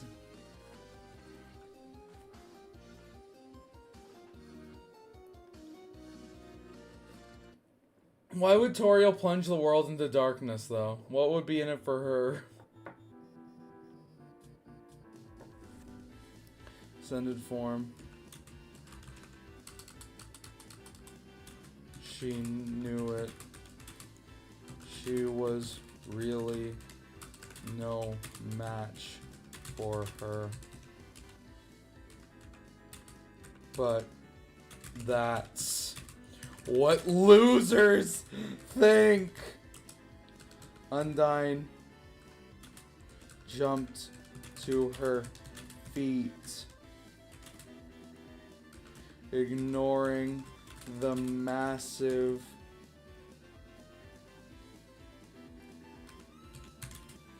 bite wound she had in her throat, ignoring her one eye. She was... Let's go. This is peak, right? Yeah. This is the longest stream I've ever done, by the way. But that's what losers think. Chat, what is that referencing?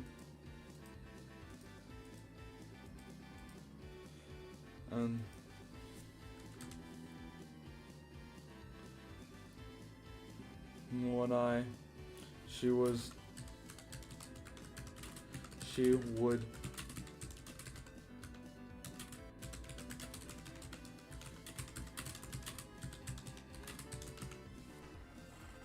She's gonna have to try harder than that. Yeah, exactly.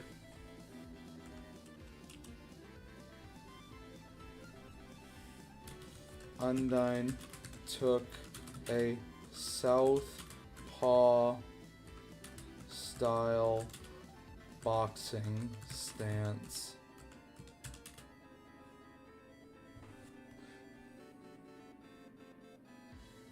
No, wait, fuck it.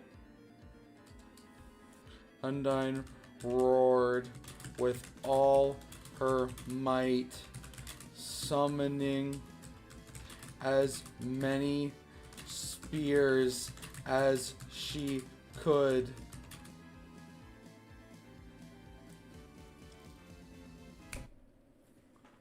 Suddenly the thrash machine appears. No. She could. As many spears as she could. Toriel got up from the floor. Toriel was lounging on the floor, however, getting comfortable. It's all over when Susie gets an idea. Susie is out there befriending Noelle right now. Spear turned into big spear. Getting comfortable.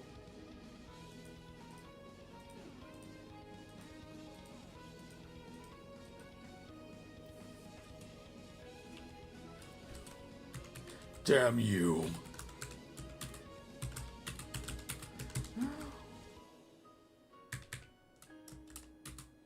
Undyne screamed, but as predicted, Toriel just screamed, throwing several hundreds of spears at that spot. And then starts coughing up blood. She can't maintain the form that long. No, she... What I wanted to imply is that she's like slipping in and out of the form. She only slips into the form when doing physical attacks.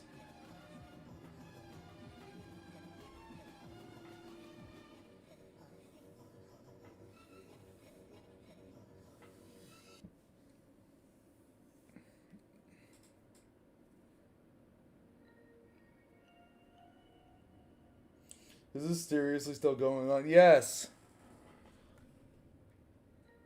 At that spot, but as predicted, Toriel just missed again. But this was all part of Undyne's plan. Just sleep, Sophia. No, I'm not tired. Every time I reread this, I get hyped. Toriel becomes... It's our determination. True. Alright. It was all part of Undyne's plan. As appeared behind her, gripping a divine fist.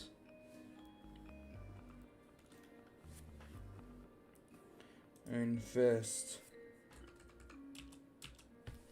She couldn't move. Impossible. Spears turned into a spear rain. Impossible. She looked down at her own soul. It became green.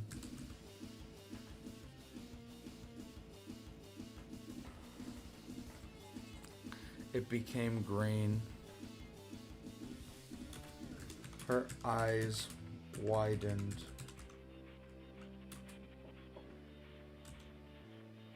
Oh. Oh God. Why is she green? All the 50% off tutorial, get Divine Fist, whatever that is. It's one of her moves. She has Divine Fist, Holy Fire. It creates like a massive, like, power geyser. Oh god.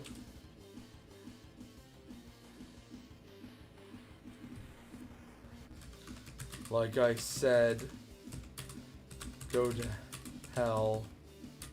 Undyne said, smiling.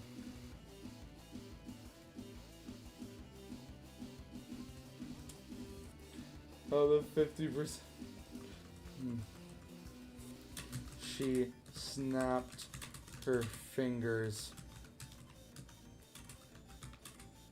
And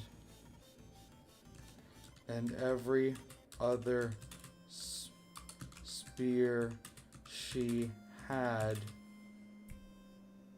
just like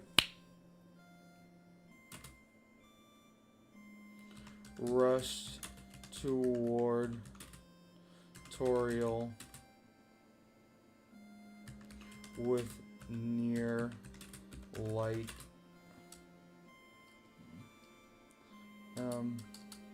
and a flash of blinding light. Again, how is Toriel supposed to win this?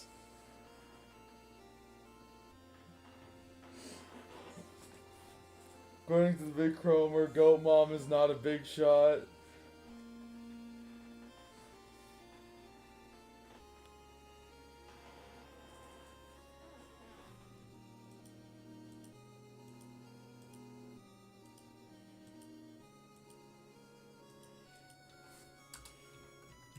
I like that Undyne has become like the favorite. Undyne is like the TN character. This is truly a hometown incident. Deltarune hometown incident, by the way. You are my special. Okay. What do I want to do here? A flash of blinding light.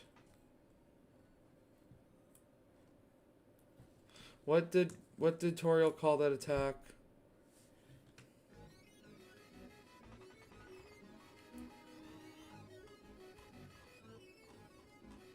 I have to skip past all this birdly bullshit.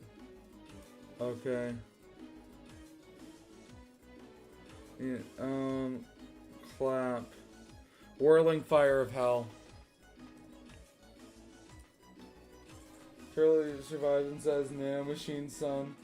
Nah. Flash of blinding light.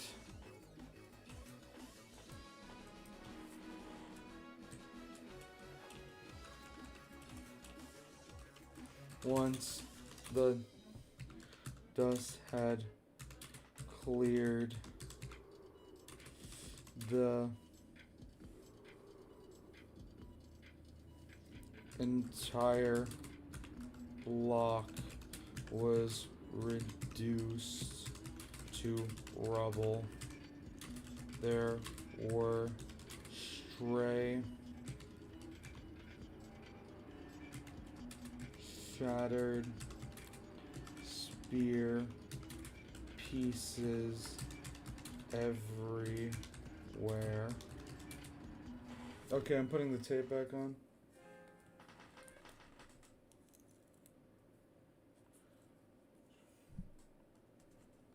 Okay, I need to tell the playlist that I'm still here, even though it's been 8 hours. Toriel makes a magic burning spear replica. Sure, she can do that. You guys seem to really want that. Let's do that. Let's do that.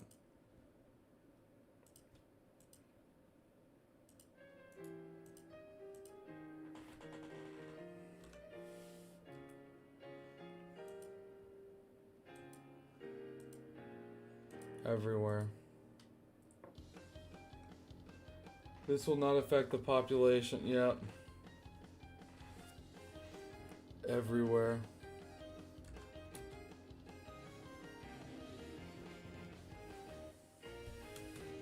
Nearby buildings buildings had their windows shattered due to the sheer speed of the attack. Yet, in the middle, there was something nobody had wanted to see.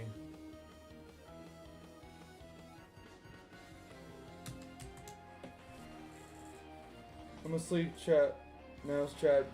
Good luck on the fanfic. Bye!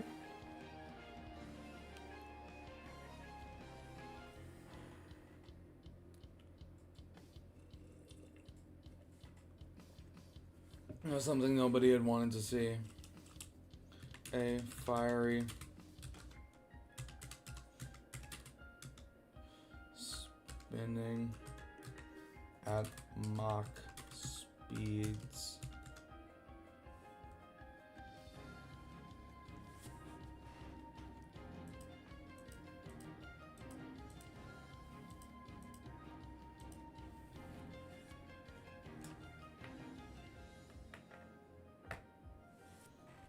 Then at once the flames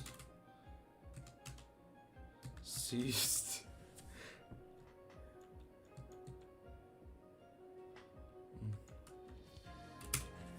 Hey.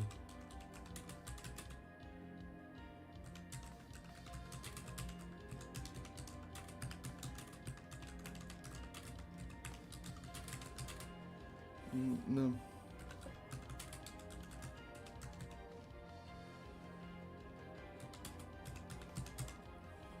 Alright. Flames had...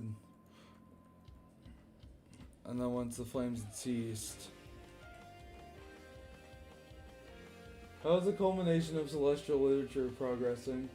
Make a fraud, get Saloon, watch if I can report it to the people of Snowden. This doesn't take place in the underground, though. This is in Deltarune.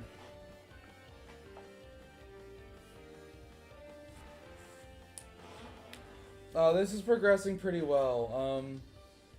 Once the flames ceased, Toriel was standing at the middle of it all. Her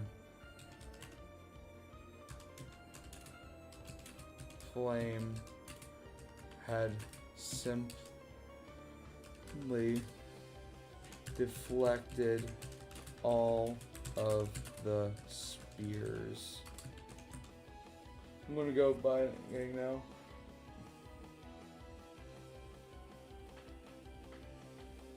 And deflect all the spears.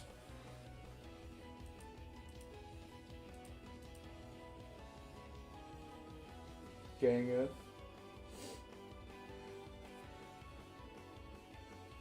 Pearl says, no, this can't be. This is my Deltarune. Parry. True. There's been a lack of parrying so far in these fight scenes. Deflected all the spears and melted the ones that it did not deflect. Undyne looked on, dejected. Toriel shrugged off one of her best moves like it was nothing. But she couldn't give up yet. If Toriel won, then nobody in the entire world could stop her.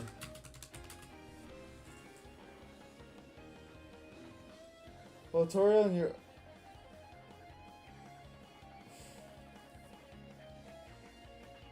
And they turned into a giant megalith. No. No, we're not doing that. Then nobody in the entire world can stop her.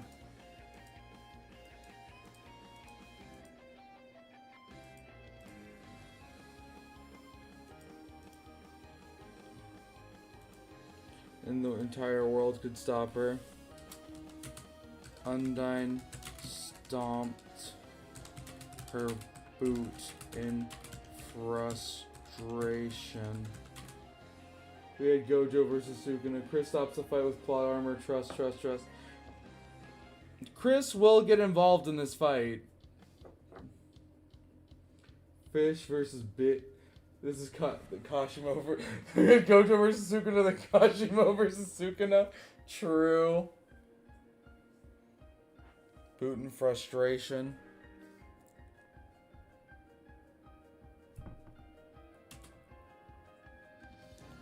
She had to win. Damn it. She needed to win.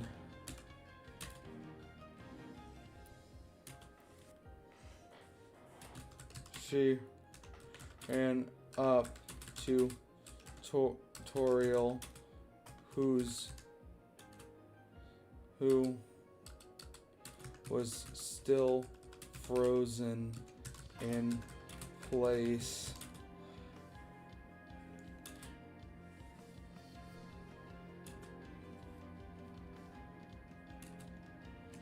And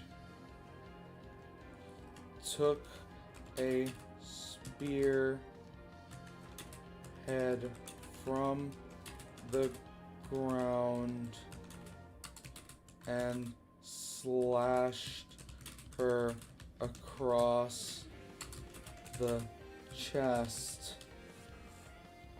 Fish versus witch.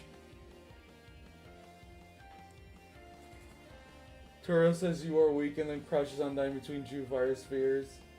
Yeah, pretty much.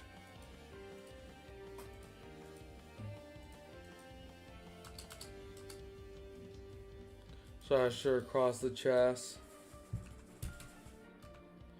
Blood splattered across the ground, but she wasn't done. Damn it, she couldn't be done. As Toriel was stuck in place, Undyne took the opportunity to hit Toriel with a flurry of slashes and blows. And as Toriel could do nothing to stop it, she just stared. That My goat, Undyne. Toriel uses Toriel. Now I'd swim. Fell asleep. How are you still here? We're 9 hours into the stream, by the way, chat. This is the first 9-hour stream on my channel. Mother of a child, lunatic versus police tuna. My goat.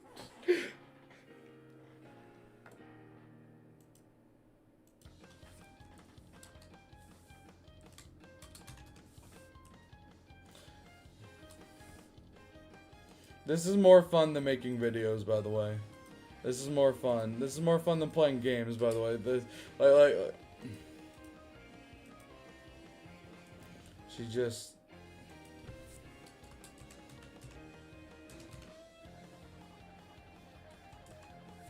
With a patient smile, she knew that Undyne would eventually run out of green magic. She had remembered Asgore, telling her about how much she had struggled with it.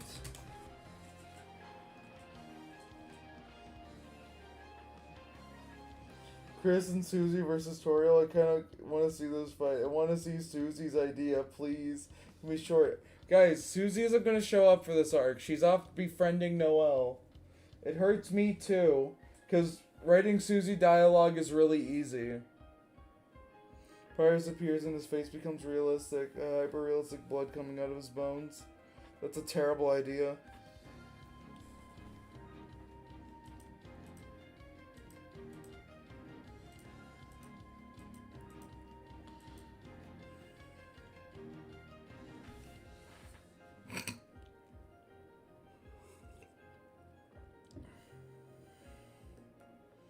She had struggled with it.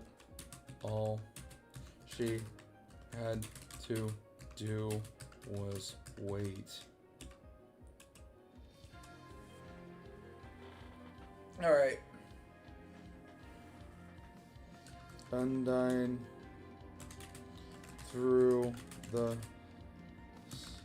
spearhead away and just started unloading a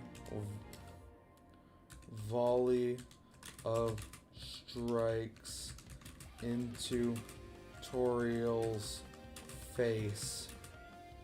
Over and over and over again, she made contact. Kind of Chris's idea inspired by Susie's idea.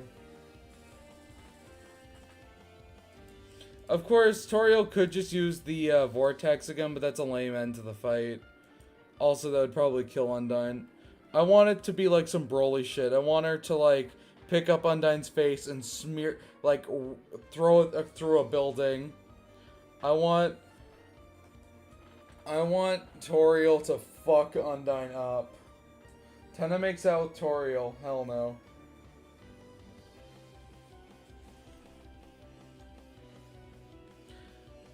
Or again, she made contact each time her face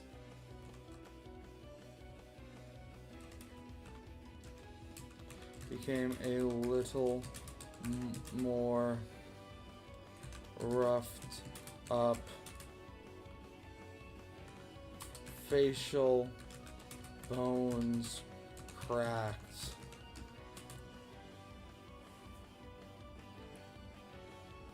Lips were busted open. Teeth fell out. Even the bruising and swelling could not stop Toriel's patient smile.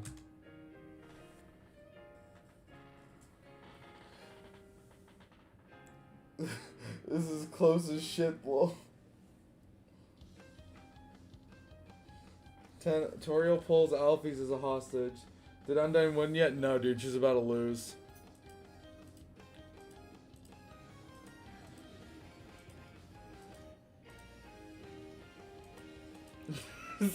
I love how this is like the goriest fight in the fic. I love how this is the goriest fight in the fic. Alright.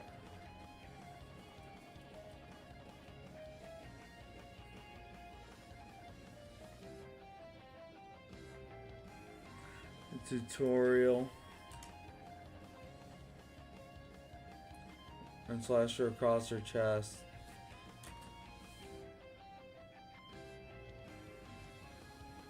Then she acted.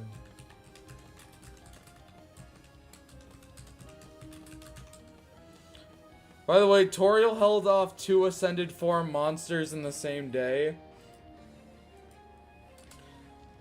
I just want to say this. Think Toriel. Toriel becomes tutorials. Patient smile. Undyne fell to her knees.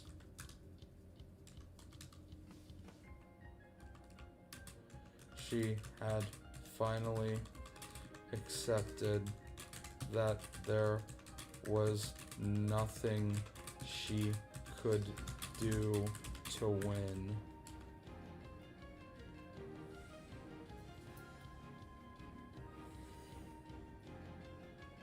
Shinjuku Showdown arc. Shut up. This is Shinjuku Showdown.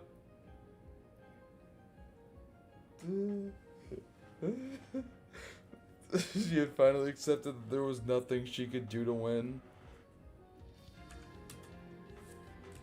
Toriel's soul returned to the usual shade of white.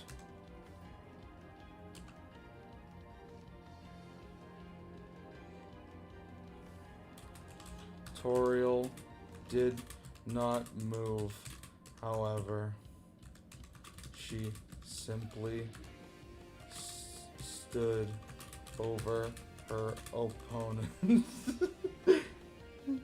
Climactic and epic battle music. Toriel the mid expansion and does a fuga.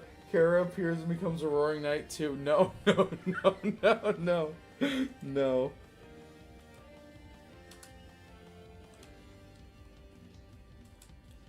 God damn it. Just work.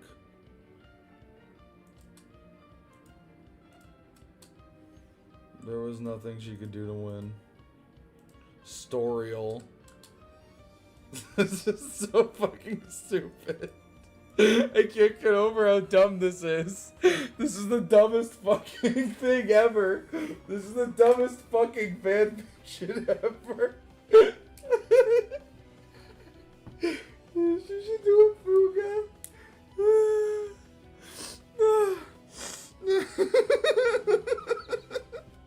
Fine, Chad, she'll do a fuga. She'll do a fuga. I can't get over how fucking stupid this shit is. I can't get over. Shit.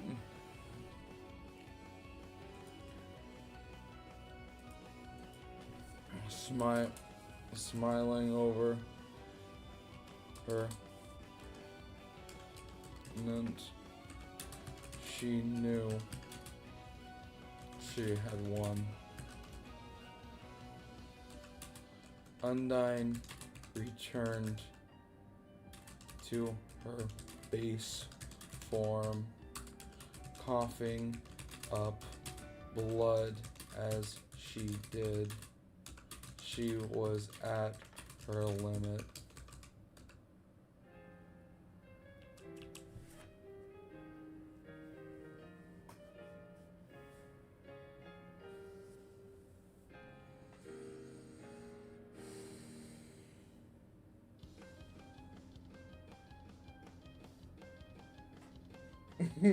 Undyne beat her in the shelter. How did Toriel beat Rory? I wonder how you got here. How you doing, Undyne? Said Toriel. How? Undyne, of course. The roaring fraud's so lost.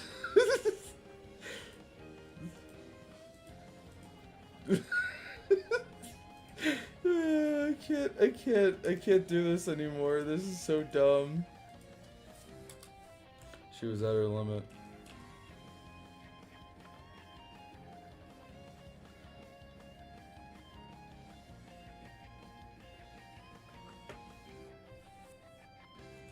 Toriel knelt down to see Undyne eye to eye.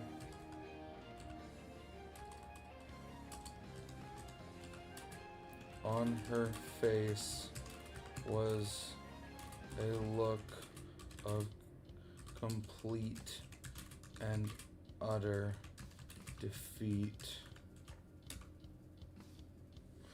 2 a.m. I see this. It's been 9 hours, by the way.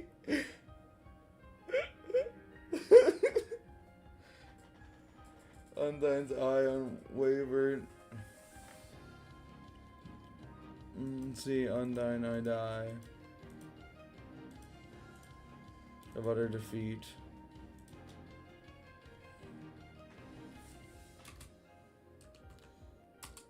Toriel pulled Undyne in for a hug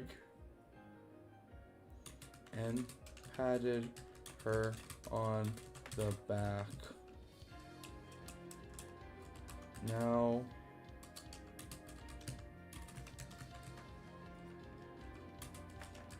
try your best. They're still fucking fighting.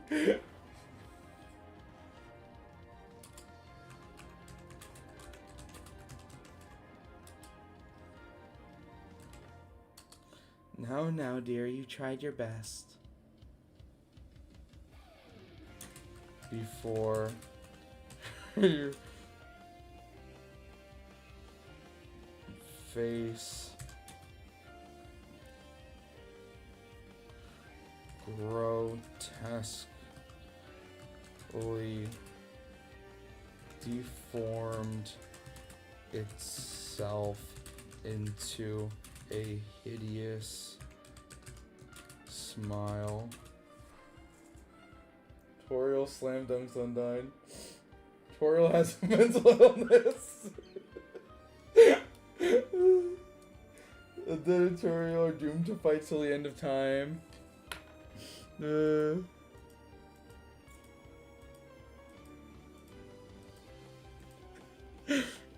Into a hideous smile.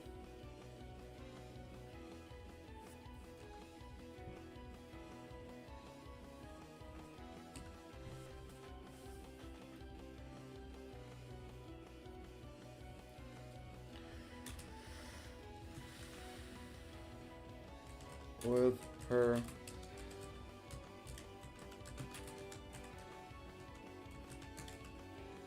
please let Toriel beat her. Jesus, it's been hours so we need to see this through. Okay. With monster strength, Toriel picked Undyne up and threw her into the side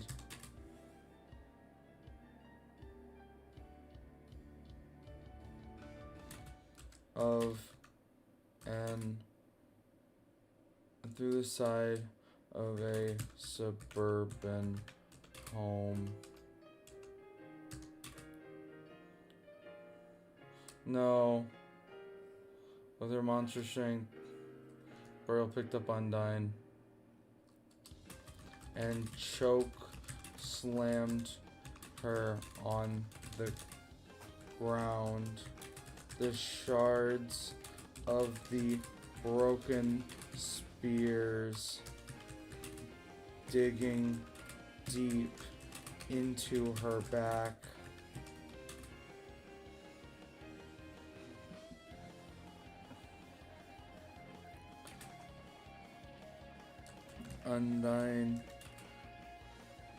Undyne screamed in pain,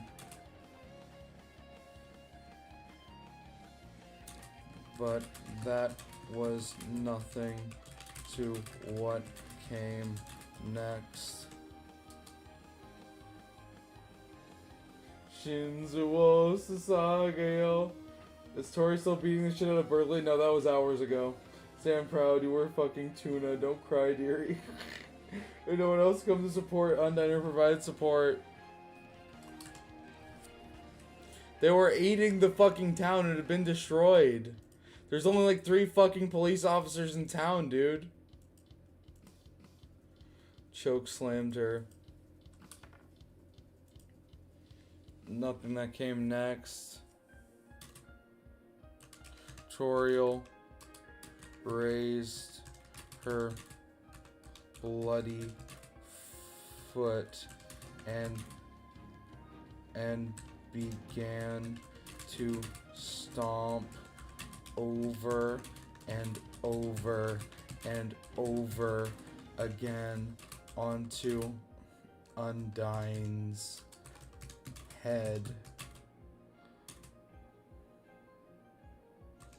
cackling like a witch from hell as she did so. The hell is Naps look supposed to do? Stand there? There's so many craters and fire, probably. Yeah.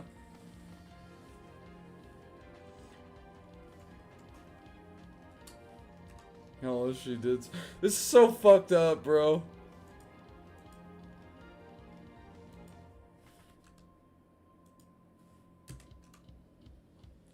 Hometown incident, not my goat. Hell, she did so.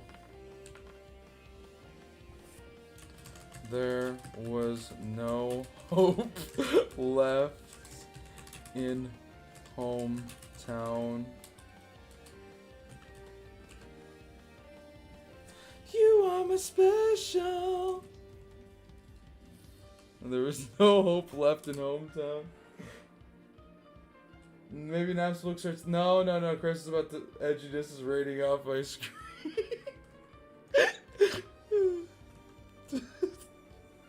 Bubble. Can't believe Kara possessed Toriel. Pearson says it's TV time. Hell no. Stop suggesting that. It's never gonna happen. The longest stream of my channel is Toriel going ape shit on a teenager and a fish.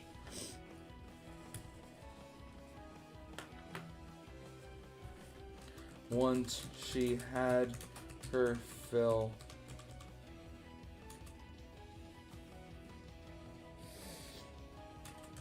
she then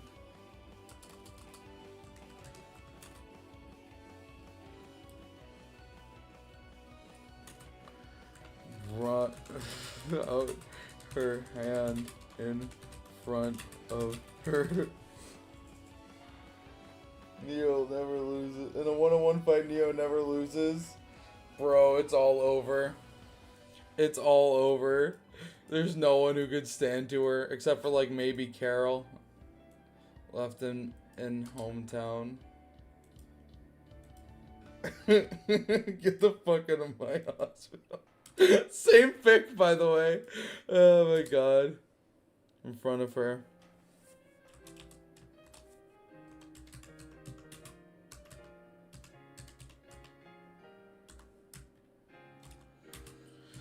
She began, but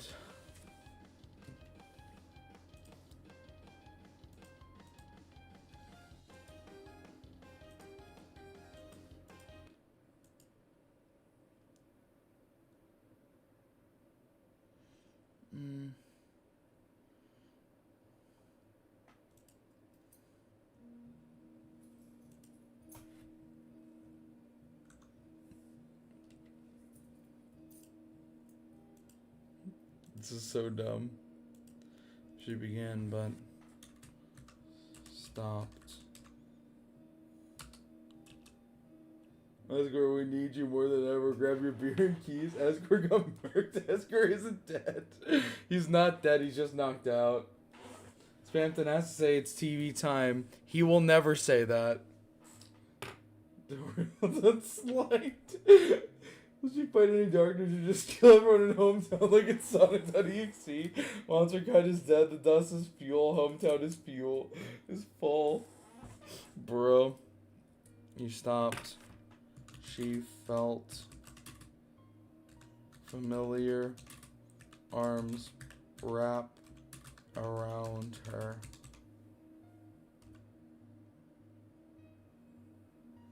It was Chris.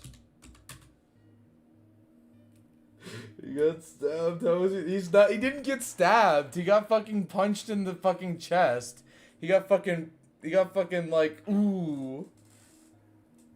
Carol versus Toriel is the definition of parents fighting for the last salad. Toriel stopped fighting Undyne because it reminded her of the abuse she had by Asgore in the divorce. It was Chris.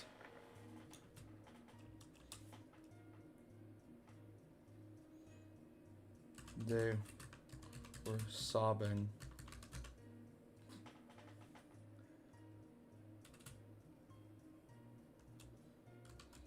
Please, Mom. Don't do this.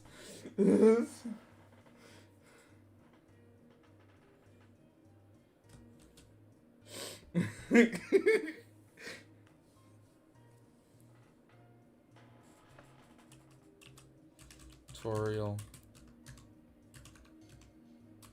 Tated. Carol learned Super Saiyan. Tutorial hesitated.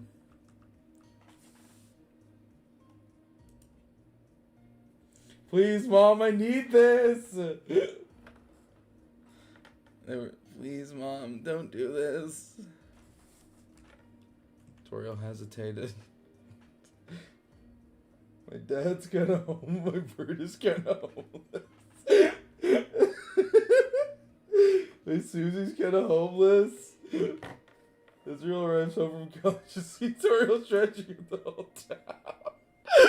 That's good. That's good. That's good. Toriel hesitated.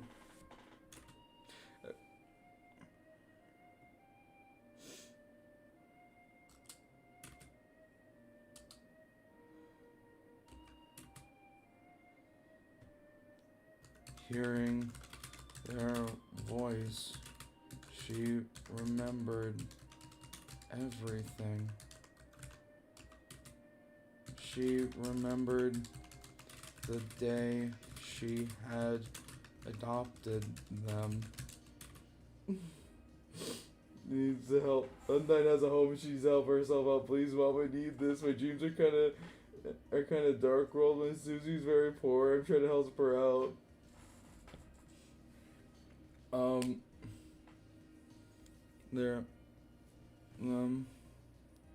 The day she had adopted them, how happy that had made her. You couldn't reach your save file, but you could save something else. Why didn't they do us Marines in hometown? Good question. Because Toriel would have known if the fucking Marines, dude. Well, you think the fucking Marines could stop this shit? How happy that it made her. How happy she had been when Chris had made friends with Noelle in kindergarten. How happy being a mother made her. And then she remembered why she did all this. What the fuck are we doing? Can you hear me out? Or I'll say is Azrael theory. No. Why she did all this? It was for Chris. What? Yeah. So monsters would be in the military, right? She's a special grade threat now. Chris cries and combines the moss and chalk to create the ultimate superfood. They're gonna die. This is for Chris, wasn't it?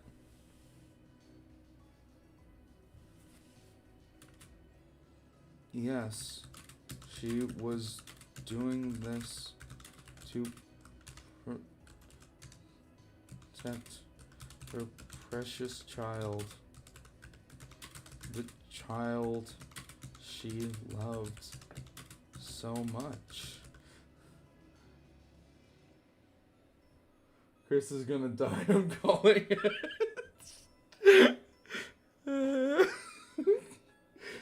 Deep Sea Carol versus Goat Mom with a human child. Kill the Chris.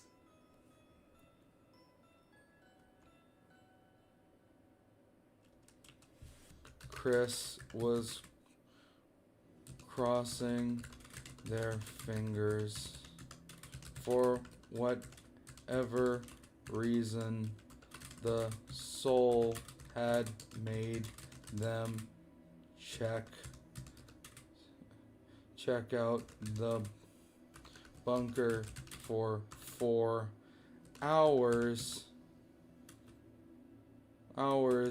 and went on and on and on about how Susie should be dating Ralsei instead of Noelle. But finally, after hours of digging through trash cans, Kill the Chris. The soul had finally made the right decision. Chris could genuinely fucking kill Coriel because of the fucking knife. Everyone kills each other. The soul finally made the right... We have 2 other arcs to get through. Come on. Had made the right decision. Soul moment. Dude, capitalize the letter of their names. This shit is so grammatically wrong. Okay, give me a second.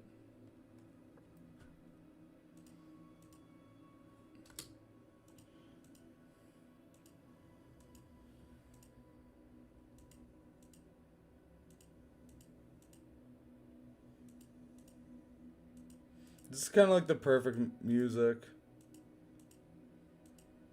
Digging through trash cans, the soul had finally made the right decision. Using words they never would have. We called it chat. This chat was the soul all. Yes! They're forced to fight under. Chris hates everyone in hometown, or at least the people. So. Using words they never would have. Chat, are you seeing this? Chris can kill Torio. I love how all you guys are focusing on is like the characters murdering each other.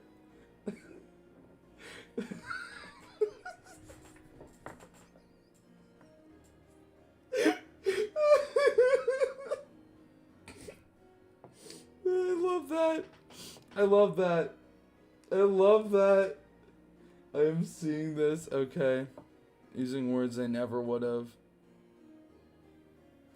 No, no, no, no, no, no, no. This really took a weird route. I remember your Curdly fan when this is a Curdly fanfic. It still is. It still is. There's gonna be like so many Curdly scenes after this to even out the shonen shit. It's gonna be peak.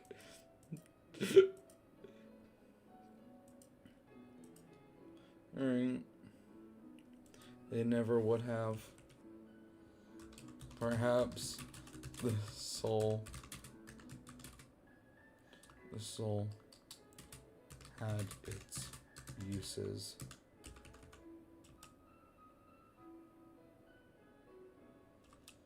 Toriel finally turned around, facing her child.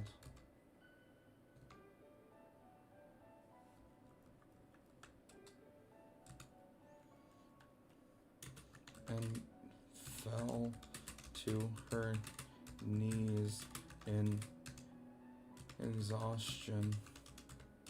She wasn't sure if it was grief or blood loss. Make this shit into a movie. Currently pick now, we'll bring it back. Wasn't a cage between Chris and Noelle planned? Wasn't a cage match between... Yes. More like a sentence with all this gore, Jesus Christ. Kill the Chris. No. Or blood loss. If it was... She wasn't sure if it was the grief or the blood loss. But she was done. She looked to her town, her community that she had destroyed, to the woman she was about to murder. Toriel, is that not what I am doing? Don't touch the chat! But Chris can technically revive because of saves. She was about to murder. It was all her fault. Toriel becomes Toriel Sigma, not that fraud Chris. Kill the Chris.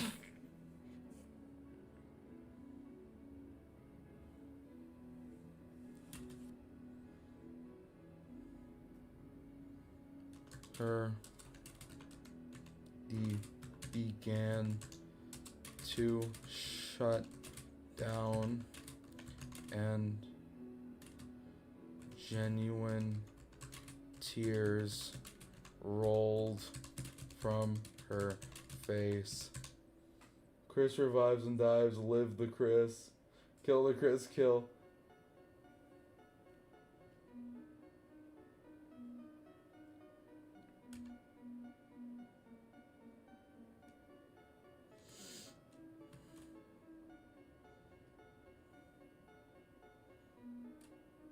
She was done. It was over. Nobody had to die. Chris outstretched their hand. Beam attack. It's like if Sukuna started crying during Shibuya. Sukuna's not Yuji's mom. Toriel surrenders and lets herself get arrested. Yes, that's what I'm going for. That's what I'm going for. Outstretches their hand.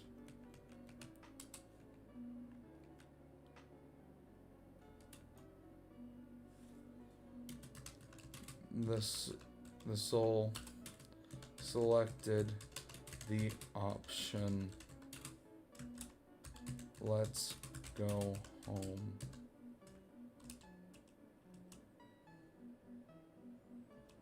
And Chris repeated, Mom.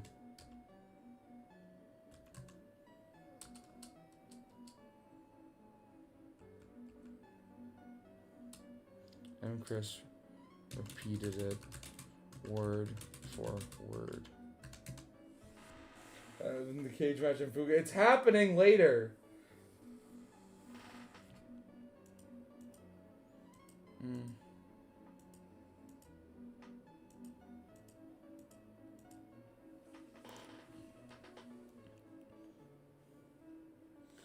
And I guess this really was an incident in hometown.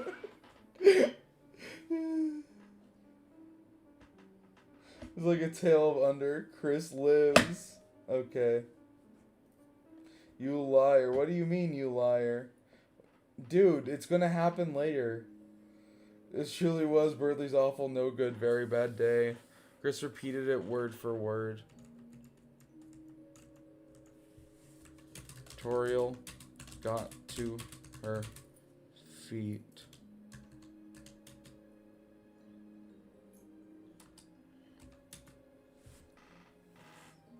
Mama, you kill. This isn't the ending of the fic, chat. This is just the ending of the first arc. Hi.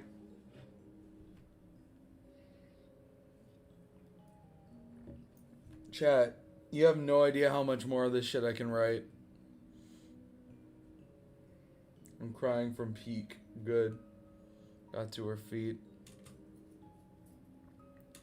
She looked down at the cuts in her favorite outfit.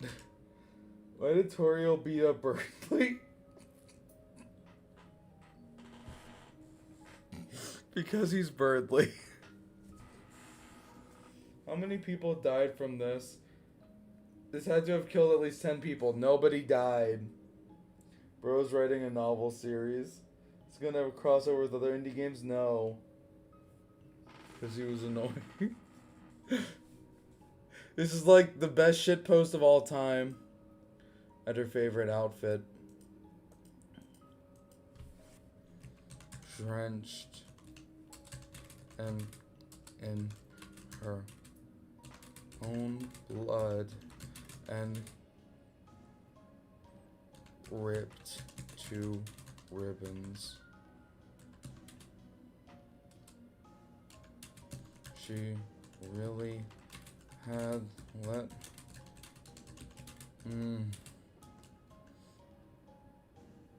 Nobody died. Chris locking in be like, lore goes back centuries.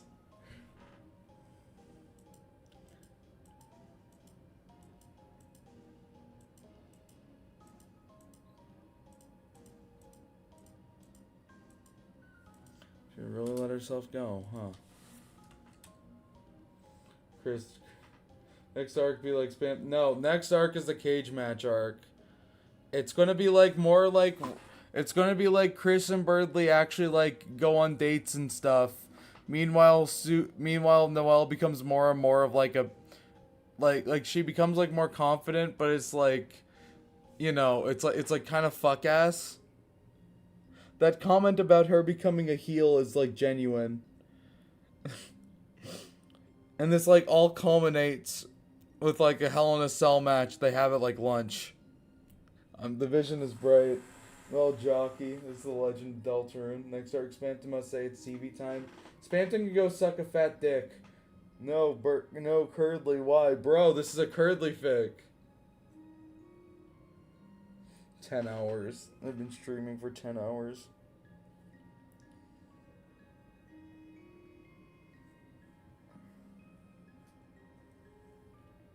Let's go for 12. I see a cage match. So yeah, no. We're gonna see Chris fight. We're gonna see more of Susie.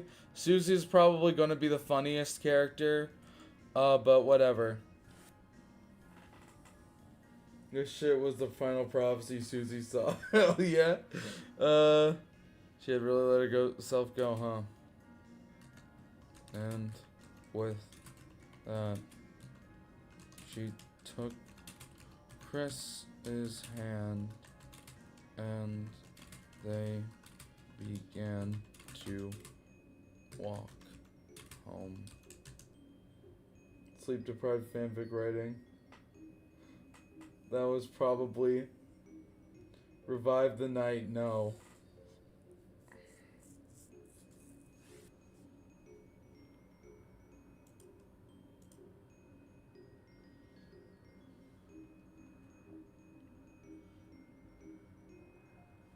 Lotus Inferno is such a good name for an attack. And they began to walk home.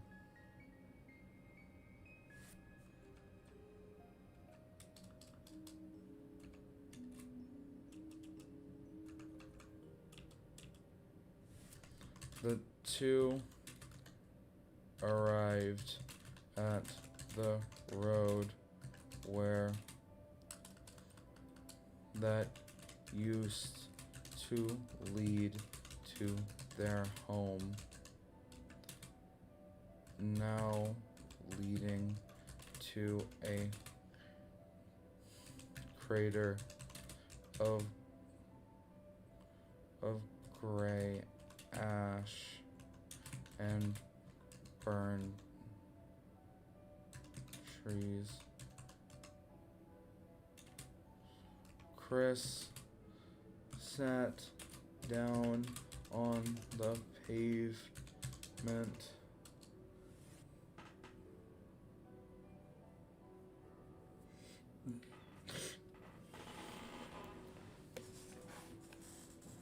and Toriel joined.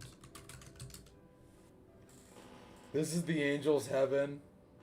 Toriel does piercing blood. She doesn't have blood magic.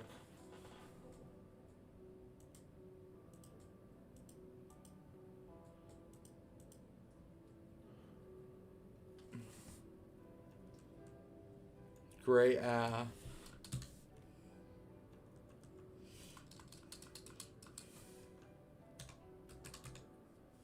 burn trees. And Toriel joined them. And Toriel joined them.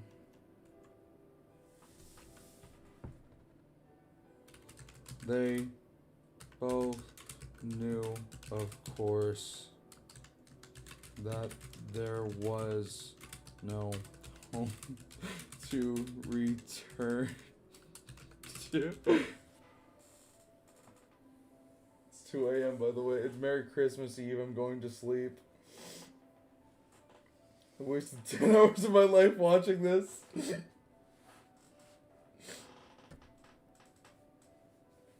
You can stop watching anytime you want.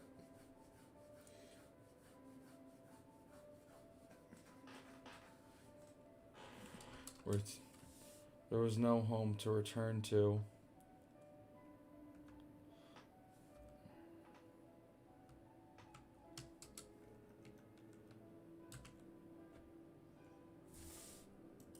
Home to return to. They sat there enjoying the cold night. Return to. Toriel would be taken to prison, and Chris would live with their father. Neither of them were particularly happy about this. You're still going? Neither of them were particularly happy about this. Guys, I don't think you realize how insane I am.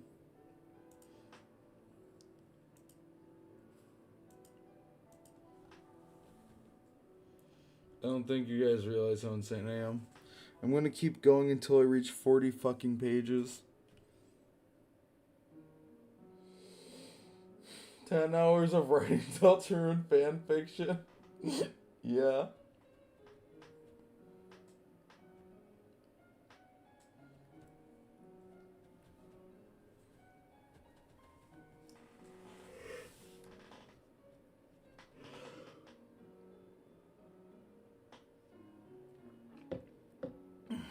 Neither of them were particularly happy about this, but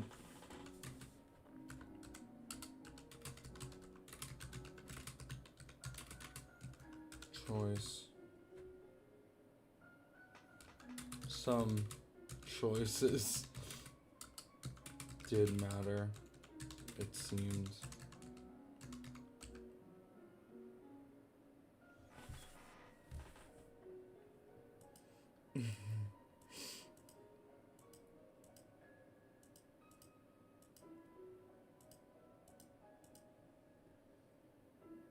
Toriel remembered her genocides.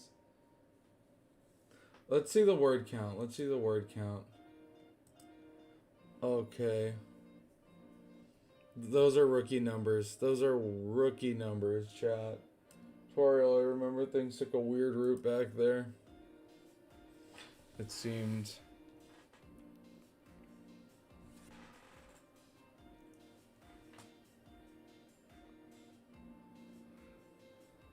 At least it's the actual writing. Half the Loud House fanfic was copy-pasted wiki pages. Oh, that's cringe.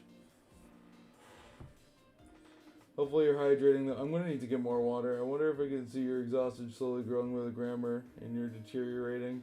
Rookie numbers. I respect the grind. I want to see how many words this is by the time we're done with it. 11K is rookie numbers. Yeah, it is.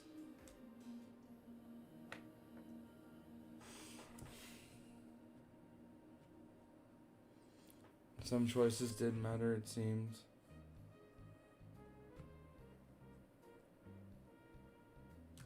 The wind howled.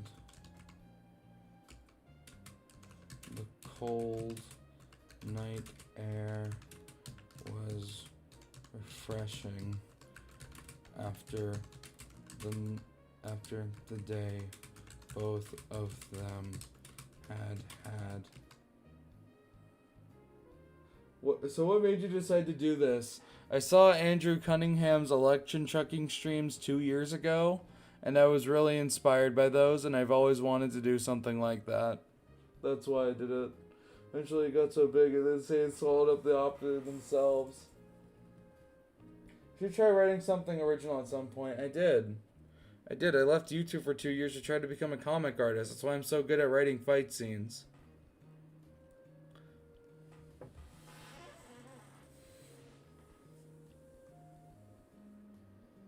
Of course, none of those comics ever materialized into anything, which is why I went back to YouTube. But this is kind of my thing.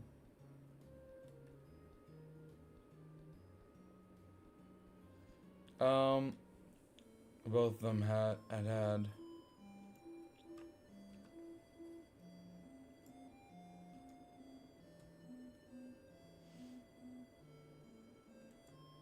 Okay, time to make this fuck ass.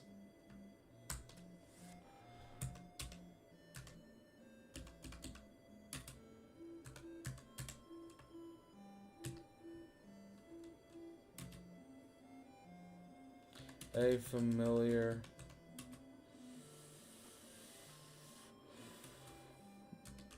voice screamed. He was soaking wet.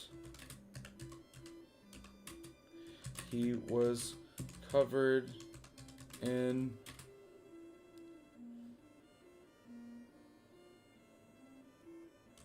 onion plasm, but he was there and he was livid. Birdly is too late. Never-ending morning. Let's play some Never-ending Night.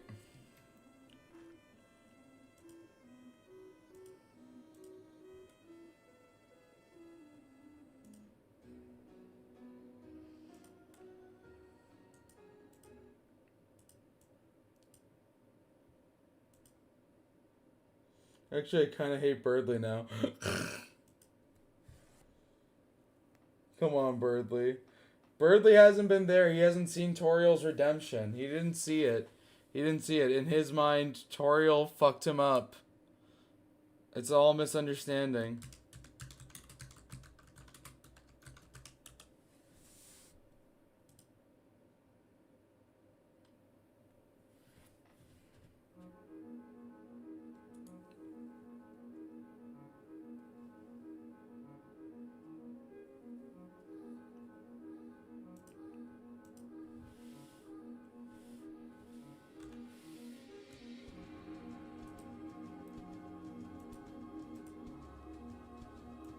He was livid. Did the maths. You've been writing currently for over 20 hours in total. It's almost 3 a.m., guys. He was livid.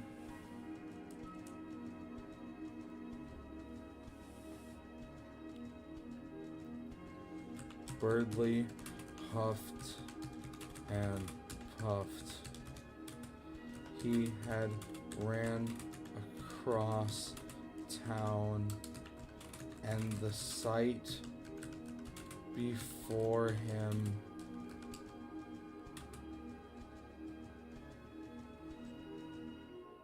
was disgusting.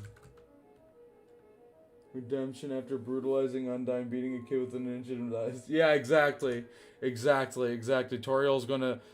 Birdly's gonna lay the smack down. Add Evil Rat. I'm gonna see this through. You're gonna be here for a few more hours if that's the case. And it was disgusting.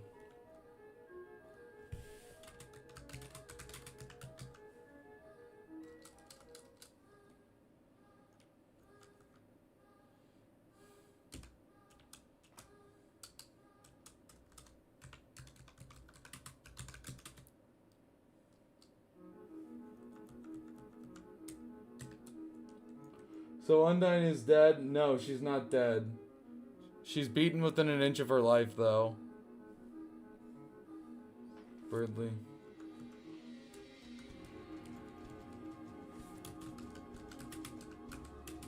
They were.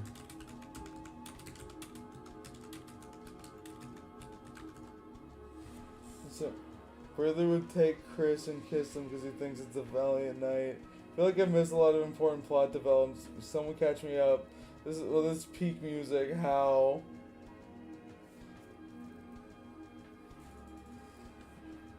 And they were happy to see him. They were happy to see him again. But now they had the horrible feeling that they would fight again.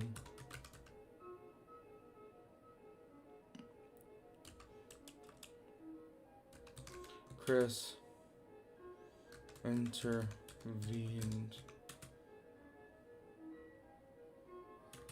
putting themselves in front of their mother. World is onion plasm. It's like ectoplasm and onion. Plasm. I didn't want to say onion sans fluids because then you guys would be like tentacle yowie, tentacle yowie, tentacle yowie, tentacle yowie. Hyper edgy papyrus.exe. How about you take that papyrus.exe, turn that sumbitch sideways, and shove that boner straight up your ass, buddy? I don't give a fuck. There ain't gonna be no papyrus in this fucking stream.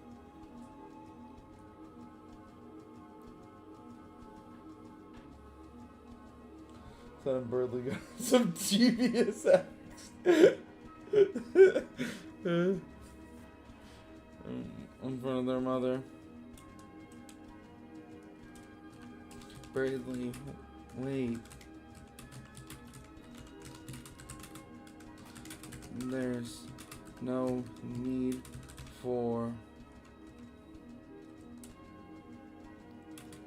Birdley just walked past them. He turned his head. Tutorial Demon is seriously pissing me off. This fucking stream will eventually end, guys. Sans.exe. Okay. He turned his head. He turned his head. Not sure how to feel. He was happy. Chris, I can't. First.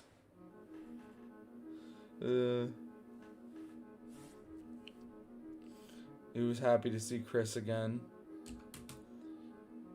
How he wanted nothing more to be by their side. Stream will not end, it will continue forever.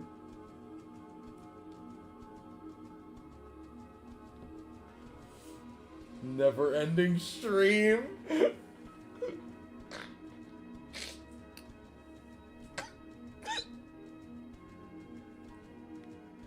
And in the butt. But this had to be settled. Birdley had gone through hell all day. Curdly returns. And that is actually just the darkest before dawn. Through hell all day.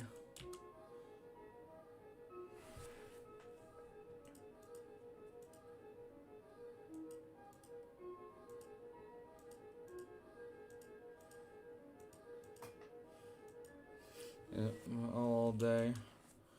First from Noel, then from that joke of a doctor, and then from Toriel. He also had to promise to hang out with Onion-san, which also sucked.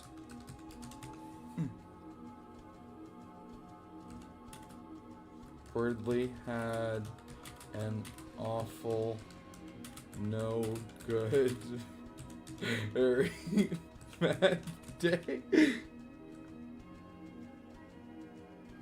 Duality of chat. Also, it's Noel, not Noel. Okay, come on.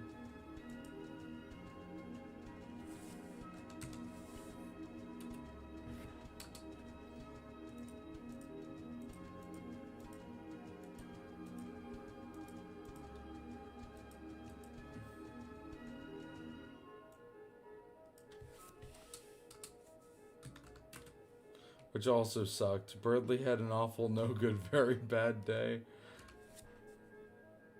Title drop. How much longer now? My fanfiction. Yeah, this is peak literature. No good, very bad day. And at least 60% of that bad day involved being beaten within an inch of his life just for kissing someone he liked.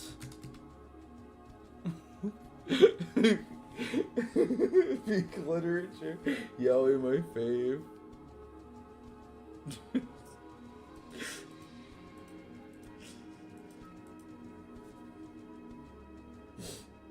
Taking a weird route. Banging fanfic, my man. Thank you. Put that in. Okay, I'm putting it.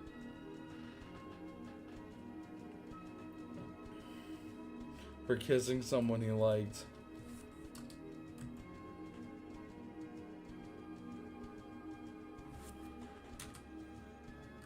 Birdly wasn't done with Toriel. He needed to win, or else be a failure. Go to sleep, homie. No.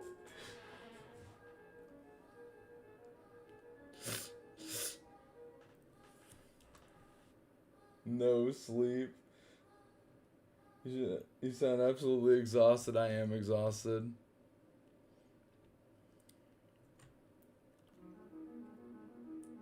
Or else he'd be a failure.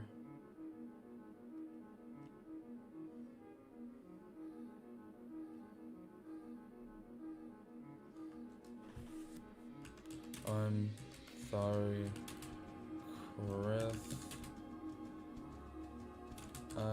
Chris. I could let bygones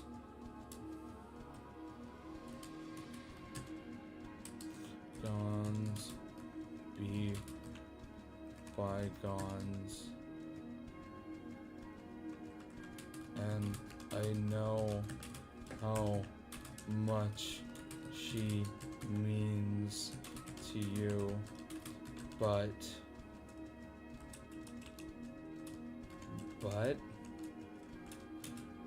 Chris questioned.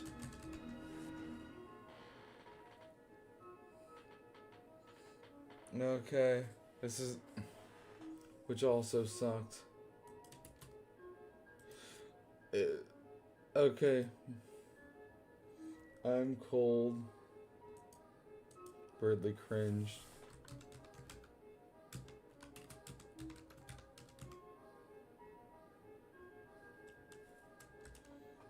She destroyed our town, Chris. She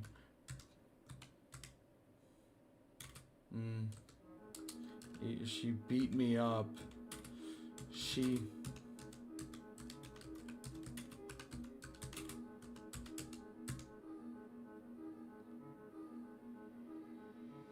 destroyed your home. I'm sorry, but I can't.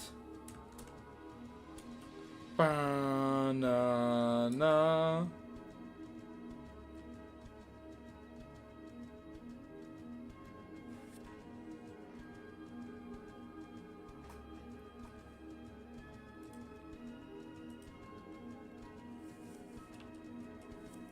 Chris looked to the ground. Their heart in pieces. I am a newcomer. Hi, this is kind of the worst part to join. What is going on? Oh my god. Oh my god, what is going on? Okay, so, basically, Birdley has this really bad day. He has this really bad day, so Chris invites him over to play Minecraft. But then they start making out, like, epically. And then Toriel comes home. And Toriel sees this shit and is filled with a murderous rage and decides to beat the fucking shit out of Birdley. This escalates into a Dragon Ball Z meets Invincible fight scene where Birdley gets his ass beat by Toriel across hometown. This awakens an inner demon within Toriel, and she starts to become violent and scary. Birdley goes to the bottom of the lake at hometown. He gets rubbed by Onion San, and the whole chat was very normal about it. And then Toriel no-diffs Asgore and Undyne, basically. And the only thing that can stop her is Chris being like, hey, I'm your family. Basically, chill out, bro. So now, Birdley, who's come back from being rubbed by Onion San, is like, Chris, I'm gonna kick your mom's ass for what she did to me. And Chris is like, don't do that, that's my mom. I love you, but you can't do that, that's my mom. And Birdley's like, I gotta do it.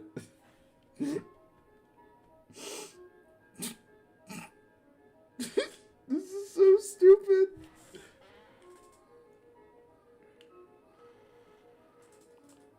How peculiar, I'm very interested in. What? Being rubbed by Onion San? I'm realistic Peter Griffin. I'm glad I missed the Tentacle Yowie. Tentacle Yowie. Chris. I need you, Chris. Okay. We don't explain that to him. He's Gaster. Okay. I'm gonna turn off the Never Ending Night before I get copyright claimed. Give me a second.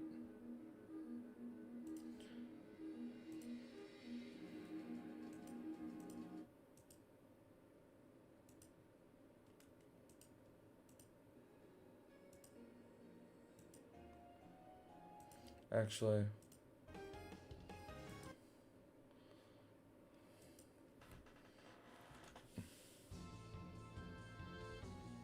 not this track. This is the worst one in the game.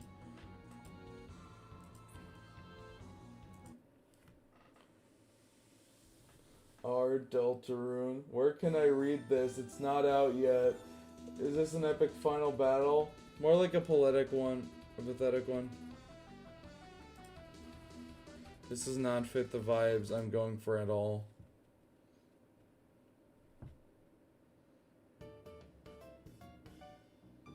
Fuck it. Lost Library Amori. How long has this girl been talking about saying this? Sorry, I thought you were talking about me. That's why I corrected the pronoun.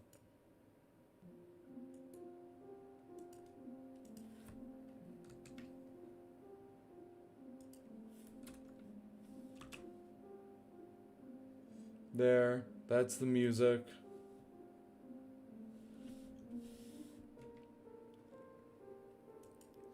I'm so tired, dude.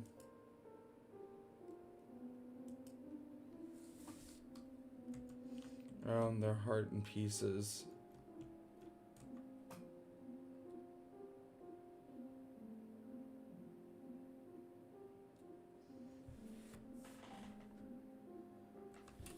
They felt so powerless. Girl, go to sleep. You've been live for 10.5 hours. Toriel gets sued by Pizza Pants and Mayor Holiday. No, Toriel is going on trial. That's gonna be like the B plot for like next arc. Use dark mode. Well, at least Jesus fucking Christ. There's a dark mode? No, there's not. Those are rookie numbers. Togor-tastic. My bra is like digging into my back and it really hurts. So, yeah.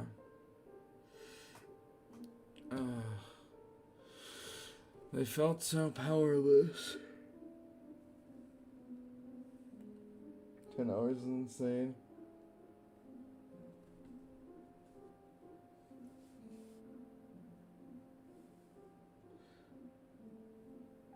I'm just mobile, I think, yeah. Felt so powerless.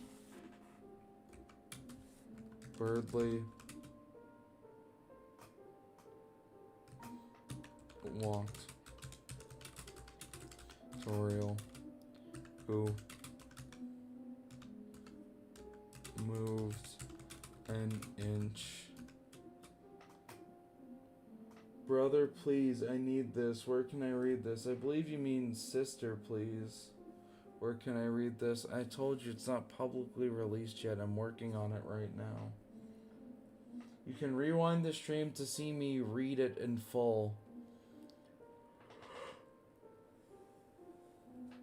I don't think I'm going to do a full reading when I finish. I think I'm going to save that for next time. Because I think I'm just going to finish and then go to sleep. Because this is like, yeah.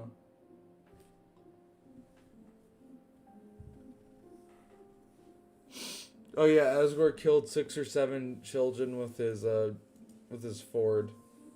Published it on Amazon Books after you hadn't moved an inch.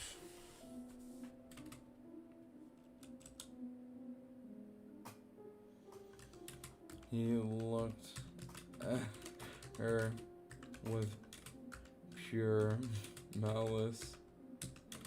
His worn, damp hospital gown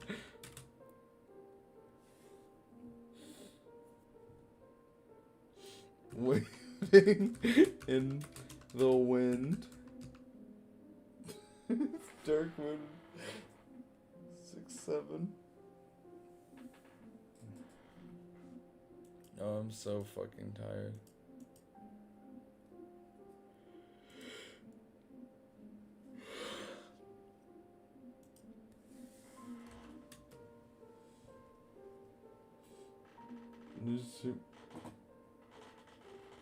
Yeah, Burley was concussed the entire time.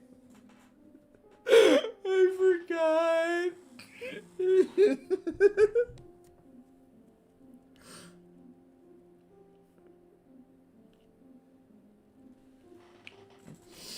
Oh my god. What have we done? This is the worst fucking thing on the planet. This is the worst fucking thing ever. This stream's gonna get claimed and I'm not gonna make any money.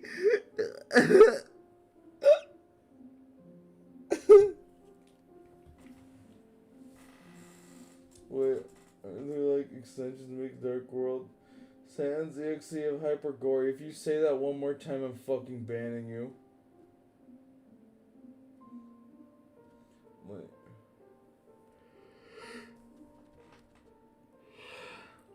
Oh no. Okay, I'm banning you. I'm sorry. I can't. I'm just gonna remove. I'm not gonna ban you. I'm just gonna remove it.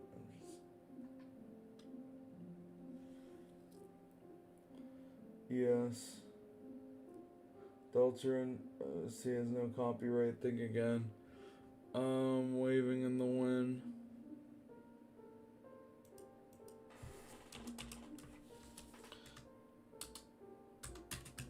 What do you have to say for yourself? Dude, you're still streaming? Yes.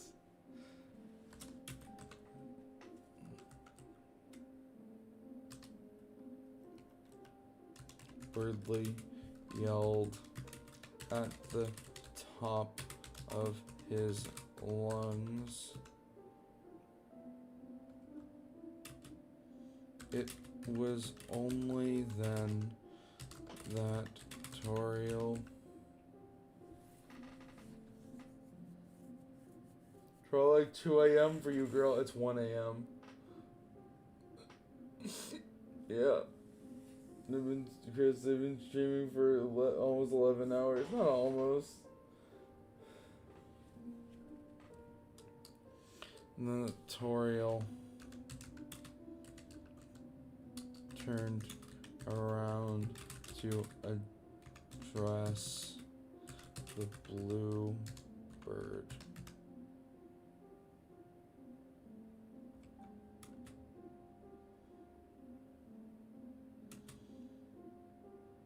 And for the first time all day, Toriel had looked weak, like a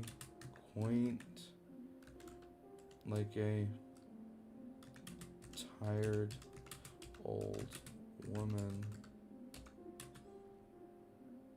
Second gotta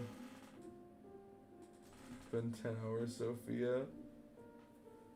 Be a good time for an energy drink. I don't have any. I can't afford any, chat. You need to donate if I need energy drinks. If you donate, I will buy a fucking pack of Monster and try it for the first time on stream. I don't care. The tired old woman.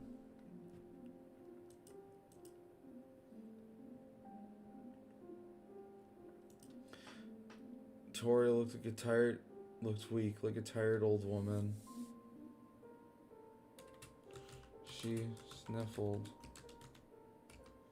There was nothing she could say. Nothing that would make what she did all right. Wait, Sophia, go to sleep. You heard them give take some beauty sleep. Dude, beauty sleep doesn't work on me. I'm still hideous. Alright.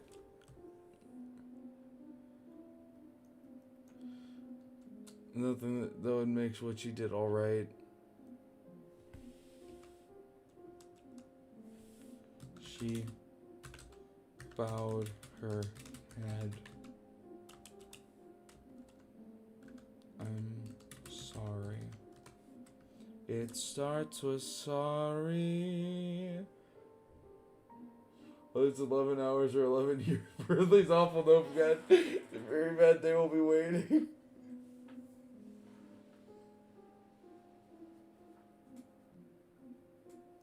I'm sorry.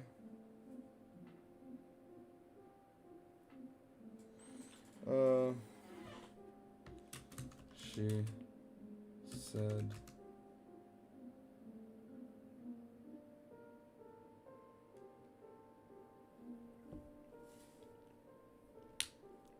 I'm sorry, she said. And that was all.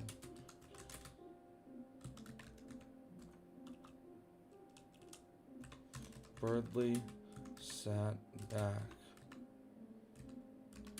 He couldn't believe what he was hearing. Toriel.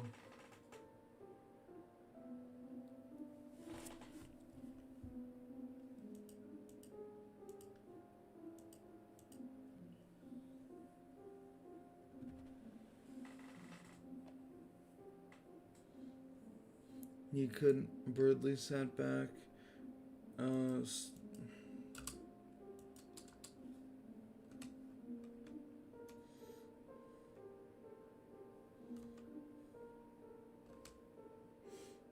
I'm shedding tears. This is so emotional. Couldn't believe what he was hearing. Before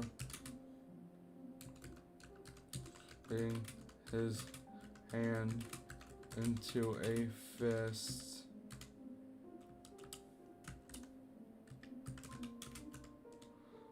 Oh, what? What did I do to deserve this? He wailed.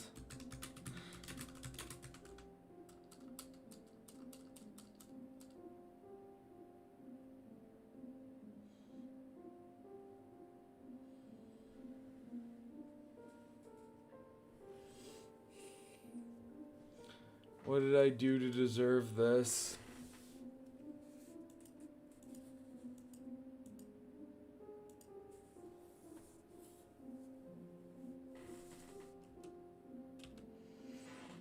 He wailed.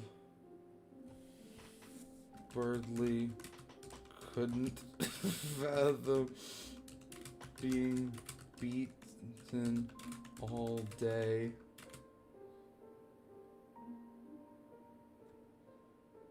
Beaten all day, and all he wanted was an explanation for why. Was someone laughing at his misfortune?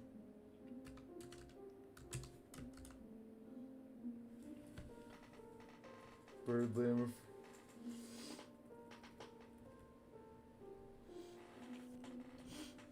was someone laughing at his misfortune? Was this just bad luck?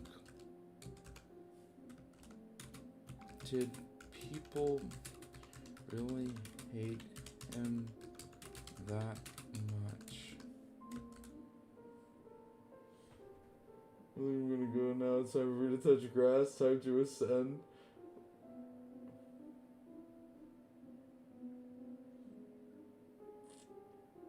This is in PEAK. If you're tired, you can't write more of it. I just want to get to the end of the arc. What did I do to deserve this?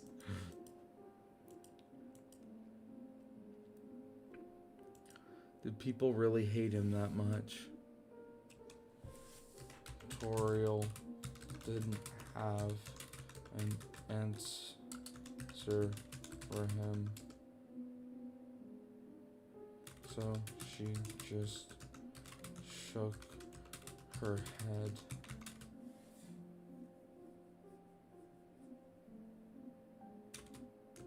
She didn't know. I'm like super broke, but here's my payment entertaining us for so long. Thank you so much. Thank you for the €5 donation. Thank you so much. Thank you. Thank you. Thank you. You want Monster recommend Ultra Rosa? Hell yeah. Bye, chatters. Oh wow. Thank you so much.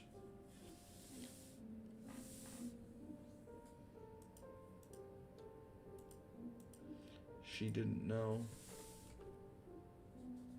You sound really exhausted. I am really exhausted. She didn't know. She had despised Birdley since he was a child. and she didn't even really know why.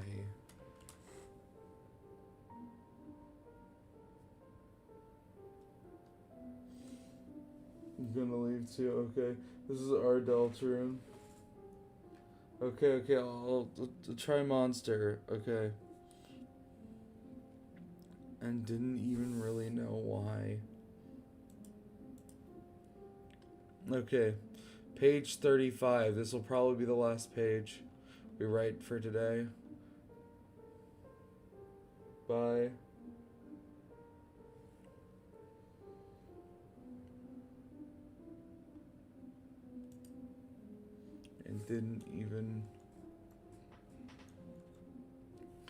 And she didn't even really know why.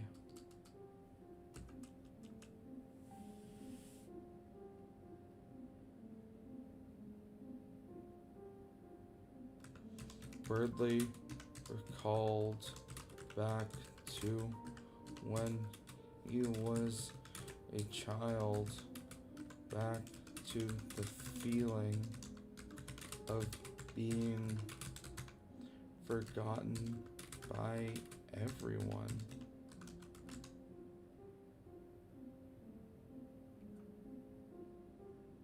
And now it seemed like the world hated him.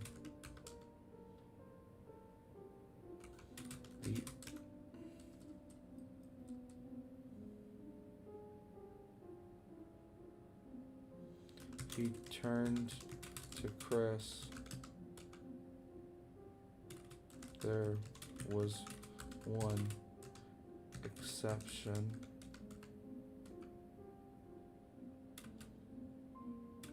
Birdley walked away from Toriel. Yes, we're almost there, chat.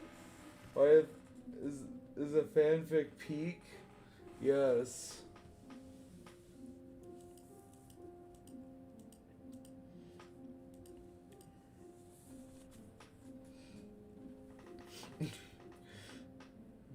Birdley walked away from Toriel. He would get any closure, and instead he walked towards Chris, hoping he didn't mess up the one good part of his day.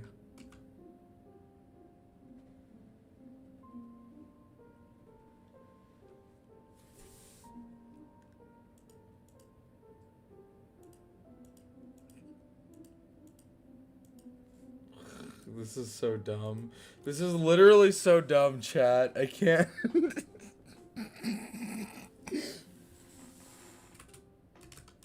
They were looking at the road that led to nowhere. Perhaps that was the fate of all living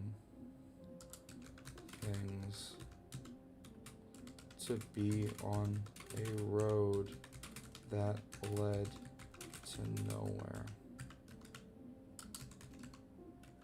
You gotta finish it. It's been going for so long. Go.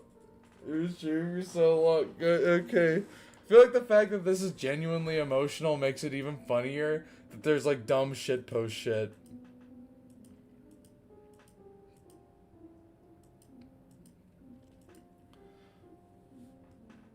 On a road that led to nowhere, they shivered. All their life, they had lost things. First, they had lost Des.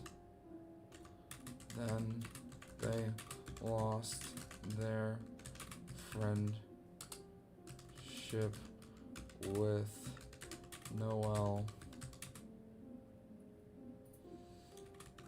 And dude, someone's making toast downstairs and it's making me really hungry.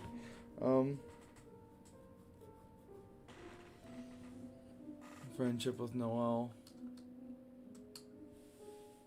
And then they had lost their father.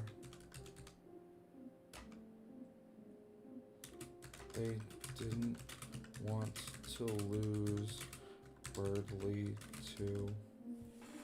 This is so philosophical. What is the embodiment of a crack fit? Hey Chris, I just joined you. Is there gonna be a second kiss scene? Yes, right now. Right now. Right now.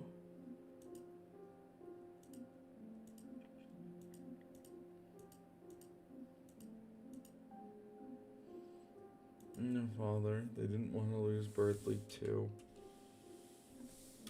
They tried not to, but began to cry.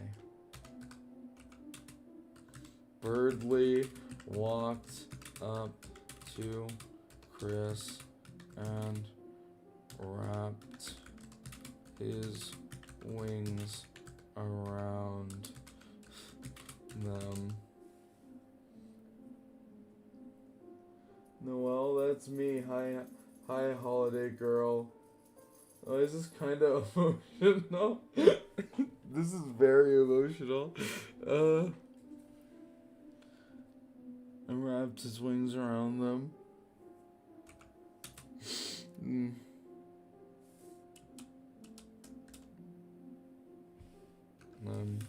I'm sorry, he muttered beneath his breath. Chris knew.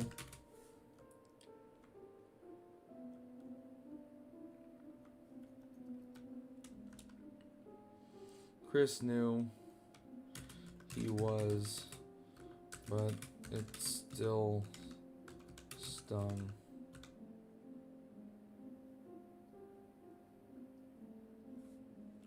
Okay. Hell yeah, you gotta... Can't tell if it's emotional rising or the music that's making it emotional. I think it's both. Ratings would go up if this shit gets uploaded to AO3. So Noah, how do you feel about these developments? By the way, you guys are free to shitpost about this. I think Demon Toriel is really funny.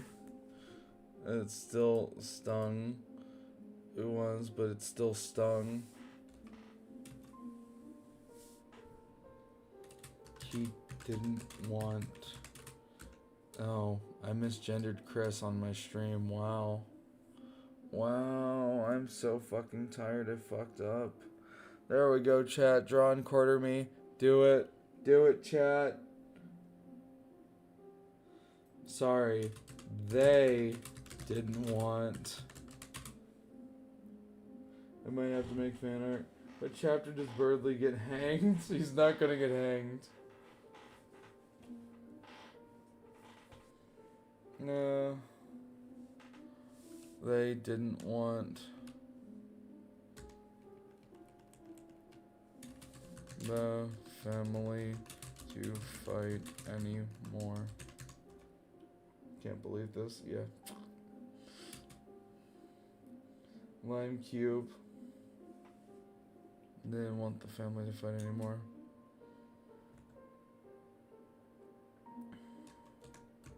They raised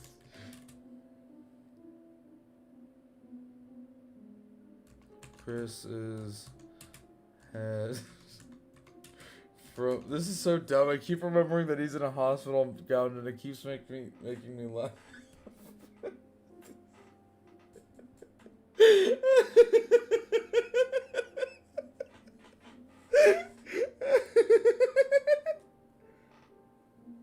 Chris lays on an egg. Chris would make an omelet with it by accident. Okay. I mean, if Birdly lays an egg, oh hell, Noel, you into some freaky shit, hell no. Right, had with a finger. He was now looking into their sad eyes, and he did the only thing that made sense to him in that moment. Okay, Chris, Lime Cube Countess kissing scene. He kissed Chris. He kissed Chris, letting them know that he wasn't going to leave. Okay, I'm gonna go to sleep, bro. I'm tired. Yeah, man, blue sky is down. This is some freaky shit myself. We're so close. We're so close to me. Let's go. It's toast. It's late. Go to bed. It smells good.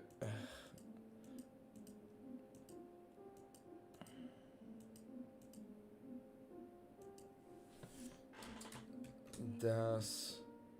He kissed Chris, letting him know that he wasn't going to leave. Hello, hi Gaster. Yes, they kissed. Alright, guys, good night. Okay. I think this is where I'm going to have to leave it. Write a better ending, Thomas. There we go. I'm tired. I'm so tired. Chat, I'm fucking dead. I'll see y'all next time. We ended it on a high note. Demon Toriel got defeated. Chris and Birdly, they kissed again. Onion San existed, and now my community ships Onion San and Birdly. Got 3 of the main cast here. Why is Gaster here? I don't know. I don't know, chat. Alright. This is good. That's good. So, yeah, we're gonna finish this probably after Christmas. And then, well, we're gonna finish the first arc. We still gotta do Chris and Noel's Steel Cage match, and then the Carol Holiday arc, which will probably be the longest. This shit rivals Homestuck epilogues. It's only 35 pages.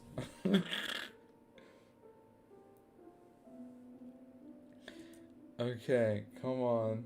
Rest well, Queen. Thank you, Chris Streamer channel. You guys can use, I don't know, if you get, feel free to make fan content of Birdly's No Good Very Bad Day. It fills me with determination.